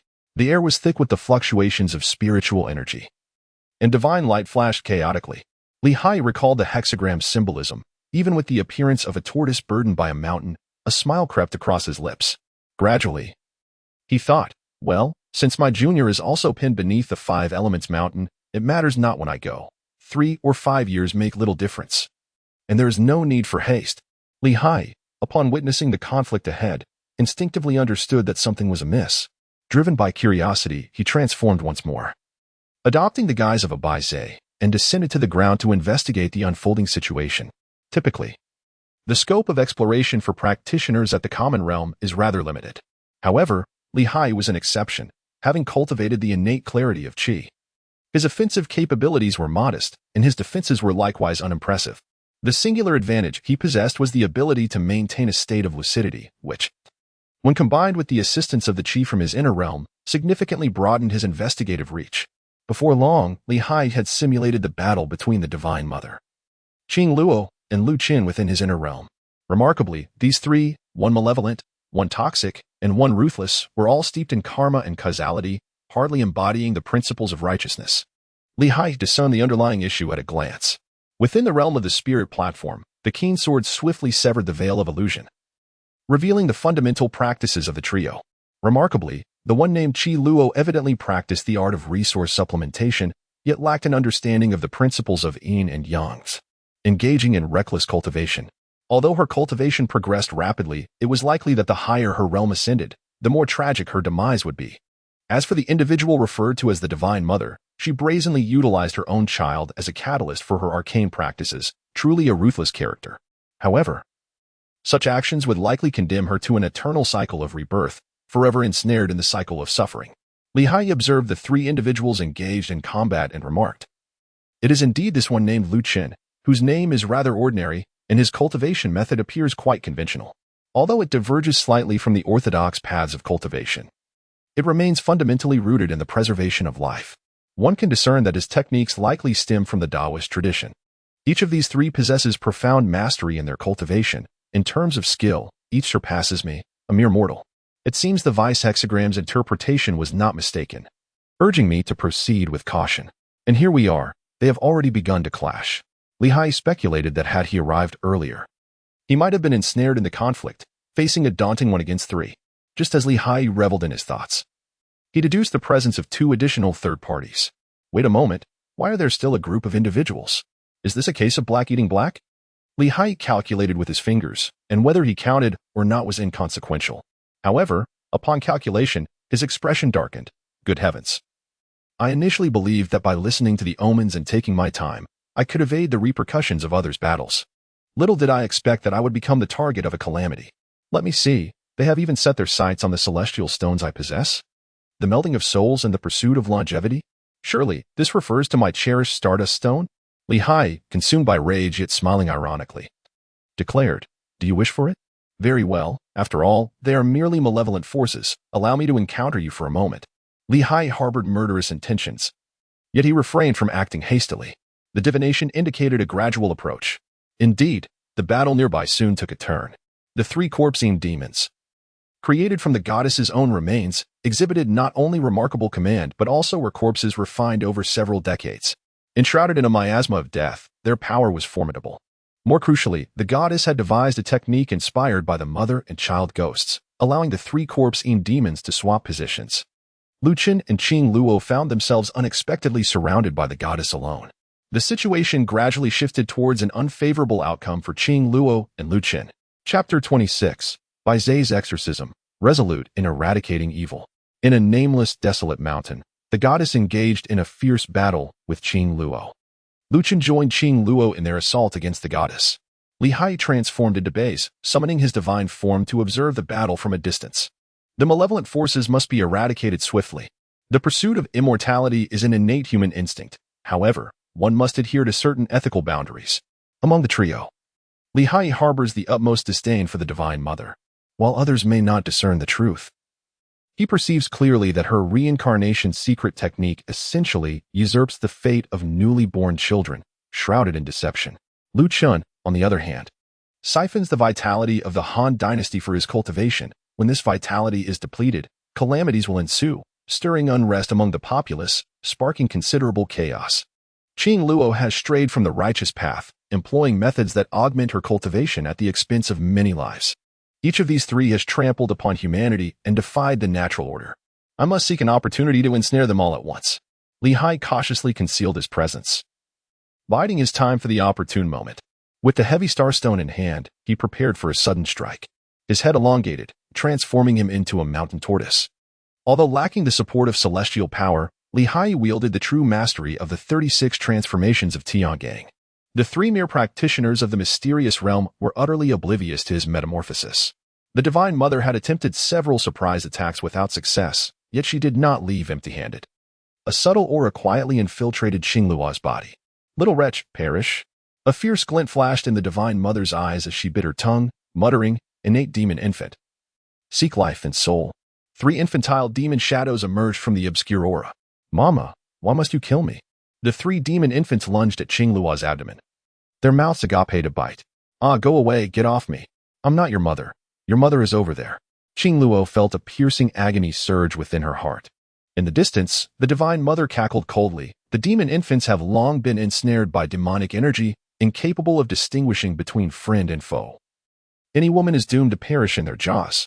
Haiyi stood at a distance, showing no intention of intervening. The spectacle of dogs biting dogs was indeed thrilling. It was a performance to behold. Lu Qin, observing the situation with growing unease, suddenly let out a cold laugh. "Divine Mother, do you truly believe victory is assured?" The Divine Mother, puzzled, recalled her earlier triumph over two adversaries. With one of her opponents, Qing Luo, now eliminated by her covert machinations. How could Lu Qin possibly turn the tide? "If you do not reveal yourselves soon, do not blame me for being ruthless."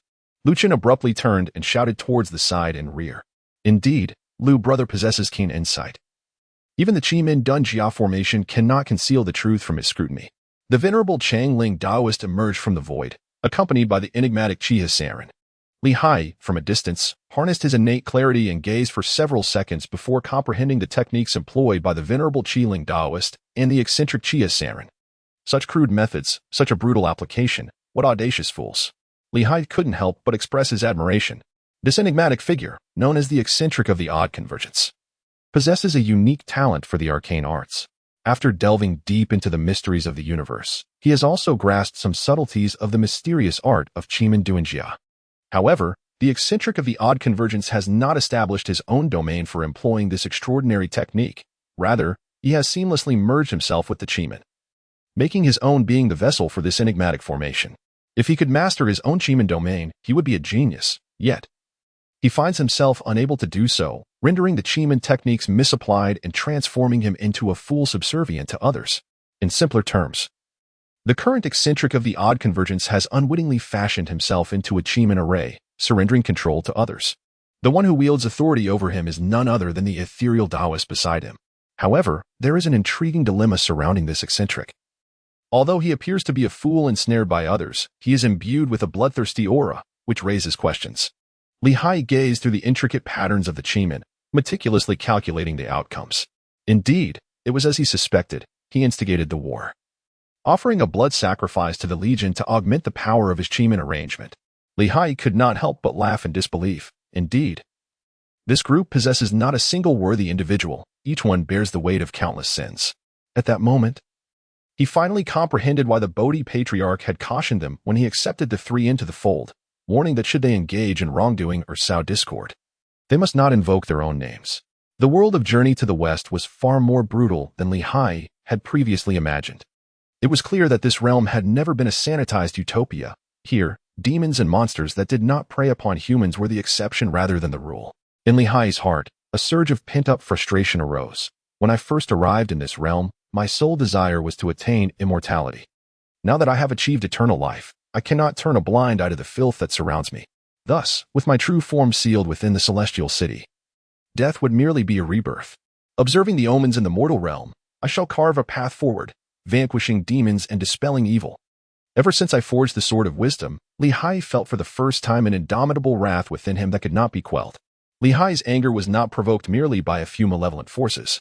Rather, it stemmed from the stark revelation of an alternative facet of the originally splendid world of Journey to the West, laid bare before him by these sinister entities. This is not the vision of the Journey to the West that I hold in my heart. Haiyi's ire arose from this very circumstance. Consequently, his ambition was born. I shall reshape the world of Journey to the West according to my desires. With this shift in mentality, Haiyi discovered that his Bizay manifestation underwent a transformation. The horns atop his head grew increasingly sharp and menacing. His once vibrant crimson hair now appeared almost otherworldly, as if soaked in blood. The formerly smooth white fur now bore a hint of sharpness. Haiyi let out a fierce roar, his voice piercing and shrill, emanating a tremendous sound pressure that bore down upon the direction where the Divine Mother and her companions were engaged in battle. Simultaneously, the beside Haiyi transformed into a streak of luminous energy, hurtling towards the venerable Qiling Taoist. Perish. Haiyi chose to take direct action. The divination indicated that the surrounding enemies had already revealed themselves, and the Mother Goddess's ultimate tactics had also been employed. Haiyi discerned the hidden cards of the Odd Disperser and the Celestial Elder. Haiyi was utterly unwilling to witness the continued existence of these individuals in this world. What a cacophony! With a thunderous roar, Haiyi unsettled the profound techniques that Shenmu and Lu Chun had comprehended. Shenmu's three corpse demons writhed, and the demonic infant retaliated. Lu Chen's dragon aura surged in rebellion, his essence coursing chaotically. In unison, both spat out mouthfuls of old blood, severely depleting their vitality. The venerable Taoist Qingling, having not practiced any nefarious arts, remained unscathed by the purifying sound of bass. However, his control over the Chiha Sanren was disrupted by bass's exorcising resonance. At present, Chiha was exerting itself fully to wrest control from Taoist Qingling, who had previously laid many hidden traps upon it and was poised to initiate a suppression. Yet just then, the arriving Qinqing stone struck with such force that it shattered the protective magical barriers surrounding Taoist Qiling, inflicting grave injuries upon him. Impossible! The divination does not predict this. Taoist Qiling exclaimed, both alarmed and infuriated. With a steely resolve, he resorted to his ultimate technique. The alteration of fate through possession and rebirth commence. With this fierce declaration, a stream of pure spiritual energy surged forth from within Taoist Qiling, escorted by an enigmatic force, and entered the body of Chiha Saren. In its place, only a lifeless corpse remained. Heaven, earth, gods, and men, the four palaces of the mystic gates, arise. Aware of the lingering enemies nearby, Taoist Qiling, upon seizing control, unhesitatingly unleashed the lethal trump card of Chiha Saren. The atmospheric energies within a 100-mile radius were all mobilized under the guidance of the mystic gates. Haiyi, unable to extricate himself, found himself enveloped within the enigmatic confines of the Chiman Duanjia. The intricacies of Chiman Duanjia, the three wonders and six mechanisms? Haiyi was filled with joy. Among the rare transformations of the Tiangang that embody a return to simplicity, one of them was the dragon horse. The particular path that Haiyi chose to contemplate was indeed the sixth jia of the dragon horse. Both the Six Jia and the Qi-Min Dun Jia originate from the esoteric arts of Qi-Min, belonging to the peripheral methodologies that arise from the Tao, sharing numerous similarities. The Baizhe, transformed by Li Haiyi, gazed upward at the heavens. With a sudden leap, it seized control of the celestial disk. The Qi-Min comprises 4 disks, representing heaven, earth, deities, and humanity, each symbolizing distinct elements that manifest within the 9 palaces for practical application. Li Haiyi is the reincarnation of the Star Lord, destined to command the heavens. He occupies the celestial sphere, thus granting himself the greatest maneuverability amidst the starlit expanse. Liao Xiaohong and Zhuang Zun, who were engaged in cordial conversation, suddenly paused, halting their activities. The Star Lord has issued a decree to mobilize the celestial stars. The 7 Lords of the Big Dipper and the Lord of the Comet have joined forces to activate the entire celestial marketplace, causing the stars and their radiance to emanate forth. In an instant, the starry sky enveloping Li Haiyi, shrouded by the mysterious array, could only receive the light from the celestial marketplace. The earthly realm remains unchanged. The celestial sphere belongs to me, while the human realm is occupied by this ethereal old sage. It seems that to unravel this enigmatic formation, one must turn to the divine sphere. Li Haiyi did not rush into action. Instead, he summoned the starlight to shield himself, refraining from further confrontation with the Taoist Qingling. The body of the wandering sage had fallen into the hands of Qi-Ling, whose lifelong cultivation of pure Qi had been tainted by nefarious arts. The Taoist Qi-Ling, filled with ire, lamented, I, King Lingzi, have endured a century of arduous training to attain the profound realm, adhering to virtue and simplicity, yet I still struggle to achieve immortality. In the past, I feared wicked spells as one would a tiger, never daring to cross the threshold of danger. Now, I find myself compelled to allow my pure Qi to be sullied. Truly, it seems heaven has forsaken me. Nevertheless, fortune smiles upon me. For the divination reveals that the celestial stone has already been enveloped within my mysterious array. Once I acquire the celestial stone, I shall be able to cleanse the taint of wickedness and ascend to the ranks of the immortals. Upon hearing this, Li Haiyi felt a deep sense of sorrow and lamentation. Practitioners face tribulations at every turn, yet these tribulations are not solely comprised of storms and lightning. While one may preserve a breath of pure spiritual energy, how can one maintain a heart that remains untainted? The heart has long been corrupted. How could such a meager essence of purity possibly safeguard you? Following the guidance of the mystical arts, the venerable pure spirit Taoist swiftly pinpointed Li Haiyi's location. However, instead of hastily confronting him, he employed the 3 wonders and 6 instruments to obscure his vision, diverting his attention to deal with Lu Qin and the Divine Mother instead. Damn that Chia Sanren, how dare you strike against us? The Divine Mother exclaimed.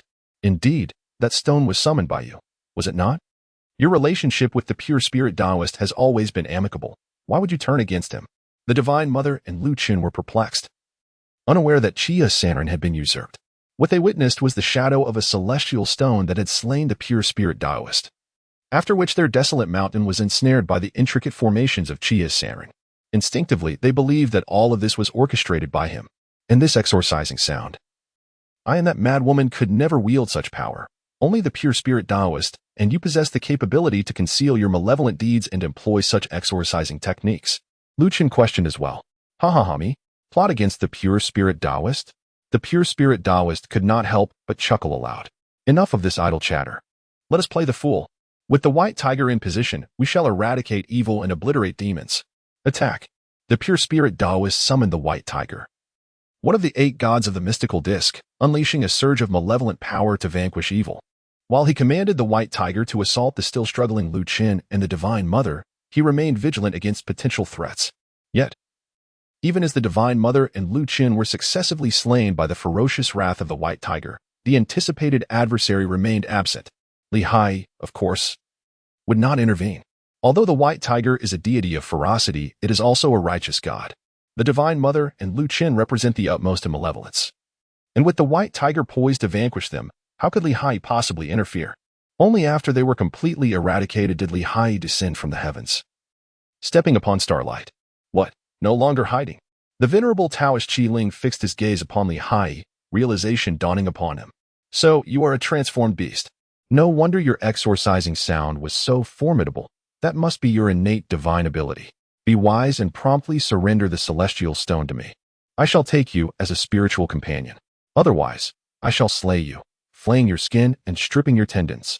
Li Hai gracefully alighted upon the ground. Articulating in human speech, "Behold your profound cultivation. You are indeed a practitioner of both orthodox and unorthodox paths. If one were to cultivate properly, attaining the true immortality is not beyond possibility. It is truly lamentable to see you fall to such depths." Lamentable? Not at all. I possess extraordinary talents, and I foresaw long ago that should I embark on the path of cultivation, achieving true enlightenment in this life would be an arduous endeavor. The elder Qingling seemed lost in reminiscence. Fate and the heavenly way have been most unjust to me. Amidst the multitude of divine beings, so many have attained longevity. Why can there not be one more among them, me? I refuse to accept this.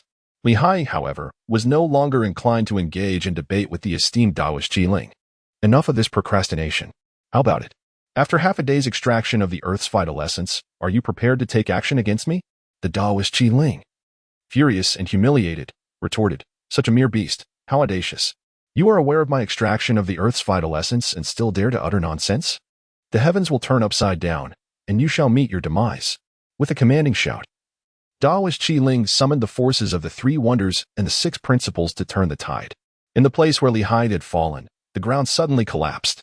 However, what astonished the venerable Qingling Taoist was that the essence of the earth did not surge towards him. Instead, it vanished entirely. What could be the reason? The Qingling Taoist quickly realized. Is it you who is causing this mischief? A shadow of a bluish-brown hue emerged from the collapsed earth veins, hovering beside Li Hai and swirling around him. "I is in dire need of some earth essence, since you have expended your vitality to assist me. How might I express my gratitude?" Li Hai said with a hint of mockery. "Impossible. How could anything escape my Qimon arrangement and my Qimon board?" Li Hai scoffed disdainfully. "Your Qimon disc? Hardly." The world turned upside down, and the venerable Qingling Taoist felt a sudden darkness before him, as if he were cast into the void. Threads of starlight pierced through his body like needles, ruthlessly shattering the form he had only recently seized through the expenditure of his own life force. The once prized body of the Chiha Sanrin was reduced to countless fragments by the relentless onslaught of starlight. Three mystical true fire, ignite. Li Hai had no intention of letting the tiger return to the mountain. He unleashed the Samadhi true fire, incinerating the remnants of the clear spirit old Taoist soul completely. Gradually, it was accomplished. Li Hai successfully vanquished demons and monsters, guarding his inner thoughts, seeking the journey to the West illusory mirror, and proceeded to claim his subsidiary hexagram reward. Chapter 27, The Divine Baizai and the Reversal of Knowledge of the Future. The reward for Deputy Li Hai has been received. This time, the reward remains the same, a mirror elixir. However, instead of a single piece, it is a bottle containing 3. Li Hai was filled with immense joy. The last time, the elixir in the mirror had greatly enhanced his understanding of the transformations of Baizai. This time, with an entire bottle at his disposal, he was certain that his progress in mastering the transformations of Baizai would be swift and significant. I consume. Li Hai swallowed a mirror dan, transforming into a Baizai, and began to contemplate deeply. With a tiger's head, crimson hair, dragon horns, and white fur, his form resembled both that of a dragon and a beast, with 4 limbs. Every secret of the Baizai was vividly reflected in Li Hai's heart. The mirror dan unveiled the profound essence concealed within the transformation of the Baizai. Li Hai embarked on a quest, and soon discovered what he truly required. It turned out that not everything on Baizai was what I needed. Transformation is divine. With discernment comes gain, and this process is indispensable. Li Hai recalled the extraordinary techniques of Sun Wukong. That mesmerizing immobilization skill was evidently acquired after mastering the profound transformations of the earthly fiends. Li Hai was unaware of the nature of the transformation through which he gained insight. However, it is evident that the Disha possesses more than a singular ability. Upon achieving divine communication, he retained only the capacity to immobilize. Initially, Li Hai assumed that Sun Wukong disregarded other abilities. It turns out that the transformation itself is merely a means to grasp a particular characteristic of the subject being transformed, whereby the student surpasses the master. First and foremost, he must relinquish the dragon horns adorning his head, for they symbolize the auspicious beast Baizai, which emerges only under the governance of a sagacious emperor, a notion of no utility to him. As Li Hai transformed the Baizai, the dragon horns atop his head gradually dulled in accordance with his shifting intentions, ultimately dissipating into a mere illusion, vanishing from sight. Having consumed a mirror-like elixir, Li Hai relinquished the noble virtues associated with kingship. "I shall ingest again," he declared. The next aspect to be discarded was the crimson hair. The Baizai possesses the ability to comprehend the matters of spirits and deities. This red hair, indeed, held the key. However, the path I have chosen to divine the future is one of reverse knowledge. As Li Hai's will aligned, the scarlet strands vanished entirely. This time, the potency of the elixir was sufficient, allowing Li Hai to attain clarity of mind. The beastly visage swiftly faded as well. The Baizai's countenance, resembling that of a lion or tiger, exuded an intimidating majesty. This beastly face symbolized its power to ward off evil, which Li Hai chose to forego. With each trait dissolving, Li Hai finally pinpointed the essential characteristic he sought to fathom regarding the reverse knowledge of the future. It was none other than the entirety of his white fur. The Baizai is capable of understanding all things, knowing both the past and the future, encompassing all matters in the world. This white fur is a manifestation of the Baizai's wisdom and a secret of its profound knowledge. To perceive the future in reverse must arise from this. Yet, I remain uncertain as to how my understanding of reverse future knowledge compares with the authentic form found within the 36 divine powers of the Taoist celestial generals. Li Hai found himself consumed by thoughts of comparison. Previously, he had observed that despite possessing the same transformative abilities of 72 changes, Sun Wukong's earthly fiend transformation, coupled with his innate talent for transformation, had failed to surpass the prowess of the Taoist guardian deity, Yang Jian, during their contest of metamorphosis. Were it not for the unique effect of his transformation granting him a life, it would have been somewhat unworthy of the illustrious reputation of the primordial golden immortal's divine abilities. Li Hai was also curious about the disparity between his own divine powers obtained from the 36 transformations of the Celestial Dipper and the authentic 36 divine powers of the Celestial Dipper. Alas, he lamented the lack of opponents to engage with. He vowed that should an opportunity arise in the future, he would certainly seek to compete. Li Hai, in addition to eliminating distractions, employed guiding techniques. He stimulated the refined transparent energy and directed it towards enlightenment. Indeed, as he swallowed the final mirror elixir, Li Hai successfully comprehended a thread of the Tao's resonance within the transformation of the Baizai. Transformation. Li Hai experienced a moment of enlightenment, transforming back into his human form. With a mere thought, he surprisingly sensed the leaves nearby that were destined to fall in 3 seconds. Li Hai fixed his gaze upon the locked leaves. Indeed, 3 seconds later, a gentle breeze swirled, causing the leaves to fall. Approaching, Li Hai delicately picked up a leaf and observed the decayed portion at its base, a smile blossoming on his face. To foresee the future, to attain divine understanding had come to pass. This was indeed the essence of remaining unchanged in body while the heart had grasped the law. The 36 transformations of Tiangang ultimately pertain to the art of transformation. No matter how profound the divine powers acquired through enlightenment, they remain merely ancillary.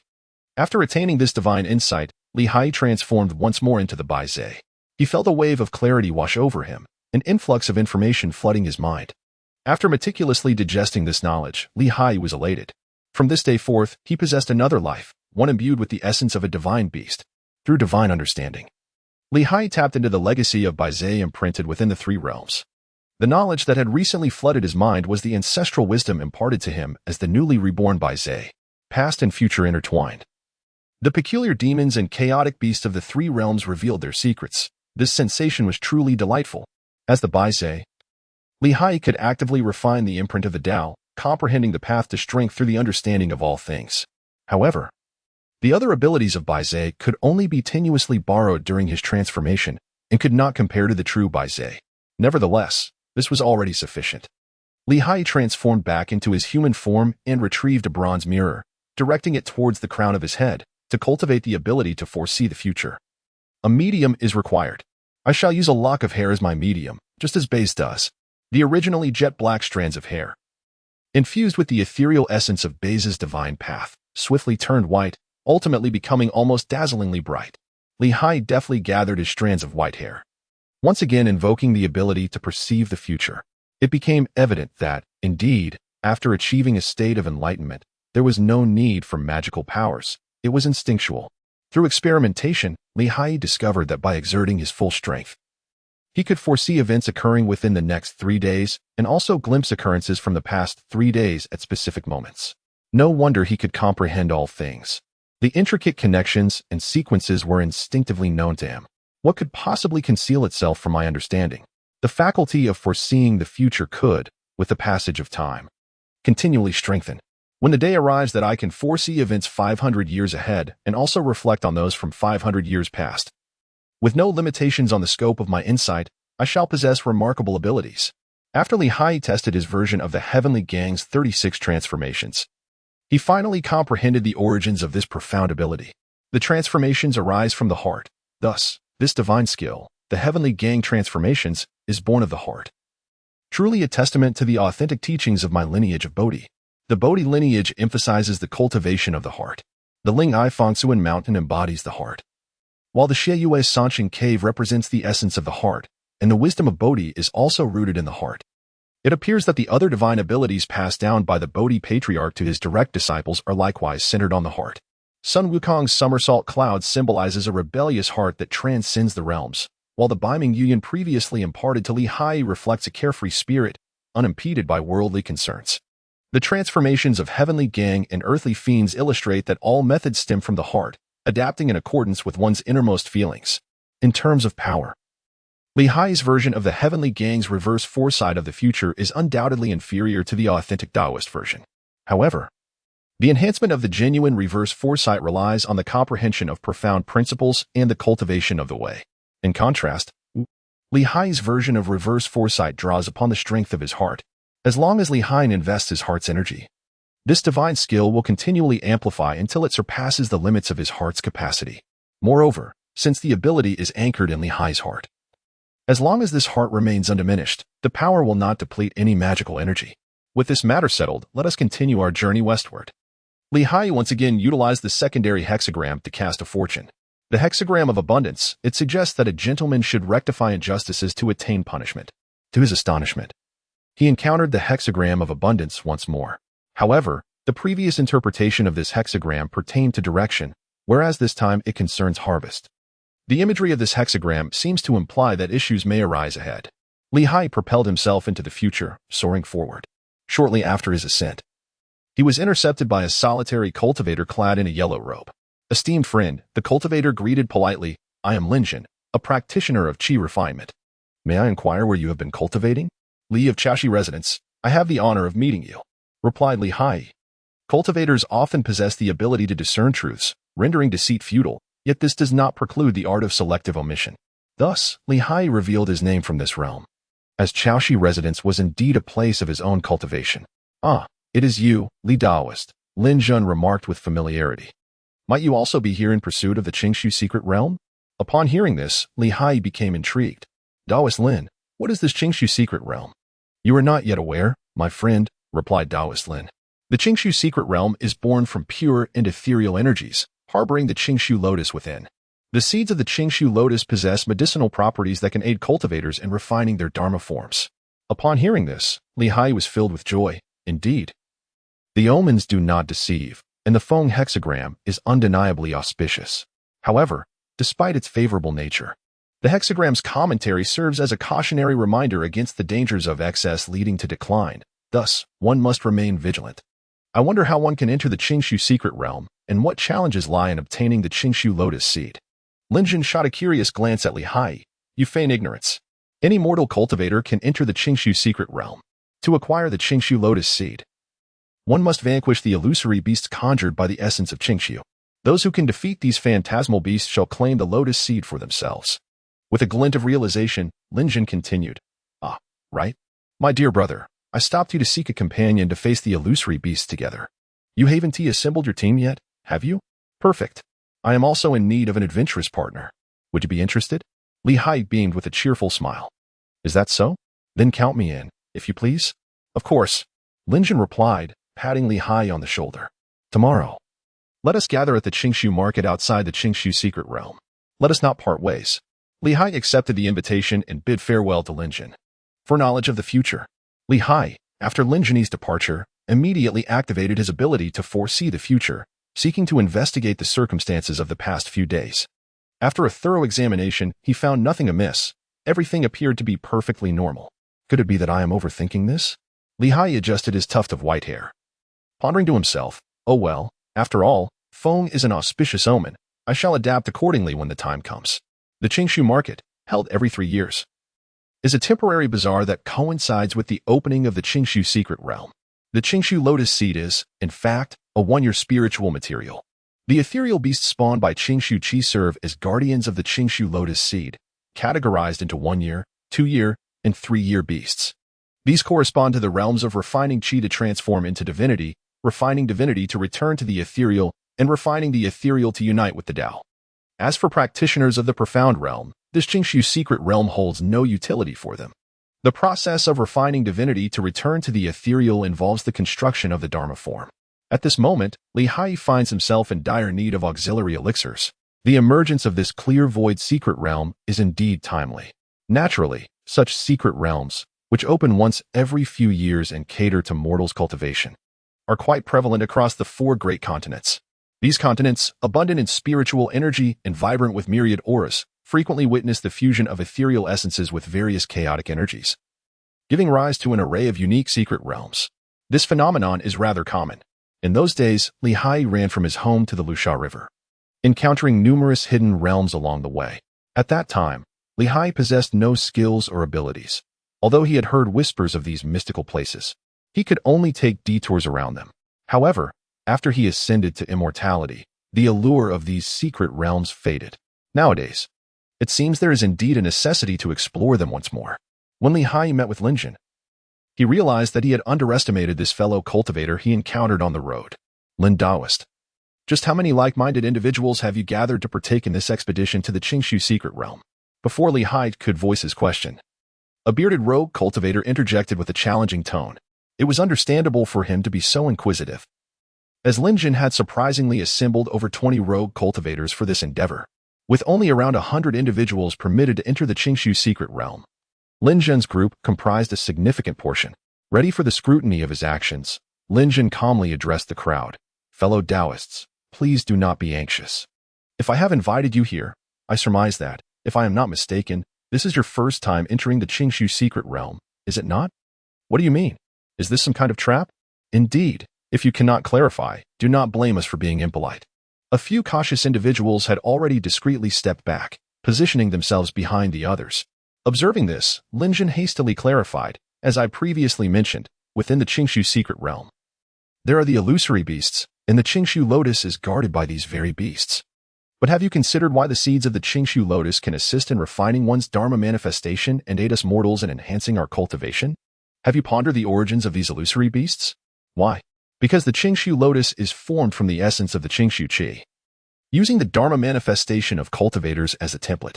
The illusory beasts are also derived from the mutations of cultivators' Dharma manifestations. The so-called seeds of the Qingshu lotus are, in fact, the distilled essence of the Tao derived from the Dharma manifestations of the cultivators. So, your implication is? The more cultivators that enter the Qingshu secret realm, the more visible Qingshu lotuses will bloom. I have called upon many to acquire a greater number of Qingshu lotus seeds. Is that so? No wonder. Wait. Then why recruit those who have never entered before? The skepticism persisted. This is simply because for every cultivator who has entered before, only one Qingshu lotus will bloom and bear seeds. However, for each new cultivator that enters, 10 Qingshu lotuses will blossom and produce seeds. Is it truly so miraculous? It seems we must indeed venture inside. The rogue cultivators engaged in lively discussion, each harboring their own thoughts. Yet, the allure was undeniable, and they all succumbed to the temptation of this venture. Haiyi is also among them. There must be something amiss, but it is of no concern to me. Haiyi followed the main group, opting to enter the Qingshu secret realm together. The Qingshu secret realm floated in mid-air.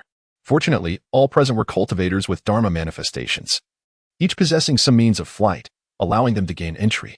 The entrance to the Qingshu secret realm resembled a lotus-shaped cloud. Seeing the hesitation among the crowd, Linjin urged, "What are you waiting for? The Qingshu secret realm lies within the clouds." With that, Linjin enveloped himself in a streak of escape light and boldly soared into the cloud. Chapter 28. Refining the Void and Harmonizing with the Tao. Enlightenment through profound understanding. Upon passing through the cloud entrance, the cultivators arrived in a vast expanse adorned with countless Qingshu lotuses. A multitude of these lotuses was shrouded in mist, creating an ethereal scene. Within the swirling clouds, phantom beasts occasionally emerged, clawing and leaping. This is indeed the Qingshu secret realm. Though the Qingshu lotuses abound, do not be deceived. If you attempt to fly directly towards them, you shall find it impossible to reach their domain. What? Impossible? Exclaimed a lone cultivator, skeptical of the warning, as he activated his escape light to pursue a Qingshu lotus. As Lin Jin had predicted, chasing the Qingshu lotus with escape light was futile. Despite being near, he could not grasp it. Fellow cultivators. The seeds of the Qingshu lotuses in this realm can only be obtained through wisdom, not brute force. There are still 3 to 5 days before the Qingshu clouds completely dissipate. Let us wait here for the arrival of other cultivators. With that, Lin Jin adjusted his Taoist robe, retrieved a mat, and casually found a cloud to sit down and meditate. Li Hai and the other monks exchanged glances, yet found themselves devoid of alternative options, thus they too resorted to the same method, dedicating themselves to their cultivation. Due to concerns for their safety, the monks remained vigilant, refraining from wholeheartedly engaging in their practices within such an environment. For the most part, they merely adjusted their states of being. As 3 days swiftly passed, it indeed came to fruition, just as Lin Jin had asserted, that a significant number had arrived. Similar to Lin Jin's cohort, other independent cultivation teams, evidently under the guidance of the elder, had also joined the fray. 9 days elapsed. The ethereal mist surrounding the Qingshu lotus within the Qingshu secret realm had largely dissipated. Lin Jin no longer beat around the bush. Esteemed colleagues, I must candidly confess, the Qingshu lotus seed can only be acquired through the manifestation of Dharma. Within the Qingshu secret realm, reality and illusion are reversed. The Dharma manifestation is the true essence, while the physical body is but an illusion. I wish you all good fortune. I shall take my leave now. With that, Lin Jin was enveloped by a dim yellow wolf shadow, soaring towards a completely dispersed cloud of the Qingshu lotus. Indeed, it is the Dharma manifestation. Let me witness what further knowledge you possess, foreseeing the future. Li Hai beheld the dusky yellow wolf shadow enveloping Lin Jin's corporeal form, an embodiment of Lin Li's Dharma, known as the Dusk and Dawn Wolf. The combat style of the phantasmal beast within the realm of pure void is uniquely peculiar. In essence, it involves direct infiltration into the bodies of the practitioners. Subsequently, a battle ensues between the phantasmal beast and the practitioner's own cultivated Dharma. Should the beast prevail, it can shatter the protective barrier of the pure void lotus. The practitioners, including Lin Jin, who have ventured into this realm, are adorned with talismans designed to ward off the phantasmal beasts. They await the moment when Li Hai and his fellow practitioners engage in a life-or-death struggle with these beasts, seizing the opportunity to pilfer the pure void lotus seeds. Owing to the peculiar nature of the pure void essence, no spells can be wielded within this domain. A cunning plan, indeed, but one that cannot ensnare me. Li Hai chuckled softly, for he had already employed the technique of foreseeing the future. The earlier escape into the clouds had no discernible effect. Clearly, the ethereal energy within this realm of Qingshu could not suppress his mental fortitude, magical prowess, or the inherent capabilities of his. Li Hai calculated with his fingers, only to discover that the secrets of this place were as stagnant as a pool of stagnant water, utterly impervious to divination. Thus, it became clear why Lin Jin and others who had visited this locale were entirely unconcerned about their plans being foretold by others. Li Hai gazed at the ethereal Qingshu lotus floating in the air, inwardly reflecting, the preparations are indeed quite thorough. Alas, today, they have encountered me. I shall graciously accept these Qingshu lotus seeds. As the elder who had previously traversed this place, Lin Jin, released his Dharma form first. The other wandering cultivators attempted to do the same, only to discover that this location rendered all techniques ineffective. Subsequently, they too unleashed their Dharma forms. However, it was not long before a multitude of illusory beasts coalesced from the clouds surrounding the Qingshu lotus, charging towards the assembled cultivators. Not all Dharma forms possess combat prowess. Several unfortunate individuals found themselves caught off guard, with illusory beasts seizing them and shattering their Dharma forms into numerous fragments. Fortunately, the Dharma form is deeply rooted in the essence of a cultivator, and it would not be long before they could recover, incurring only minor injuries. Such misfortune, being eliminated upon entering the secret realm, was regrettable. It seems I am fated to be estranged from this Qingshu secret realm. I shall take my leave. The unfortunate wandering cultivator enveloped himself in magical energy and flew out of the Qingshu secret realm, leaving behind a few illusory beasts gnawing at the shattered fragments of his Dharma form. Li Hai observed with clarity that the shattered Dharma form, once consumed by the phantasmal beast, significantly solidified the essence of the clear void lotus to which the beast belonged. Ah, so this is the case. It appears that the secrets within the clear void secret realm are of such a modest caliber. Witnessing the behaviors of the clear void lotus and the phantasmal beast, Li Hai felt somewhat speechless. He had anticipated encountering a grand conspiracy, only to find it was merely a matter of some cunning little lotus demons pilfering spiritual attainments. Having grasped the situation, Li Haiyi was reluctant to squander any more time. Clear void lotus seed, I am coming for you. Li Haiyi directly transformed into Baizai. The Dharma form of Baizai, envisioned within the inner realm, manifested as a phantom that merged seamlessly into Li Haiyi's corporeal form of Baizai. Generally speaking, practitioners are unable to achieve the fusion of their Dharma form with their physical body. However, due to Li Haiyi's transformative techniques, which are imbued with the essence and heritage of Baizai, his Dharma form is also that of Baizai. Thus, their union encountered no hindrance. Li Haiyi leaped into the air and bellowed, "Wah wah wah." The numerous pure void lotuses, struck by the exorcising power of his voice, instantly wilted. The surrounding old loose cultivators, who had intended to seize a bargain, felt as though half their lives had been snatched away by Li Haiyi's thunderous shout. How could this be? Within the realm of pure void, how could one possibly wield spells? Linjin was taken aback, disregarding the opportunity to snatch the lotus seeds. He returned his Dharma form to his body and attempted once more. However, he found that he could not invoke even the slightest ripple from the external world, as the suppression of pure void chi remained unwavering. Why is it that you are unaffected by the influence of pure void chi? That is something you need not know. Li Haiyi extracted the, casting it aside with a flick of his claw, shattering a pristine, and then swallowed the lotus seed that had burst forth from within. Li Haiyi felt a surge of pure and ethereal energy flowing into his body. This pristine energy resembled a handful of icy, bone-chilling mountain spring water, thoroughly refreshing the Baizai manifestation. The myriad distracting thoughts and chaotic images that had accumulated within the Baizai manifestation due to Li Haiyi's cultivation were completely cleansed by this ethereal essence. Li Haiyi swiftly activated the Sixth Return Sutra, and with the assistance of the innate luminous energy, the white-haired Dharma manifestation rapidly solidified. Upon traversing a certain threshold, it abruptly reverted to a state of emptiness. One was insufficient, so Li Haiyi replicated the process and consumed another. The aforementioned cleansing. The cycle of solidification and reversion of the Dharma manifestation continued unabated. After consuming a total of 81 pure virtual lotus seeds, the white-haired Dharma manifestation exhibited no further transformation. Li Haiyi's Baizai Dharma image, after undergoing a process of refinement, has finally acquired a hint of Taoist charm. Unsurprisingly, this trace of Taoist essence is complementary to the Baizai Taoist rhythm that Li Haiyi has comprehended through the changes of Tiangang.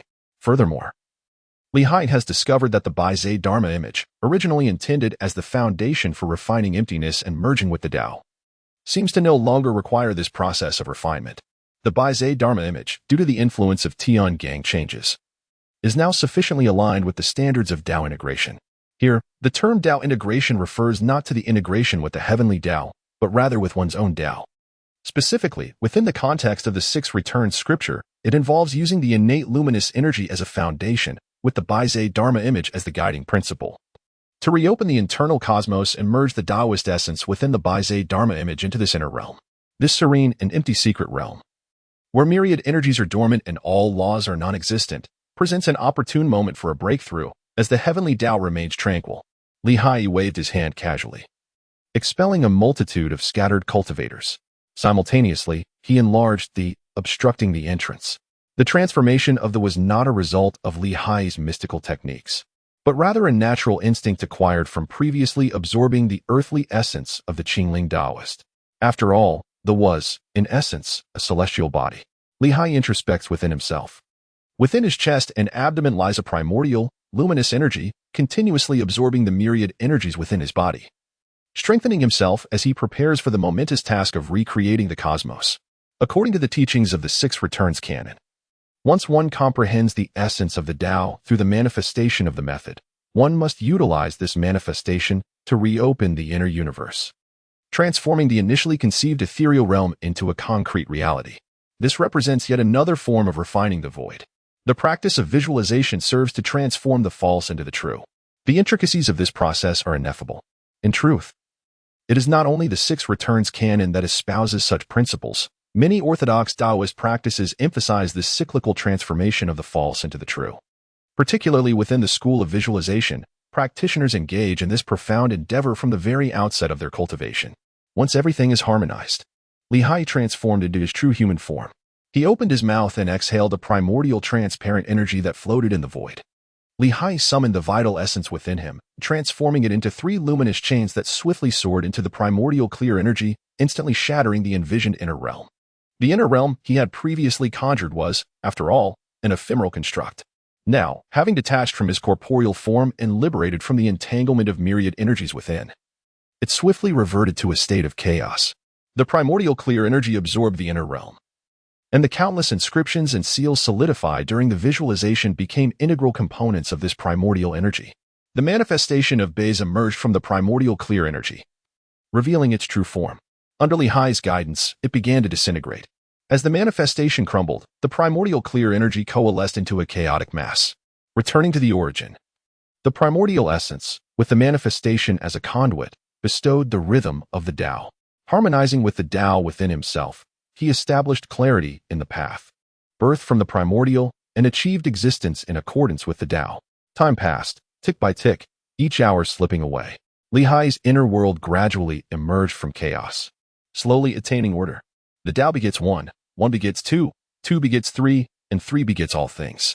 Accompanied by the comprehensive elucidation and teachings of the Tao Te Ching within the six classics, Haiyi's inner realm slowly evolved into completeness. This inner world is entirely founded upon the primordial, luminous Qi. Thereafter, the primordial luminous Qi liberated itself from the confines of Haiyi's mortal form, acquiring boundless potential for growth, cultivating emptiness and merging with the Tao success. After completing the practice of cultivating emptiness and merging with the Tao, Haiyi realized that his path of immortality seemed to become increasingly effortless. To transcend the mundane realm into the mysterious realm, one must understand the Tao that resonates with oneself, grasp a particular principle, and then engage in cultivation. This is the enlightenment of the Tao and the attainment of the mysterious. For an ordinary practitioner, this phase would undoubtedly be fraught with challenges. However, Haiyi was different. Once his inner world stabilized, he opened his mouth and consumed the primordial luminous Qi, returning to his essence. With closed eyes and a focused mind, upon delving slightly into his inner realm, Haiyi comprehended numerous pathways. This is the dispelling of evil with pure sound, and this is the rectification of Wang Difu. The primordial luminous Qi, the Baizé Dharma form, and Haiyi's three innate talents profoundly influenced his inner world. Within this realm, traces of enlightenment from these influential factors lingered. A slight contemplation unveiled a wealth of pathways. Haiyi, without a moment's hesitation, chose to pursue the path of foresight. With a playful spirit, he embarked on his journey of reincarnation not to muddle his own essence, but to fortify his foundation and strive for excellence. As Haiyi solidified his path of comprehension, he unveiled the threefold knowledge of heaven's laws, a profound technique he discerned. This method embodies the concept of illuminating the cosmos and engaging in the art of prediction, encompassing the foresight of 5 centuries past, 5 centuries present, and 5 centuries yet to come. As a unique discipline, it serves to accelerate Haiyi's mastery of the divine ability to foresee the future. Haiyi did not seek abundance. He merely aspired to comprehend a transformation and acquire a method. Upon the completion of his breakthrough, Haiyi turned his gaze inward to his spiritual platform. Indeed, the hexagram of abundance had manifested. Haiyi, ever cautious and prudent, possessed the divine ability to foresee the future, enabling him to unveil the schemes of Lin Jin and other cultivators, as well as to discern the true nature of the Qingshu lotus demons. Not only did he acquire the coveted Qingshu lotus seeds, but he also successfully repelled the numerous envious rogue cultivators, safeguarding his hard-won treasures. The only regret he harbored was for those unfortunate souls, like himself, who had been deceived into this predicament.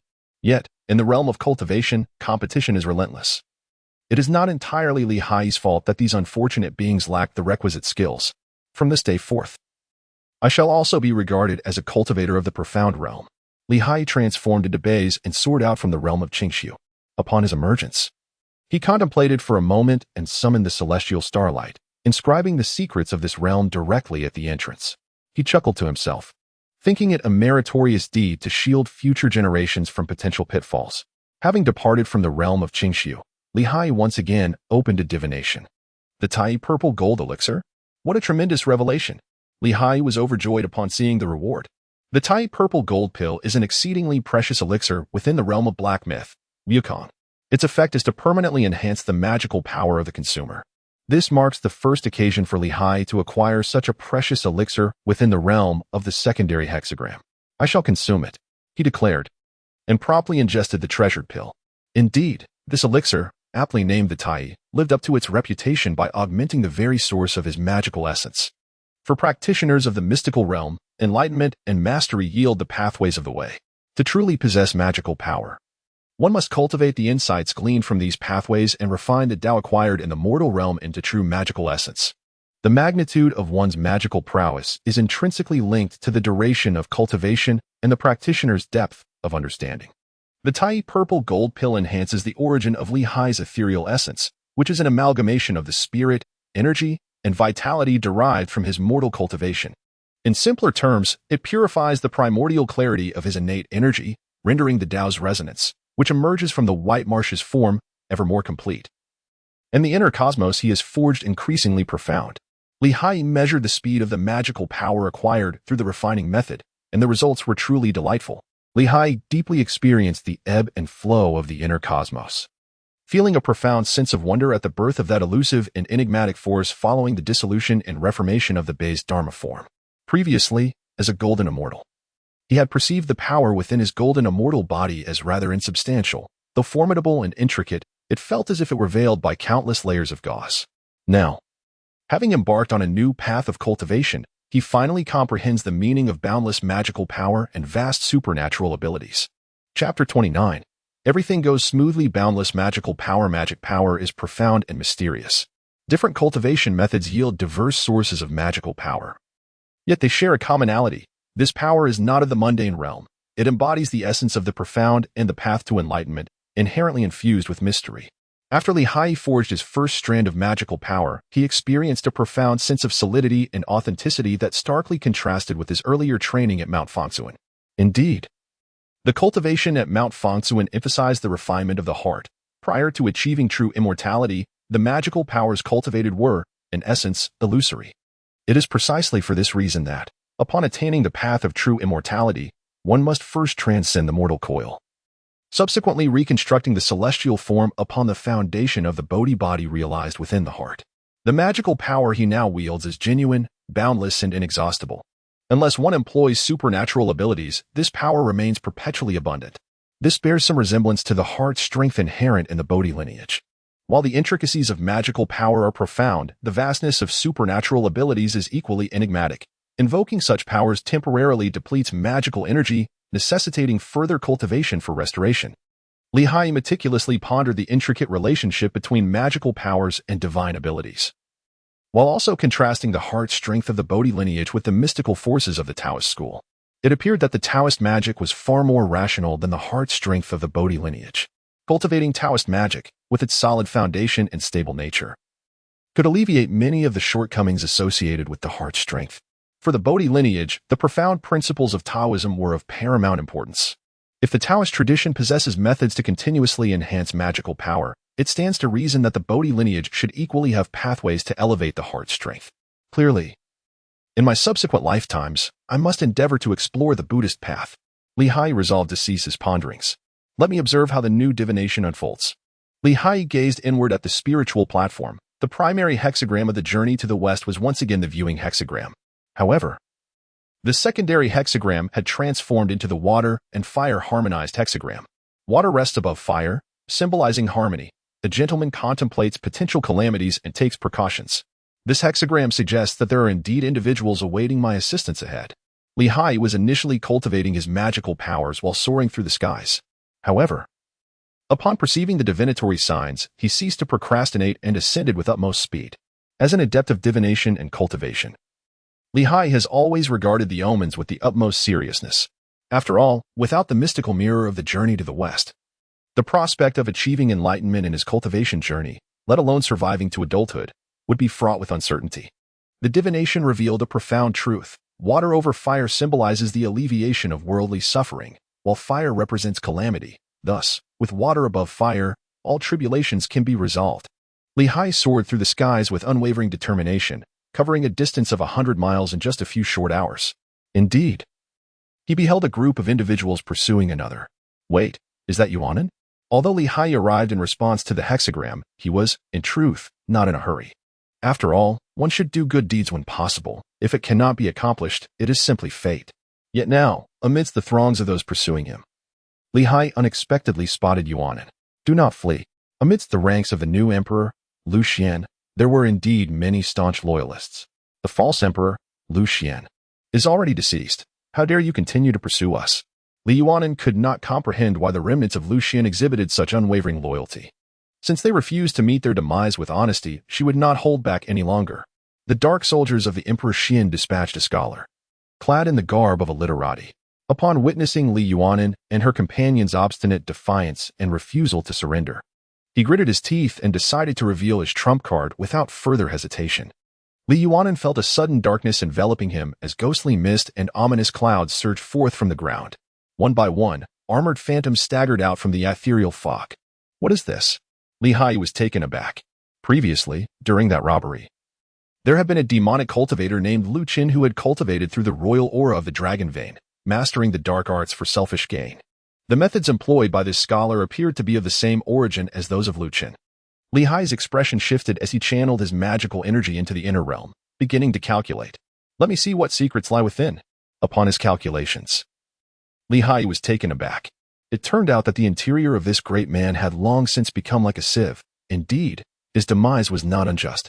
Li Haiyi deduced that, in fact, from a very early period, the imperial family within the Han dynasty had developed methods to cultivate power through the appropriation of national fortune. This practice seemingly originated in connection with the rebellion of the Seven Kings, when Liu Bang, the founding emperor of the Han, established the dynasty.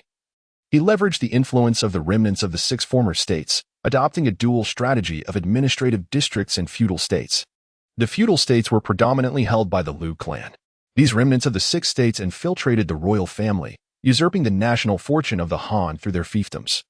Eventually, the emperor discovered this treachery, issued edicts to strip the fiefs, and a rebellion ensued, culminating in their demise. However, as they faced death, the 7 kings clandestinely disseminated the methods of appropriating national fortune throughout the Han. This dark art thus spread far and wide. The subsequent emperors of the Han, whether wise or those whose temperaments drastically changed in their later years, or those who simply met untimely ends, were all victims of this siphoning of national fortune. Alas, even as emperors, they remained insatiable, attempting to cultivate their longevity through the appropriation of the nation's essence. Oh, Xuandi, your demise was not unwarranted. Countless members of the royal family and their relatives plundered the national fortune, leading to widespread public discontent and a decline in fortune. Ultimately, Wang Mang emerged. The flame of the Han's national fortune could no longer be contained and extinguished.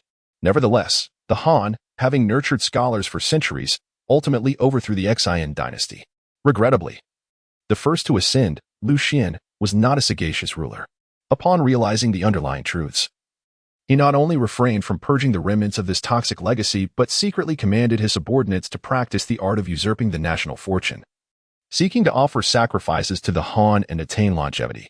A practitioner of dark arts informed Lu Xian that emperors could not cultivate in the conventional manner, prompting him to heed this advice and choose an alternative path to immortality, the cultivation of the ghost emperor. The scholar before him, the former Lu Qin, along with other cultivators who had practiced the secret arts of usurpation, were all integral to his scheme. Now, with Lu Xian deceased, preparations for the ghost emperor's cultivation were nearly complete. The scholar's arrival signified a clandestine maneuver within the Han. Little did they anticipate that Li Yuanan would uncover their plot, leading to a relentless pursuit to this very moment. How do you intend to treat my loyal subjects? Li Haiyi hurled a star stone, shattering the knee of the leading scholar as a form of greeting. Who are you to meddle in the affairs of the ghost emperor of the Green Forest? Wang Qi, having discerned the disparity between himself and Li Haiyi through the latter's formidable display, understood that he was likely facing death. In his final moments, Wang Qi sought to extract a few words from Li Haiyi. However, Li Haiyi denied him this opportunity. Those who are dead should remain quietly in the ground. There is no need to haunt the living. With a flick of his wrist, Li Haiyi sent the Qinqing stone spiraling through the air, transforming into a streak of light as it flew back into his hand. Whoosh! The Qinqing stone struck once more, this time shattering Wang Qi's skull. You are the young master. Li Yuanan recognized Li Haiyi and was filled with joy. Yuanan, it has been a long time since we last met. To what stage has your qi refining reached? Report, young master. I have attained the pinnacle of the 6th transformation. Li Yuanan has cultivated a side path of the Bodhi lineage, which lacks the solid foundation and intricate profundity characteristic of orthodox Taoist practices. However, the teachings of Mount Fangcun, even if they are from a peripheral lineage, are not to be underestimated, especially as they have been passed down by the Bodhi ancestor. In terms of sheer strength, the 6th transformation of Li Yuanan surpasses that of Li Haiyi. Yet, Li Haiyi is no ordinary Taoist practitioner. endowed with supernatural abilities and protected by treasures such as this. He easily overwhelms the literati Wang Qi, whom Li Yuanan cannot defeat. Young master, this fellow must have perished, hasn't he? Li Haiyi inquired with a beaming smile. What brings you to speak thus? Li Yuanan scratched his head and said, Young master, I once pierced this fellow with the Bai Zai spear, and he perished. However, shortly thereafter, he returned to life. Fear not, for this time, he shall not escape his fate. Li Haiyi reassured Yuanan with a few words. But then his expression grew cold as he turned to Wan Shi, saying, To attempt such tricks in my presence is truly courting death. Ignite the Samadhi true fire. With a mere gesture, Li Haiyi ignited a delicate layer of azure flames upon the surface of the Qinqing stone. The Samadhi true fire, as though it had discovered something of significance, instantly engulfed Wang Qi's remains under Li Haiyi's command. Spare me, celestial being. Spare me. A chill coursed through Wang Qi's heart. Initially, he had hoped to evade this calamity through the means of rebirth after death. Yet, he never anticipated that his adversary would wield the Samadhi true fire. As a dark general of the Xian Emperor, Wang Qi possessed the ability to reincarnate by utilizing his lingering soul after death. However, the prerequisite for rebirth was the presence of a residual soul and the preservation of his true essence. The residual soul was manageable. Wang Qi had long left a soul tether with the Xian Emperor, which would merely require additional time. But the true essence presented a more formidable challenge. His previous foes had all been mere mortals, utterly incapable of threatening his true essence. However, Li Haiyi was a different matter altogether. The Samadhi true fire he wielded was undeniably celestial fire. Wang Qi's true essence could not withstand the searing heat of the Samadhi true fire. No more hiding? Li Haiyi loosened the encirclement of the three mystical flames and inquired, I dare not. I dare not. Li Haiyi remarked. The true spirit is a convergence of the spiritual essence from the three realms. I have no desire to extinguish the true spirit without cause, thereby undermining my own merits. If you sincerely repent and adhere to my guidance, I may grant you the opportunity for reincarnation. Wang Qi responded, Celestial being. My life is in the hands of others, and I am powerless to resist. Li Haiyi waved his hand dismissively, saying, There is no need for concern. Such trifling soul-controlling techniques can be reduced to ashes with a mere flame. After speaking, he directed the blazing Samadhi true fire, sending a flickering flame into Wang Qi's spirit, incinerating a wisp of black mist. What audacity! The Xian Emperor's soul-controlling method was thwarted, inciting his fury. Li Haiyi stirred the intricate web of fate, directing the consequences towards Lu Xiao, who stood behind Li Yuanan. Once again, it is you, Lu Xiao. On Lu Xiao's end. He sensed the clamorous challenge from the Xian Emperor. Lu Xian? Merely a defeated foe, yet he dares to provoke. At this juncture, Lu Xiao had already seized power and emerged as the sovereign of the realm. However, his position as emperor was not entirely secure. Fortunately, Lu Xiao was far from a pushover. He commanded a formidable military force and possessed esoteric skills, having also mastered the art of manipulating the destiny of the nation. Ordinary individuals would find it impossible to threaten him. Now, I have resolved your lingering concerns. I require your assistance in a particular matter. Are you willing? Upon hearing Li Haiyi's words, Wang Qi bowed repeatedly, exclaiming, I am willing, I am willing. Wang Qi promptly consented. Li Haiyi turned his head and instructed Yuanan. Yuanan, I have foreseen that the Han royal kin are usurping the national fortune and inflicting suffering upon the masses, and my heart cannot bear it. My intention in enlisting you is to allow you to accumulate virtue and seek a glimmer of righteous outcome. Now, the opportunity has arisen. Opportunity? What opportunity? After years of experience, Li Yuanan had transformed from the naive youth he once was. He had come to understand the formidable difficulty of attaining enlightenment and had, in truth, long given up hope. Yet, Li Haiyi's words rekindled the extinguished flame of his aspiration for the Tao. To attain enlightenment through unorthodox means, one must possess great merit. I require you to join forces with Wang Qi to publicly expose the matters concerning the Xian Emperor and the royal relatives. Subsequently, we must advocate for the establishment of the Celestial Market's Royal Star Guard, dedicated to eradicating the heinous acts of the imperial kin who exploit the national fortune to oppress the populace. Ah, young master, I am but a mere deputy commander. Will the emperor acquiesce to this? Li Haiyi waved his hand and said, Rest assured. Simply inform Lu Xiao that it is the will of the 7 luminaries of the Celestial Market to convey the command of the Celestial Star Lord. He will acquiesce. However, I fear that I may not meet the emperor, and should I do so, he would hardly believe my words. Li Yuanan remains restless. Li Haiyi remarked, As long as Wang Qi's lingering spirit remains, Lu Xiao will undoubtedly meet you. When that time comes, if Lu Xiao harbors any doubts, You should suggest he conduct a private ritual, solely honoring the 7 lords of the heavenly market. Young master, please do not put me in jeopardy. You rascal. Cease your nonsensical chatter. Remember, the Lord of the 7 Stars is none other than my master, Zhuangzun. Ensure that Lu Xiao includes the phrase in earnest. I beseech my revered master to oversee this matter in the sacrificial document. Do not forget. Ah, I see now. My young master's master has actually ascended to immortality. I understand. I shall take my leave. Aside from Li Haiyi, the person whom Li Yuanan admires the most is Zhuangzun. After all, Zhuangzun is truly capable and, moreover, he is Li Haiyi's mentor. Li Yuanan, accompanied by Wang Qi, set out to seek Lu Xiao. Li Haiyi, however, harbored no intention of immersing himself in the mundane world. After a brief explanation, he retreated once more into seclusion. Avoiding the places where mortals congregate, he returned to the wilderness. The southern continent is vast, while the Han realm is, in truth, quite diminutive. Observing the situation, I couldn't help but exclaim, indeed, the hexagram of abundance has come to fruition. This matter must be reported to my master. Li Haiyi sought a high vantage point, employing the to suppress and arrange a peculiar formation. Transmitting his plans to Zhuangzun and Luo Xiahong. Within the celestial realm of Tian Shiwan, he inquired, Master Taichu, have you received the message from the Star Lord? Indeed, came the response. Zhuangzun cautiously questioned, is it entirely appropriate for a celestial being to meddle in human affairs? Luo Xiahong chuckled, do not underestimate our Star Lord. He is one who has truly graced the throne of the Lingxiao Pavilion.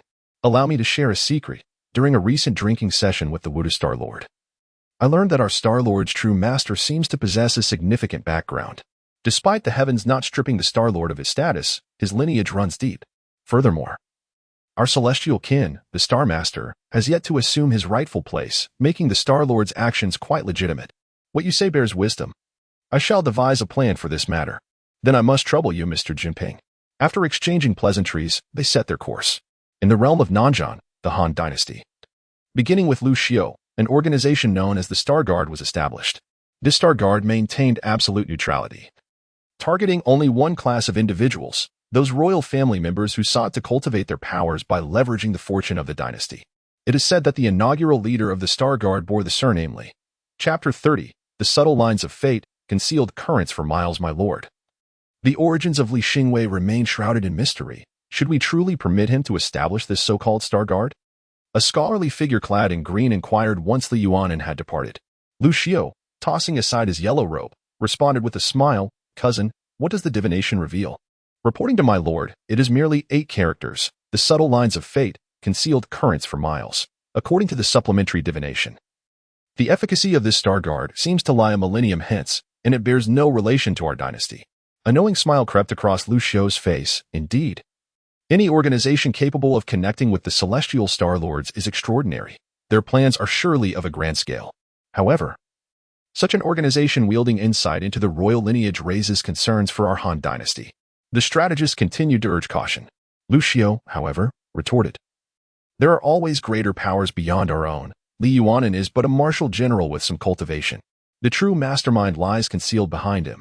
Li Yuanan stated that his young master is adept at divination. Do you believe that by withholding royal information from him, he will be unable to obtain it? Lu Xiao, observing his uncle's unwavering determination, sought to enlighten him. I understand that the existence of the Star Guards encroaches upon the authority of your ancestral court. Yet our Han dynasty has only just begun to establish its legitimacy, and this is precisely the time for utilizing capable individuals. One must not possess a narrow perspective. The presence of the Star Guards is advantageous, bringing no harm to our Han dynasty. As you command, my lord. Li Haiyi was oblivious to Lu Xiao's thoughts, nor did he harbor any interest in them. After all, he was merely a mortal emperor. Even if he were to become the emperor of the underworld after death, it would bear no relation to Li Haiyi, the celestial sovereign of the cosmos. With a casual gesture, he set forth a move, intricately weaving a thread that would stretch for miles. Although the act originated in the Han dynasty, the fruition of his endeavors would not manifest until centuries hence. In the realms depicted in Journey to the West, there exists an intricate interconnection, yet each domain maintains its own integrity and exquisite balance. Each faction possesses its own schemes. Who shall succeed and who shall falter depends upon their methods. Li Haiyi proactively rescued Li Yuanan and arranged for Wang Qi, eliminating potential threats. Regardless of how the future Star Guardians might unfold, in the present moment, the auspicious hexagram of Ji had been successfully broken. He mused upon the nature of the rewards that awaited him. The celestial way decrees that one must diminish the surplus to replenish the lacking, and thus the reward was bestowed. Upon witnessing the nature of this reward, Haiyi felt a tinge of disappointment. It was merely a dragon light amplification pill he had previously acquired. He swallowed it nonchalantly, transforming into a mountain-bearing tortoise, and activated the divine ability of traversing mountains and seas. Haiyi silently attuned himself to the growing strength within. Now, according to the realms of earthly cultivation, Haiyi had already attained a profound understanding of the way. Once his internal magical power reached sufficient levels and the essence of the Tao was perfected, he could utilize the false to refine the true, ultimately manifesting his Dharma body. The profound practice of the Dharma body refers to the manifestation of the true self.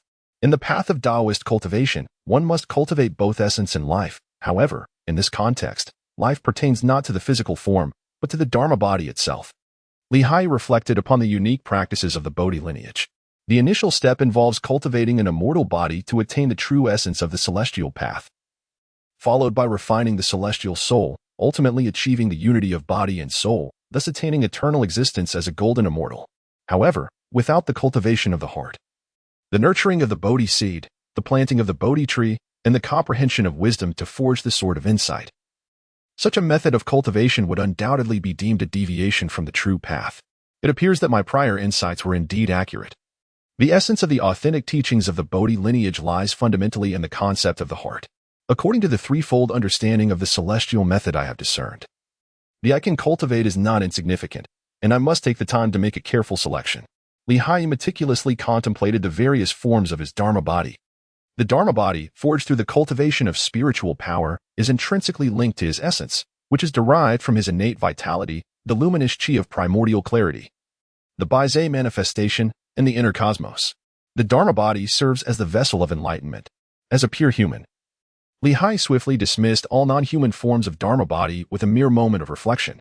Although non-human forms often possess extraordinarily unique enhancements, it seemed rather unbecoming to appear before the throne of the celestial sovereign without even embodying a human form, especially when the true immortal fruit he has cultivated in this lifetime is intended to illuminate the imperial seed of the Master Star. Haiyi is not one of the celestial beings that have attained enlightenment among the 28 mansions. Rather, he is closely associated with the celestial phenomena of the heavenly market, which are significantly linked to the mortal realm. He has also obtained the innate essence of the human race and has no intention of renouncing his human identity. In my view, the Xianyuan body is quite commendable. The Xianyuan body excels in strategy and is adept at divination, albeit lacking in raw combat strength. However, due to Haiyi's continuous harnessing of the power of the Fushan turtle, this Xianyuan body can still contend with ordinary adversaries of the same rank. Coupled with the predictive capabilities of the Xianyuan body, his survival is somewhat assured. Having taken a mentor in this world and studied the Six Returns canon, his path of cultivation appears to be unobstructed. It is fitting for him to preside over the imperial seat's main star, where strategic management is essential. Once he illuminates the main star with this body and refines an avatar through the stellar forces, he may as well remain as a celestial lord at the imperial seat's main star. This is not an innovation of Haiyi's. Other celestial lords have employed similar methods. For instance, the white star Li Changsheng often maintains a white-bearded elder form as his avatar to serve the Jade Emperor. Having chosen his avatar, Haiyi devoted himself to the cultivation of the three-knowledge heavenly law. Simultaneously, he cast a divination in the subsidiary area of the journey to the West Illusion Mirror. The result was cloud and thunder, tuning. A gentleman should manage affairs with thoroughness. Upon seeing such an omen, Haiyi was not at all surprised. Indeed, there are no shortcuts in cultivating magical powers. This time, it may require considerable time. Haiyi's divination this time was focused on how to accumulate the requisite spiritual energy for refining his. The outcome of the oracle revealed to him that he must diligently engage in cultivation, gradually amassing the necessary power. Once he has gathered enough, it will naturally suffice. This serves as a reminder for Haiyi to refrain from seeking shortcuts. Haiyi has been on the path of cultivation for quite some time. This time, even without the allure of rewards from the divination, he resolved to heed the guidance of the hexagram. In the blink of an eye, a decade has passed. The sky is high and the clouds are sparse, free from worries. Transcending the mundane, one cultivates the Tao to attain the three knowledges. He interprets the celestial divination, comprehending the profound mysteries. His has been forged, nurturing the primordial spirit. This is the true body of a Taoist practitioner. By absorbing the essence and spirit of the physical form, it essentially becomes a part of the true self. However, it is not just any part, but rather the segment that has grasped the profound and the method. After 10 years of arduous cultivation, Haiyi, through the continuous reenactment of the inner and outer worlds, has amassed sufficient magical power. He then refined his Dizai, the innate clarity acquired through his cultivation, in the inner and outer worlds used for divination, into his. The mysterious and luminous is unveiled. Haiyi successfully forged his and immediately released it. His original mortal form, upon the instant release of the Xianming, was swiftly drawn into the inner realm. Transformed into the Xianming, Haiyi's visage remained unchanged, retaining his handsome features. However, his once singular tuft of white hair underwent a complete metamorphosis. He was adorned with flowing long hair, half transformed into white, while the other half retained its ebony hue. This duality of black and white hair was in a constant state of transformation. In the blink of an eye, the originally white hair turned black. This phenomenon exemplified the spontaneous transformation and evolution of yin and yang within Haiyi. Clad in a robe woven from starlight, shimmering in a brilliant azure and violet hue. The garment was embellished at the cuffs with 36 youthful divine beasts engaged in playful antics. Among them, a particularly striking small, with its peculiar countenance, stood out, alongside a Kuimping that reveled freely amidst the expanse of sea and sky. At his chest, a remarkably luminous Dizai beast seemed almost alive, as if poised to utter something. Behind him, a colossal stone-like embroidery in hues of azure and crimson bestowed upon Haiyi an air of formidable presence. Haiyi has accepted the and returned to his mortal form. The cultivation method of the Six Return Sutra demands that one must wait until the transformation from mortal to immortal to completely abandon the physical body. Without the omnipotent, it is impossible to independently cultivate the essence, spirit, and tranquility. Prematurely discarding the mortal form would confine one to the path of ghostly immortals, precluding the possibility of attaining heavenly immortality. After all, in the subsequent cultivation within the essence, spirit, and tranquility remain exceedingly vital. Through a decade of arduous practice, Haiyi's magical power has swelled immeasurably. Thanks to his innate talent from his magical prowess far surpasses that of ordinary practitioners by a factor of at least 10,000. The divine ability to foresee the future has also matured into the establishment of over the course of 10 years of contemplation. He can now foresee 500 years into the past and another 500 into the future, calculating the heavens and the earth with unerring precision. After more than 20 years of cultivation, I have finally surpassed my master in the art of divination. As a practitioner of divination, Haiyi has now completely perfected his divination system. The journey to the Wests, the divination methods of Bodhi, and the divine ability to foresee the future all culminate in his mastery. Haiyi believes that his current divination abilities should rival those of the bodhisattvas who have cultivated his heart's insight within the Buddhist path. It must be acknowledged that the process of reincarnation and recultivation leads to rapid elevation in one's spiritual realm. Having attained the second stage of the mysterious realm and successfully forged the mysterious cultivation body, he has accomplished what many cultivators require decades of arduous effort to achieve. As delineated in the Six Return Sutra, after a decade of diligent practice, Haiyi has successfully transcended the crucial stage of accumulating the mysterious cultivation body. The mysterious realm encompasses 5 principal stages: enlightenment to the mysterious cultivation body, emergence of the original spirit, transformation of the original spirit into the divine, and the yin spirit returning to yang. The first 2 stages, enlightenment to the mysterious and the mysterious cultivation body, lay the foundational groundwork for the mysterious realm. Once the cultivation body is perfected, the next step is to attain mysterious law and refine the original spirit. Prior to achieving the cultivation body, there exist some similarities between the Taoist path and other cultivation methods. However, from the stage of emergence of the original spirit onwards, any resemblance becomes impossible. After all, the original spirit is the embryonic form of the divine spirit. When it matures, it becomes the yin spirit, which, after transcending through tribulations, evolves into the original divine. The union of the original divine and the law body constitutes the Tao body, which may also be referred to as the immortal body. Haiyi is currently at the second realm of the mysterious state, having achieved the perfect state of the mystical physical body. Next, he must contemplate the matter of manifesting the primordial spirit. Haiyi is a reincarnated soul who has devoted this life to the cultivation of Taoist practices. His solid foundation in the Taoist arts, combined with the insights gained from his previous life and his innate talents, has allowed him to progress without encountering significant obstacles. However, the manifestation of the primordial spirit is a different matter. The primordial spirit serves as the foundation for the true essence and, upon achieving a state known as the unity of heaven and man through profound understanding of the Tao, naturally gives rise to a spiritual divinity. Understanding the Tao? I am not capable of that. Haiyi is not merely being modest. He genuinely lacks the ability to comprehend the path. The lineage of Bodhi has never grasped the way. It is the heart that truly understands. Sun Wukong, in his arrogance and obstinacy, was thus instructed by the Bodhi patriarch to attain enlightenment through the understanding of emptiness. Haiyi, feeling empty within, was instructed by the patriarch Bodhi to immerse himself in the study of myriad teachings. However, his restless and agitated heart prompted the patriarch to assign him the task of chopping wood. As for the essence of the Tao, Haiyi remained in ignorance. Zhuangzun had previously expounded upon the Tao to Haiyi, and with his enlightened mind, Li comprehended Zhuangzun's teachings after a single listening. Yet, this understanding was not the result of Haiyi's own profound realization. The master, who governs the world with effortless wisdom, uses the principles of change as his guiding framework. If he has grasped the Tao, then what of my own understanding? Haiyi understood that the Taoist tradition reveres the three purities, and those who cultivate the Tao often adhere to their teachings while seeking to comprehend their own path. The way of the three purities is represented by the Jade Pure Primordial Lord, who manifests the primordial chaos, the Upper Pure Spiritual Treasure Lord, who governs the interplay of Yin and Yang, and the Grand Pure Virtue Lord, who embodies the principle of effortless action. Zhuang taught a group of disciples, imparting his wisdom and practicing the principle of non-action, secluding themselves to cultivate their spirits, yet they still managed to maintain peace in their realm. Junping Street stands as a testament to their achievements. Haiyi pondered deeply, his mind illuminated by the wisdom of Bodhi. With each breath, he felt a profound transformation.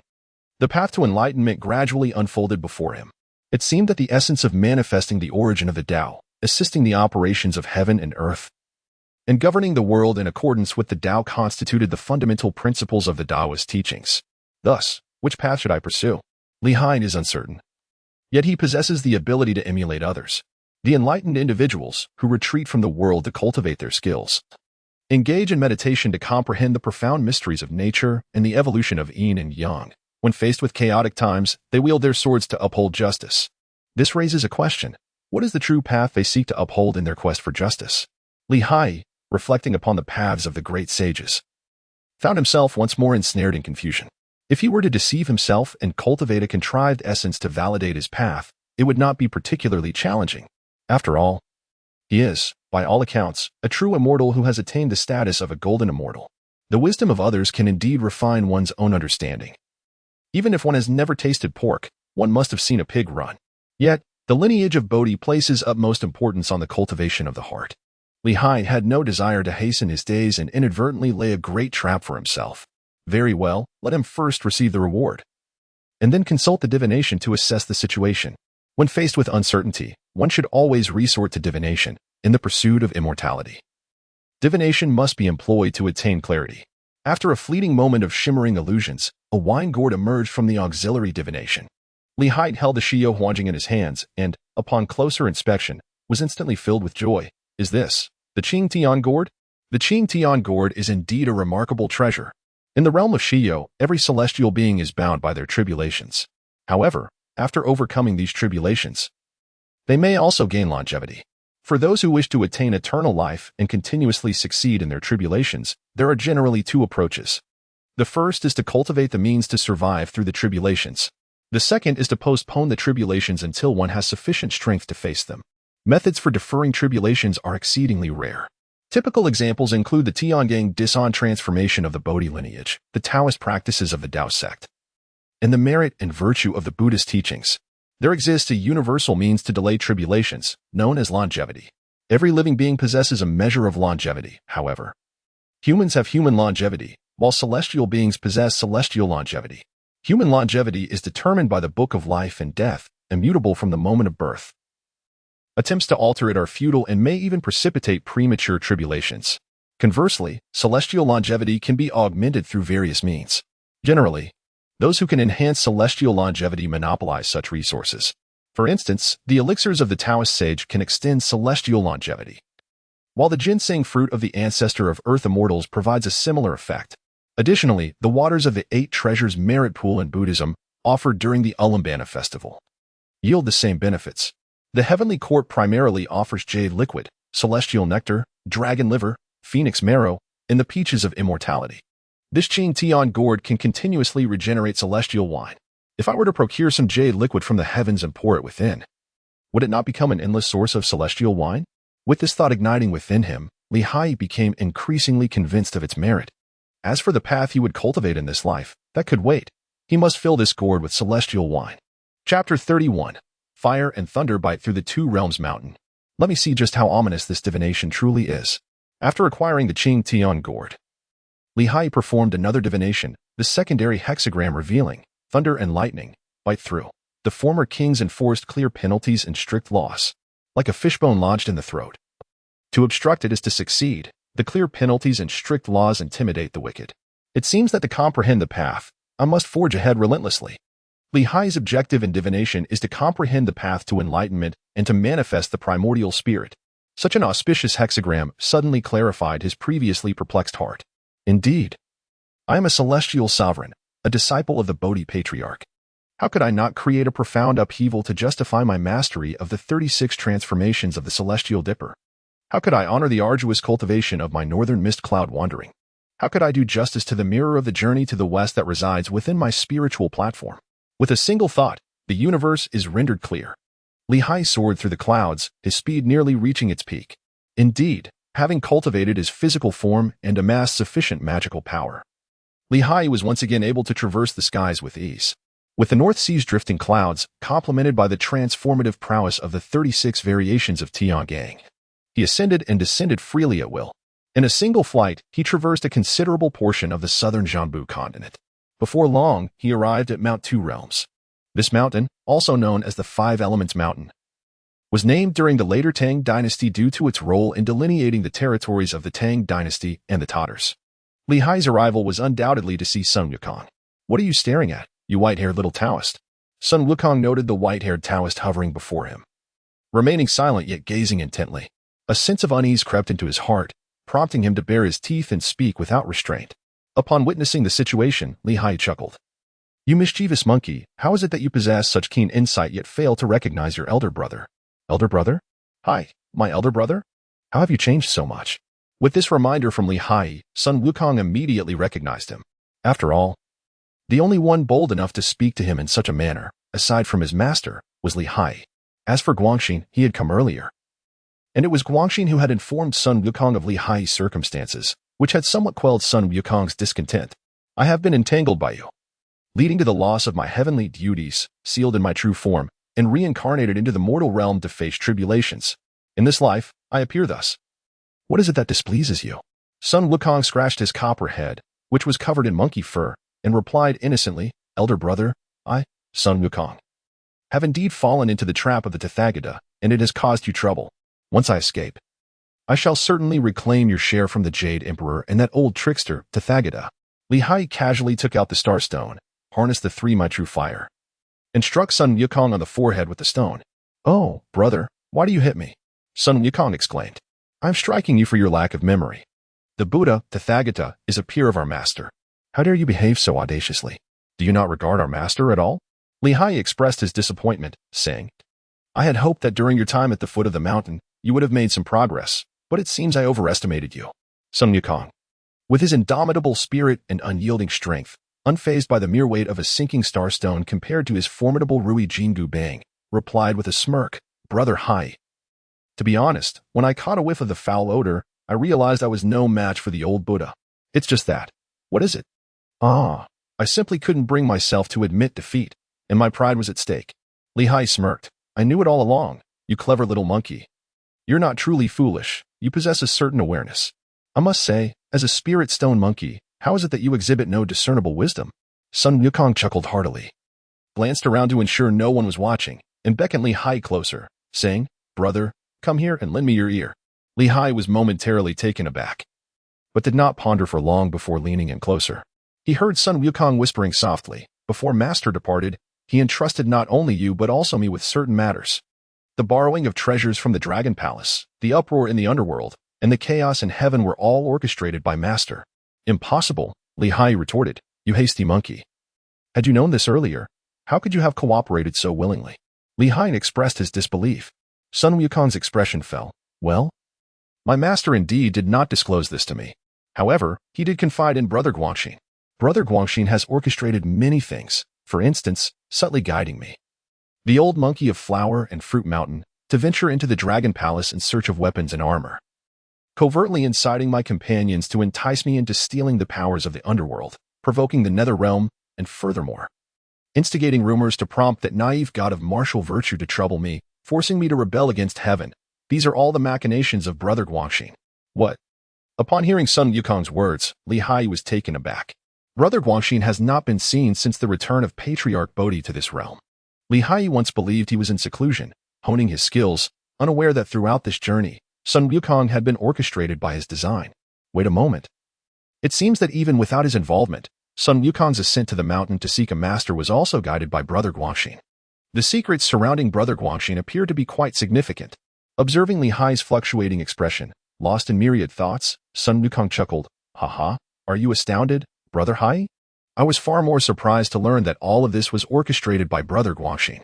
If it weren't for the weight of the 5 elements mountain pressing down on me, I would have jumped up and given him a couple of whacks. Haiyi pondered for a moment, furrowing his brow. Something doesn't add up. Since my senior brother concealed this matter from you, there must be a reason for his secrecy. Why would he then divulge it? Sun Wukong chuckled mischievously and replied, of course, it's because my master's arrangements have come to fruition. Senior Brother Guangxin mentioned that if I diligently cultivate beneath the 5 elements mountain for 500 years, I shall refine my enlightened heart. After that, a journey to the west and a visit to the heavenly court will suffice.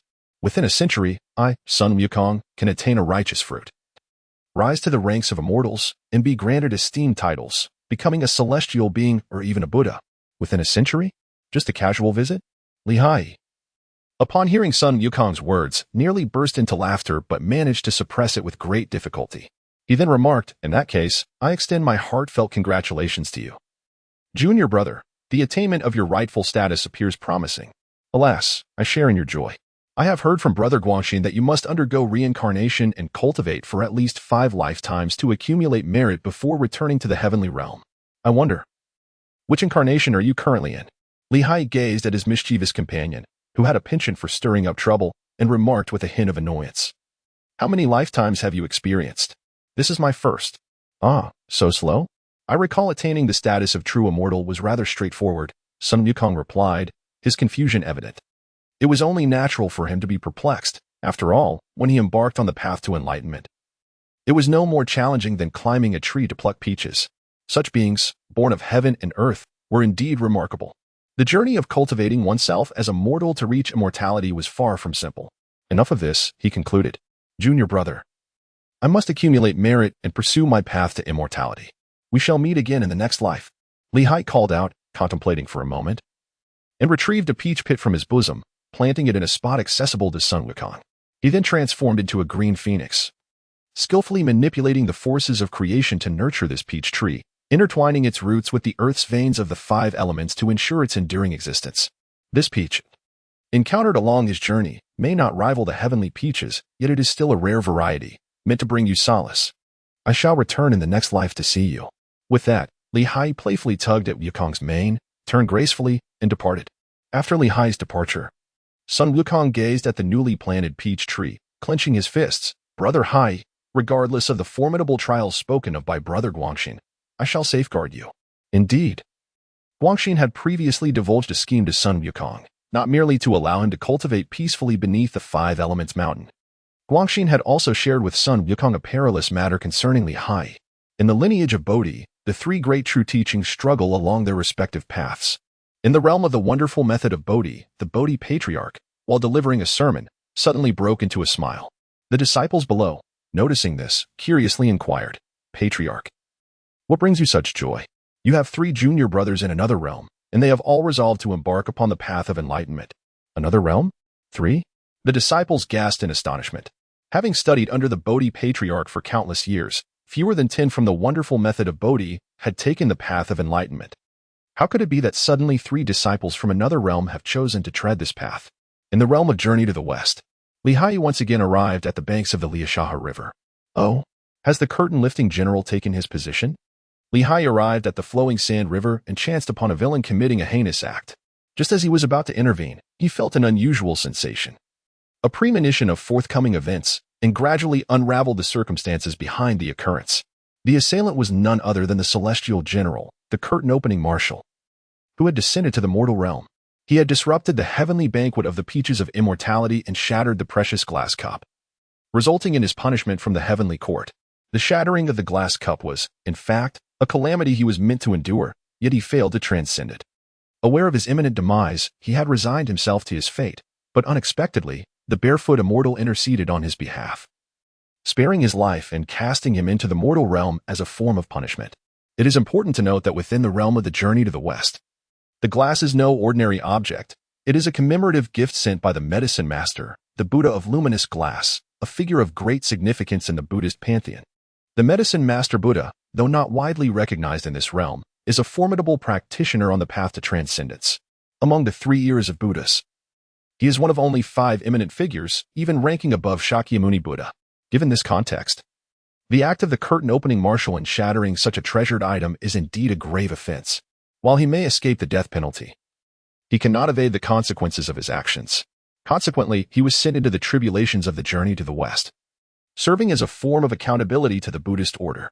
However, the curtain-opening marshal's affiliation with the Buddhist order does not negate his ties to the heavenly court. In the 3 realms, whether Taoist, Buddhist, or Confucian, all fall under the dominion of the heavenly court. The distinction lies in the fact that the curtain-opening marshal, originally a solitary practitioner, has now found a sect to belong to. The one who rescued the curtain-opening marshal was none other than the barefoot immortal. This barefoot immortal is no ordinary being, although he may not rival the likes of the Jade Emperor or the great enlightened beings of the 3 Pure Ones. His significance is well documented in the journey to the west as the barefoot Deluo immortal. The title of Deluo signifies an attainment of the highest spiritual fruit, second only to the mixed origins of the great enlightened beings. His prowess is undeniable, and whether or not he holds an official position is of little consequence. At the banquet of the peaches of immortality, the barefoot immortal was one of the few invited guests, yet he held no celestial office or divine rank. It is indeed rare to find another of similar standing. As for the violent actions of the curtain-opening marshal, they are true. He not only commits acts of violence but also consumes human flesh.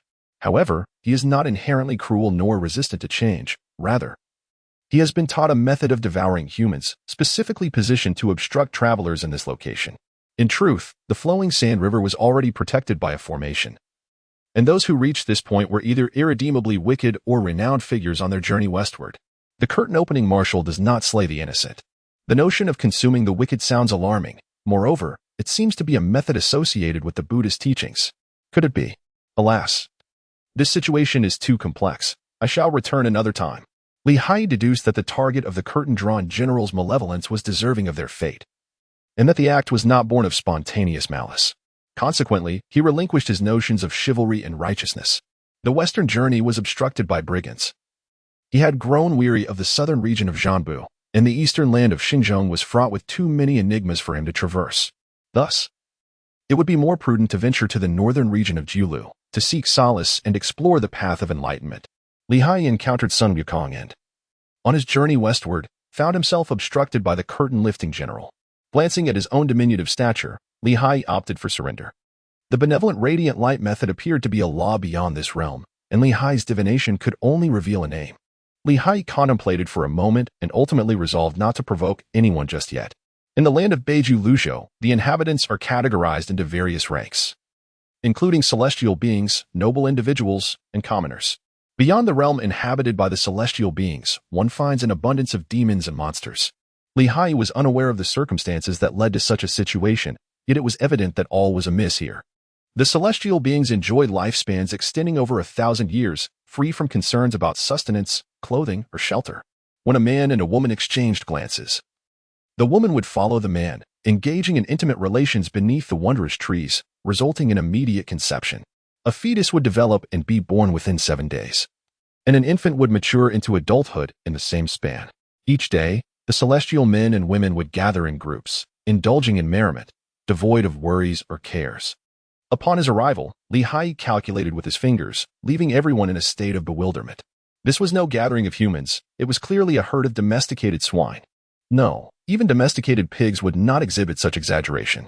As Haiyi pondered in confusion, a familiar figure suddenly materialized before him. It was Guangxin, his senior brother. Indeed. The figure before Li Haiyi was Guangxin, dressed as a lumberjack and wielding an axe. Guangxin circled around Li Haiyi, exclaiming, "Not bad, second junior brother. You have finally embarked on the path of enlightenment." The path of enlightenment? Li Haiyi was perplexed. With a casual wave of his hand, Guangxin cast a cool beam of moonlight that fell upon the bright daylight. Li Haiyi was gently pulled forward by Guangxin, stepping onto a viewing platform adorned with 4 stone benches and a stone table. "Let us sit down and converse leisurely," he suggested. Li Haiyi felt a sense of perplexity. Yet he did not rush to conclusions. Instead, he complied and seated himself. "Reveal your true form. Let me behold it," Guangxin proclaimed, extracting a flask of wine from his bosom and placing it upon the table, commanding with an undeniable authority. Li Haiyi instinctively revealed his profound Dharma body.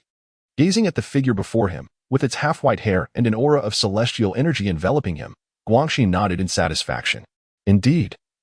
It appeared that the time spent in the old lord's furnace was not in vain. Guangxin pushed the wine in his hand forward and said, "This exquisite nectar. A special offering from the peach banquet. Though I am uncertain of your need for it, I am fortunate that a little remains with the barefoot immortal. Just right for you." Upon hearing Guangxin's words, Li Haiyi's eyes sparkled with delight as he carefully took out the Qitian gourd from his bosom and poured the wine into it. Qitian, awaken. After successfully procuring the wine, Li Haiyi awakened the exquisite potential of the Qitian gourd. Henceforth, every half an hour, a gourd filled with celestial nectar would spontaneously materialize, akin to the special edition of the peach banquet that bestows longevity. "Senior brother, what brings you here?" Chapter 32, The 4 Right Hearts and the 8 Reversed Hearts. "If I do not come again, junior brother, you may well stray onto a misguided path." Seeing Li Haiyi inquire about his purpose, Guangxin retorted with exasperation, "If I do not return, you might fall into a state of obsession, oblivious to your own peril." State of obsession? Li Haiyi, being inherently cautious and possessing a solid foundation, how could he possibly succumb to obsession? "Senior brother, are you perhaps mistaken?" Guangxin inquired. "Since you harbor doubts, let me ask you, have you now grasped the essence of the cultivation of our Bodhi lineage?" Li Haiyi replied without hesitation, "Of course. The spirit of Linghai and the 7 stars of the slanting moon, the lineage of Bodhi, all pertain to the cultivation of the heart. It seems you are not beyond redemption. Now, let me ask you, how have you fared with the 36 transformations of Tiangang? How many have you attained in the return to the source of divine enlightenment?" Li Haiyi felt a surge of confidence upon hearing Guangxin's inquiry. The 36 transformations of Tiangang, he had selected 36 divine beasts, drawing inspiration from the widely renowned 36 divine powers of Tiangang. Now, among these transformations, even the least accomplished had attained significant mastery. The changes stemmed from the heart, resembling the divine essence. 36 divine powers. I had thought that monkey was overly ambitious. Yet it seems your appetite is even greater. Junior brother, how many of those transcendent transformations are there? Li Haiyi recollected. Indeed. There are about 15 or 16 forms of transformation, and nearly 5 of them are almost divine, yet only one, Baize, has truly attained the divine connection and inherited the legacy. Guangxin's gaze deepened as he inquired, "What is the divine power of Baize's transformation?" "It foresees the future." With a sigh, Guangxin rested his forehead on his hand. "So it is. And what about those that are nearly divine?" The Cultivating transformation rides the clouds and mist. The mountain tortoise transformation carries mountains across the seas. There is also the frequently utilized Bifeng bird transformation, which corresponds to the return of wind to fire, the outer space Qi insect transformation, which breathes in 9 breaths of vital energy, and the dragon horse transformation, among others. Stop. Guangxin hastily interjected, "Since you have already attained the divine transformation, allow me to ask, when you invoke this transformation, can you discern what is being consumed?" Li Haiyi reminisced about a force that seems to originate from the heart, which he refers to as heart power. Indeed, the authentic teachings and supernatural abilities of my lineage, whether they pertain to transformative powers or flight techniques, draw entirely upon heart power. Guangxin elucidated to Li Haiyi, the transformations of the heavenly gang and earthly fiends were originally merely Taoist supernatural abilities. Later, during a philosophical discourse, the master recognized that this supernatural ability resonated profoundly with a realm he had comprehended after attaining enlightenment, termed spontaneous transformation. Consequently, he adopted it. Subsequently, building upon the foundation of spontaneous transformation, he amalgamated it with the Buddhist practices of reincarnation to evade calamities, the Confucian principles of sincere intentions and rectified hearts, and the wisdom of left-hand practitioners who transform falsehood into truth, thereby forging the school's own 36 transformations of the heavenly gang and 72 transformations of the earthly fiends. The 36 transformations of the heavenly gang seek the purity of the heart, while the 72 transformations of the earthly fiends aspire for the expansiveness of the heart. The 36 transformations of the heavenly gang in pursuit of the heart's purity? Haiyi recalls the words of the Bodhi patriarch. Did not the master say that the heavenly essence is pure while the earthly essence is turbid? How then can there be a distinction of purity and turbidity? With a heavy heart, he grasped a stream of celestial clarity in his left hand and a measure of earthly turbulence in his right. He then juxtaposed the two and inquired, "Dear junior brother, why is the celestial essence termed pure and the earthly essence turbid? Is it not simply because the pure essence possesses an intrinsic clarity, ascending layer by layer into the heavens? And beyond that, it is refined into celestial energy, thus embodying the heavenly essence? Conversely, the turbid essence is expansive and accumulates heavily, descending into the earth, where it condenses into a sinister force, thereby representing the earthly essence. Thus, the truth became clear. Haiyi finally comprehended why the 36 transformations of Tiangang were referred to as Tiangang changes. As for the idle chatter, it can be discussed at a later time. My purpose here is to guide you onto the correct path of awakening. Indeed, brother, had you not mentioned it, I would have forgotten. What exactly is the path of awakening? Guangxin pointed to his chest and explained, in the Taoist tradition, one cultivates the Tao. In Buddhism, one practices Buddhism. Yet, in our Bodhi lineage, we cultivate the heart. Each heart is distinct, encompassing righteousness and wickedness, beneficial and harmful aspects alike. The transformations of Tiangang and Dizai necessitate the expenditure of mental energy. The diverse hearts give rise to varying mental energies, and the divine powers that can be wielded through such energies are naturally different. When the spirit is attuned, the strength is achieved, and thus the law is accessible. This is the principle behind the divine connections of Tiangang and Dizai transformations. Upon hearing this, Haiyi experienced a moment of enlightenment. Did my senior brother mean that every transformation of divine communication corresponds to a specific state of the heart? After contemplating for a considerable time, Haiyi finally grasped the implication, expressing with satisfaction, "You have finally caught on."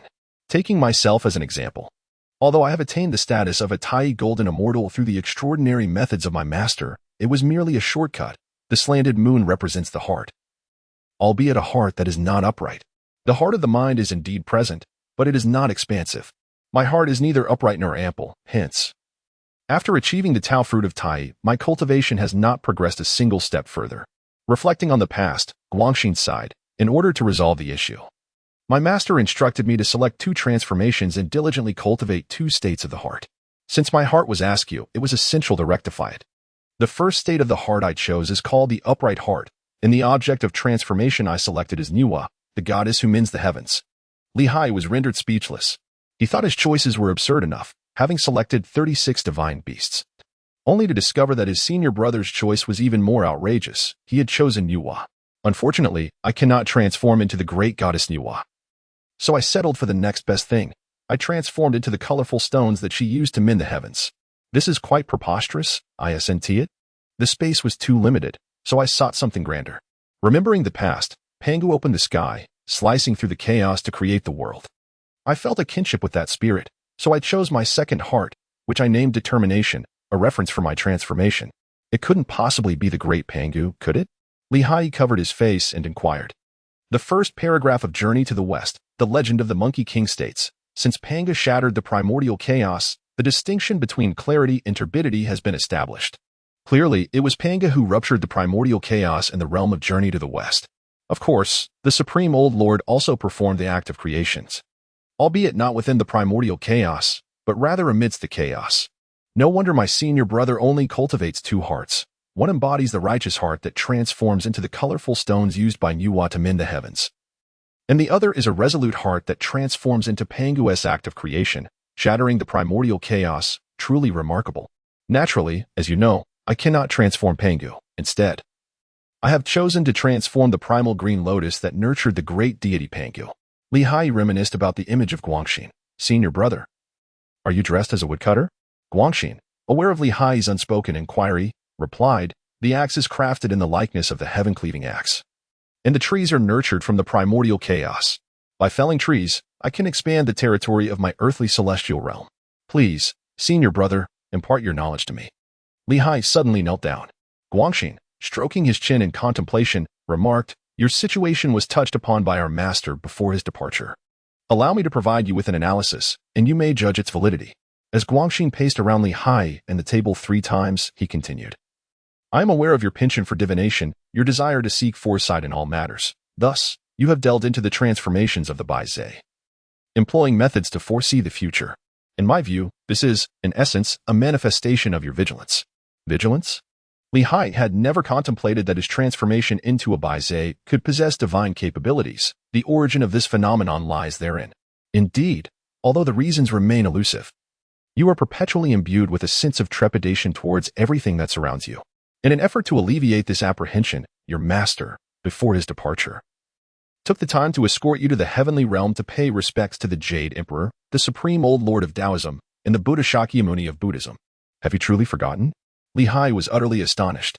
It turned out that the Bodhi Patriarch had brought him to circle around these 3 formidable beings in order to discern his wariness. Master. Upon realizing the master's profound intentions, Li Hai could not help but feel a surge of emotion. Guangxin patted Li Hai on the shoulder.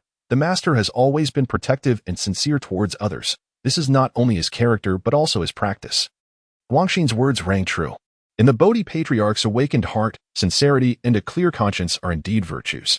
Junior brother, do you remember the technique of flight the master imparted to you back in the day? The North Sea Cloud, derived from the chapter depicting the great Kunpeng's flight. Indeed. When you arrived at my Fangcun Mountain, beyond the wariness that could be easily discerned, there lay an arrogance concealed beneath it, along with an unwavering confidence that soared to the heavens. The master perceived this, so he utilized your water-repelling pearl, placing it within the sea to cultivate a realm in the North Sea, subsequently confining you within the water-repelling pearl's domain for millennia, refining your heart to guide it onto the right path. This heart is none other than faith. Faith. Li Hai's mind was a tumult of thoughts, memories of the past flooding his heart. Thus, his master entrusted him with the sacred Bodhi staff, allowing him to take the helm of the Bodhi lineage, granting him the unique celestial duty among his 3 brothers, Tian Shi Xingjun. Without needing to articulate it, Guangxin saw that Li Hai had comprehended everything, feeling a profound sense of relief. Indeed, the Bodhi lineage cultivates the heart rather than seeking power. What need is there for worldly ambitions? The master simply valued him highly and, fearing he might feel unanchored and allow his distrust to distort his path, arranged matters accordingly. Was it his brother who previously expressed concern about him straying into obsession? Precisely, it was a fear that his excessive vigilance and lack of faith, coupled with an unstable original intention and a wavering determination, would ultimately lead him astray. Original intention? Perseverance. Here at Fangcun Mountain, you might as well embrace the transformation of the burdened tortoise, envious of brother Yukong's strength, jested Guangxin. Li Hai, senior brother, do not mock me. This could be seen as an admission. In truth, ever since he learned that he had become a disciple of the Bodhi Patriarch, Li Hai has been on edge. He compared himself to Guangxin, to Sun Wukong, and to other immortals. In this endless comparison, he found himself perplexed as to the purpose of such rivalry. This transformation, a singular focus on cultivating strength and perseverance, reflects a noble heart. One must earnestly seek understanding. If enlightenment is attained, steadfastness will surely follow. Li Hai continued to inquire, what about the original intention? Guangxin did not respond directly, but instead asked, allow me to ask you, what was your purpose when you first entered your master's school? Of course, it was to seek longevity and immortality. Guangxin nodded. Then that is precisely it. Is your original intention not quite clear? What transformation can grant you eternal life and immortality? Li Hai recollected and pinpointed a transformation that, while not imposing, was remarkably fitting. The celestial Gangqi insect. It appears that you have found your objective. Li Hai nodded. The transformation of the Tiangang Gangqi insect reveals the method of understanding the 9 breaths of qi. Upon hearing this, Guangxin immediately comprehended. Excellent. Those who consume qi possess divinity and longevity. If this method proves effective, in conjunction with the Kunpeng, Bays, and the Fushan turtle, these 4 righteous hearts will sufficiently nourish your awakening. However, as you cultivate the Bodhi longevity technique, your wisdom, being expansive, will lead you along the path. In addition to harmonizing with these 4 righteous hearts, you must also counteract the 8 hearts of obstruction. The 8 hearts of obstruction? Indeed. These 8 hearts serve as barriers to your path, rendering all endeavors difficult. They consist of the hearts of lethargy, distraction, agitation, jealousy, anger, greed, arrogance, and avarice. The four righteous hearts must be integrated within oneself, manifested through action. Conversely, the aforementioned 8 hearts of obstruction must be severed with the sword of wisdom, transformed into the protective manifestations of the heart, thereby turning harm into utility. Upon hearing this, Haiyi was filled with joy, having finally grasped the essence of the so-called cultivation of awareness. Guanxin continued, cultivating the mind differs from refining one's energy. At times, it may take millennia to progress, while at other moments, one may advance by leaps and bounds within a single day. Engaging more with the world will yield its own rewards. Thank you, senior brother, for your guidance. I have always regarded the wisdom sword I conjured as merely a weapon. Were it not for your counsel, I might have easily fallen into the abyss of obsession. At this moment, upon introspection, Haiyi also comprehended the reasons behind the swifter understanding of his other transformations. The Bifang bird, returning with fire, was evidently a symbol of a restless heart. The other aspects were somewhat related as well. Seeing that Haiyi had attained clarity, Guanxin nodded and said, I shall not delay you further in your quest for enlightenment and the overcoming of tribulations. Once you have transcended your trials, you may return to Mount Fangcun at your leisure. For now, the aura of calamity surrounds you, and I shall not permit you to disturb my Mount Fangcun. With that, Guanxin's figure dissipated. The moonlight also faded into oblivion, and the scene transformed back into the brightness of day. The fiery thunder devoured. Was it not the external adversaries that needed to be vanquished, but rather the tribulations within oneself? At this moment, Haiyi has come to realize that his previous interpretation of the hexagrams was misguided. He could have forged ahead, delving into all manifestations and attaining enlightenment through them. However, it is evident that such a path would entail numerous detours. Now, it seems there is no need for such convolutions. Let me see what the reward for the secondary hexagram entails. Haiyi retracted his physical form and turned his gaze inward to contemplate the spiritual realm, pondering the rewards of this occasion. Before long, the reward was revealed. A vial of millennium-old heart-preserving elixir? How intriguing. Haiyi's reward from this viceroyalty is the Millennium Heart Preservation Pill, a treasured item within the realm of dreaming of the West. In the game, this pill serves to restore health and heal wounds. However, once transformed from the ethereal to the tangible, this pill truly lives up to its name, providing divine protection and safeguarding the heart, while adeptly cleansing the afflictions of the spirit. Haiyi took out a pill and swallowed it. His mind felt ethereal, as if he had been abruptly drawn into the vast emptiness of space, or perhaps submerged in the depths of the ocean. The myriad of distractions, fears, and anxieties that once plagued his thoughts now appeared utterly fragile, rendered clear and distinct. Haiyi, blessed with profound insight, felt a sudden surge of inspiration in his hands.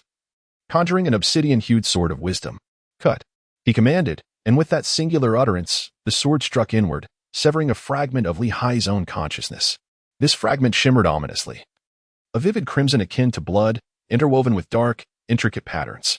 Heavenly transformation, by Fang, manifest. The crimson essence settled within the spiritual platform, and under the influence of Haiyi's 36 celestial transformations, it swiftly morphed into a Bifang bird, hovering before him, with a restless heart. I invoke the transformation of Bifang, returning the winds and flames, solidify the protective visage of the heart. Following Guanxin's advice, Haiyi temporarily sealed the essence of the heart protection method from the Bodhi longevity skill within his spiritual platform. As the effects of the Millennium Heart Preservation Pill gradually dissipated, Haiyi was compelled to withdraw from his previous realm. The Bifang bird flapped its wings and flew behind the miniature figure, which was a manifestation of Haiyi's consciousness, transforming into a circle of crimson light that adorned the figure's head. Although the 8 hearts would obstruct the path, they would not harm Haiyi, for these 8 hearts were indeed a part of him. Chapter 33, Ming and Liang, departing from the northern Julu continent, by the shore. After Haiyi obtained the Millennium Heart-Saving Pill, he devoted himself entirely to the contemplation of his original intention, aspiring to manifest his primordial spirit at the earliest opportunity. Once he severed the tumult of his heart, an unprecedented tranquility enveloped his mind. As he delved once more into the esoteric path of enlightenment, clarity soon emerged.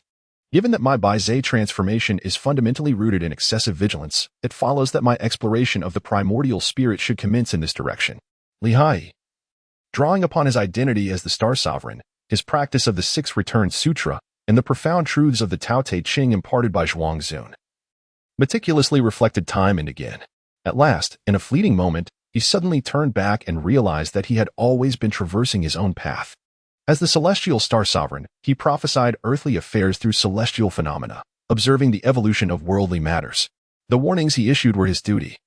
Whether they were heeded or not was a matter for others to decide. Thus, he remained unperturbed, finding it truly remarkable. Haiyi turned back to reflect. The position of the heavenly market star lord, acquired through the exchange of 3 sea calming pearls from the Bodhi patriarch, was indeed exceedingly valuable. In this enigmatic world of journey to the west, mysterious realms, blessed lands, and hidden caves abound. Furthermore, there exist heavens beyond heavens and realms beneath realms, brimming with countless secrets. What Haiyi remained unaware of was that the trifling threefold heart sea of the myriad worlds held little value in this realm.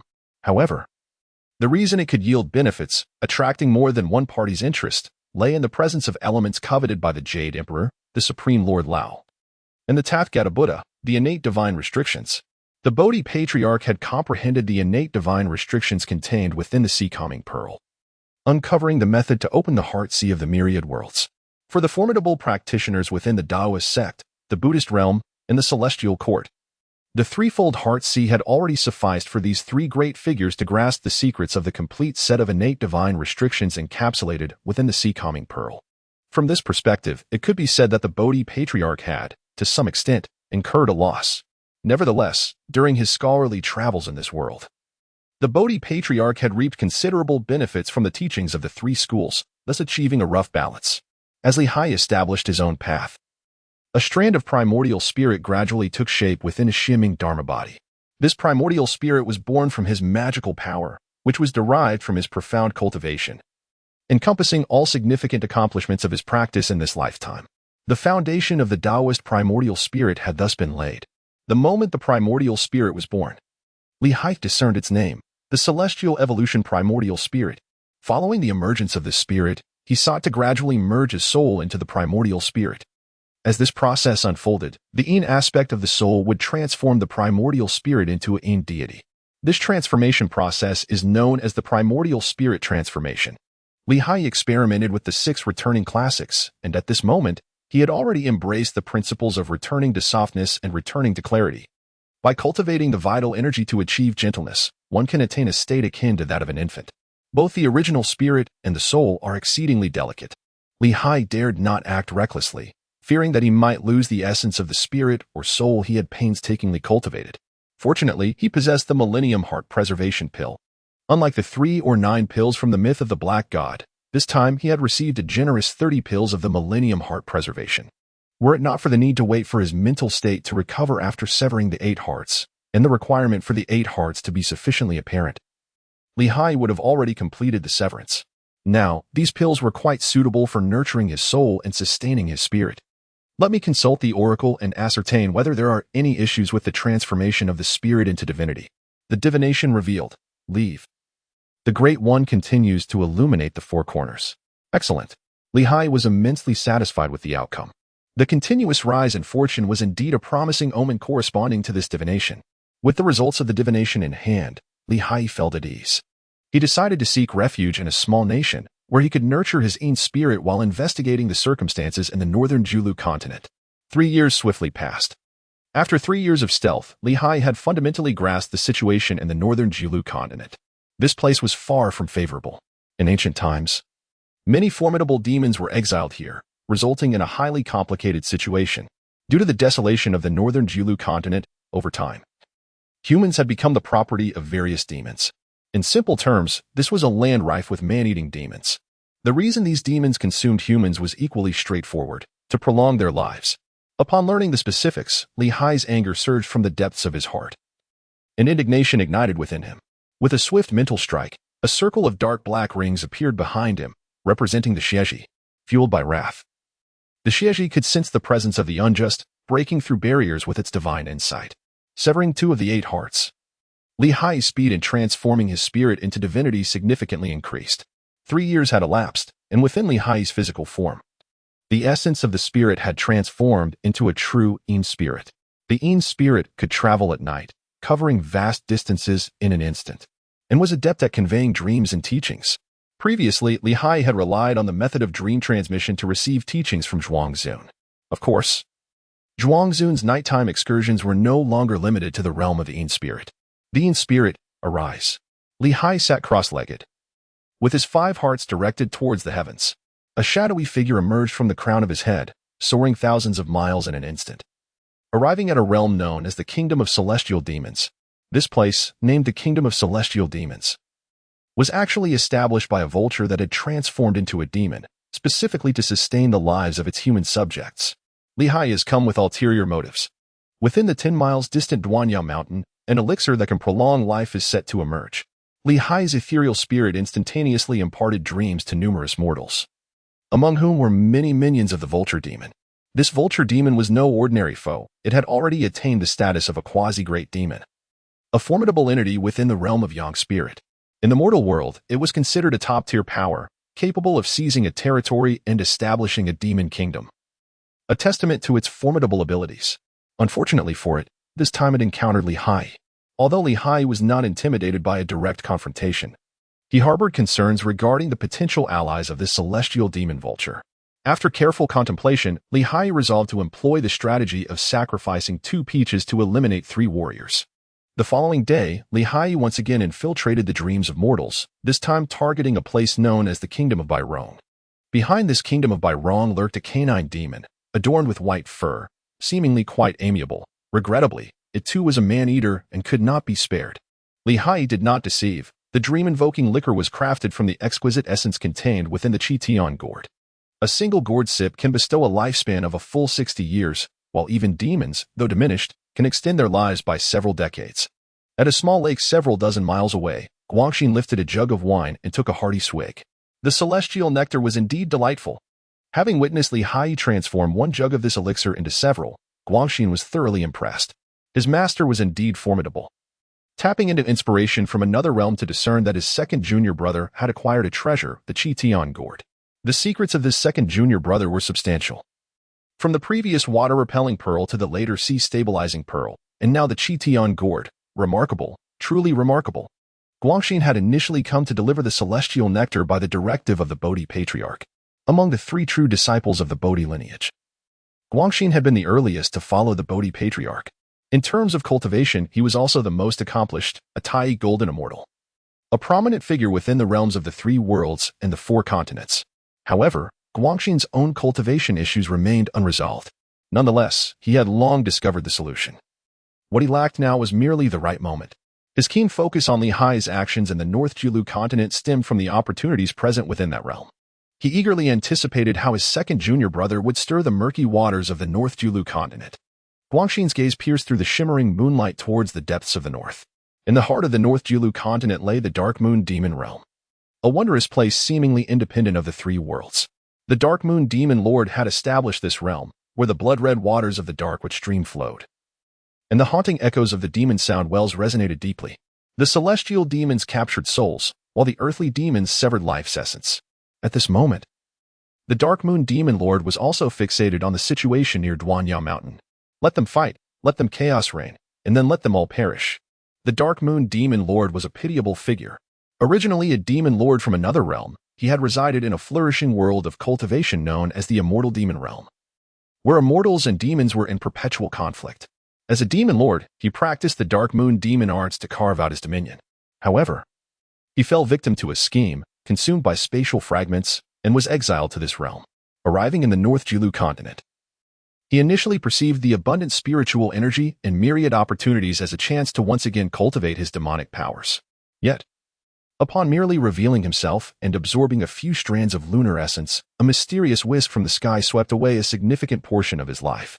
Surviving against all odds, he treaded carefully, spending over 1,000 years to successfully cultivate once more. This time, he learned from his past mistakes, seizing a small cave heaven and transforming it into the Dark Moon Demon Realm. Within this cave heaven, he resumed his practice of the Dark Moon Demon arts, unimpeded this time.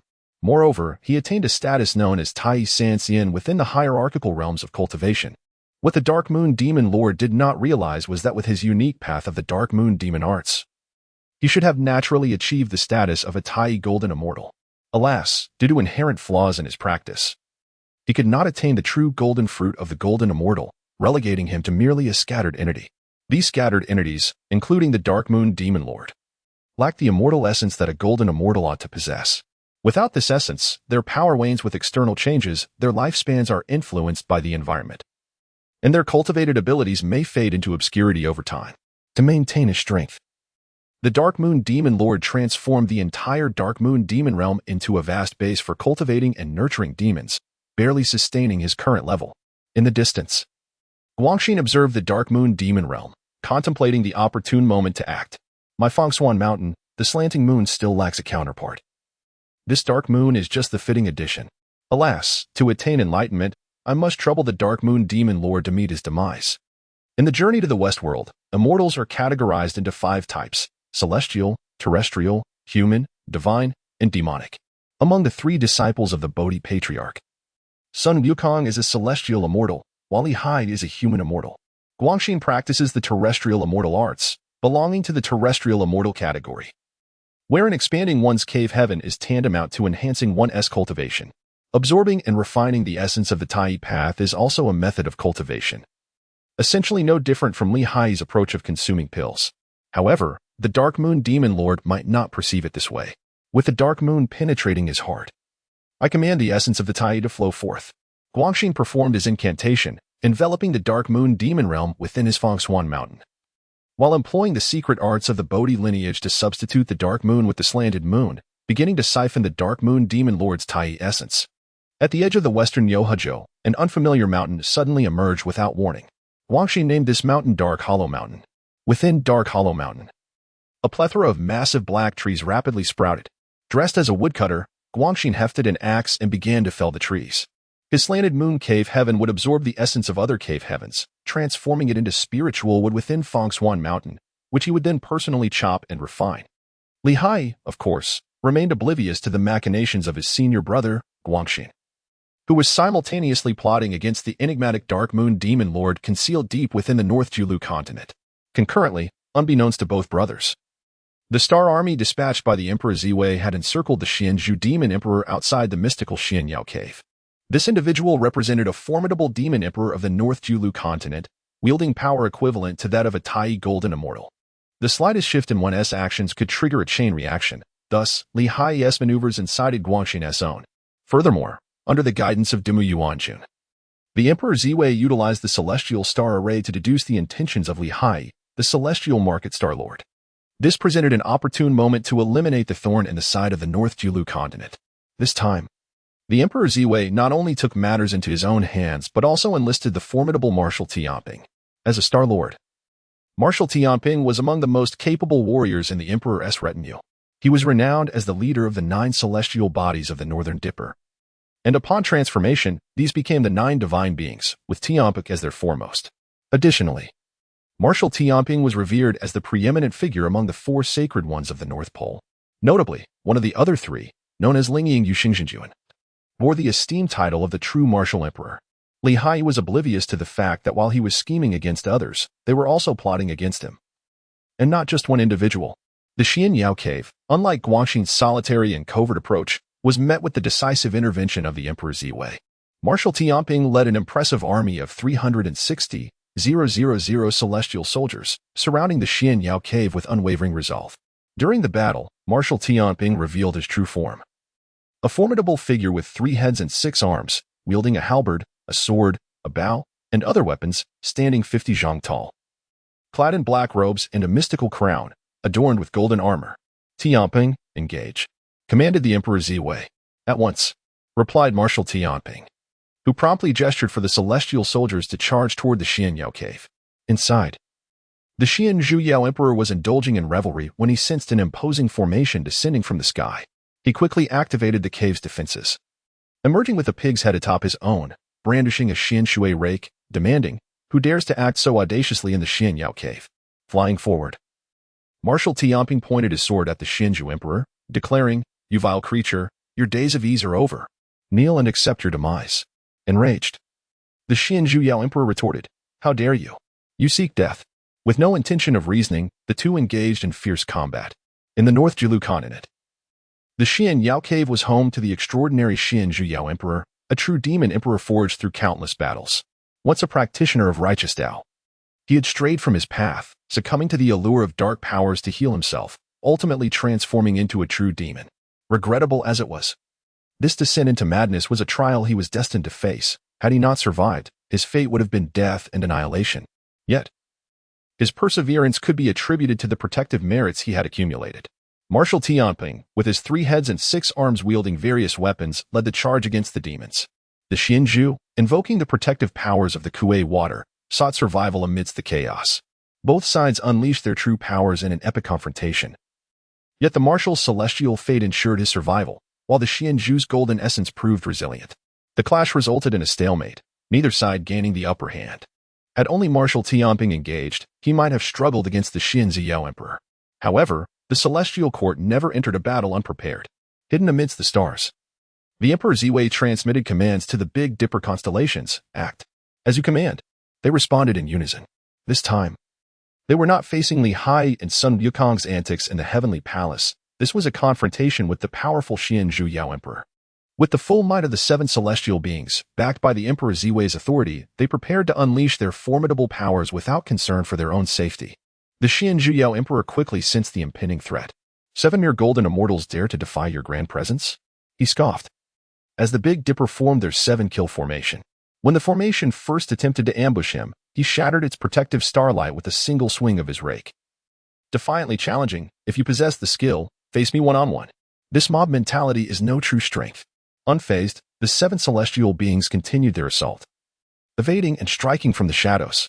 Enraged by their tactics, the Xianzhou Yao Emperor exclaimed, "The celestial court's audacity is intolerable. Do you not fear disgrace among the realms?" As the 7-kill sword pierced his back, he seethed with fury, demanding, "Such dishonorable conduct should I perish. I will ensure your suffering." Yet, no matter how defiant, the Xianzhou Yao Emperor could not withstand the combined might of a Taiyi Golden Immortal, 360,000 celestial soldiers, and the Big Dipper's celestial powers. Soon, he exhibited signs of fatigue. In terms of martial prowess, he was outmatched by Marshal Tianping, and in terms of mystical abilities, he was suppressed by the Emperor Ziwei's star power, while the Big Dipper celestial beings continued to strike from the shadows. Ultimately, the wounded Xianzhou Yao Emperor was unable to endure the relentless onslaught and was defeated. 3 days later, the Xianzhou Yao Emperor was captured but not slain. This mercy was not due to Marshal Tianping's leniency, but rather the nature of attaining the golden essence, which made him resilient against annihilation. Even in his current state as a true demon, the indelible mark of his Taiyi path could not be erased. "Emperor, how shall we deal with this demon pick?" Marshal Tianping inquired respectfully. The Emperor Ziwei illuminated a starry ray that entered Marshal Tianping's body. After meditating for a brief moment, he opened his eyes and commanded, "Return." Instantly, a luminous essence returned from the far west, manifesting another Marshal Tianping beside him. "Emperor, my reincarnated self has trained diligently in the realm of Moli Zhitian. And now I finally find my purpose. I had hoped to learn some Buddhist teachings, however." The Emperor Ziwei chuckled. "Do not worry. First, take the Xianzhou Yao Emperor to the Doshui Palace, where arrangements will be made." "Understood," replied Marshal Tianping, bearing the unconscious form of the Xianzhou Yao Emperor toward the Doshui Palace.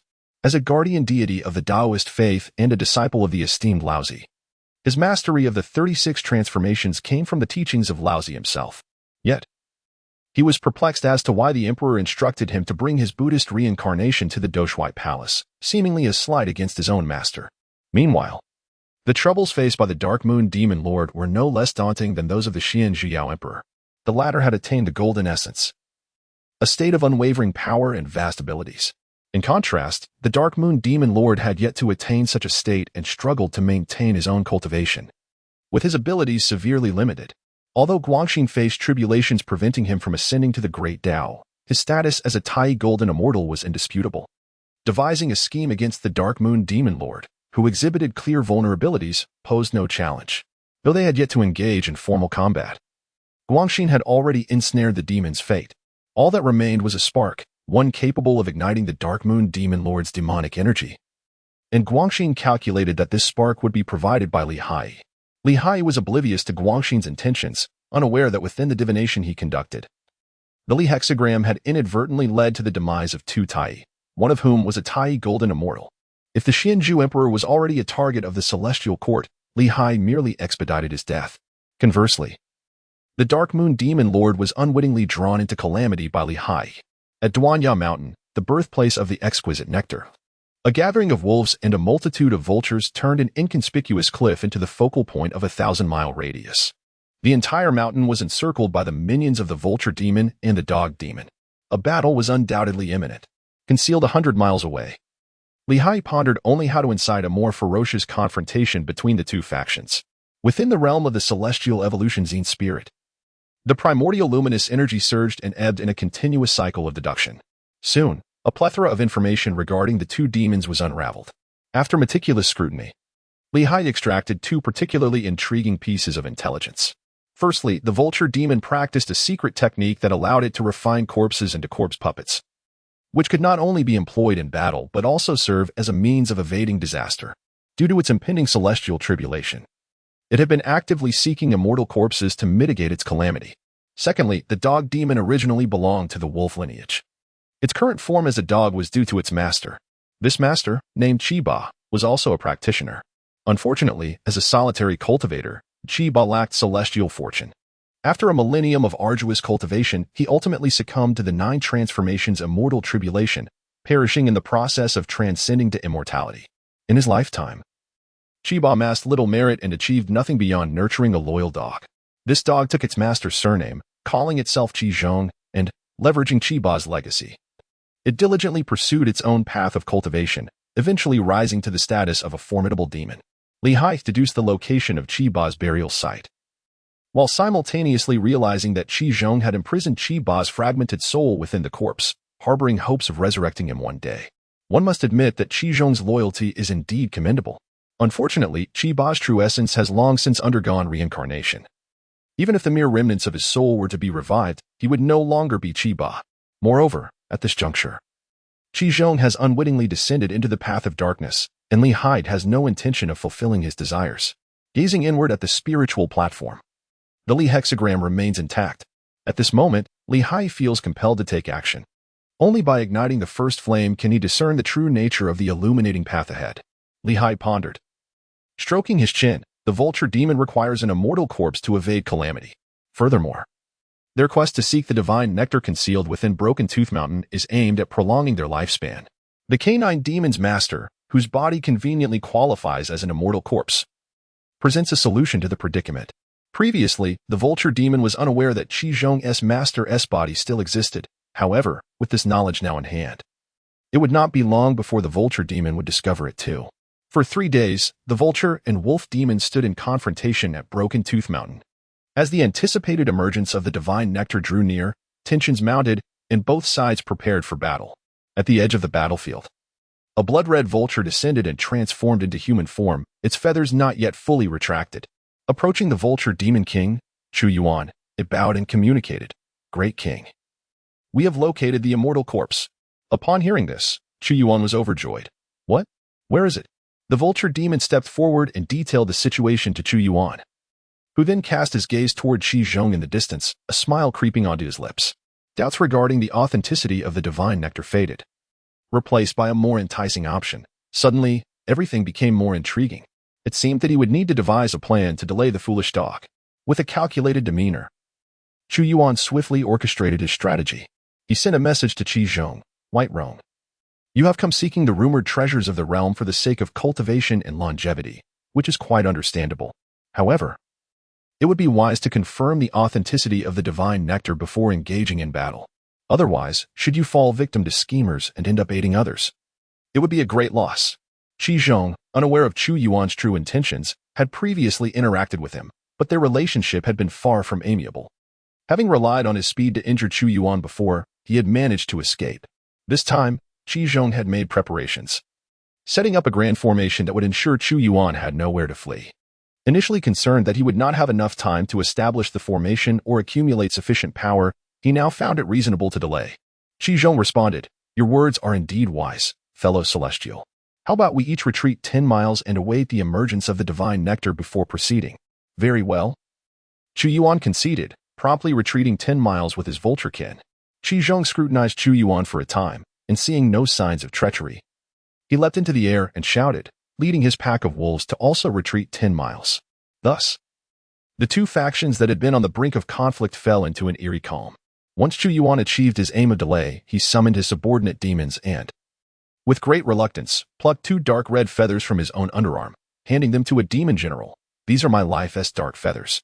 Take them and retrieve the immortal corpse." If you encounter any obstacles, use your demonic power to activate these feathers. As you command, the vulture demon knelt, accepting the dark feathers, and departed. Qi Zhong, possessing some knowledge of formations, had arranged the Dark Moon blood-sucking Great Formation at the burial site of Qi Ba. This formation could summon a dark moon, dragging those within into a peculiar state known as the Dark Realm. By leveraging the differences between the Dark Realm and the main world, it could secretly extract the blood of cultivators until death. This formation was passed down from the Dark Moon Demon Lord.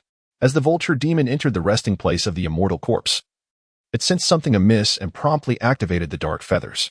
The dark moon loomed overhead, its demonic light cascading down. A dark moon blood knife, concealed by the demonic light, descended. Chu Yuan's split soul was activated, and upon witnessing the scene before him, he cursed under his breath, swiftly dispatching the demon hiding behind him with a claw before tossing it to block the knife. Alas, the unfortunate demon, believing itself to be saved, instead became the sacrificial shield, perishing instantly and transforming into a pool of blood, which the Dark Moon blood-sucking Great Formation drained completely. Such familiar tactics. This was indeed the Dark Moon blood-sucking Great Formation, the den of that wild dog. Let the divine nectar remain with you for now, the immortal corpse shall be mine. Meanwhile, Li Haiyi sensed Chu Yuan's movements and preemptively triggered the concealed formation surrounding the divine nectar. The divine nectar. It was truly the divine nectar. Moreover, it was an entire cauldron full. A wolf demon with keen eyesight and sensing techniques instantly confirmed its authenticity. Without waiting, Qi Zhong waved his claws, and the entire army surged forth. The pack of wolves transformed into their true forms, charging toward the divine nectar under Qi Zhong's lead. The wolf howling at the moon great formation was activated. As Qi Zhong ran, he unleashed his backup plan. This formation served no other purpose than to attract moonlight, enhancing the combat power of the wolves. However, the source of the moonlight chosen by Qi Zhong and his companions was rather peculiar. They opted for the dark moon. In the cave of the Dark Moon Demon Lord, he sensed the commotion beyond his realm. Another batch of demonic offspring had matured. Splendid.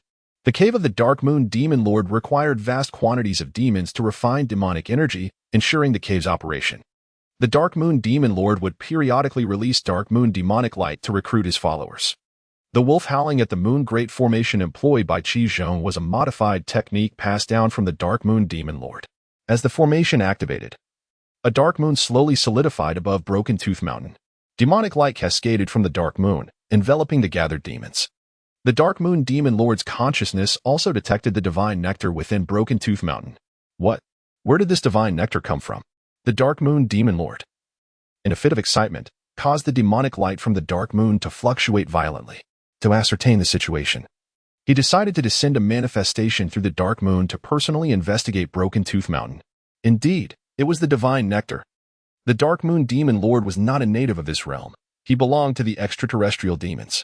However, he had resided in the 3 realms and 4 continents for thousands of years and was well acquainted with the divine nectar. Chapter 35, The Eternality of Haiyi.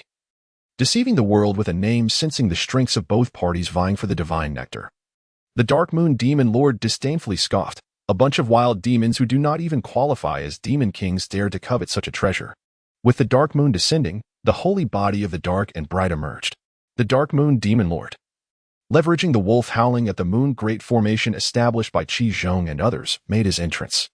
The holy body of the dark and bright was a manifestation forged from the essence of the dark moon, possessing cultivation greater than the average golden immortal but less than Haiyi. However, before the Dark Moon Demon Lord could exert his might, a red thread suddenly shot down from the heavens, precisely binding the newly formed holy body of the dark and bright. The red thread lifted the holy body, propelling it toward the moon palace. Seeing this, Guangxin bowed respectfully toward the moon. Thank you, Moon Elder, for your assistance. After expressing his gratitude, Guangxin seized his great axe and, smiling toward the Dark Moon Demon Lord, remarked, "The time has come. You better behave and not interfere with my disciple's demon-slaying endeavor." With the great axe over his shoulder, Guangxin brought the entirety of Mount Fangcun to seal off the Dark Moon Demon Realm entirely. The unfortunate Dark Moon Demon Lord, still oblivious to the fate of his newly formed holy body, found himself trapped under a small mountain. As he struggled to control his Dark Moon Demon Realm, vowing to resist to the bitter end, wisps of demonic energy seeped through the seal of Mount Fangcun. Regrettably, the outside world was not a safe haven. The escaping demonic energy was swiftly captured and absorbed by the flora within Mount Fangcun. Guangxin, now disguised as a woodcutter, began to chop down trees. A tree, two trees. The Battle of Square-Inch Mountain is simple and unpretentious. At this moment, Qizhong of Broken Tooth Mountain is in a state of utter confusion. How could this be? The moon goddess had clearly been summoned, yet she has vanished. And what of that red thread? Alas, no one is there to enlighten his doubts.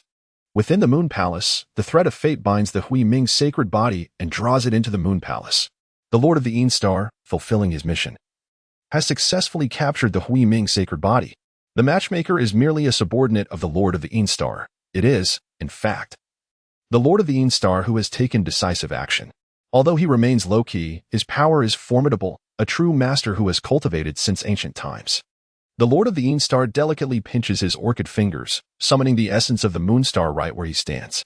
The Haiyi primordial source, related to the Moon-esh transformation within the Hui Ming sacred body, is extracted entirely, leaving only fragmented insights originating from the Dark Moon Demon Lord, which the Lord of the Yin Star casually flicks away into the body of a jade rabbit in the Moon Palace. After these deeds, the Lord of the Yin Star gathers his celestial robe and vanishes without a trace. Not long after, a cool and enchanting fairy emerges from the Moon Palace. It is none other than Chang'e. With a graceful figure, Chang'e approaches the jade rabbit, bending down to gently grasp the nape of its neck, capturing its destined fate. The jade rabbit, with glazed eyes, is embraced by Chang'e. Thus, a protracted conflict between Guangxin and the Dark Moon Demon Lord, who has lost the Hui Ming sacred body, is inevitable. Of course, from the outset, Guangxin holds the upper hand in this battle. The Haiyi Golden Immortal against the Haiyi Scatter Immortal, having arranged for the theft of the Dark Moon Demon Lord's Hui Ming sacred body, renders many of the Demon Lord's strategies ineffective. Additionally, having secretly pilfered from the Dark Moon Demon Lord's primordial source beforehand, traps have been set. One can only say that in this world of Journey to the West, lacking protective merits and embroiled in celestial calamities, a favorable outcome is exceedingly rare. The Dark Moon Demon Lord, utilizing the Dark Moon Demon Realm, evades the initial onslaught, but cannot escape the final reckoning. Meanwhile, in the White Rome Kingdom, at the hidden lair of Qi Baxian, Chu Yuan is caught off guard by Qizhong's grand formation, resulting in the loss of his subordinates. Thus, he resorts to his trump card, Yuanzhu Demon Emperor from the Heavenly River lineage. I beseech the Demon Emperor to descend in your true form and assist me in overcoming the enemy. The Yuanzhu Demon Emperor, requiring healing, has gathered numerous vassals to collect spiritual materials for him. Chu Yuan is a distinguished talent from the Heavenly River lineage. What the Heavenly River lineage represents is of little consequence, as now, with the Yuanzhu Demon Emperor gone, its significance diminishes even further. Qizhong has employed his trump card and has even encountered the Hui Ming sacred body of the Dark Moon Demon Lord. Per Chu Yuan, having activated the talisman for quite some time, fails to summon even a trace of demonic power. Impossible. Has our Heavenly River lineage been disqualified? What have the ancestors done? Now, Chu Yuan is in a state of panic. Qizhong is likewise alarmed, but he remains in his true form on Broken Tooth Mountain, leading a horde of demons. He charges forward, utterly defeating the Vulture Demon Group, which scatters in disarray. What remains of Chu Yuan on Broken Tooth Mountain is merely a feathered avatar with little combat prowess. Recognizing the perilous situation, he promptly abandons his earlier strategy of delay and willingly relinquishes the Nectar of Jade. He then focuses all his efforts on dismantling the grand formation of the White Rome Kingdom. As for Qizhong, he seizes the nectar and begins the process of refinement. Both parties have now chosen their respective targets. Li Hai stood 10 miles away, his spirit detached from his body, gazing upon the jagged peaks of Broken Tooth Mountain. Hidden within the mountain lay the exquisite nectar, untainted by deceit. However, at this location, Li Hai had devised certain stratagems. He had set up a grand formation known as the Six Returns to Heaven at Broken Tooth Mountain. The sole purpose of this formation was to amplify the awareness of those within, enabling them to perceive matters intimately connected to themselves. As this formation bore no lethal intent and instead benefited those ensnared within, it was imperceptible to any foreboding or intuition, regardless of how potent the innate abilities of the great demon Qizhong might be. While Qizhong was in the midst of refining the celestial nectar, he suddenly felt an inexplicable clarity within his heart. In a fleeting moment, it seemed as though his spirit soared to the kingdom of Bairong. This realization struck him with alarm. Master. Abruptly halting his refinement, Qizhong let out a thunderous roar, conjuring a tempest of demonic winds as he surged towards the location of Qiba, leaving behind a group of wolf demons who exchanged bewildered glances, utterly at a loss. Before departing, the wolf demons had received orders from Qizhong to follow him. Yet, The allure of the celestial nectar was too strong. After much deliberation, the pack chose to defy the command and remain. Brothers, since the sovereign has summoned the blood-escaped demonic winds, we cannot keep pace. We might as well secure the heavenly nectar first. What if the sovereign lays blame upon us later? Once we refine the nectar, we can part ways. Qi Zhong may be a loyal hound, but we are wolves. To forsake our chance at immortality for a mere corpse? Such a wolf king is not worth following. After a vigorous discussion, the wolf demons resolutely decided to betray Qi Zhong. Li Hai observed the cola and, noticing Qi Zhong Yuan's departure, ceased to conceal himself and stepped forward. Who goes there? The wolf demons, with their keen sense of smell, immediately detected something amiss as Li Hai revealed his presence. Li Hai was unwilling to engage in idle chatter with these wolf demons. Those who slay monsters and exorcise evil shall ignite the true fire of Samadhi. Li Hai ignited the Samadhi true fire within them. Among the pack of wolf demons that remained, the highest ranked was merely a high-level demon general, barely on par with Li Hai. However, Li Hai was endowed with the extraordinary powers of a celestial lord and possessed the in his grasp. The Samadhi true fire contained within them was not something an ordinary demon general could withstand. Initially, with so many wolf demons scattering in flight, it would have been a challenge for Li Hai to pursue them all. Yet, regrettably, the wolf demons had congregated tightly in their quest for the precious nectar, creating an advantageous opportunity for Li Hai. Furthermore, the 6 returns to heaven grand formation aided Li Hai in concealing his magical aura. When he unleashed his power, the Samadhi true fire surged forth, incinerating more than half of the demon wolves in a single wave.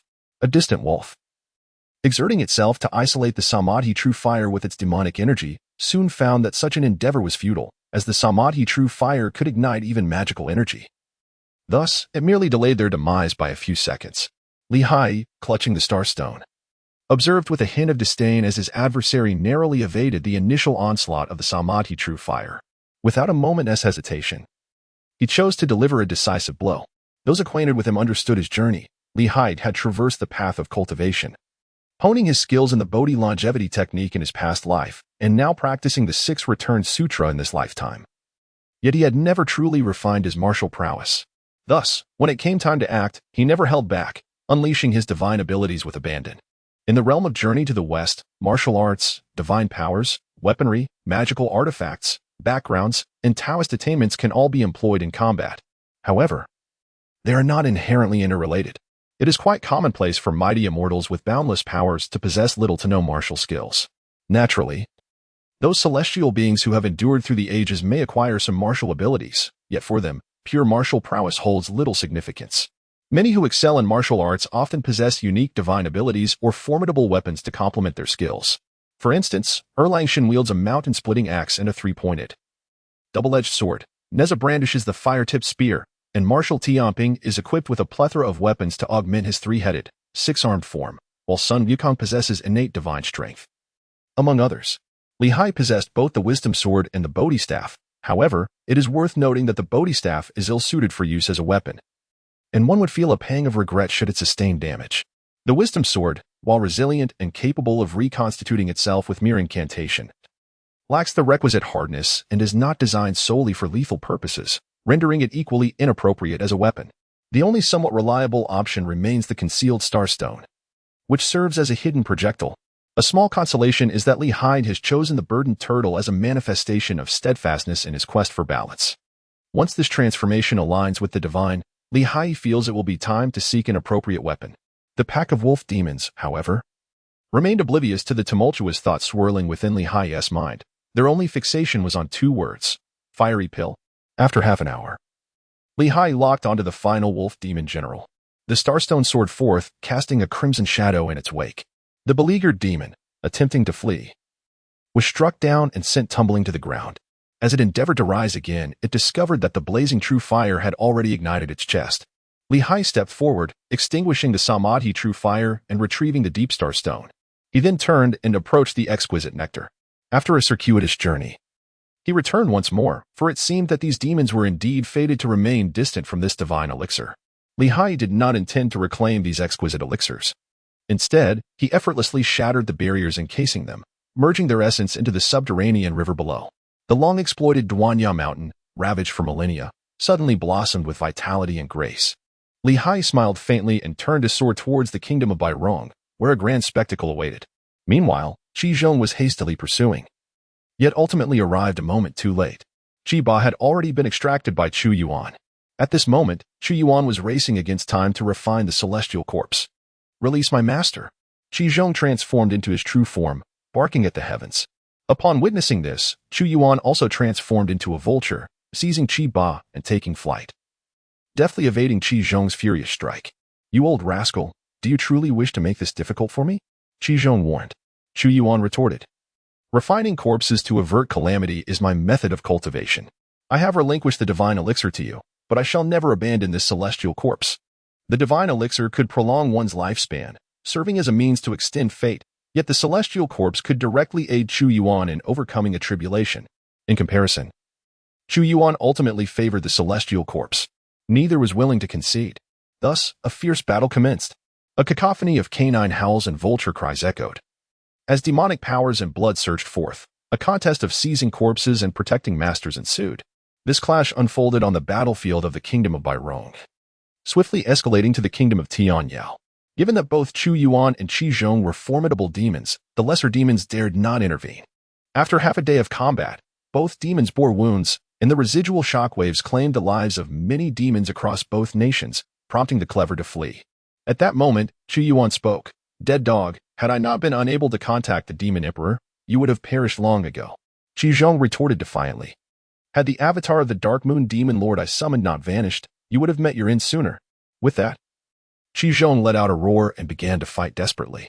Hearing this, Chu Yuan's mind sparked with realization, suddenly sensing something amiss. "Wait." Chu Yuan attempted to calm Qi Zhong, yet the latter, consumed by rage, disregarded him entirely, spewing forth torrents of blood as he fought for his life. "You mad dog.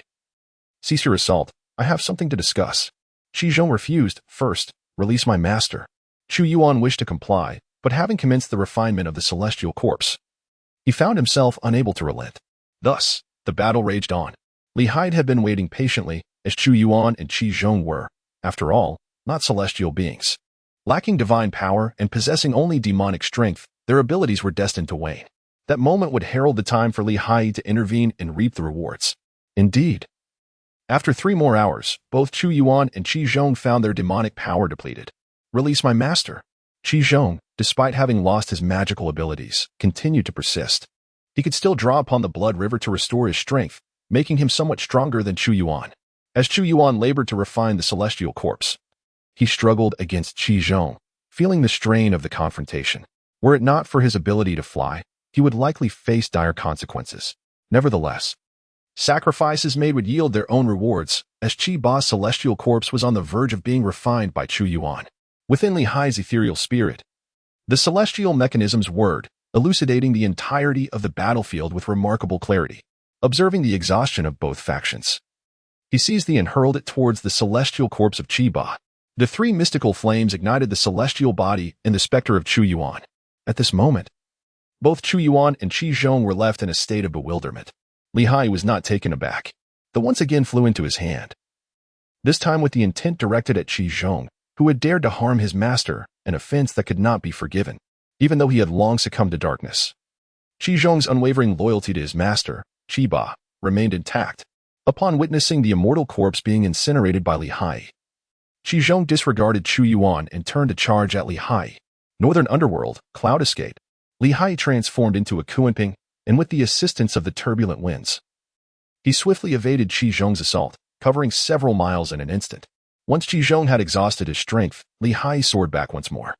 Had it been during his prime, Qi Zhong might have matched Li Haiyi's speed, but alas, he was now drained of his demonic power.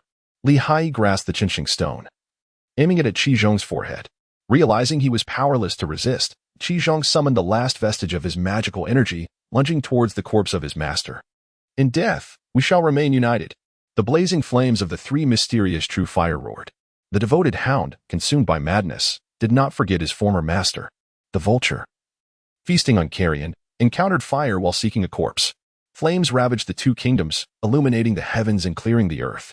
Departing, the master shines brightly throughout the realms. Chapter 36. The Yin spirit returns to Yang. Li substitutes Peach with Jiang. North Jiulu continent, the White Rome kingdom. Li Haiyi instigated discord between Chu Yuan and Qi Zhong, successfully resolving their conflict. Standing on the scorched earth, ravaged by the Samadhi true fire, Li Hai could not help but ponder, is this truly what I desire? In truth, his initial venture into Baijula continent was merely a quest for enlightenment on transcending the in-God realm. To put it succinctly, it was a pursuit of the Tao. However, a profound conversation with Guangxin helped Li Hai discover his own path from within, although he had yet to put it into practice. The way forward had already begun to unveil itself. To ensure the serene growth of his in-God, Li Hai remained in Baijula continent for a full 3 years. This duration brought him numerous reflections. Firstly, Baijula continent is indeed a splendid place. The celestial beings residing in this heavenly realm lead lives of unparalleled ease. With lifespans stretching over a millennium, many cultivators do not attain such longevity. Yet, these celestial beings possess it effortlessly. They are free from the burdens of aging, illness, and death. Yet, within the same Baijula continent, the lives of the privileged and the ordinary starkly contrast. It seems as though the heavens have retracted the happiness that rightfully belongs to all and bestowed it solely upon the celestial beings. Such an equality is profoundly unjust. In this distorted environment, the inhabitants of Baijula continent endure lives fraught with tribulations. After 3 years of concealment, Li Hai had witnessed enough. The once vibrant land now lay in a desolate whiteness, utterly cleansed. Li Hai was lost in thought when a familiar figure suddenly appeared beside him. His senior brother? Li Hai's eyes sparkled with joy. What brings you here? Guangxin wiped the blood from his axe and cheerfully replied, if I hadn't come, you would have long perished at the hands of the Dark Moon Demon Lord. The Dark Moon Demon Lord? Li Hai gestured with his fingers, finally arriving at a meager insight.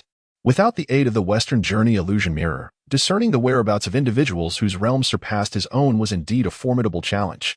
However, this time, he managed to glean some information. It turned out that this region belonged to the Dark Moon Demon Lord. But what level of cultivation did this Dark Moon Demon Lord possess? Li Hai felt a surge of apprehension. He was not particularly worried about perishing completely. After all, only a fragment of his true spirit was subject to the cycle of reincarnation, while his true self remained sealed within the celestial city, as a golden immortal. Even one who had attained such status through the secret techniques of the Bodhi lineage, Li Hai was not easily susceptible to demise. Guangxin replied in a calm and unhurried manner, not too high. Merely a Tai loose immortal. What? Li Hai was taken aback. Tai, what a simple yet melodious term. Cultivating to become a true immortal, to achieve the immortal path, is already a remarkable feat if one stretches it further. Even the golden immortal could be considered a completion of the immortal path. Ascending beyond that leads to an entirely different realm. When the path ahead seemed blocked, the ancient pioneers forged a new path, which is known as the Tai Dao fruit. Tai, also referred to as Tai, signifies the very essence of all things in the universe. Ancient cultivators, in their solitary quests, contemplated the cycles of heaven and earth from their unique perspectives, each deriving different understandings of the fundamental essence of the cosmos. Through the infusion of their interpretations, these primordial essences gradually distorted according to the cultivators' wills, ultimately crystallizing into sources uniquely belonging to them, completely under their control. Those who attain such a level of cultivation are deemed Tai immortals. To think that I have inadvertently provoked a Tai scattered immortal. It is worth noting that Li Hai's true self is merely a golden immortal. And even that was achieved through shortcuts. The lingering threats remain unresolved, let alone Tai, he cannot even unleash the full extent of his golden immortal power. Yet now, he has directly aroused the ire of a Tai immortal. Observing Li Hai's apprehension, Guangxin reassured him, do not worry, the canine demon has backing. Behind you, you have us. Guangxin's words flowed like a warm current, providing Li Hai with a sense of support. Alone, he had ventured into the world of Journey to the West. On the surface, this world appeared entirely consistent with that of the novel. However, fiction is but fiction, living in this reality. Li Hai sensed that the depths of this world were far more profound than those depicted in the narrative. The transformation of vigilance into divine communication is not without reason. Junior brother, you are now also a golden immortal. I shall pose a question. How does one utterly eliminate a golden immortal? Li Hai was taken aback, not anticipating that his senior brother would pose such a question. Initially, he did not consider it a matter of concern, as long as one was stronger than himself. The act of killing was justified. However, upon further reflection, Li Hai became acutely aware of a profoundly significant issue. The nature of immortality? Li Hai exclaimed. To utterly annihilate a golden immortal, one must extinguish the indestructible essence they have cultivated. Guangxin nodded, recognizing the potential for growth in the young disciple. Without allowing Guangxin to pose further inquiries, Li Hai continued to delve into the concept of eliminating a golden immortal. The immortal essence is indeed a formidable adversary to extinguish. The moment it is forged, it possesses an enduring and unyielding nature, making it quite troublesome. I reflect upon how my own indestructible essence was cultivated back in the day. Haiyi found himself momentarily bewildered. Soon, however, he grasped the crux of the matter. Bodhi wisdom? Enlightenment? Guangxin, upon hearing this term, finally spoke. Indeed, enlightenment. To be precise, it is the heart of enlightenment. Carrying an axe, Guangxin paced thoughtfully, gradually elucidating the essence of the matter. It became evident that the key lies in a single anchor point. For practitioners of various paths, the anchor point of their immortal essence differs. For instance, in the Taoist tradition, the anchor point for most is the Tao itself. Thus, to extinguish the immortal essence of a Taoist golden immortal, the most effective method is to destroy their Tao. Correspondingly, within Buddhism, the anchor point is predominantly enlightenment. The nature of enlightenment varies. Some Buddhist golden immortals perceive it as goodness, others as compassion, kindness, or love. The varieties are countless and diverse. Those who cultivate independently or follow lesser paths are already rare among golden immortals, and generally, their anchor points are not as deeply concealed as those of the Taoist and Buddhist traditions. I previously mentioned that you have embarked on the path of the heart of enlightenment. The heart serves as the anchor point for our Bodhi lineage. The more resilient the heart, the more challenging it becomes to extinguish the immortal essence. As one accumulates more, it may even unlock numerous other applications. Brother disciple, do not underestimate this path of the heart of enlightenment. The deeper one delves, it is not only a fundamental method for accumulating immortal essence that endures through eternity, but also a prerequisite for attaining the status of a great golden immortal. A great golden immortal? Haiyi's heart brightened as he grasped the significance of the conversation. In this world of Journey to the West, the introduction of Patriarch Bodhi indeed includes the mention of the Great Awakening Golden Immortal. This is a true hallmark of a master of profound powers, on par with the primordial Golden Immortal. Junior brother, I share this with you because you have embarked upon the path of enlightenment. Only those who tread this path can truly be considered our kindred spirits. The rest are mere passers-by. We, the three brothers, can now genuinely claim our bond. Upon hearing Guangxin's words, Haiyi realized, Senior brother, are you implying that our junior brother Yukong has also embarked on the path of enlightenment? Indeed, Guangxin affirmed Haiyi's conjecture. My monkey brother is truly remarkable. Haiyi exclaimed in admiration. Guangxin chuckled. You are his senior. How could he possibly regard you as his monkey brother? Haiyi also smiled. Although he is older than me and I entered the field earlier, it is only natural for me to call him junior brother. I am delighted to refer to him as monkey brother, which is also quite fitting. After some pleasantries, Guangxin steered the conversation back to the main topic. Hi.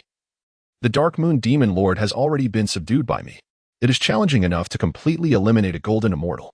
Junior brother, can you guess how one might slay a Tai scatter immortal? Haiyi speculated with a hint of uncertainty. Could it be that he has utterly destroyed his own path? Guangxin shook his head. Let us refrain from uttering such alarmist statements in the future. Any Tai, regardless of how their path manifests, is still a path. It is beyond our capacity to obliterate. Then I am at a loss as to how to proceed with the act of killing. Haiyi has chosen to abandon all efforts. He, a golden immortal, even reincarnated as one destined to face tribulations, finds himself unable to contend even with true immortals. Let alone the Tai. Guangxin reassured him. All right, I shall not jest any longer. I will convey the truth directly. As Guangxin elaborated, Haiyi listened with wide eyes, utterly astonished. It turns out that slaying a Tai immortal is not a task that can be accomplished in a single stroke. Firstly, it is essential to ascertain whether the Tai immortal possesses the essence of a golden immortal. If they do possess an indestructible golden nature, one must first identify their anchor point and subsequently devise a method to eradicate all traces of that indestructible golden essence concealed within the target. Moreover, one must find a way to extract the Tai Dao fruit from the Tai immortal, gaining insight into its nature. Only with profound understanding can one hope to annihilate it. Furthermore, it is necessary to devise a strategy to fracture and dismantle the target's Tai Dao fruit, employing practitioners whose cultivation mirrors that of the Tai Dao fruit to suppress and assimilate its original essence. Finally, once complete mastery over the Tai original essence is achieved, the now hollow Tai Dao fruit, along with its unextinguished memories, characteristics, and obsessions, must be severed into an incarnation under one's control. This incarnation would then traverse the mortal realm to undergo tribulations and tempering, ultimately obliterating all remnants, thereby achieving a complete and definitive demise akin to Li's substitution of the peach with a decayed fruit. Haiyi was astonished. I have heard that the Jade Emperor has endured 1,750 tribulations? Guangxin, understanding Haiyi's implication, sighed and nodded. Indeed. Now you realize whether the Jade Emperor is truly formidable. Li Haiyi was rendered speechless for a long time. The Jade Emperor truly embodies the essence of a divine killer. Guangxin added thoughtfully, the countless incarnations of Buddha Sakyamuni. The 81 transformations of the Grand Supreme Elderly Lord. Li Haiyi, it is all quite terrifying, fortunately. Lao Jun seems to be less so. Guangxin added, do not forget, at times, quality surpasses quantity in significance. Li Haiyi felt a surge of respect. Senior brother. What do you mean? Indeed, it is just as you think.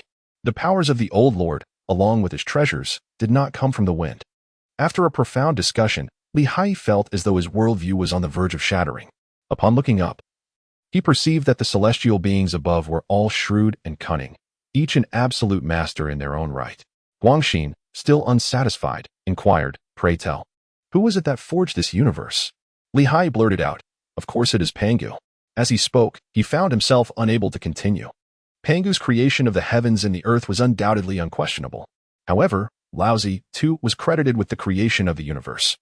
How could there be two deities responsible for the formation of a single world? Could it be that they collaborated? A chilling suspicion took root in Li Haiyi's mind. Guangxin pressed further, inquiring, what is it? Did you not expect this? Or are you too afraid to speak? Li Haiyi remained silent. Why the silence? Is he simply not fond of conversation? Guangxin remarked, enough of your wariness. The situation is precisely as you envision. The Great Supreme Elder, alongside a multitude of primordial golden immortals and great awakening golden immortals, is engaged in a significant endeavor. Once accomplished, the entirety of the three realms shall reap the benefits. Virtue, moral principles, how intriguing indeed. Li Haiyi silently exclaimed, I do not wish to be entangled in such grand schemes. Is this not akin to being lured onto a pirate ship? Fortunately, Guangxin refrained from divulging further explosive revelations. Instead, he turned to discuss the matter of the Dark Moon Demon Lord, junior brother. I have come to implore you to assist me in utterly vanquishing the Dark Moon Demon Lord. Li Haiyi's expression grew grave. Senior brother, you command. Guangxin reached out, retrieving a bamboo basket filled with numerous dark, severed branches. These are the spoils of my dismemberment of the Dark Moon Demon Lord's Taiyi essence. Each branch within harbors a fragment of the Demon Lord's Taiyi source. As an Earth Immortal, I find it arduous to fully assimilate this power alone. It may take millennia to achieve success. I require your assistance to comprehend and distort the Dark Moon Demon Lord's Taiyi essence, transforming it into something that belongs to you. Li Haiyi, what should I do? Guangxin's gaze suddenly turned icy as he spoke. This fellow lacks the essence of immortality, and his understanding of the way of Taiyi is superficial. I have already entrusted the Taiyin Star Lord to distort and assimilate a crucial aspect of the Dark Moon Demon Lord's Taiyi origin. The benefits should not be squandered on outsiders. Regardless of how misguided his comprehension of the way of Taiyi may be, it remains genuine Taiyi, posing both challenges and opportunities. Take this kindling and use it judiciously, refining it slowly with the vessel of reincarnation to counter the tribulation. As long as you remain true to your original heart under his influence, when you ascend to immortality and transform into a celestial star, it will signify the complete refinement of this fellow's way of Taiyi. In this way, you will naturally assist me in swiftly vanquishing this adversary. Understood, Brother Guangxin. Li Haiyi took the bamboo basket, slung it over his back, and graciously thanked Guangxin with a cupped hand gesture. Guangxin waved his hand, saying, all right, I'm off. As Guangxin departed, Li Haiyi opened the Western Journey illusion mirror to claim his supplementary reward. The reward, the Li Trigram, left him quite astonished. Rootless water? Li Haiyi has acquired the rootless water from the Flame Mountain, which belongs to the Palace of Doshuai. This water descends from the heavens. Yet it has neither touched the earth nor taken root, thus embodying the essence of rootlessness. However, the rootless water from the Palace of Doshuai is truly extraordinary. Li Haiyi reminisced about the usage of the rootless water in the context of the Flame Mountain within the narrative of Black Myth, Wukong. He took a moment to deeply appreciate the exquisite properties of this mystical water. After a considerable while, a smile graced his lips. The land of Flame Mountain, wielding its dominion, summoned the ghostly soldiers from the underworld and unleashed them upon the realm. The rootless water, upon touching the ground, possessed the remarkable ability to transmute from yin to yang, resurrecting the lingering souls of the spectral warriors for its own purposes. Li Haiyi promptly refined the rootless water, subsequently and decisively infusing it entirely into his yin spirit. As the rootless water from the Doshua Palace merged within him, Li Haiyi's yin spirit instantaneously transformed from yin to yang.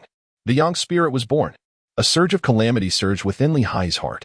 He understood that he could now summon tribulation at will, ready to transcend and ascend to immortality. Chapter 37. The Dark Signs of Origin. The Human Tribulation Approaches. North Jilu Continent. Haiyi refined the rootless water of the Doshui Palace, returning the Yin spirit to Yang. His previously solid foundation allowed his Yang spirit to reach great perfection upon its initial refinement. Now, he merely needs to endure the 9 tribulations, unify all laws, and forge his primordial spirit.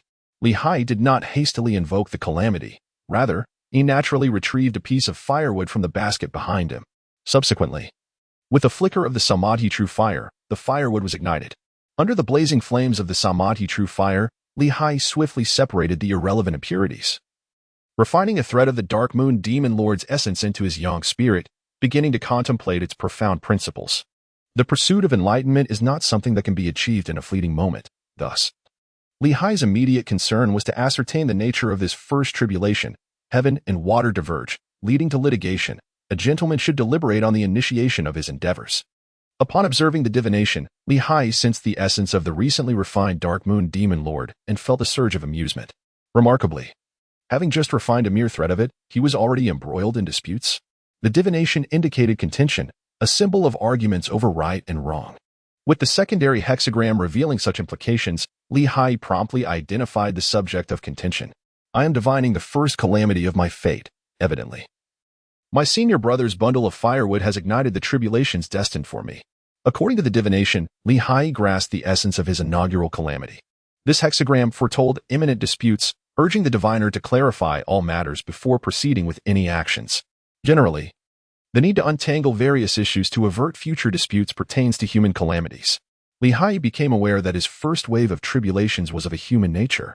He swiftly activated the primordial spirit of evolution. The 6 Return Sutra's power was fully mobilized, causing the internal and external worlds to oscillate incessantly as he deduced various possibilities. Let me contemplate this. I have unraveled the 3 most likely threads of concern: family, star guards, and chi generation. Following these threads, it became evident that the 3 began to intertwine ominously. This is problematic. My parents are in peril. Following the trail of the human abduction, Haiyi discovered that his parents had, astonishingly, already caught the attention of Qixing. Moreover, this predicament arose because Haiyi had enabled Li Yuanin to establish the Xingwei organization, thereby thwarting Qixing's nefarious plans. And it was also tied to the so-called miraculous stones. Haiyi's thought stirred as the Qixing stone fell into his hand. Indeed, an innocent man bearing a precious gem often invites calamity. Oh, you. My intention in refining you is to protect the path. Yet you have unwittingly become the catalyst for obstructing the trials of mankind. In years gone by, Haiyi had slain several robbers of the Tao. This group of marauders sought to assassinate him and seize the Qixing stone, intending to merge with it to attain divine status and ascend to immortality. However, Haiyi had anticipated their moves and evaded their ploys. Internal strife among the robbers led one to depart prematurely, known as Qixing, a rogue cultivator. Initially, Qixing was unaware of the peculiar stone and Haiyi's connection to it. Yet later, entangled in a scheme to usurp the nation's fortune for cultivation, he became the target of pursuit by the Star Guards, eventually being cornered by the Taoist Qi Ling, who sought to extract the essence of the earth for a deadly counterstrike. Not only did he escape through the void beneath the ground, but he also employed Confucian techniques of spiritual resonance to uncover the events surrounding Haiyi's actions against Qi Ling and others. It was then that Qixing learned of Haiyi and the appearance of the Qixing stone. This investigation proved fruitful, leveraging Confucian methods. He established a connection to Haiyi's family. Previously, Haiyi had altered the fortunes of the Li family using obscure techniques and the influence of the Star Lord. Therefore, under this energetic pull, when Qixing targeted the Li family, he fortuitously encountered Li Yuanin, who had returned home to visit family, now significantly more powerful. After a fierce battle, Qixing fled, leaving Li Yuanin injured, who was now recuperating at home. The escaping Qixing, relying on old connections with other noble families, sought refuge with the underworld Emperor Lucian. With all essential elements in place, Qixing tirelessly maneuvered, preparing to strike at the Li family. Just in time, Haiyi's tribulations loomed near. Truly, all manner of wicked beings can converge. This human tribulation is indeed formidable. Haiyi determined his direction and transformed directly into a Kuanping, soaring towards his home. In the Li household, Su Rong wore a worried expression as she observed her husband pacing anxiously before her. With a sense of helplessness, she gently urged, "My dear, please cease your restless wandering. Io is out seeking enlightenment. Your futile pacing will not bring him back. Yet, Su Rong was mistaken. Li Haiyi transformed into a Kuanping. And with his magical powers now nearly indistinguishable from celestial energy, his speed of evasion had returned to half of its former glory. After flying tirelessly for a day and a night, he managed to return just in time. By this moment, Su Rong had already given birth to 2 younger brothers and a sister for Li Haiyi. This household could indeed be deemed prosperous with its thriving lineage. Li Haiyi gazed upon the tranquility of his home, nodding in satisfaction before turning to conceal himself. What a disappointment my son Io has turned out to be. He claimed he was going to seek a mentor, yet he has vanished without a trace. Had I known, I would have preferred to break his legs and keep him at home. Enough of this chatter. Has Io not already sent Yuan and back to support the family? In the courtyard, Li Haiyi's parents engaged in a heated argument. Li Haiyi concealed his presence in the sky outside the house, remaining silent for an extended period. Divided between the celestial and the mundane, although Li Haiyi did not cultivate the path of indifference. He also did not embrace the methods that elevate common beings to the heavens. Li Haiyi believes that every individual he wishes to elevate must be worthy of such ascension. Whether through merit, virtue, or wisdom, one must possess at least one of these attributes. Take figures like Luo Xiaohong and Zhuang Zun, for instance.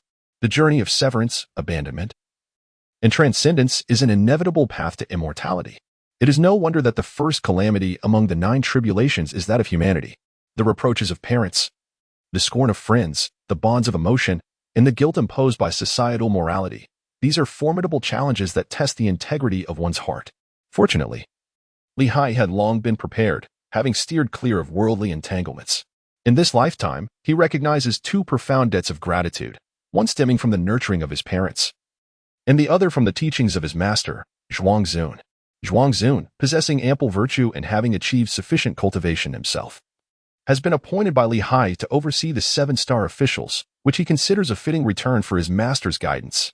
As for his parents, years ago, Li Haiyi, using his own blood as a catalyst, altered their family's fortune, thus repaying his parental debt. The first calamity of humanity has summoned forth numerous adversaries throughout Li Haiyi's journey, fixating their attention on the Li family. This serves as both a test for Li Haiyi and a trial for the Li family, who have defied fate. Fortunately, those I have offended have either perished or are on the brink of death. If one harbors many enemies, this initial tribulation could become quite troublesome. Many practitioners of the demonic path weave intricate webs of cause and effect. In times of peace, they may face little adversity, but when it comes time to confront tribulations, troubles arise in relentless waves, often leading to demise. The act of executing heavenly justice is, after all, a manifestation of divine will. Thankfully, over the years, I have also been the benefactor, and those who protect me have arrived. Beyond the Li residence, a battalion of soldiers had assembled. Li Haiyi gazed at the soldiers, feeling a profound sense of satisfaction towards Li Yuanan. In the past, the residents of Junping Street maintained a cordial relationship with Li Haiyi. Subsequently, numerous soldiers accompanied Li Yuanan to seek glory and accomplishments. Some perished, while others thrived. Many of those who achieved great feats owed their lives to Li Yuanan's timely interventions. Hence, upon learning of the troubles faced by the Li family, these individuals swiftly rallied some comrades to offer their assistance. Commander Li, although we lack celestial powers, the blades we wield are far from inconsequential. Indeed, we are also martial generals commissioned by the emperor, and the malevolent forces cannot easily overcome us. The Han dynasty reveres the connection between heaven and humanity. Within its borders, ordinary cultivators pose little threat. Capable generals can scour the mountains and temples, treating wandering cultivators as mere chicks to be slaughtered. Of course, such unfortunate souls are typically those of the mortal realm, while those at the profound realm possess the ability to evade danger, even if they cannot resist the imperial aura.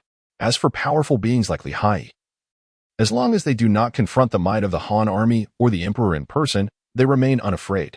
Once they transcend tribulations and gain the protection of celestial energy, even the emperor's presence becomes a mere formality. Outside the Li family estate, Qi Xing concealed himself with 30,000 spectral soldiers lurking beneath the earth. He awaited the onset of darkness to launch a siege against the Li family, intent on extracting the whereabouts of the elusive Qin Xing Shi. My lord Qi Xing, a subordinate, ventured, the Li family is fortified by numerous mortal soldiers, and they are shielded by imperial might and national fortune. Are we truly to engage them in battle? Qi Xing responded with a chilling smile. Rest assured, I have foreseen that the Li family's fate is peculiar. They have undoubtedly resorted to methods of defiance against destiny. Assisting them to regain their rightful path is a course in accordance with heaven's will. The divine connection of the Han dynasty, coupled with their imperial protection, will prove utterly ineffective against me. You shall conduct this as a conventional conflict among mortals, and no calamity shall befall us. Understood. I shall make the necessary arrangements at once. The spectral general descended to mobilize the troops, while Qi Xing began to prepare his arcane arts. Readying himself to confront Li Yuanan once more, having previously clashed with him in a prior encounter. Li Yuanan has already achieved the 8th transformation of his Qi Ding Gong. His Qi Ding protects his body while he cultivates his spiritual form within.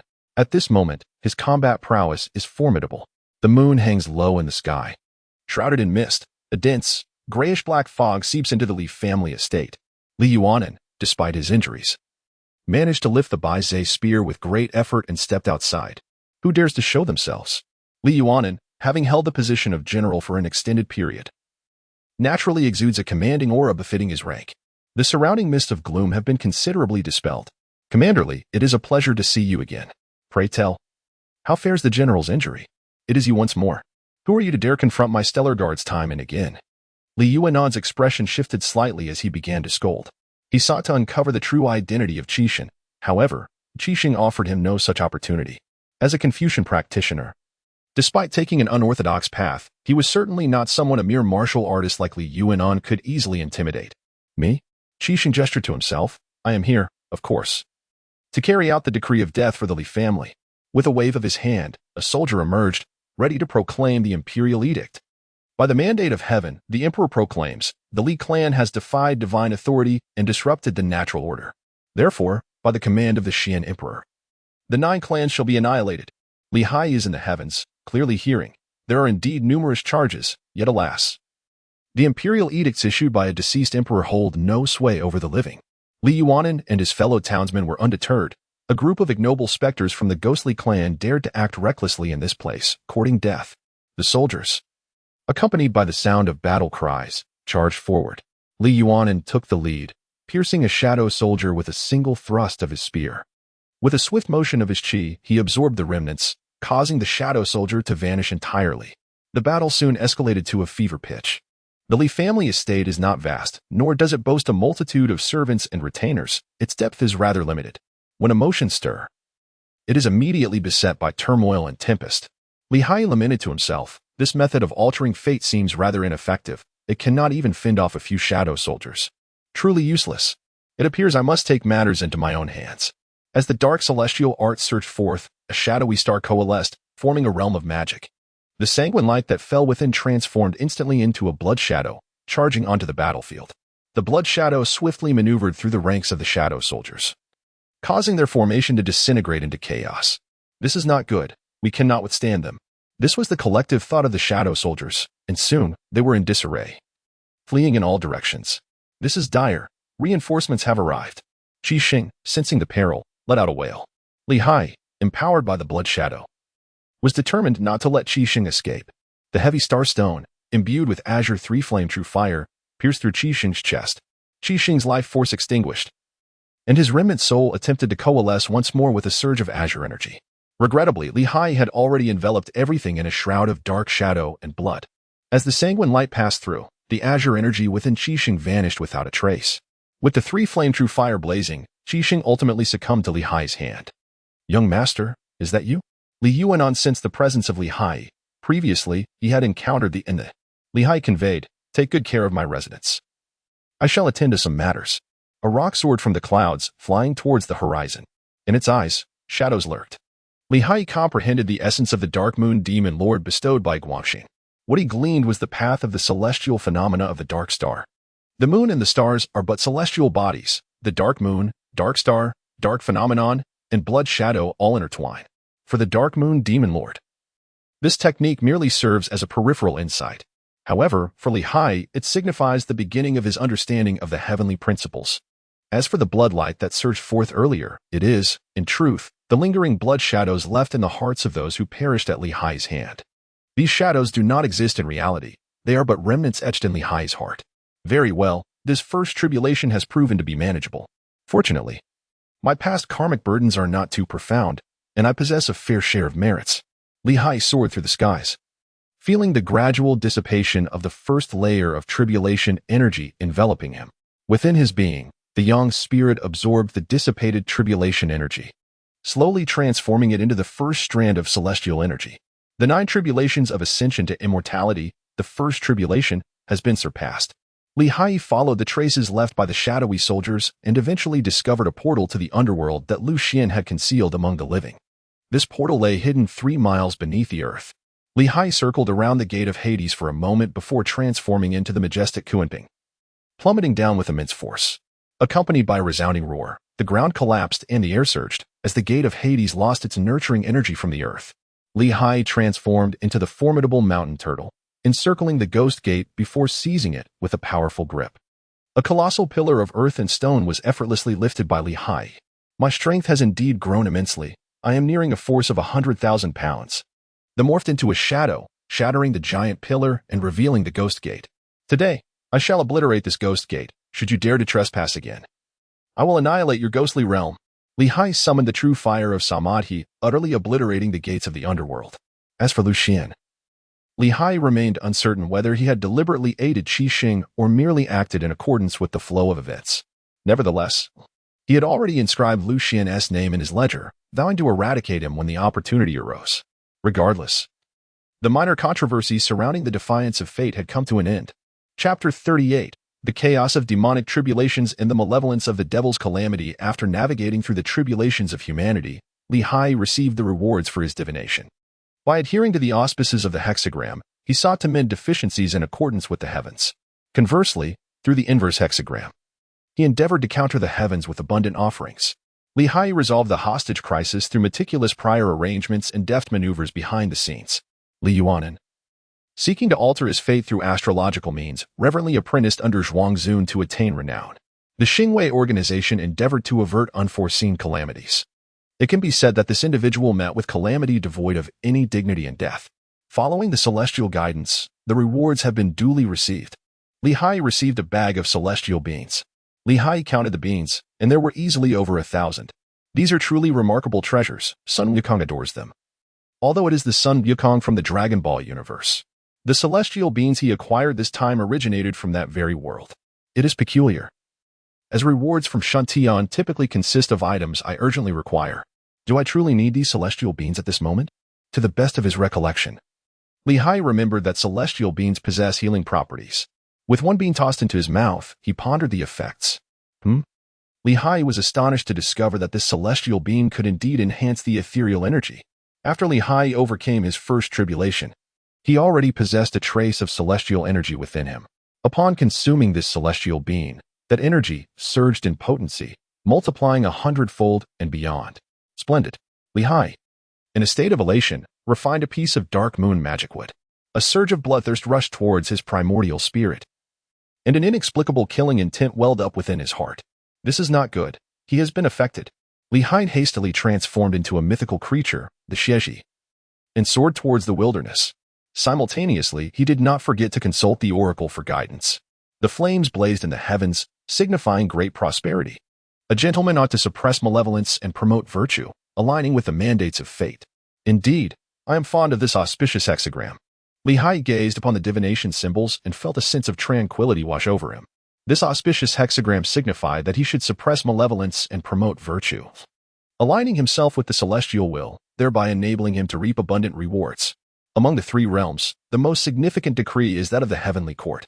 The Jade Emperor admonished Haiyi to remain steadfast in the mortal realm, warning him that he bore the burden of divine calamity and should not disturb the serenity of the heavenly domain. If there were to be destruction, let it be thorough and unrelenting. Haiyi, with his gaze fixed upon the northern horizon, chose Beiju Luzhou as his destination, transforming into a Kunping. He surged towards the north. However, at this moment, Haiyi found himself beset by calamity, exacerbated by the lingering shadows of the dark moon. Having soared for merely half an hour, 3 waves of robbers emerged, intent on obstructing his path and seizing his possessions. Begone! Haiyi, suppressing his bloodthirsty instincts, opened his eyes for a fleeting moment and observed that the individual before him was merely an ordinary thief, not a heinous villain of any sort, which extinguished his interest. The formidable force of the mount-shouldering tortoise, which could move mountains and traverse seas, surged forth, sending the obstructing bandit flying 100 meters away with a single strike. The assailant was slammed into the ground, stripped of the arrogance he had displayed moments earlier. The bandit, aware of his fate, felt a mixture of anger and resignation. For Haiyi had dismissed him entirely, effortlessly dispatching him with a mere push. After 3 such encounters, Haiyi suddenly found himself engulfed in darkness. Something intriguing approaches. The cloud shifted ominously, enveloped in thick black smoke, rendering the surroundings desolate and devoid of life. The cloud and smoke demon king, from a considerable distance, detected Haiyi's fleeting light. Typically, Haiyi would transform into a Kunping, evading pursuit from ordinary foes with ease. However, this time, driven by the remnants of the Dark Moon's malevolent intent, his murderous aura was unmasked, allowing the cloud and smoke demon king to prepare and set up defenses to intercept him. The atmosphere was thick with karma and bloodlust, having feasted extensively on human lives. Haiyi transformed into human form and approached the cloud smoke demon king step by step. His primordial spirit manifested, with long hair flowing and dancing freely in the air. The cloud smoke demon king regarded him with disdain, for he was a demon king, equivalent to a great demon of the true immortal realm. Haiyi's primordial spirit, though formidable, was not that of a true immortal, but rather a false immortal with merely a trace of celestial essence. Unbeknownst to him, during this period, he had been consuming celestial beings as if they were mere sweets. Although his internal celestial energy remained but a single strand, in terms of quantity, it rivaled that of an ordinary true immortal with a fully formed immortal body. Now, you creatures of the dark, reveal your names. Haiyi challenged him. The king of clouds and smoke scolded, I am the king of clouds and smoke, a great demon born from the harmonious interplay of flora, fire, and spirit. A divinely ordained being. You, a mere little Taoist, should hasten to cleanse yourself, so that this king may savor your essence. As he spoke, the king of clouds and smoke deliberately took a sniff, such a pure aura, truly delightful, it melts upon the tongue, a superior delicacy. Upon hearing the words of the king of clouds and smoke, Haiyi felt a surge of anger, no longer suppressing his murderous intent. A crimson starry shadow rose behind him. What was happening? As the blood-red starry shadow cast its light upon the demon form of Yunyan, a chill coursed through its core, leaving its ethereal body somewhat unstable. How could an ordinary pseudo-immortal possess such formidable aura? At this moment, Haiyi had no intention of engaging in idle chatter. The dark star stone transformed into a shadowy figure, piercing through the corporeal form of the cloud smoke demon king. A fierce demonic wind surged forth. Yet the cloud smoke demon king, far from exhibiting any signs of mortality, seemed to be incited by a primal ferocity, becoming even more unruly. Not bad in strength. But I, the cloud smoke king, have roamed the southern Jianbu continent for a millennium, and my reputation is well earned. As the cloud smoke king continued, his voice grew increasingly ethereal.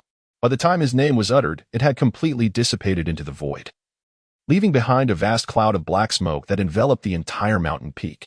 Haiyi raised his head and smiled. In the depths of the clouds and mist, one can glimpse the smoke and clouds. Beneath the smoke and clouds, humanity seems so insignificant. Today, O king of clouds and mist, let us see if your ethereal presence can obliterate my existence upon this mountain. Haiyi reached down and grasped a massive stone, hurling it with all his might into the sky. With a single force capable of shattering myriad laws, he challenged the swirling clouds, questioning how many times they could withstand his onslaught. Indeed, it was proven that the king of clouds and mist was not merely boasting. Haiyi struck over 100 times, thoroughly scouring the entire Yunyan mountain. Yet, the king of Yunyan remained untouched and unscathed. You little Taoist, he scoffed, his delicate skin belying a stubborn temperament. You are fully aware that such trivial brute force cannot harm me, yet you persist with such fervor. With a grim expression upon his dark, cloud-like visage, the king of Yunyan continued, By now, your internal energy must be nearly depleted.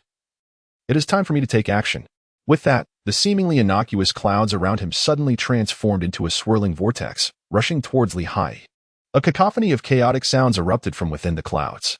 Haiyi licked the corner of his mouth, brushed the dust from his hands, and turned with a smile, saying, The king of smoke and clouds? It seems that lingering too long in this black smoke indeed dulls the eyes and clouds the mind. That black smoke creature. Take a good look. Does this cloud and smoke mountain not resemble a grand bellows? Upon receiving Haiyi's reminder, the king of clouds and mist turned around and immediately sensed the gravity of the situation, summoning his escape light to flee.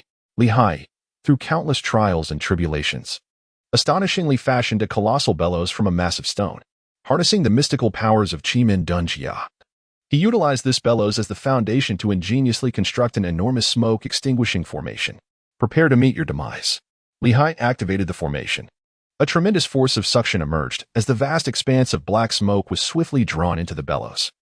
Haiyi extracted the "how could one proceed without fire amidst the wind?" The true fire of Samadhi ignited, engulfing both the bellows and the massive stone within its flames for refinement.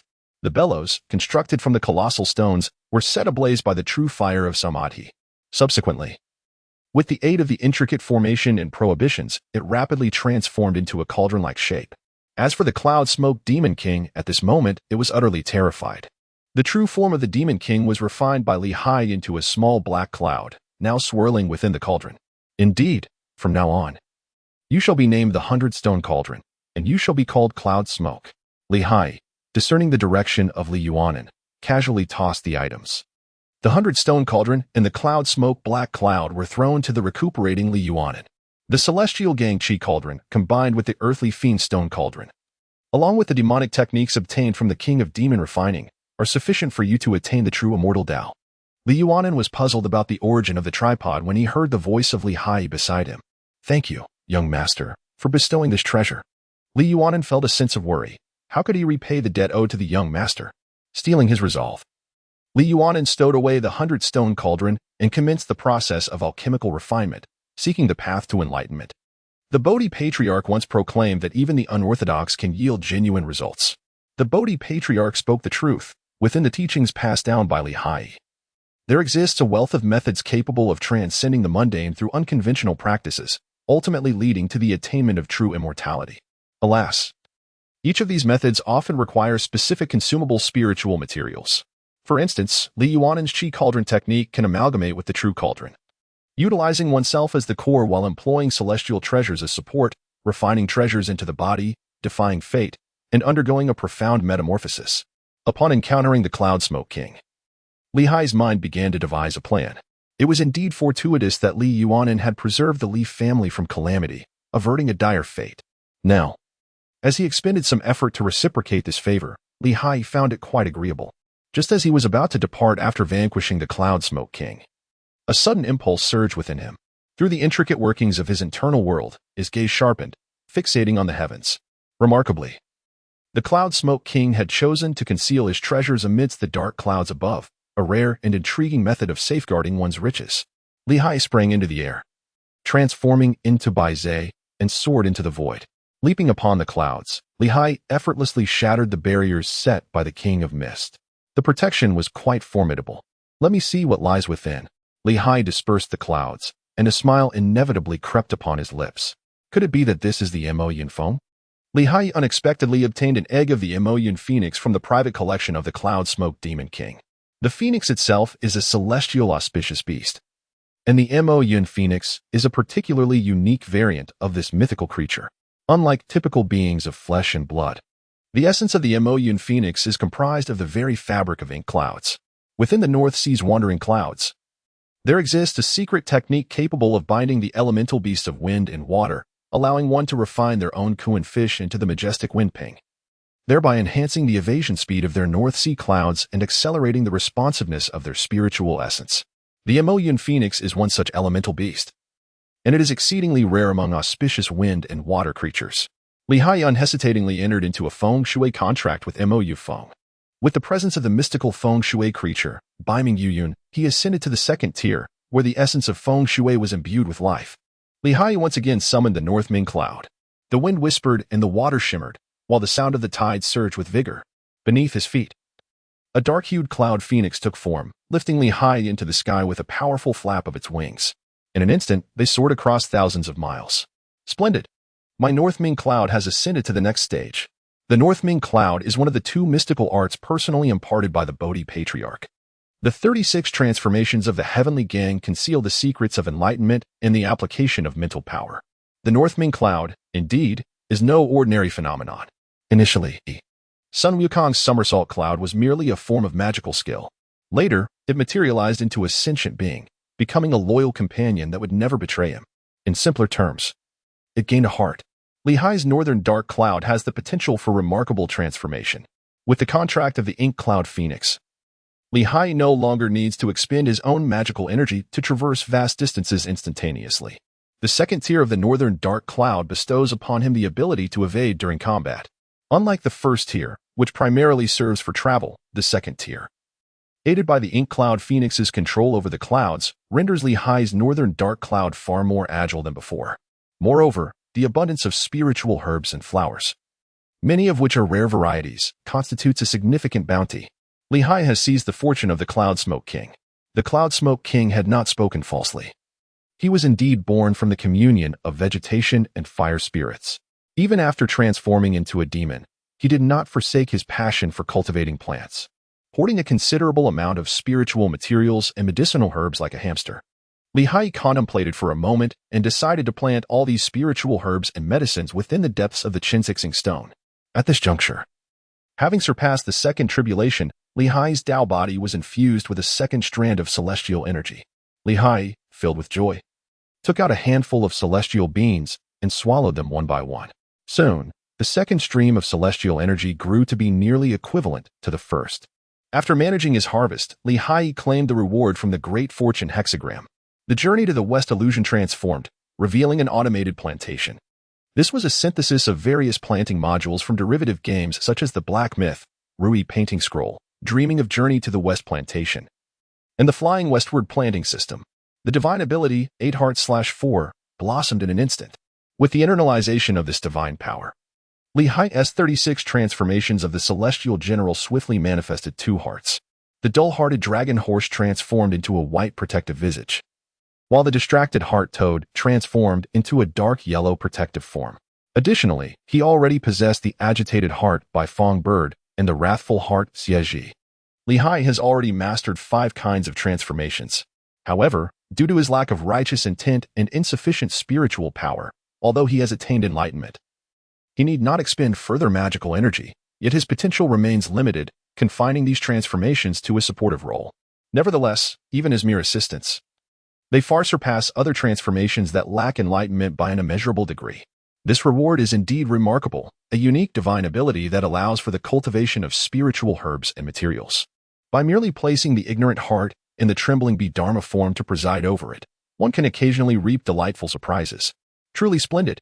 Haiyi's recent acquisition of this extraordinary planting ability, if placed within an ordinary martial arts and cultivation realm, would undoubtedly serve as a quintessential protagonist's golden finger.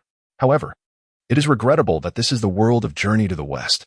In this realm, trivial spiritual herbs, unless they reach the esteemed level of the peaches of immortality or the grass of immortality, truly hold little significance. Haiyi cultivated his spirit and once again consulted the oracle, pondering, "Let me see, the 9 tribulations to ascend to immortality.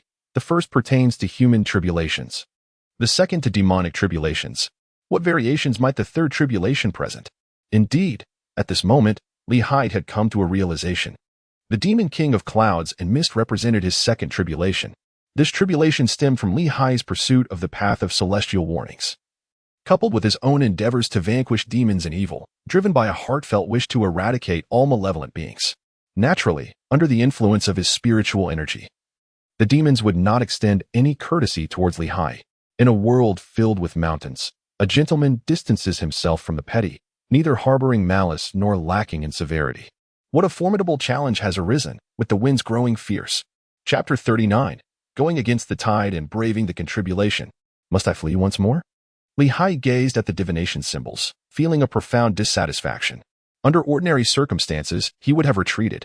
However, influenced by the intent to kill and his obstinate thoughts, he was resolutely unwilling to withdraw. To follow the path is to become human. To resist it is to attain immortality. Trusting the divination completely is no better than disregarding it altogether. Relying solely on fortune-telling is less advantageous than abstaining from it. Today, I shall defy the augury. In the realm of the journey to the West, to align with the heavenly way is to diminish excess and replenish scarcity in human affairs. It is to reduce deficiency in order to honor abundance. For too long, Haiyi had been excessively cautious, adhering strictly to the heavenly path. And after enduring for so long, he felt that he had unjustly constrained himself.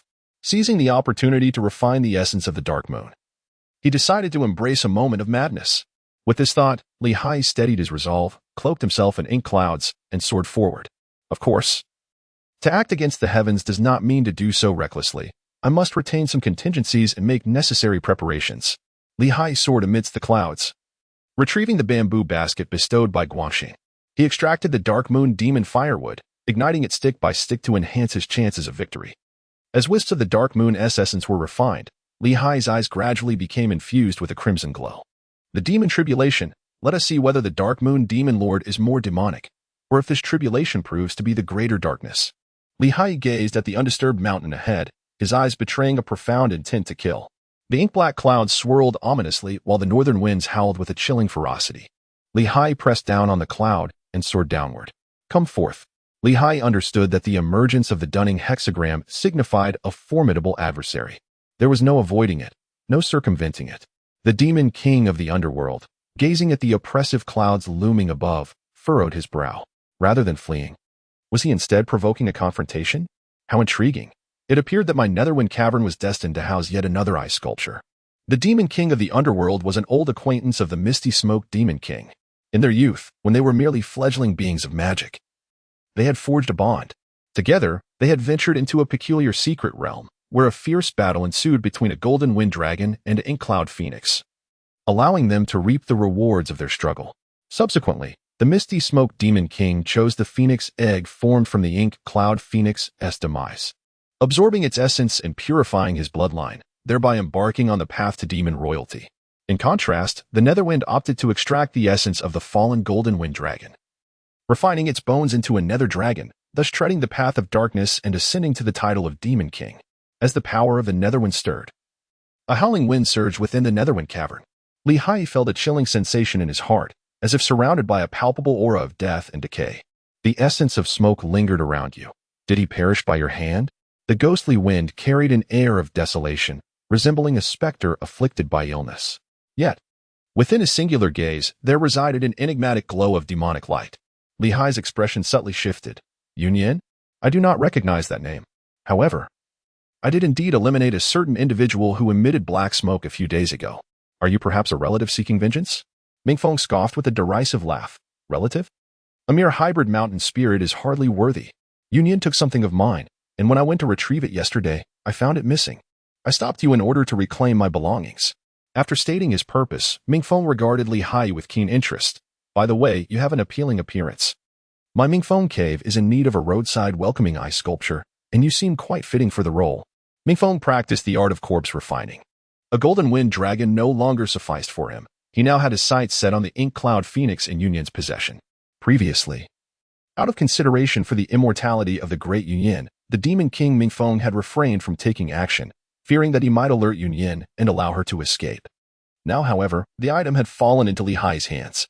Li Hai, how do you know about me? Could it be that, as a practitioner of demonic arts, you possess the ability to divine fortunes? Li Hai could hardly believe that someone practicing the demonic arts could discern his whereabouts. It was one thing for that ethereal Taoist to predict the whereabouts of Chunxing stone, but how could a mere demon possess such abilities?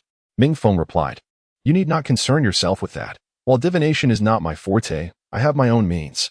Whoosh. Li Hai took out the and hurled it with great force. If we do not speak now, we shall miss our chance.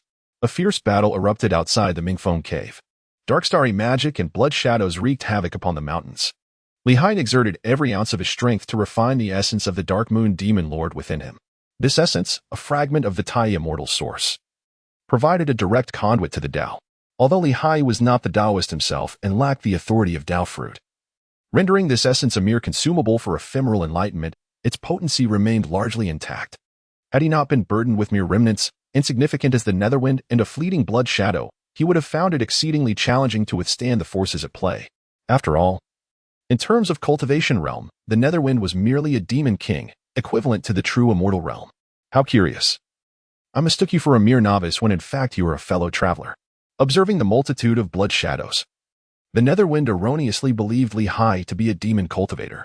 After a moment's contemplation, the Netherwind resolved to retract the turbid Netherwind and instead employ the cold Netherwind. The turbid wind excelled in corrupting pathways, proving effective against Taoists. In contrast, the cold wind was forged from a wisp of shadowy air pilfered from the underworld.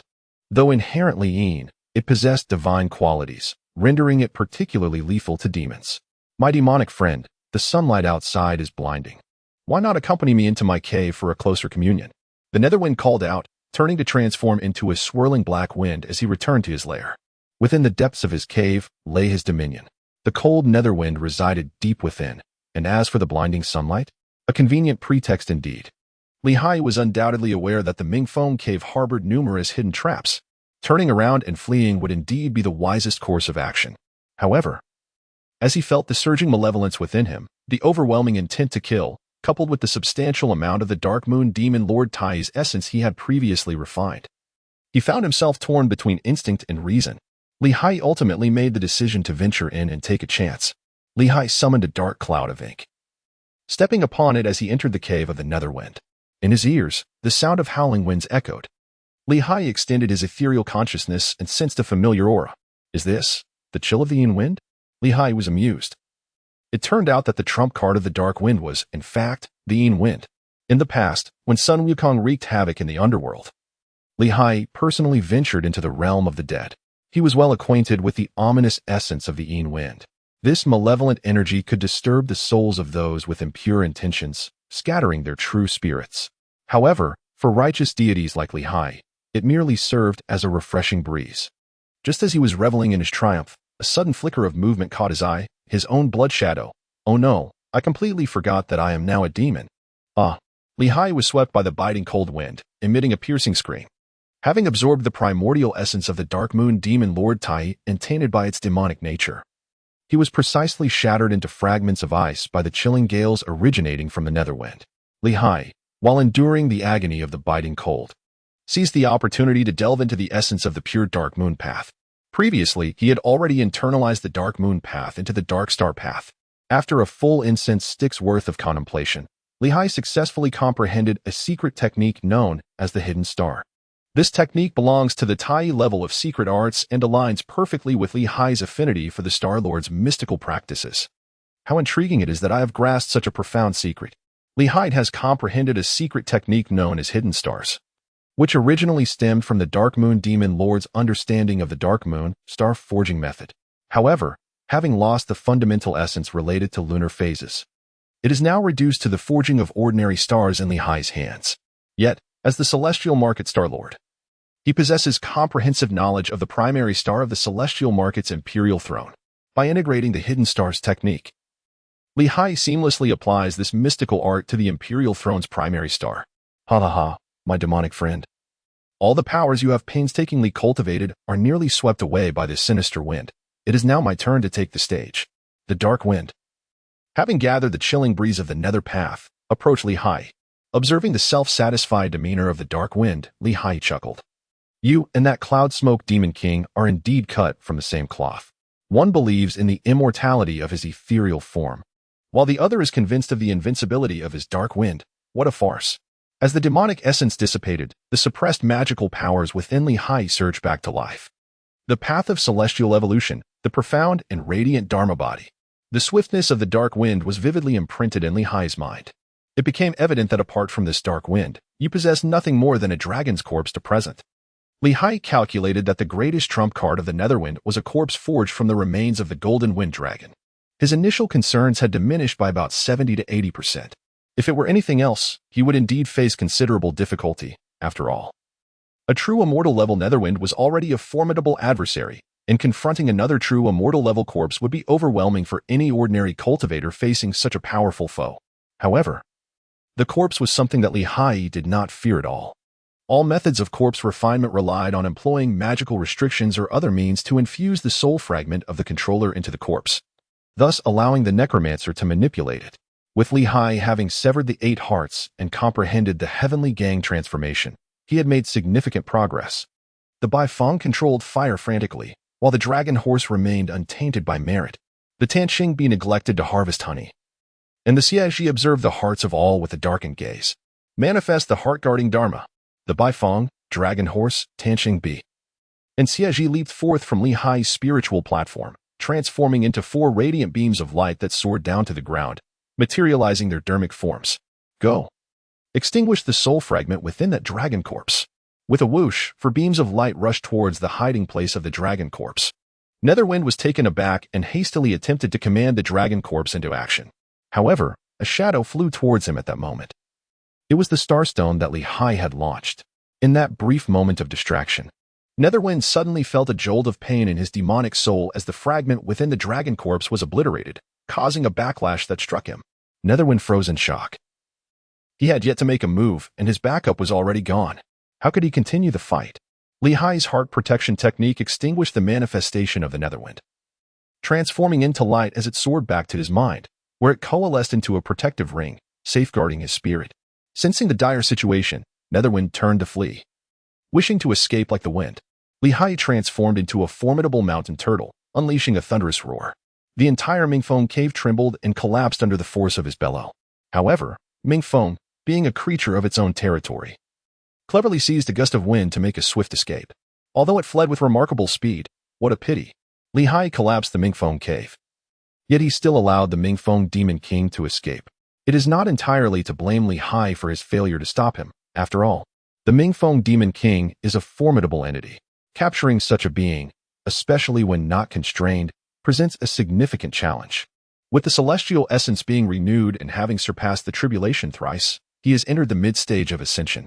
Haiyi felt an overwhelming joy as he sensed the third strand of celestial energy emerging within him. Upon attaining enlightenment and becoming an immortal, he would be able to unseal a layer of confinement. With the support of his true essence, the cultivation in the subsequent lifetimes would be significantly smoother than in this current one. Let me see what rewards await. Haiyi's mind delved into the spiritual realm, examining the sub-hexagram of the journey to the west illusion mirror. Indeed, the escape hexagram had been illuminated, allowing for the extraction of rewards. The mountains do not disdain their loftiness, nor do the seas their profundity. A gentleman must embody resilience and fortitude, for the responsibilities he bears are profound and the path long. The heavens move vigorously. Thus, a noble person must strive unceasingly.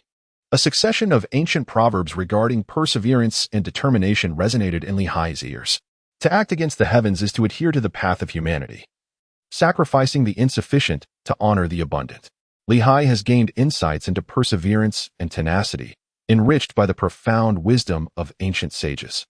This reward embodies the myriad contemplations of countless predecessors who, with unwavering determination, pursued their aspirations. Haiyi felt quite intrigued. This was the first time he had received such a reward. Speaking of which, the last time he obtained a counter-hexagram breakthrough reward was when he received the innate essence of humanity beside the Old Lord's furnace. The items provided by the journey to the West illusionary mirror were all things he required. However, what use was a mere memory? Moreover, it was not the kind that could be directly integrated, but rather a memory that could only be viewed like a film.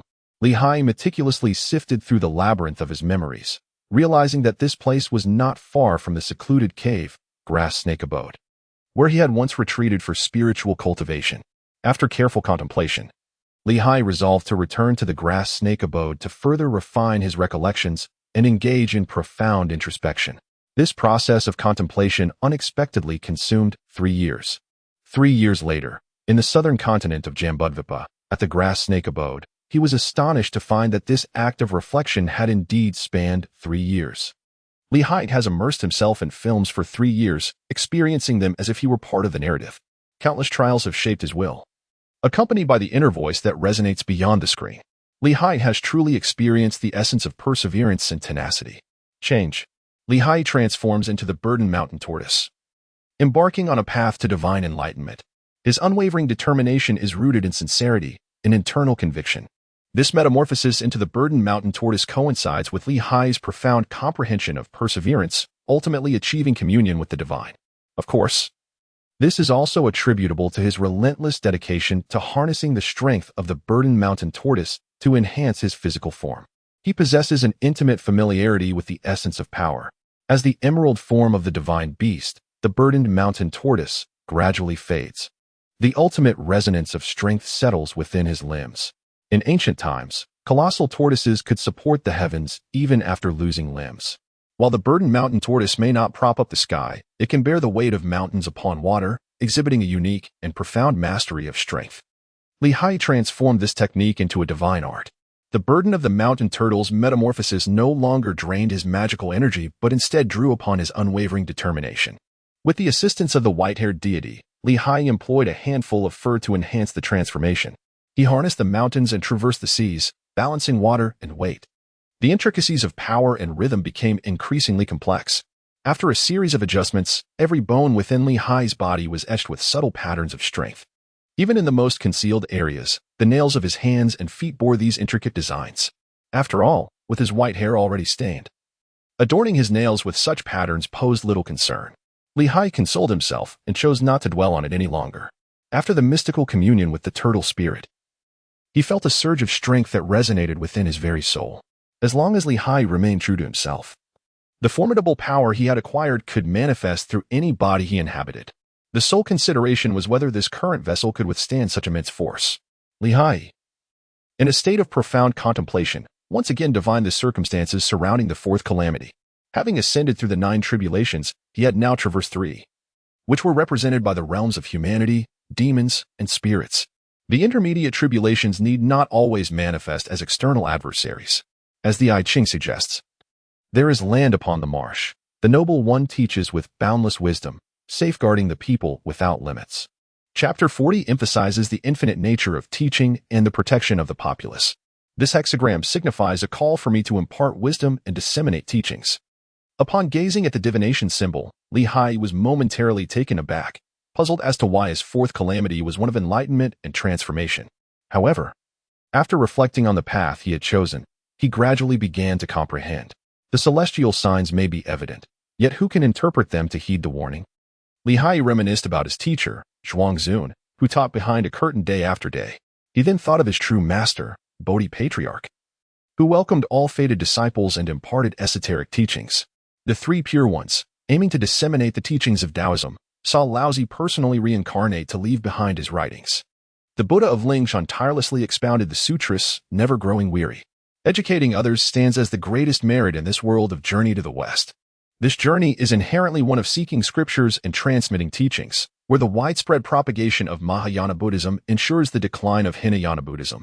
Therefore, today, let us establish the foundation and share the teachings. Li Hai, having meticulously etched his memories over the span of 3 years, not only comprehended the profound essence of perseverance, but also garnered a wealth of insights. After much contemplation, he resolved to impart 2 teachings under the names of Tianqing Yini and Shangshaijing. As for who would be fortunate enough to hear them, that would ultimately depend on the workings of fate. At this moment, Li Hai resided in the desolate abode known as Kaisheu, a place devoid of human presence within a 100-mile radius. It was, therefore, rather inappropriate to deliver his teachings in such a solitary locale. Li Hai contemplated for a moment and resolved to relocate his humble abode, the grass snake residence. The grass snake, with its subtle gray lines, traverses 1,000 miles of hidden veins. The stars serve as a guide, while the energy of the earth provides sustenance. Thus, he vanished. Li Hai's fingernail shimmered faintly, and the entire grass snake residence was relocated to an unnamed hill 10 miles beyond Hengshan. This hill would henceforth be known as Tianqing Mountain. Li Hai's temporary residence has acquired a new name, Kaisheo, located in Tianqing Mountain, Pixian County. Li Hai, known by his celestial moniker, the Wanderer of the Heavenly Market, earned his living by divining fortunes at the marketplace during the day. In the afternoons, he would engage in spiritual teachings while nurturing his own heart at his humble abode, the Grass Snake Cottage. Remarkably accurate in his predictions, he quickly garnered a reputation within merely half a month. However, his intentions were not driven by the pursuit of wealth. Each day, he would only cast 3 or 5 fortunes, amassing just enough to cover his daily needs before promptly closing his stall. As he wandered the streets, Li Hai would carry a green-tinted gourd, intermittently indulging in its contents, yet astonishingly, he never succumbed to intoxication, as the gourd was perpetually filled with wine. Li Hai savored the exquisite nectar. Within the span of 3 months, Ujin reaped considerable rewards, yet not a whisper of it spread beyond. The trials of enlightenment yielded naught but futility. Li Hai remained unhurried, living each day with a sense of normalcy.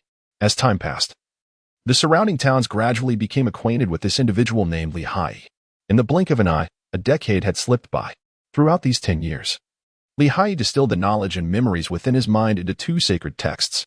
The Tianqing Yini and the Shaoshi Jing finally took on substantial meaning, no longer mere shells devoid of essence. Thanks to his consistently accurate divinations, Li Hai has attracted a number of wealthy merchants and scholars seeking his guidance. Li Hai welcomes all who wish to learn, encouraging anyone to pursue their studies. However, he bears no responsibility for their success. Those who grasp the material will thrive, while those who do not may struggle. Whenever a student inquires about the meaning of a concept, Haiyi refrains from providing answers, instead urging them to seek understanding on their own. In this manner, 3 years have swiftly elapsed.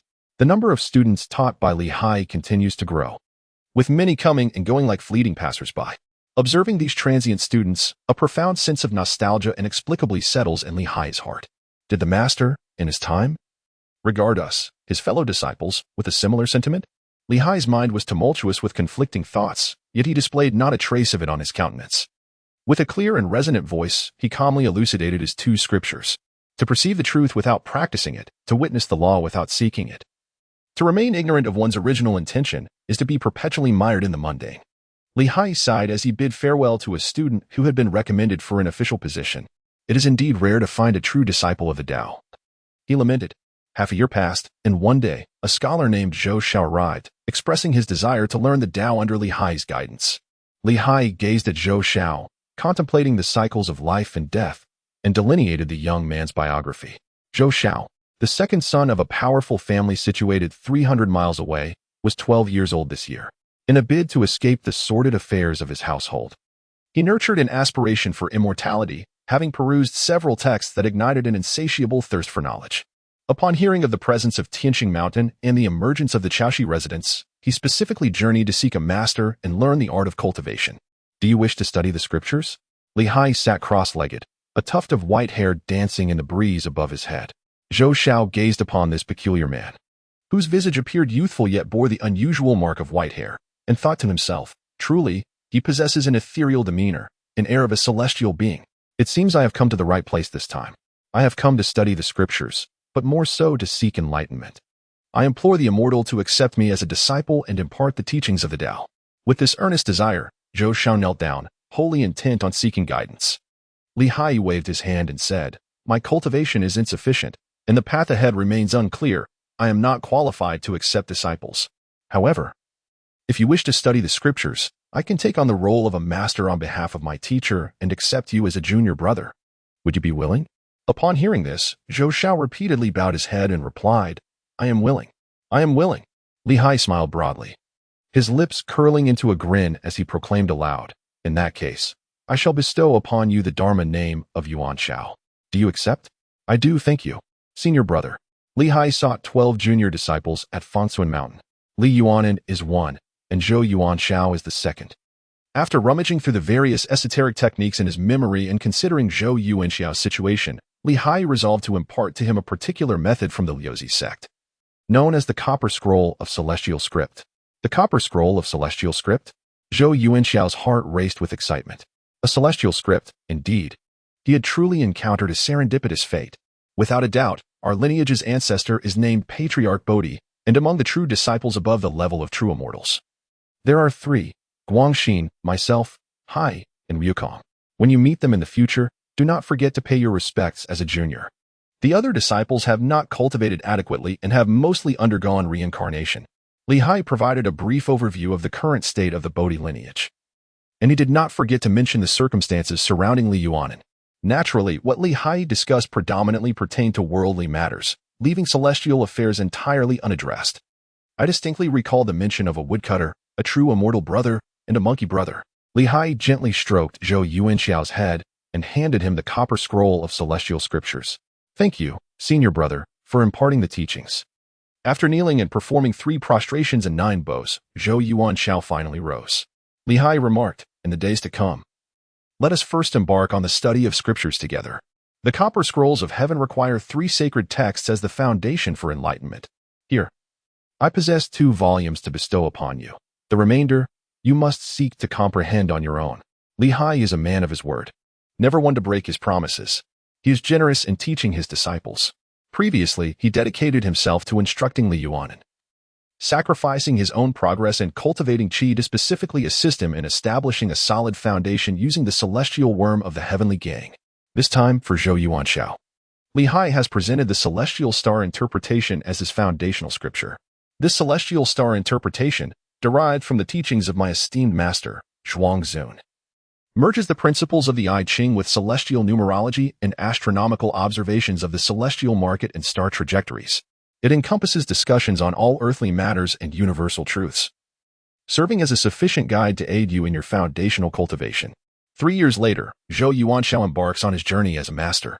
Li Hai's Tianqing Yinyi and Shangshijing have both been meticulously recorded in the copper scroll of the heavenly book by Zhou Yuanxiao. The reason for the additional 3-year wait primarily stemmed from the anticipation of Zhou Yuanxiao's breakthrough into the fourth heaven. Following this breakthrough, utilizing the foundational principles of Tianqing Yinyi alongside Zhou Yuanxiao's divination techniques, he achieved a modest, yet significant mastery that sufficed to ensure his safety. After documenting the Shangshijing, Zhou Yuanxiao's determination became deeply rooted, making it exceedingly difficult for him to abandon the path of enlightenment due to internal factors. Li Hai imparted all he could teach him. Li Hai's aspirations have come to fruition. He has successfully passed the fourth trial of ascension. With the achievements of his teachings, Li Hai senses an inexplicable closeness to the world around him. Even without divination, the message of the fifth trial has resonated within his heart, the trial of enlightenment.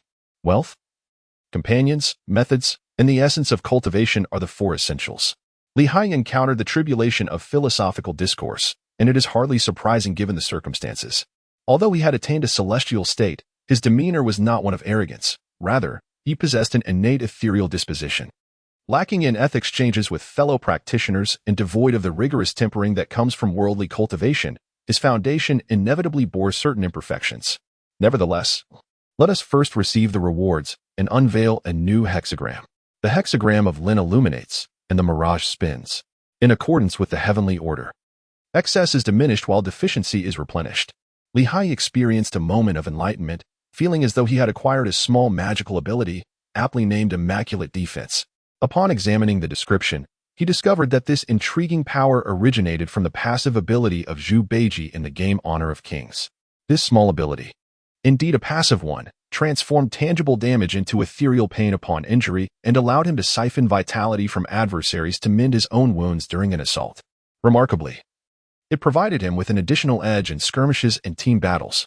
After enduring for quite some time, Li Hai, content, activated the secondary hexagram once more. In a world adorned with mountains, retreat, a gentleman distances himself from the petty, remaining stern yet benevolent. Li Hai gazed at the divination symbols with a profound sense of helplessness. Indeed, it was aptly named the Ascension Catastrophe, fraught with peril and scarce in fortune. Furthermore, it was a retreating hexagram. Having only undergone 5 tribulations, he had already encountered 2. The tribulation of Taoism compelled Li Hai to flee. Li Hai pondered deeply, feeling utterly at a loss. The burden of anxiety clouded his mind, rendering him incapable of clarity and response, thus escalating the inherent danger. In desperation, Li Hai resolved to summon assistance. Dear brother Guangxin, should you hear this, please come forth for a discussion. Li Hai summoned the celestial beings to offer guidance and conveyed a message to Guangxin. 3 days later, Guangxin, wielding an axe, arrived at the grass snake abode on Tianqing Mountain. Upon entering the abode, Guangxin surveyed the surroundings and remarked, I perceive an overwhelming aura of military ferocity in this place. It would be prudent for you to refrain from lingering here for too long, my esteemed senior brother. Li Hai bowed and remarked, this place was originally designated for the transmission of teachings. Now that matters have concluded, I ought to take my leave. However, fearing inconvenience, I momentarily found myself at a loss regarding my destination, which has caused a delay. Since you have suggested it, brother, it seems wise for me to depart promptly. Guangxin nodded in agreement. Indeed, the 4 right minds have awakened to their second aspect, the vigilance of bays and the steadfastness of the tortoise of Mount Hung. Indeed. I observe that the countermind has also severed the 4 hearts. The progress is commendable. Brother, Li Hai continued, I have come seeking your assistance. I have foreseen that I am to face a trial of philosophical debate, which appears rather perilous. Yet, despite my contemplation, I cannot find a clear path forward. Might you have any guidance for me? Upon hearing Li Hai's words, Guangxin inquired, what path do you cultivate? The path of natural evolution, Li Hai replied. Li Hai expressed his thoughts. To enlighten the world and educate humanity. What noble aspirations. After a thorough contemplation, he formulated a plan in his mind. Rest assured, you have encountered a path of contention. A path of contention? This is indeed the first time Li Hai has encountered this term. Undoubtedly, contention of the Tao is exemplified in the classic conflict between the Taoist and the demonic forces, representing adversaries in the pursuit of the Tao. However, While your current discourse on the Tao may not be as extreme, it nonetheless carries significant peril. Haiyi was perplexed. What does it mean to be perilous? The contention lies in the rise and fall of the Tao lineage, a struggle for dominance, nothing more. Allow me to investigate who your adversary in this Tao is. With a clear heart and mind, Guangxin meticulously pondered and identified potential opponents. I sense that your rival in the pursuit of the Tao may very well be the Qianmen. The Qianmen? Indeed, it is said that the Qianmen regard Fuxi as their ancestral master, and they too study the principles of the Yi. However, while the average individual studies the Yi to attain enlightenment and clarity, the Qianmen delve into it to obscure heavenly secrets and manipulate the hearts of men. Guangxin, wielding an axe, swung it aimlessly a couple of times and remarked, "These little rascals from the Qianmen are not to be trusted. Each one is a cunning deceiver." Haiyi furrowed his brow and inquired, "So, are they a bunch of rogues?" Guangxin shrugged and shook his head, saying, "Not quite. The Thousand Gates is vast and teeming with all sorts, both virtuous and vile. Ultimately, a person's character is judged by the heart rather than their methods. In essence, the Thousand Gates can be considered at most a fringe path, but certainly not a true enemy." Haiyi let out a sigh of relief, expressing, "Fortunately, I thought it was a matter of life and death." Guangxin replied, "In the realms of the 3 worlds and 6 paths, there has never been a true matter of life and death. My dear junior, you are still too young. In time, you shall comprehend that among the myriad deities and Buddhas, who has not once embraced the guise of a demon, not to mention others, did you not also once walk the path of darkness a few years ago, engaging in a fierce internal struggle against the demon king of Mingfeng?" Haiyi expressed his dissatisfaction, saying, "Senior brother, my intent was merely to refine the essence of the dark moon, and I did not truly harm the innocent." However, Guangxin swiftly identified the flaw in Haiyi's reasoning. "Junior brother, do not deceive yourself. When you succumbed to darkness, you became a demon. If others struck you down, it was merely retribution for your actions. Of course, had you not been reckless, you would not have fallen into darkness. You are well aware of the delicate balance at play. It is worth noting that even celestial beings have, at times, descended into calamity and transformed into malevolent entities. Should you encounter such beings, remain oblivious to their true identities, strike when necessary, and extinguish when required, without holding back. If some unfortunate soul is indeed slain by a demon, it is their own misfortune. And should you find yourself felled as a demon, it is equally deserved." "Ah, is that truly the case?" Haiyi finally comprehended the celestial beings above and pondered how the 4 great continents could harbor such an abundance of demons and monsters. It turned out that good and evil are intertwined, and many of these fiends originate from the divine. Guangxin, sensing Haiyi's inner confusion, offered enlightenment. "Disciple Haiyi, the paramount importance of the 3 realms and 6 paths lies in the power of education. Awakening humanity, dispelling the demonic nature, and harnessing divinity are eternal subjects for us practitioners. Maintain a heart of clarity, and remain true to oneself." "I understand now, Brother Guangxin." Haiyi firmly etched Guangxin's words in his heart. Prepared for the tribulation of the Tao, Haiyi was resolute. Chapter 41. A life of concealment in the celestial realm of Tiangang Mountain and Pixian, the residence of the grass snake lay hidden. The denizens of the 1,000 Doors were not adept in combat. Rather, they excelled in the art of transformation. However, to discern their true nature was not an insurmountable task. Practitioners of the 1,000 Doors, unlike ordinary cultivators, possessed a penchant for divination and fortune-telling. Each divination session often led numerous souls into the cycle of reincarnation. In the tale of the journey to the west, a figure named Yuan Shouqing emerged at the outset. This master of divination orchestrated the circumstances that drew the emperor into the fray, paving the way for the epic journey. Yuan Shouqing, indeed, belonged to the 1,000 Doors. And within their ranks, he was considered a righteous cultivator. With the universe at his command, he strategized with finesse. The celestial configurations concealed profound pathways. At this pivotal juncture, Yingwei found himself on the verge of ascending to immortality, facing the critical trials of transcendence. Each gate of adversity he encountered was fraught with challenges. Yet through relentless cultivation and countless tribulations, Yingwei finally approached the threshold of ascension. Alas, the tribulations loomed, and the conflict of the Tao was upon him. Why must the trials manifest as a contention with a practitioner of the art of divination? Such complications. Yingwei gazed towards the grass snake residence on Tiangang Mountain. Although reluctant, the certainty of his tribulations compelled him to take action. As Yingwei calculated Haiyi's position, Haiyi, in turn, discerned the origins of Yingwei.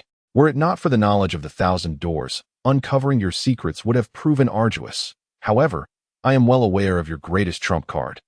And thus the dynamics of power shall inevitably shift. Haiyi, after a moment of contemplation, discerned the ever-changing nature of the internal cosmos.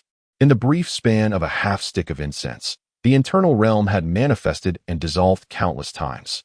Various possibilities were meticulously calculated, and the background of Ingwei was thoroughly revealed by Haiyi. It turned out that he was a disciple of Master Dong. In the early years, Dong Zhongshu had championed the doctrine of Confucianism, suppressing the 100 schools of thought. He later introduced the theory of celestial human resonance, aiding the Han Dynasty in consolidating imperial power. Many scholars of Confucianism became students under Dong Zhongshu's tutelage. As a great Confucian, Dong Zhongshu's knowledge was extensive, incorporating numerous esoteric teachings, with the I Ching being a significant aspect of his scholarship. Ingwei was merely a minor disciple who had once followed Dong Zhongshu. However, unlike others who pursued officialdom, Ingwei devoted himself to cultivation, relying on his studies and insights to lay a robust foundation in Confucianism. The practice of Confucianism diverges significantly from that of Taoism and Buddhism, predominantly focusing on worldly engagement. Before the emergence of celestial human resonance, although scholars were often perceptive, most lacked mystical arts or supernatural abilities.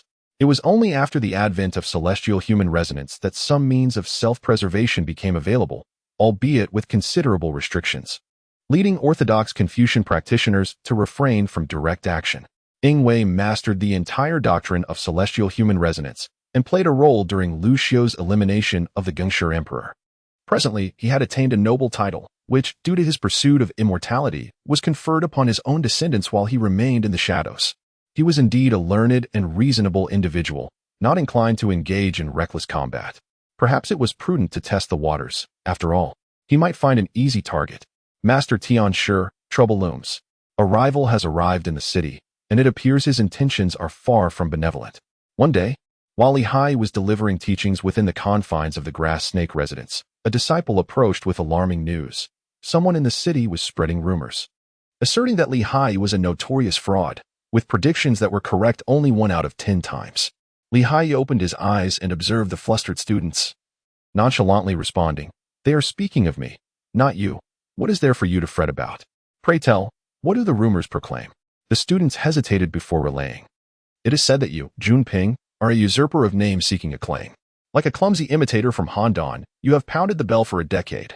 First, you deceive the wealthy, then you entice the fair lady, externally resplendent, yet internally tattered."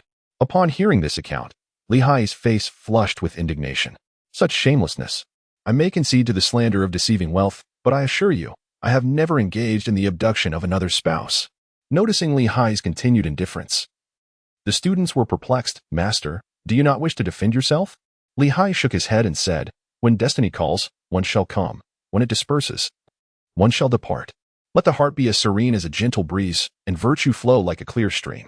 Do not linger by the graves, nor be hindered by wealth. Let virtue be widely bestowed, that all may hear of it." Upon finishing his words, Haiyi casually scooped up a gourd from Chi Tian and took a sip of the exquisite nectar. He pushed past the bewildered students and exited the grass snake residence, transforming before everyone's eyes into a wisp of wind, vanishing in an instant. An immortal. Our teacher is an immortal. The students finally realized that the celestial figure they had diligently followed for years, the Tian City Wanderer, was indeed a true immortal. The crowd that had harbored doubts about Haiyi dispersed in an instant. After all, they were mere mortals, and none would dare provoke an immortal for the sake of mere amusement. Amidst the clouds, Haiyi reclined upon the back of the ink cloud phoenix, his rosy face adorned with a smile. It was the first time that Ingwei had taken action, employing the method of collective persuasion. Rumors and slander can erode even the strongest of reputations. Haiyi harbored no self-proclaimed hobbies. Instead, he decisively undermined the foundation of the situation, revealing his true identity while simultaneously fulfilling the prophecy, and then promptly made his escape. Consequently, Ingwei's slanderous schemes lost their target, leaving the common folk, who had been manipulated as mere pawns, entangled as unwitting accomplices in the blasphemy against the divine, and the backlash was imminent. However, Ingwei belonged to the clandestine circle. Relying solely on those deceived commoners would yield no fruitful endeavors. Haiyi understood that he needed to lend a hand in promoting the momentum. Haiyi, with a flick of his eye, used his finger as a quill and a stone as paper, composing 2 letters to his family. One was dispatched to Li Yuanan, while the other was entrusted to Zhou Yuanxiao. A gentleman distances himself from the petty, neither harboring malice nor lacking in sternness. At times, merely refraining from action and maintaining distance from the ignoble suffices to illuminate one's principles. My senior brother urged me to emphasize the reverence for the divine and the importance of keeping a respectful distance. Zhou Yuanxiao regarded Li Hai's correspondence with utmost seriousness. Having encountered celestial fortune, he was further graced with the transmission of heavenly scriptures. Li Hai's assistance has indeed been invaluable. Although Zhou Yuanxiao does not comprehend why Li Hai emphasizes the importance of publicizing this particular matter, he dutifully follows suit and begins his tasks. How has this noble family offended the young master to warrant an investigation into witchcraft? Could it be possible? Li Yuanan is now a prominent figure in the Star Guard, closely connected with the royal family. Moreover, he possesses a well-established network for intelligence and reconnaissance. Although there were no grievances in the past and none in the present, since it is the young master's command, my apologies. Li Yuanan serves as the devoted steward to Li Hai, a loyal guardian of the Li family. Li Hai issued orders without any compromise. After refining the 100-mountain tripod, he immediately commenced action. Everything that needed to be arranged was meticulously organized. Now, it was time to meet face to face, to engage in discourse. After all, how can one discern who is on the right path and who is strayed? Li Hai calculated the location of Ingwei and soared through the clouds towards his direction. Meanwhile, Ingwei was also making arrangements for his next move. The Ing family had already begun to investigate Li Hai's family. Had it not been for Li Hai's prior experience with a personal calamity, leading him to take precautions, it is likely that the 2 parties would have exchanged places by now. At this moment, within the secret confines of the imperial palace, Lu Xiu inquired, "You were eager to meet with me. What have you discovered?" "Report to your majesty. It concerns the Star Guards. They seem to be investigating the Ing family." Upon hearing his subordinate's words, Lu Xiu tapped his fingers on the table, contemplating the deeper implications. After a long pause, he spoke, "The Ing family? Oh, I recall them, the family with exceptional memory. What has prompted this conflict between them?" "Indeed, it is they. What is the cause?" "The Ing family initiated the attack, spreading rumors about the young master of the Li family, Li Yi, though their motives remain unclear." "That is intriguing. Very well, since there is a reason behind this, let us handle it officially. Your Majesty, are you certain you will not intervene in this matter within our Han dynasty?" "I am but a mere mortal emperor. How can I involve myself in the affairs of the divine?" Lu Xiu remained unmoved and had no intention of intervening. The Ing family's rear mountain. Li Hai pressed down from the clouds, landing upon the ground. "Fellow cultivator, might you reveal yourself for a meeting?" Li Hai spoke up to extend an invitation. Ingwei stepped forward with the 8 trigram step, his body in harmony with the 9 palaces diagram, emerging from the secret realm of the back mountain. "Fellow Taoist, what brings you to my Ing family?" Ingwei, surprised by Li Hai's initiative, pondered to himself, "Is this celestial market wanderer truly so confident? It seems he is not to be underestimated." Li Hai glanced around. The esteemed residence of the Marquis seems to lack proper hospitality. Wei replied, "Fellow Taoist, are you a guest or an adversary?" "The answer remains uncertain. Under the pull of fate, our enmity has already been established. So, are you here to concede? If that is the case, out of consideration for your arduous cultivation, to spare you from death and the dissolution of your Tao, you may destroy your primordial spirit, and I shall reluctantly grant you a reprieve." Li Hai chuckled in anger. "I fear this may disappoint you, but the essence of my celestial being is not so easily destroyed. I shall not abandon the path of celestial evolution. The outcome of our contest remains uncertain." After rejecting the offer, Li Hai retorted with a sharp tongue, "Yet you, my friend, shroud the heavenly mysteries, turning falsehoods into truths and acting with reckless abandon. Do you not fear the repercussions of such folly?" Wei coldly snorted, "So, you have come merely to engage in verbal sparring. According to the divination, your master has long departed this realm, and those around you possess no celestial affinity. You have become a solitary practitioner on the path of immortality. I imagine the experience is quite bitter." Li Hai clasped his hands towards the sky and said, "May Master enjoy eternal blessings and ascend to immortality. Naturally, you are no longer among mortals. When I ascend, we shall surely reunite. As for you, my friend, practicing this path that allows even the unworthy to ascend alongside the worthy may lead to endless future troubles. Whether it is a blessing or a curse remains uncertain. You and I both cultivate the celestial mysteries, and fate is like a game of chess. Why not engage in a match to determine our standings? Ingwei, realizing that verbal sparring would not suffice, decided to test their skills through a game of chess. However, faced with Ingwei's invitation, Haiyi opted to decline. Chess? My friend, it is a trivial pursuit that breeds cunning and competition. It does not align with my principles. It is better left unlearned and unplayed. Ingwei sneered. To be within the game and seek to remain passive? The affairs of the world are like a furnace. It is not a matter of desire, but of necessity. Whether you choose to play or not, you may not be the one to decide. Haiyi took a sip of the exquisite nectar and, with a cheerful demeanor, remarked, My friend, why the haste? The game of black and white pieces cannot compare to the elegance of mortal lives as the true pieces on the board.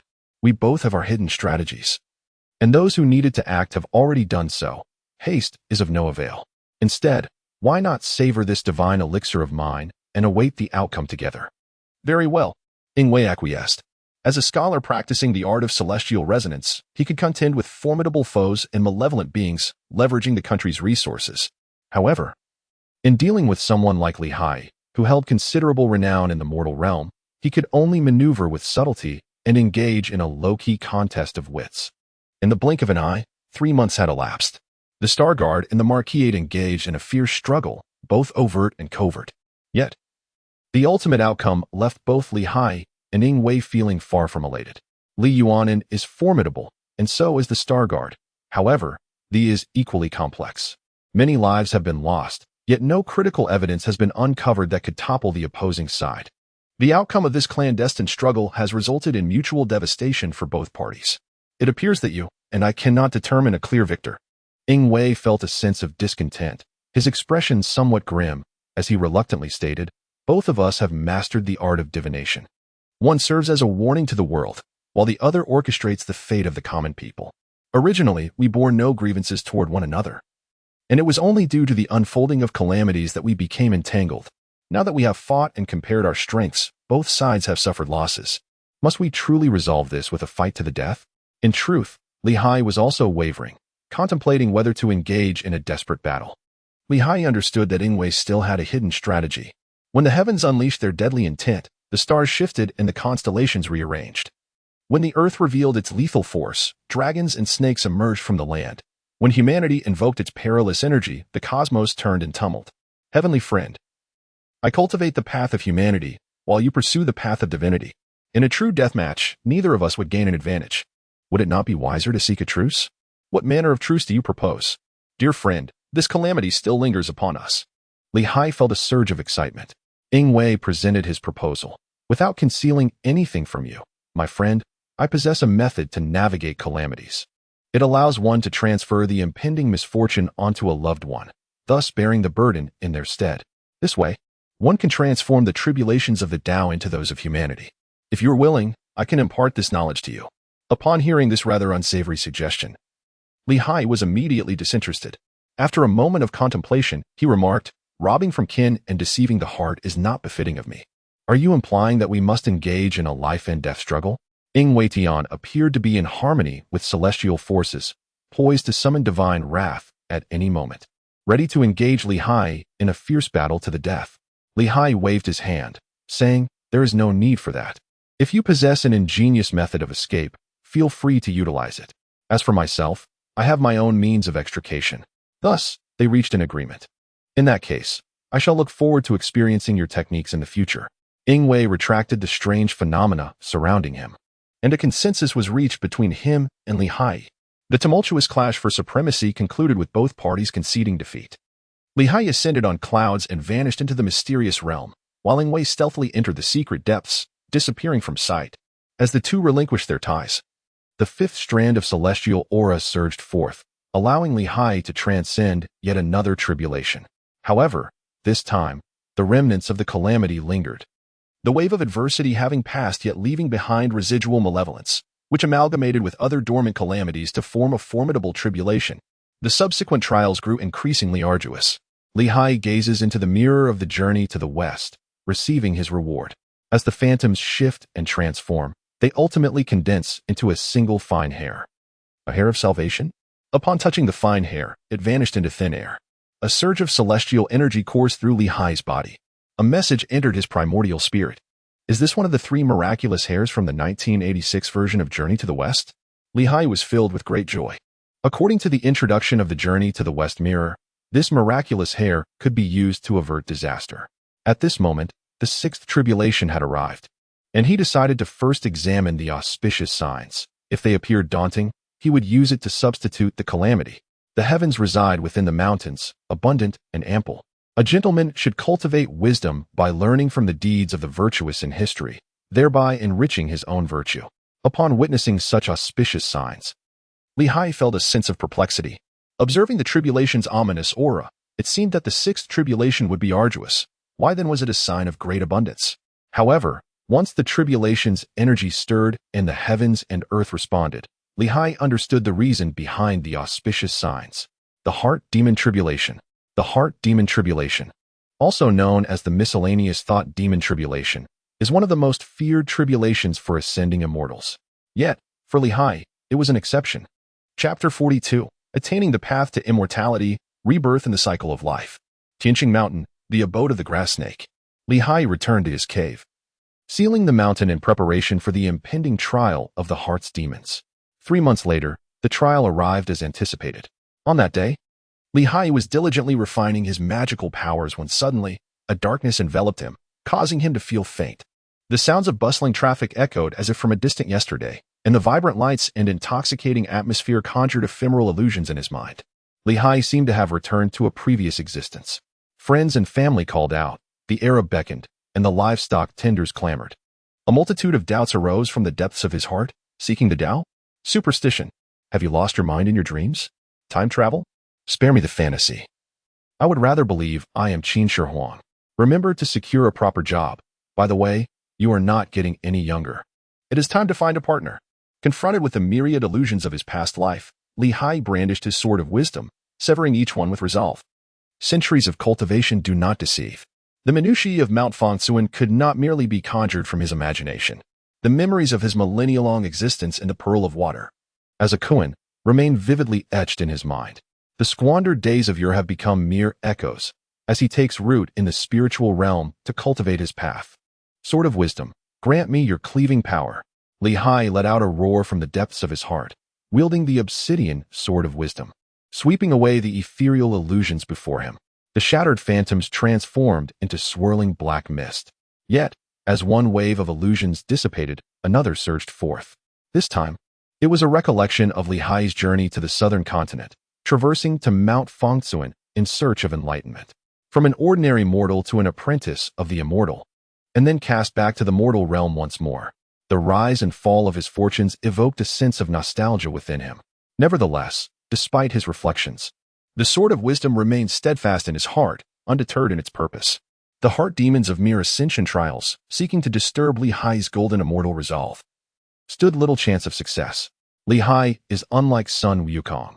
Sun Wukong embodies a celestial spirit endowed with humanity, possessing a heart as pure as a child's, with a clear distinction between good and evil. His character is straightforward and audacious, akin to a sharp needle, unafraid to leap through any fog of uncertainty that may obscure his path. When faced with adversity, he boldly brandishes his golden staff, ready to test its heft against gods, demons, or even revered sages. Li Hai, in both past and present, is undeniably a human, not a being born of heaven and earth's essence. The myriad emotions and desires intrinsic to humanity, along with countless distractions, have never dissipated.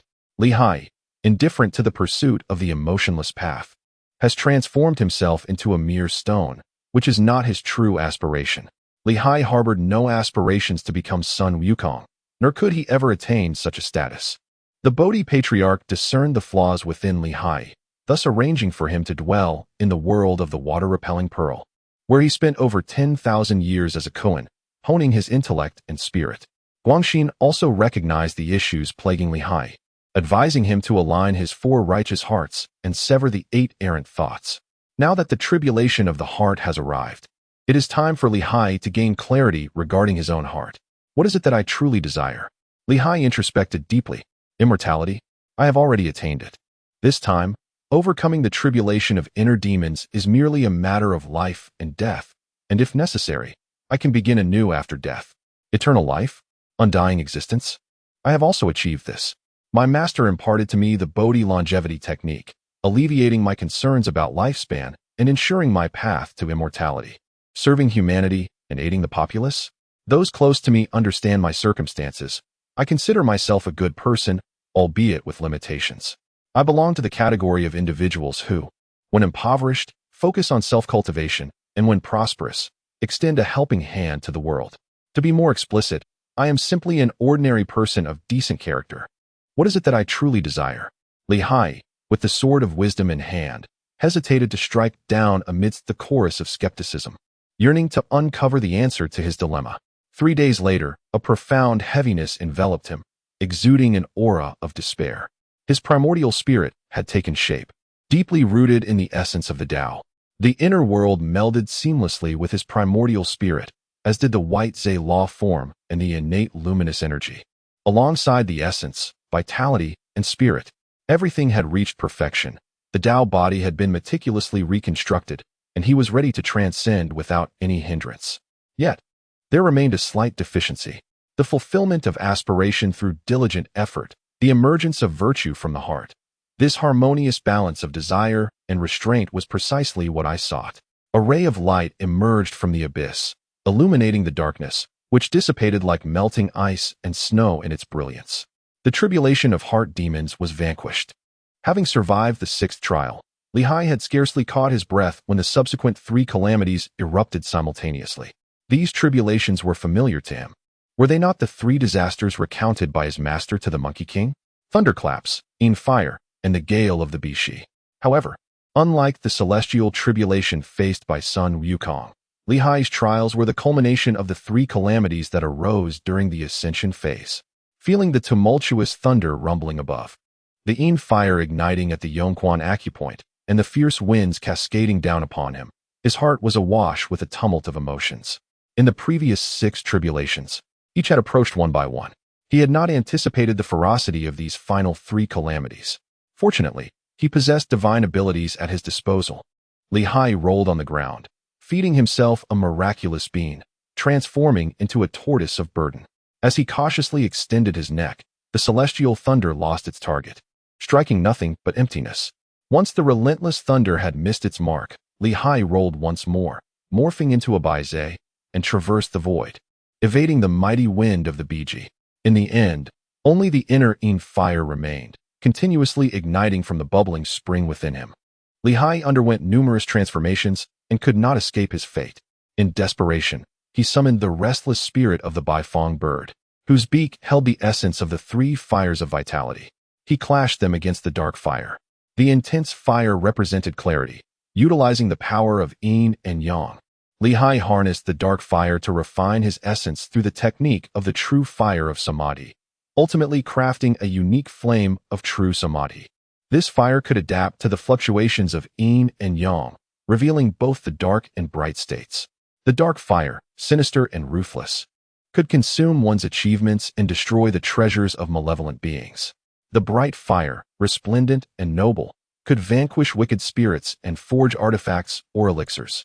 Once the yin-yang true samadhi fire was perfected, it was consumed by the Baifeng bird, transformed by restlessness. The cycle of fire returned and transformed. The yin-yang true samadhi fire was born. Haiyi's path of obstruction, the 8 hearts, finally underwent a transformation, awakening his heart and uniting with his spirit. After refining the true fire of yin-yang samadhi, Haiyi reverted to human form, and upon exhaling, the true fire of samadhi instantly enveloped his entire being. Naturally, he employed the fire of yang.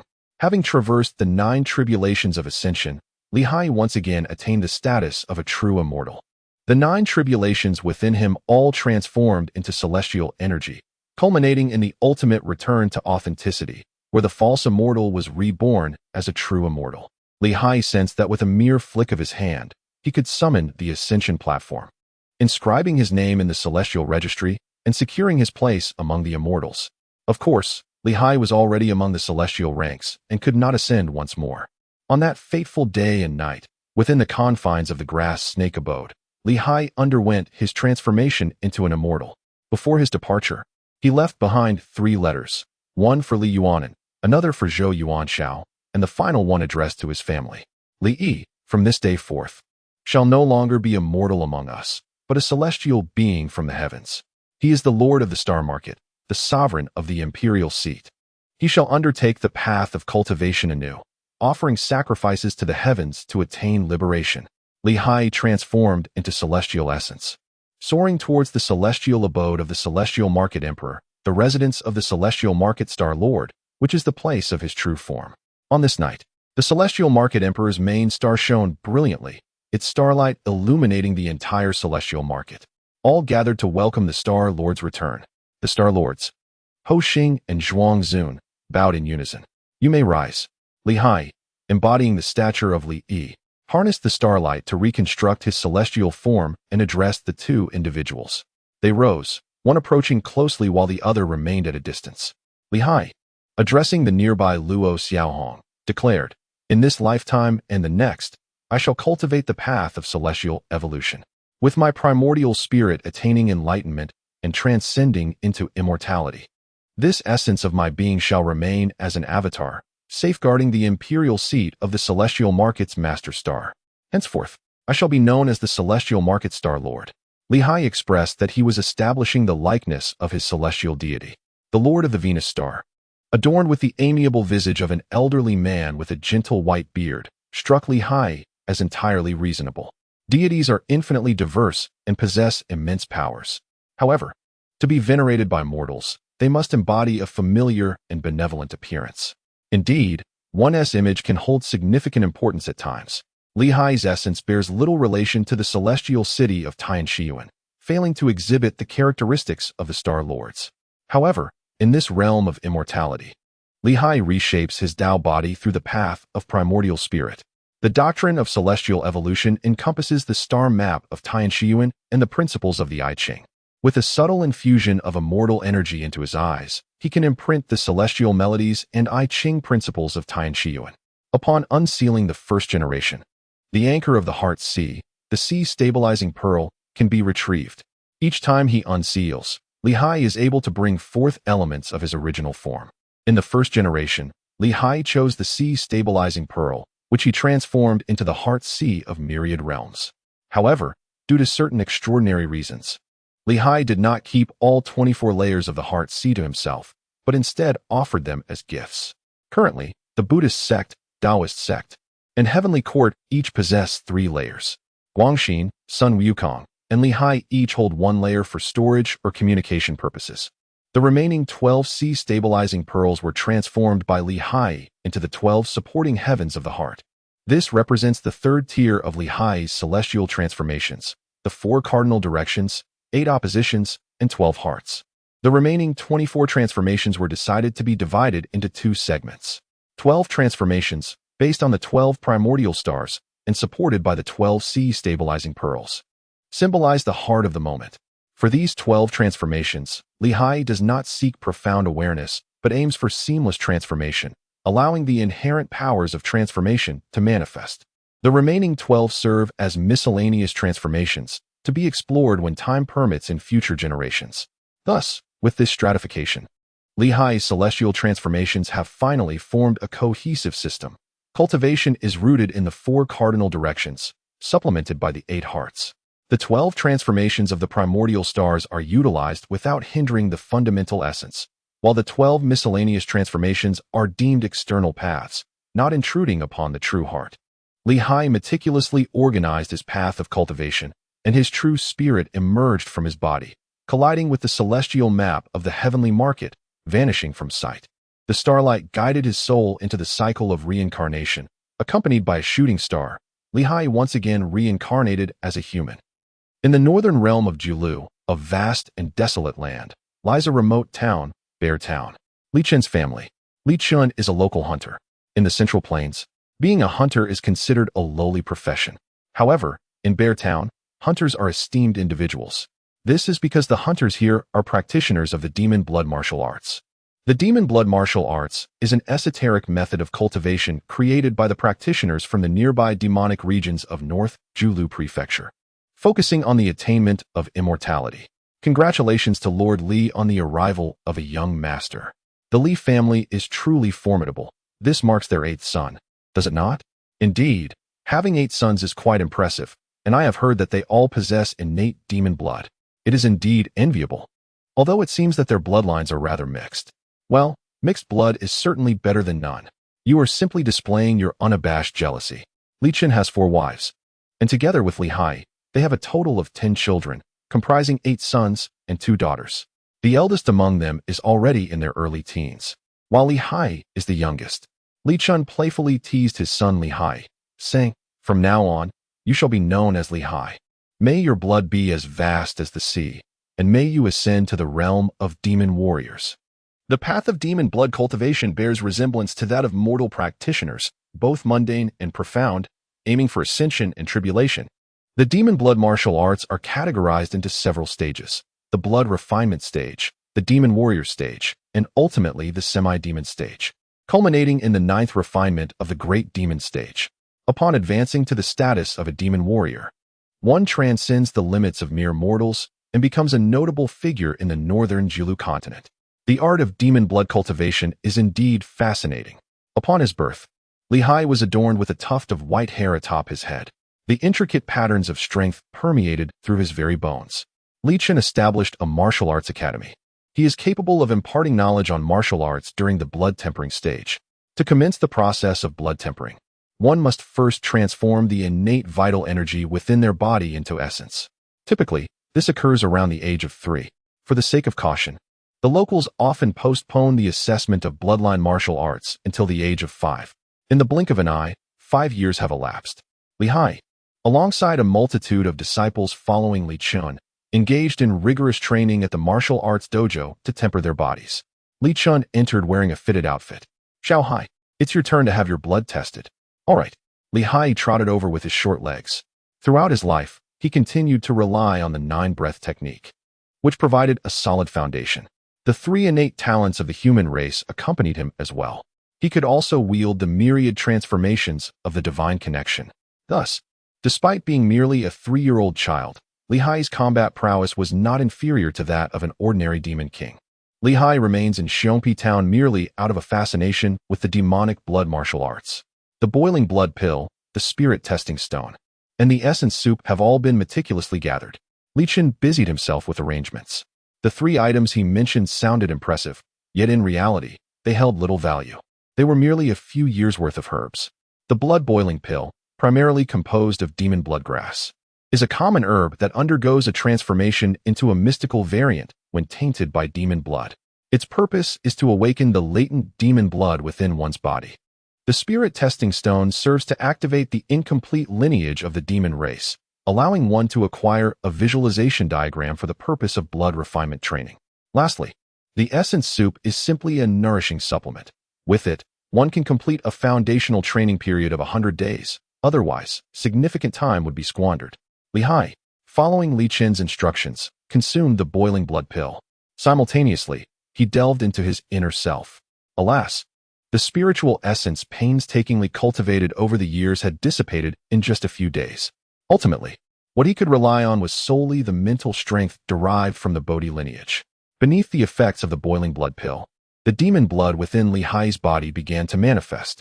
Remarkably, while I was aware that the Northern Julu continent was a place where humans and demons coexisted, this chaos was beyond my expectations. Li Haiyi astonishingly felt the essence of hundreds of demonic beasts' blood coursing through him. The measuring stone radiated brilliance, illuminating the center of Li Haiyi's brow. Within the depths of his consciousness, he distinctly perceived the manifestations corresponding to all the demonic blood. By continuously envisioning these manifestations, he could attain the effect of blood refinement. Now, let me make my selection. Li Haiyi pondered for a while and soon identified the target he wished to refine with blood. In a single act of blood refinement, the selection was limited to mere mortals and demons. Therefore, the choices were confined solely to direction. Li Haiyi harbored no interest in becoming a demon. Yet he found himself captivated by the martial arts derived from demon blood. Over the past 5 years, he did not remain idle. Utilizing the transformation of the Bai Zai and armed with a vigilant mindset, he meticulously unraveled the cultivation paths of countless demon blood warriors. Furthermore, by integrating the 6 Return Sutra from his previous life along with various esoteric methods, he devised a unique practice known as the Yuan Chun method. With the 12 zodiac signs representing 12 forms of demon blood, he had ample resources at his disposal. Chapter 43. Refining Blood in Yuan Chun. Li Hai immersed himself in the Yuanjing soup, commencing his inaugural blood refining. Li Chun remained unaware that Li Hai's method of blood tempering was not derived from the ancestral 5-animal technique. Nevertheless, its efficacy was indeed remarkable. The 12 types of mundane creatures, rat, ox, tiger, rabbit, dragon, snake, sheep, horse, monkey, rooster, dog, and pig, were meticulously selected by Li Hai. Through visualization techniques and the nourishment of primordial essence, while simultaneously absorbing the spiritual energy from the surrounding atmosphere, he commenced the transformation into demonic entities. After half an hour, the 12 vessels of mundane creature blood coalesced into form. Typically, a practitioner of ordinary demonology would integrate this demonic blood into their own body at this juncture. However, Li Hai, having refined the process, infused these 12 vessels of demonic blood into 12 sea-stabilizing pearls. Transformation. The 36 variations of the celestial stages suggest the manifestation of forms, as the sea-stabilizing pearls swayed slightly in acknowledgement. The sea-stabilizing pearls, being innate spiritual treasures, were not easily altered. By employing these spiritual treasures as vessels, Li Hai cultivated the demonic blood martial arts without undermining the foundational essence of humanity, simultaneously leveraging external objects for self-cultivation. This unique method was inspired by the esoteric techniques of artifact manipulation that Li Hai had studied. Ultimately, what was returned to his body was the essence of the primordial stars. Although it still belonged to a peripheral path, Li Hai perceived this as a potentially boundless avenue for attaining enlightenment. Human determination can prevail over heavenly obstacles. This cultivation method, born from the oppression faced by humankind, although presently still in its infancy, harbors immense potential for the future. Is he not yet out? Why is it taking so long for Haiyi to temper the blood? Li Chun was filled with bewilderment. He had administered the blood-refining foundational technique to countless disciples, yet none had required as much time as Li Hai. Logically speaking, even if Li Hai could still absorb the essence of the elements, the medicinal potency within the essence soup should have been nearly exhausted by now. What Li Chun was unaware of was that the Yuan Chun method, devised by Li Hai, did not consume his own essence. Instead, it harnessed the power of the treasured artifact. In the context of the Dinghai Shinju, a mere strand of demon blood is insignificant, akin to a drop in the vast ocean. The Dinghai Shinju encapsulates the myriad realms of the Heart Sea. Li Hai's ambition is to refine all the waters of the 12 Heart Seas into demon blood. Only in this manner can the 12 sea-calming pearls truly transform into a formidable ally for Li Hai. Of course, this is also a prerequisite for becoming a demon blood warrior. In the blink of an eye, 100 days have elapsed. After a protracted struggle, Li Hai has finally completed the preliminary refinement of the demon blood corresponding to the 12 zodiac signs. Li Hai has also acquired the first form of demon blood sorcery, the Master of Yuan Chun. This is a variant of the celestial transformation technique, which involves